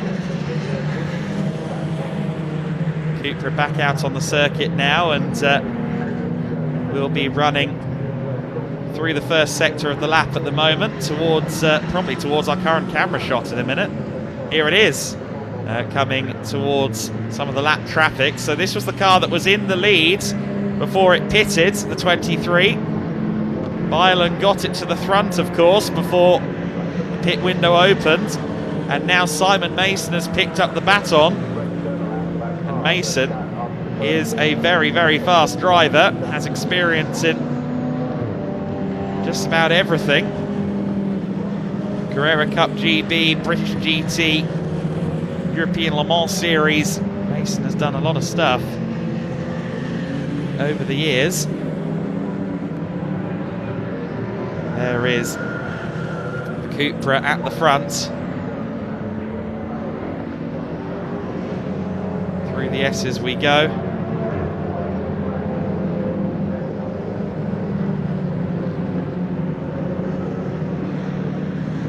Your 23 car powering out of Melbourne. You see the wounded E46 still abandoned there, unfortunately. I feel very sorry for Intersport. They tried just about everything to get back out in this race, including getting a new car ready to go, but they couldn't make it work. Bielan comes by the pit lane, and Dubois should just be exiting the pits at the moment.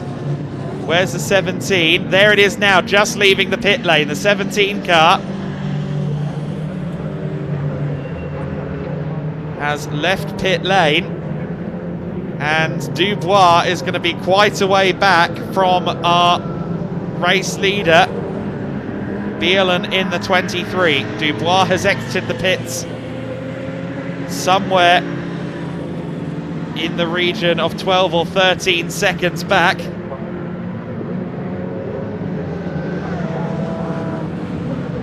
There is your 23 car. Of course, it's Simon Mason at the wheel now, I must remember that. Sim Dynamics entry bouncing across the curb there at Coppice. The Fun Cup car having been taken over. It was Martin Byford at the wheel. It is now Dave Farrow. That car sits second in Class 3 behind Dara Flock.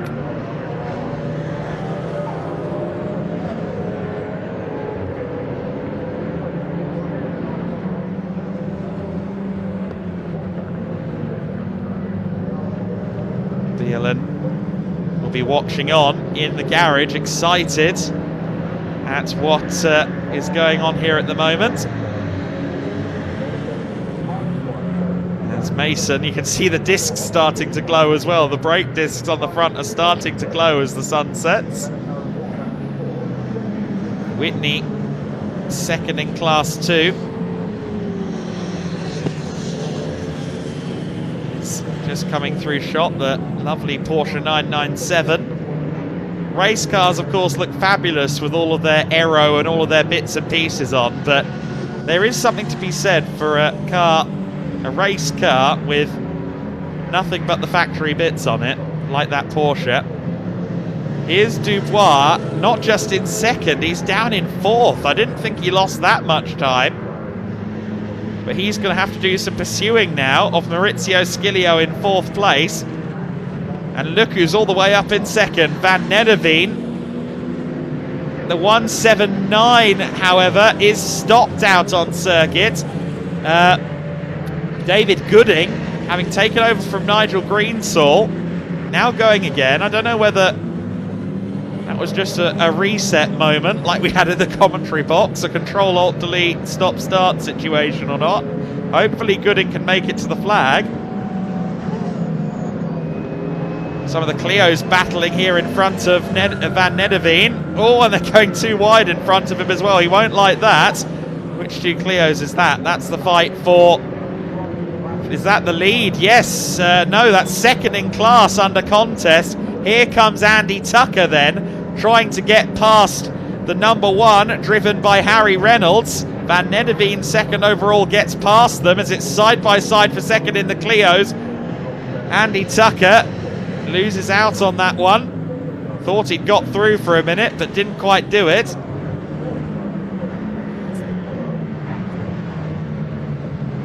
So while this battle for second in Clios carries on, the battle for third overall is closing in behind them, Sciglio and Dubois. And Dubois has definitely closed in on the 47. So this could be a little bit dramatic in the next few moments, because these Clios are going at it hammer and tong, and they're not going to much care for the progress or lack thereof of the Ginettas behind them. Nedderveen, very, very fast out there on circuit. He's slower, however, than our race leader Mason, so any chances of pursuing up the road will require more pace. Here comes the Clio / Ginetta situation, and Dubois will have the inside line for Coppice, but he'll also have Clios up ahead of him. The Clio's still fighting. Sciglio is going to get past both of them, I think, on the way up to Coppice.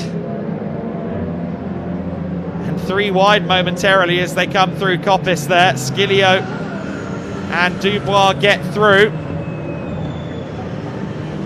Battle for third overall coming towards the S's now. It's still in second in class Harry Reynolds in the Clios, but again Andy Tucker is right there. I get the feeling that Dubois, in short order, is going to go for it. Oh, and Tucker behind has gone for it. Tucker gets through. No, he overshot. Andy Tucker got through momentarily, only to overshoot going into Melbourne. Too late on the brakes on that occasion. Oh, that's a statement of intent, almost touching the bumper there, but into the pits. Into the pits has come Tucker. Now, is there anything on the bulletin board to suggest a reason why? No.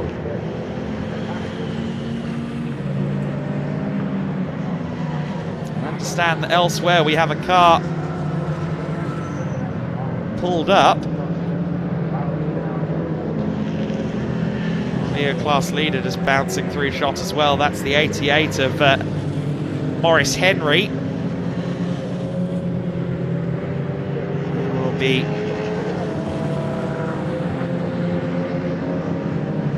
hoping to just hold on at this stage. He's got a decent advantage of 8 seconds over the Reynolds and Lloyd car in second. It's the 179 that has pulled up again. That's coming out of the S's down towards Melbourne. And that is, unfortunately, the end of the day for the Jeff Steele Racing BMW.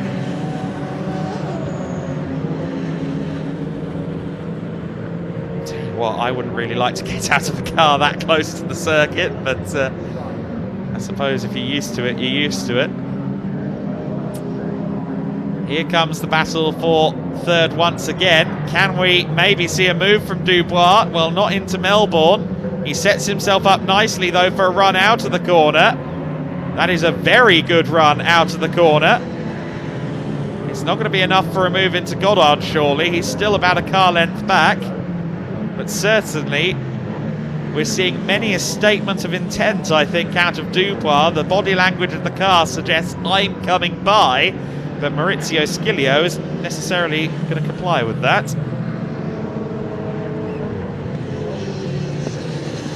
Through first corner, through Redgate once again. 11 minutes left on the clock. Your leader is Simon Mason.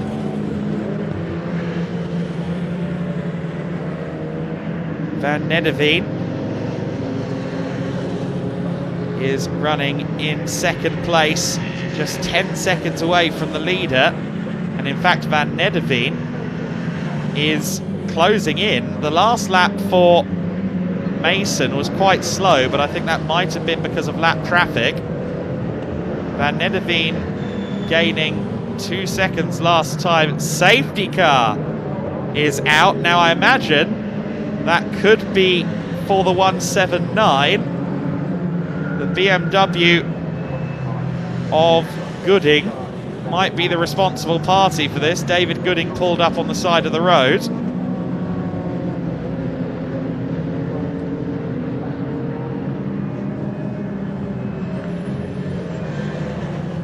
So,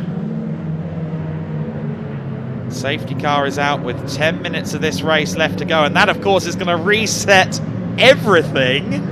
And I don't think this is going to be a 10-minute safety car. So, strap in. This is going to get very interesting very quickly. The battle for third place, of course, will be neutralised.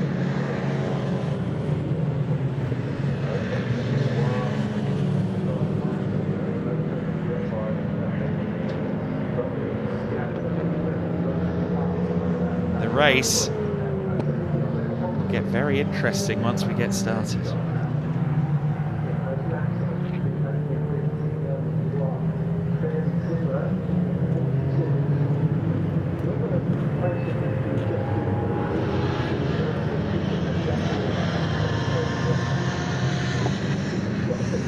So then, the 23 car will follow in the, or will be in the lead, and is being followed in the safety car queue by the number 7 TT. So that means there is a bit of padding between Mason and Van Nedderveen. So the 23 Cupra has a bit of a lifeline, a bit of a cushion in the form of the number 7 Class 2 TT. Van Nedderveen therefore won't be right on the rear bumper of the Cupra from the word go once this race is resumed, and we have decent reason to think it will be.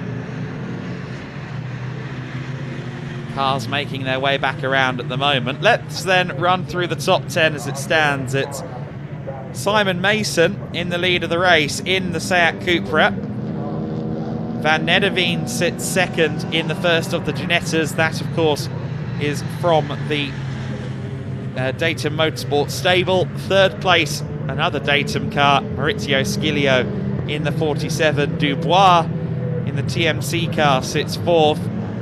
Then it's Ben Green in fifth place. Now, Ben Green is just about on the lead lap. He will be behind a great many lapped cars, of course, but Ben Green, the driver who's taken victories at some of the highest levels of GT3 competition, is going to be on the lead lap. and a lot closer to some of those that could be in his firing line. I don't know that he's going to have time to make up any places once he's got through the lap traffic, but maybe there's an outside shot of a podium for Fressel and Green.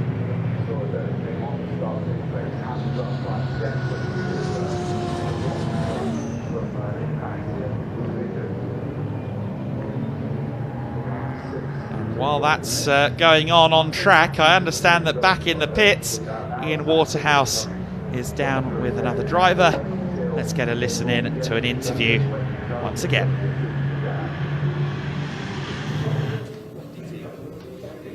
Right, everybody, welcome down to the pits. We're with Dragon Sport in a minute. Our old mate Reese, we're coming back to have a quick chat, Reese, because actually this safety car might help you out a little bit here. I think Sam and Jack are doing well. They're going to be right up behind Maurice, so that'll be good. We've got a track limit. We've got a pit stop penalty to serve, so we're going to drop a couple places. But yeah, it's going to bunch up. Final 5 minutes. This is exciting, isn't it? This is what we want. So if you're watching, do not go anywhere, because this is going to be a grandstand finish. I back Sam. I think he's keen. He's new, and he wants to go out with a win. So things were getting tight up there. You're kind of resuming rivalries with Hyro there. Yeah, it was good. And we spoke on lunchtime about pit stops, and we said we were going to be a bit more aggressive on the pit stops, and it's cost us. We were a 10th out on both of them, which is nothing, but it's so close.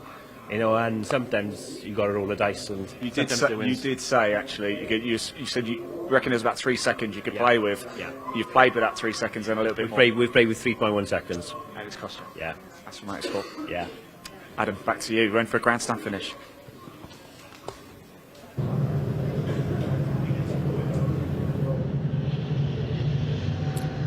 So then, the ongoing recovery we can see here of the 179 still hasn't even begun, really.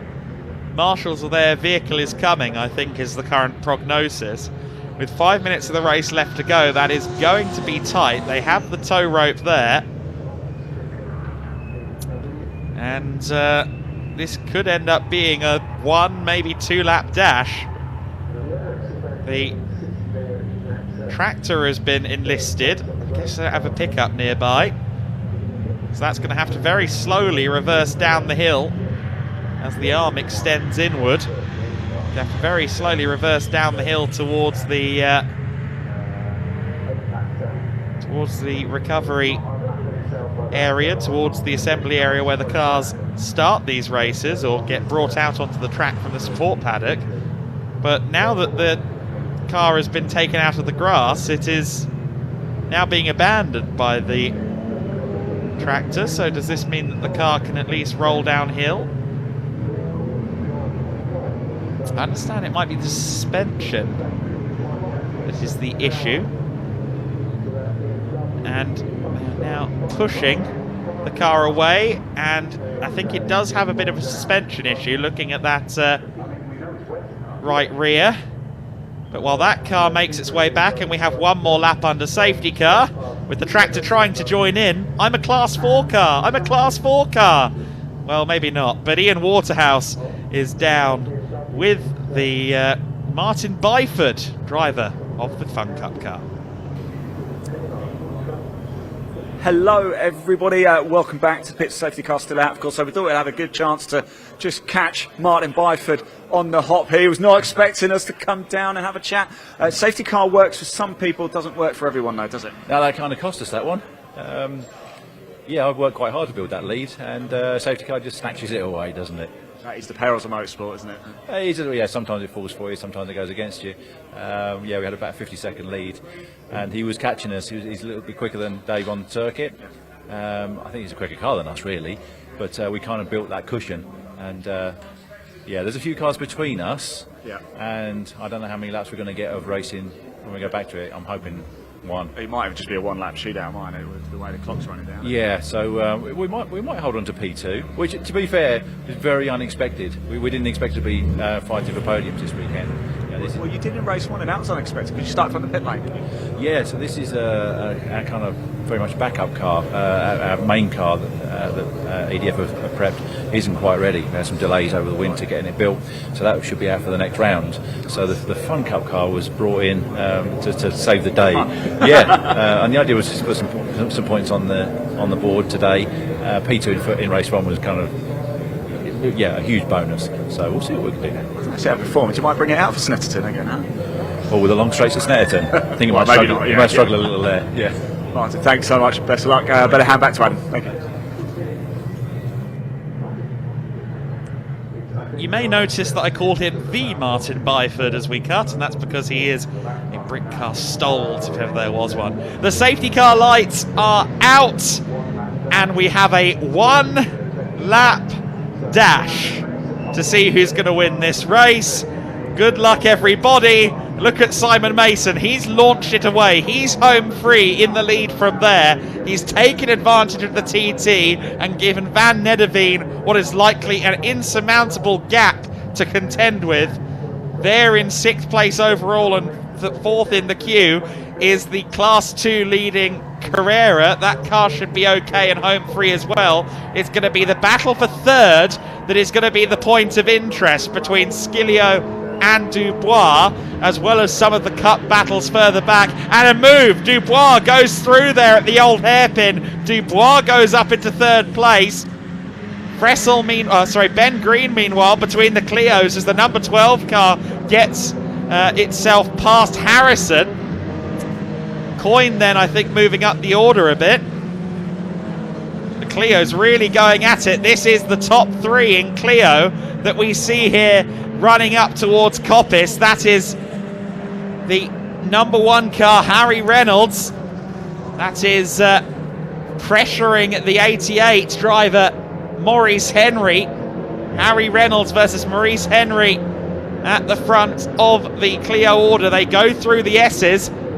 I'm not sure that Harry Reynolds is going to get there in time. Meanwhile, at the front of the pack, the clock is about to hit 0 on this race. The checkered flag should be there for them this time, and it is going to be Simon Mason that brings it home. For he and Chris Bielan. Is the checkered flag thrown? Yes, it is.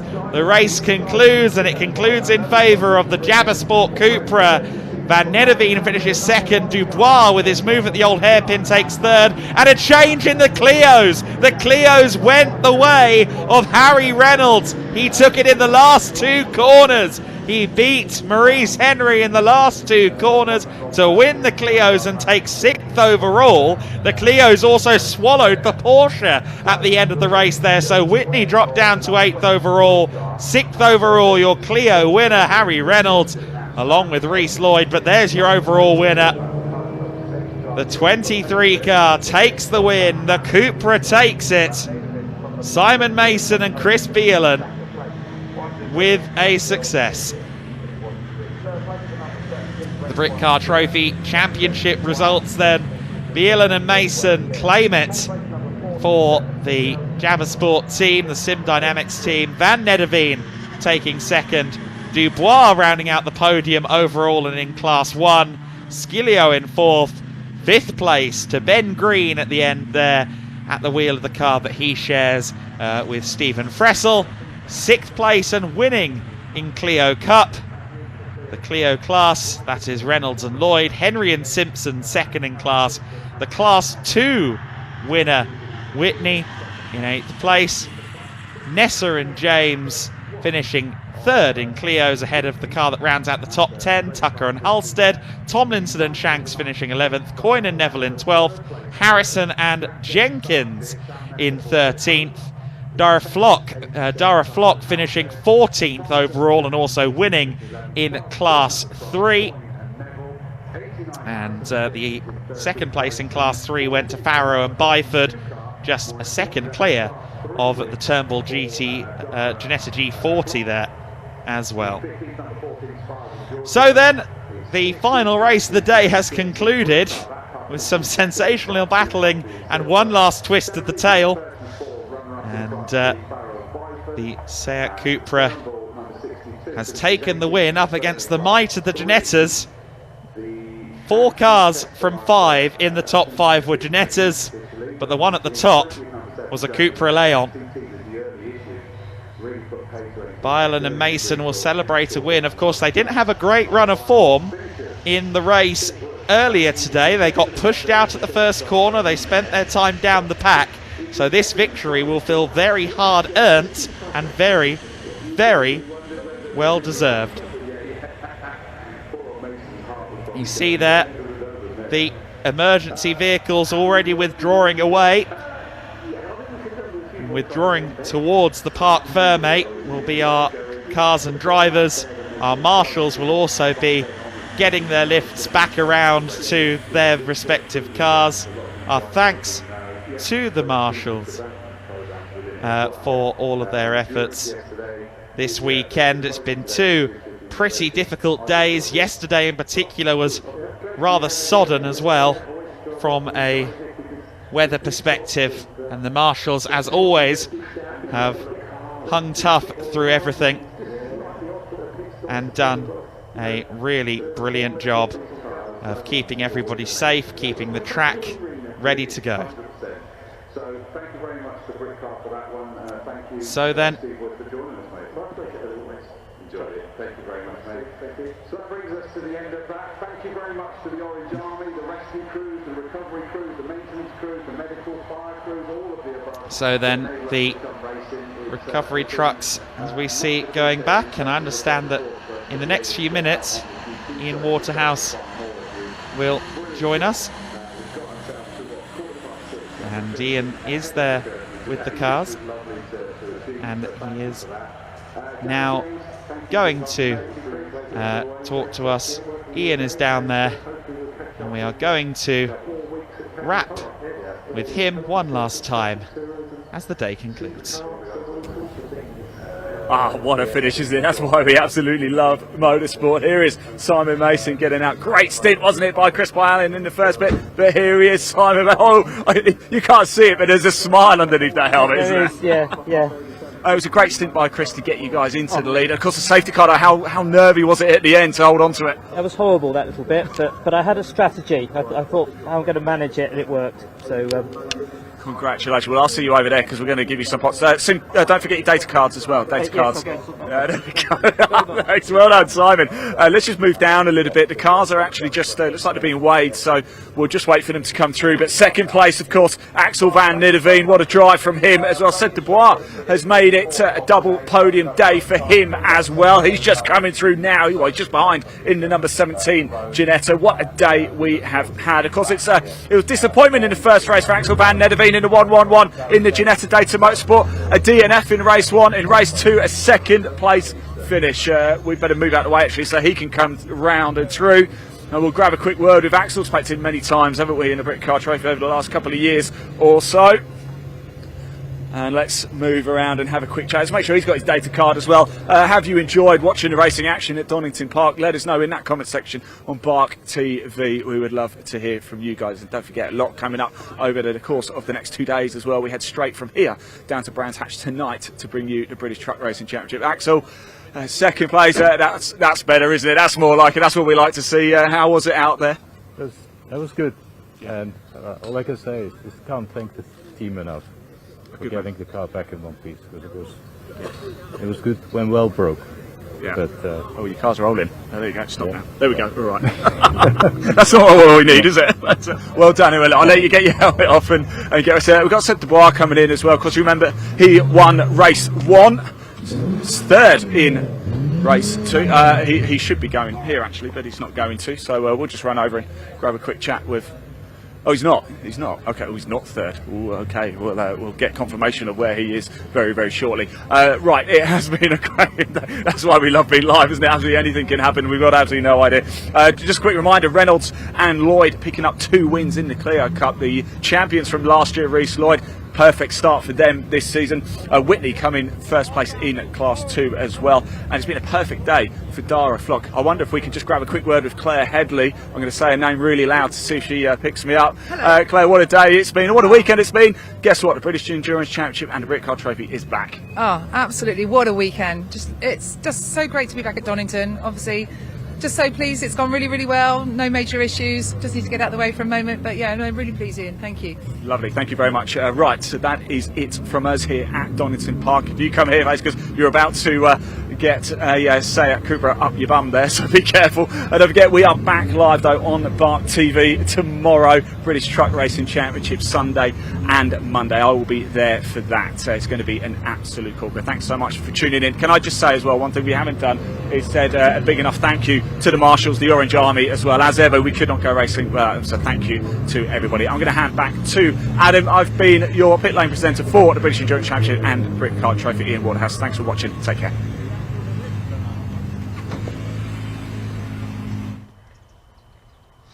Replays then of this race. We had an early spin, of course, for the number 14 Clio. We had some great Clio battling as well. Dara Flock in the Class 3 machine, well ahead. Well, not well ahead, but certainly getting adopted by some of the other Clios. The 40, Jasper Sapra shedding a wheel. 2 BMWs that they've gone through in 2 races. That's not a great sign. The 43 car spinning. We had a couple of spins actually. We didn't see that one live, I don't think. The 43 car having a second spin. The 88 car in the Clio scrap as the, oh goodness me, I didn't see this. I think this happened while I didn't have pictures. The number 4 car, Marco Anastasi, having a moment. The 47 locking up. That was Skilio getting a bit messy as he tried to hold off Dubois. Oh goodness me, and a big straight on as well for another of the Clios there. That's the Race Experiences machine of Josh Tomlinson and Kieran Shanks, the Mac G run car. And that was the move that sealed it at the last corner in the Clio battle in favour of Harry Reynolds and Reece Lloyd. But your winner across the line overall was your Class 1 winner of 2, of course, and that was the Seat Cupra of Byerlin and Mason. A fitting end to a fabulous day that we have had so far. Of course, the day has come to an end. That was our last day race of the day, but it is not our last race of the weekend here on the BARC YouTube channel, because 2 days of British Truck Racing Championship action will be up next on Sunday and Monday from Brands Hatch. Support races ranging from saloon cars to pickups to junior saloons and everything in between. Dave Goddard will be there as well, the main voice of this channel. Thank you for having me as something of a guest, wanted or not. Dave will be with you at Brands Hatch bright and early tomorrow for more BARC action.